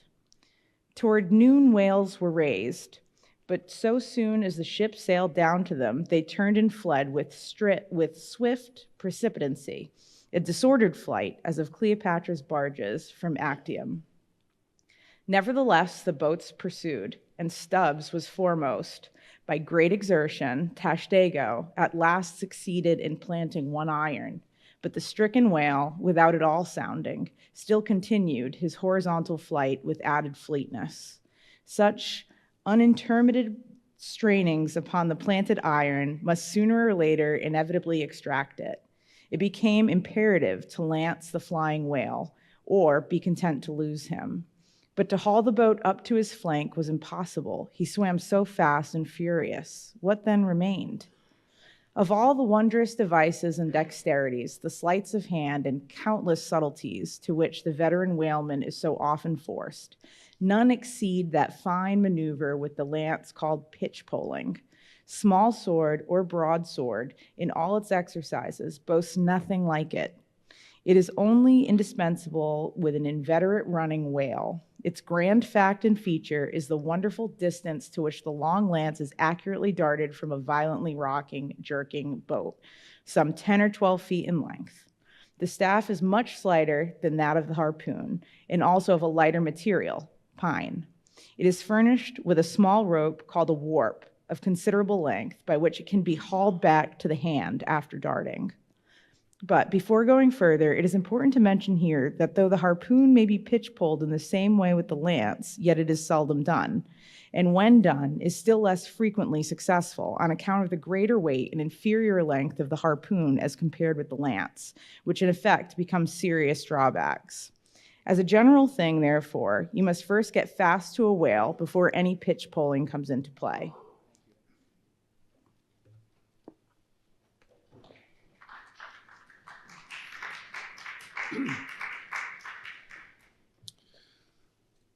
Look now at Stubb, a man who from his humorous, deliberate coolness and equanimity in the direst emergencies was specially qualified to excel in pitch poling. Look at him. He stands upright in the tossed bow of the flying boat wrapped in fleecy foam. The tossed bow of the flying boat wrapped in fleecy foam. The towing whale is 40 feet ahead.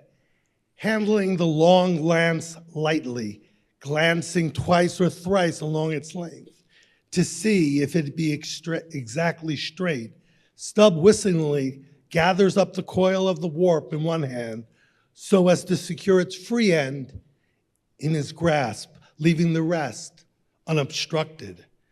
Then, holding the lance full before his waistband's middle, he levels it at the whale. When covering him with it, he steadily depresses the butt end in his hand, thereby elevating the point till the weapon stands fairly balanced upon his palm, 15 feet in the air. He minds you somewhat of a juggler balancing a long staff on his chin. Next moment, with a rapid, nameless impulse and a superb, lofty arch, the bright steel spans the foaming distance and quivers in the life spot of the whale. Instead of sparkling water, he now spouts red blood. That drove the spigot out of him, cries Stubb. 'Tis July's immortal 4th. All the fountains must run wine today. Would now it were old Orleans whiskey or old Ohio or unspeakable old Monongahela. Then Tashtego, lad, I'd have you hold a cannikin to the jet, and we'd drink round it. Yea, verily, hearts alive, we'd brew choice punch in the spread of his spout hole there, and from that live punch bowl quaff the living stuff. Again and again to such gamesome talk, the dexterous dart is repeated, the spear returning its master like a greyhound held in a skillful leash. The agonized whale goes into his flurry. The tow line is slackened, and the pitch poler, dropping astern, folds his hand and mutely watches the monster die. Chapter 85, The Fountain. That for 6,000 years, and no one knows how many millions of ages before, the gray whale should have been spouting all over the sea and sprinkling and mystifying the gardens of the deep, as with so many sprinkling or mystifying pots. And that for some centuries back, thousands of hunters should have been close by the fountain of the whale, watching these sprinklings and spoutings.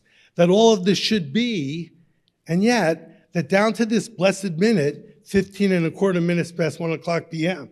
of this 16th day of December, AD 1851, it should still remain a problem whether these spoutings are, after all, really water or nothing but vapor. This is surely a noteworthy thing. Let us then look at this matter along with some interesting items contingent. Everyone knows that by the peculiar cunning of their gills, the funny tribes in general breathe the air which at all times is combined with the element in which they swim. Hence, a herring or a cod might live a century and never once raise its head above the surface.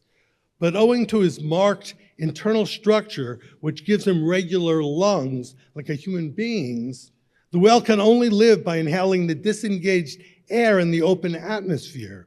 Wherefore, the necessity for his periodical visits to the upper world. But he cannot in any degree breathe through his mouth.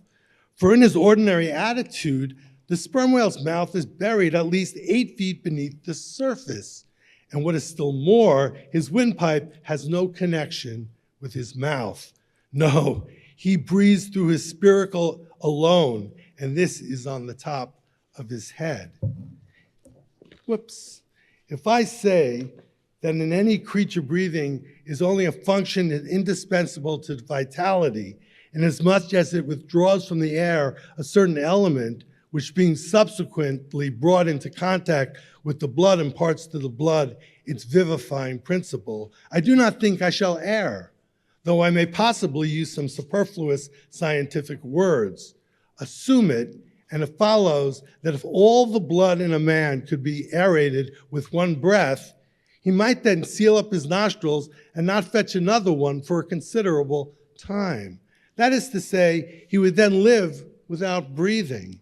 Anomalous as it may seem, this is precisely the case with the whale, who systematically lives by intervals, his full hour and more when at the bottom, without drawing a single breath, or so much as in any way inhaling a particle of air. For remember, he has no gills.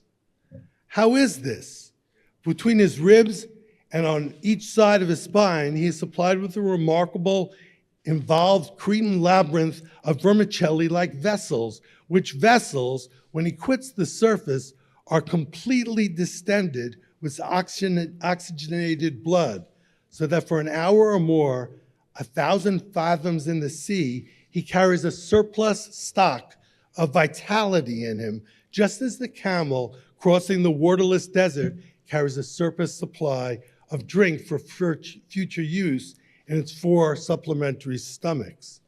The anatomical fact of this labyrinth is indisputable, and that the supposition founded upon it is reasonable and true seems the more cogent to me when I consider the otherwise inexplicable obstinacy of the Leviathan in having his spoutings out, as the fishermen phrase it. This is what I mean. If unmolested upon rising to the surface, the sperm whale will continue there for a period of time exactly uniform with all his other unmolested risings. Say he stays 11 minutes and jets 70 times, that is, respires 70 breaths, then whenever he rises again, he will be sure to have his 70 breaths over again to a minute. Now, if after he fetches a few breaths you alarm him so that he sounds, he will be always dodging up again to make good his regular allowance of air. And not till those 70 breaths are told will he finally go down to stay out of his full term below. Remark, however, that in different individuals, these rates are different, but in anyone, they are alike. Now, why should the whale thus insist upon having his spoutings out, unless it be to replenish his reservoir of air, air descending for good? How obvious it is, too, that this necessity for the whale's rising exposes him to all the fatal hazards of the chase. For not by hook or by net could this vast Leviathan be caught when sailing 1,000 fathoms beneath the sunlight. Not so much thy skill then, O hunter, as the great necessities that strike the victory to thee. In man, breathing is incessantly going on, one breath only serving for 2 or 3 pulsations, so that whatever other business he has to attend to, waking or sleeping, breathe he must, or die he will. But the sperm whale only breathes about 1/7 or Sunday of his time. It has been said that the whale only breathes through his spout hole. If it could be truthfully be added that its spouts are mixed with water, then I opine we should be furnished with the reason why his sense of smell seems obliterated in him. For the only thing about him that at all answers to his nose is that identical spout hole, and being so clogged with 2 elements, it could not be expected to have the power of smelling. But owing to the mystery of the spout, Whether it be water or whether it be vapor, no absolute certainty can as yet be arrived at on this head. Sure it is, nevertheless, that the sperm whale has no proper olfactories. But what does he want of them? No roses? No violets? No cologne water in the sea?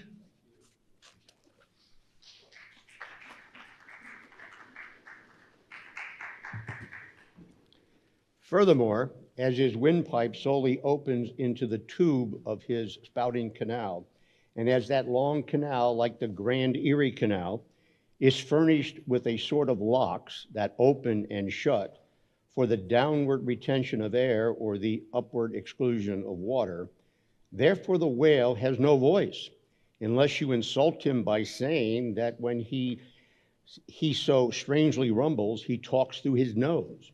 But then again, what has the whale to say? Seldom have I known any profound being that had anything to say to this world unless forced to stammer out something by way of getting a living. Oh, happy that the world is such an excellent listener. Now, the spouting canal of the sperm whale, chiefly intended as it is for the conveyance of air, and for the several feet laid along horizontally, just beneath the upper surface of his head, and a little to one side. This curious canal is very much like a gas pipe laid down in a city on one side of a street. But the question returns whether this gas pipe is also a water pipe. In other words, whether the spout of the sperm whale is the mere vapor of the exhaled breath, or whether that exhaled breath is mixed with water taken in at the mouth and discharged through the spiracle. It is certain that the mouth indirectly communicates with the spouting canal, but it cannot be proved that this is for the purpose of discharging water through the spiracle, because the greatest necessity for so doing would seem to be when in feeding he accidentally takes in water. But the sperm whale's food is far beneath the surface, and there he cannot spout even if he would. Besides, if you regard him very closely and time him with your watch, you will find that when unmolested, there is an undeviating rhyme between the periods of his jets and the ordinary periods of his respiration. But why pester one with all this reasoning on the subject? Speak out. You have seen him spout, then declare what the spout is. Can you not tell water from air? My dear sir, in this world, it is not so easy to settle these plain things. I have ever found your plain things the knottiest of all. And as for this whale spout, you might almost stand in it and yet be undecided as to what it is precisely. The central body of it is hidden in the snowy, sparkling mist enveloping it. And how can you certainly tell whether any water falls from it when always, when you are close enough to a whale to get a close view of this spout, he is in a prodigious commotion, the water cascading all around him. And if at such times you should think that you really perceive drops of moisture in the spout, how do you know that they are not merely condensed from its vapor? Or how do you know that they are not those identical drops superficially lodged in the spout hole fissure, which is countersunk into the summit of the whale's head? For even when tranquility swimming through the midday sea in a calm, with his elevated hump sun-dried in a dromedary in the desert, even then the whale always carries a small basin of water on his head, as under a blazing sun you will see sometimes a cavity in a rock filled up with rain.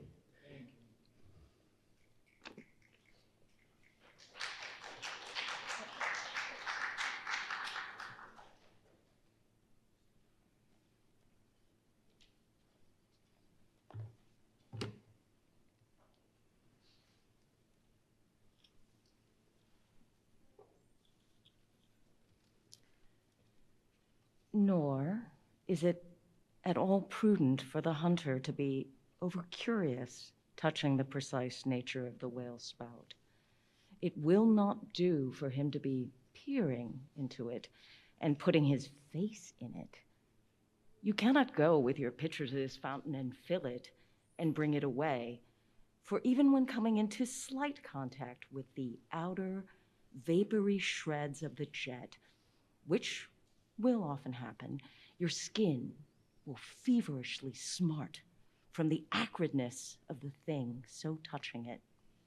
And I know one who, coming into still closer contact with the spout, whether with some scientific object in view or otherwise, I cannot say, the skin peeled off from his cheek and arm. Wherefore, among have I heard it said, and I do not much doubt it, that if the jet is fairly spouted into your eyes, it will blind you. The wisest thing the investigator can do then, it seems to me, is to let this deadly spout alone.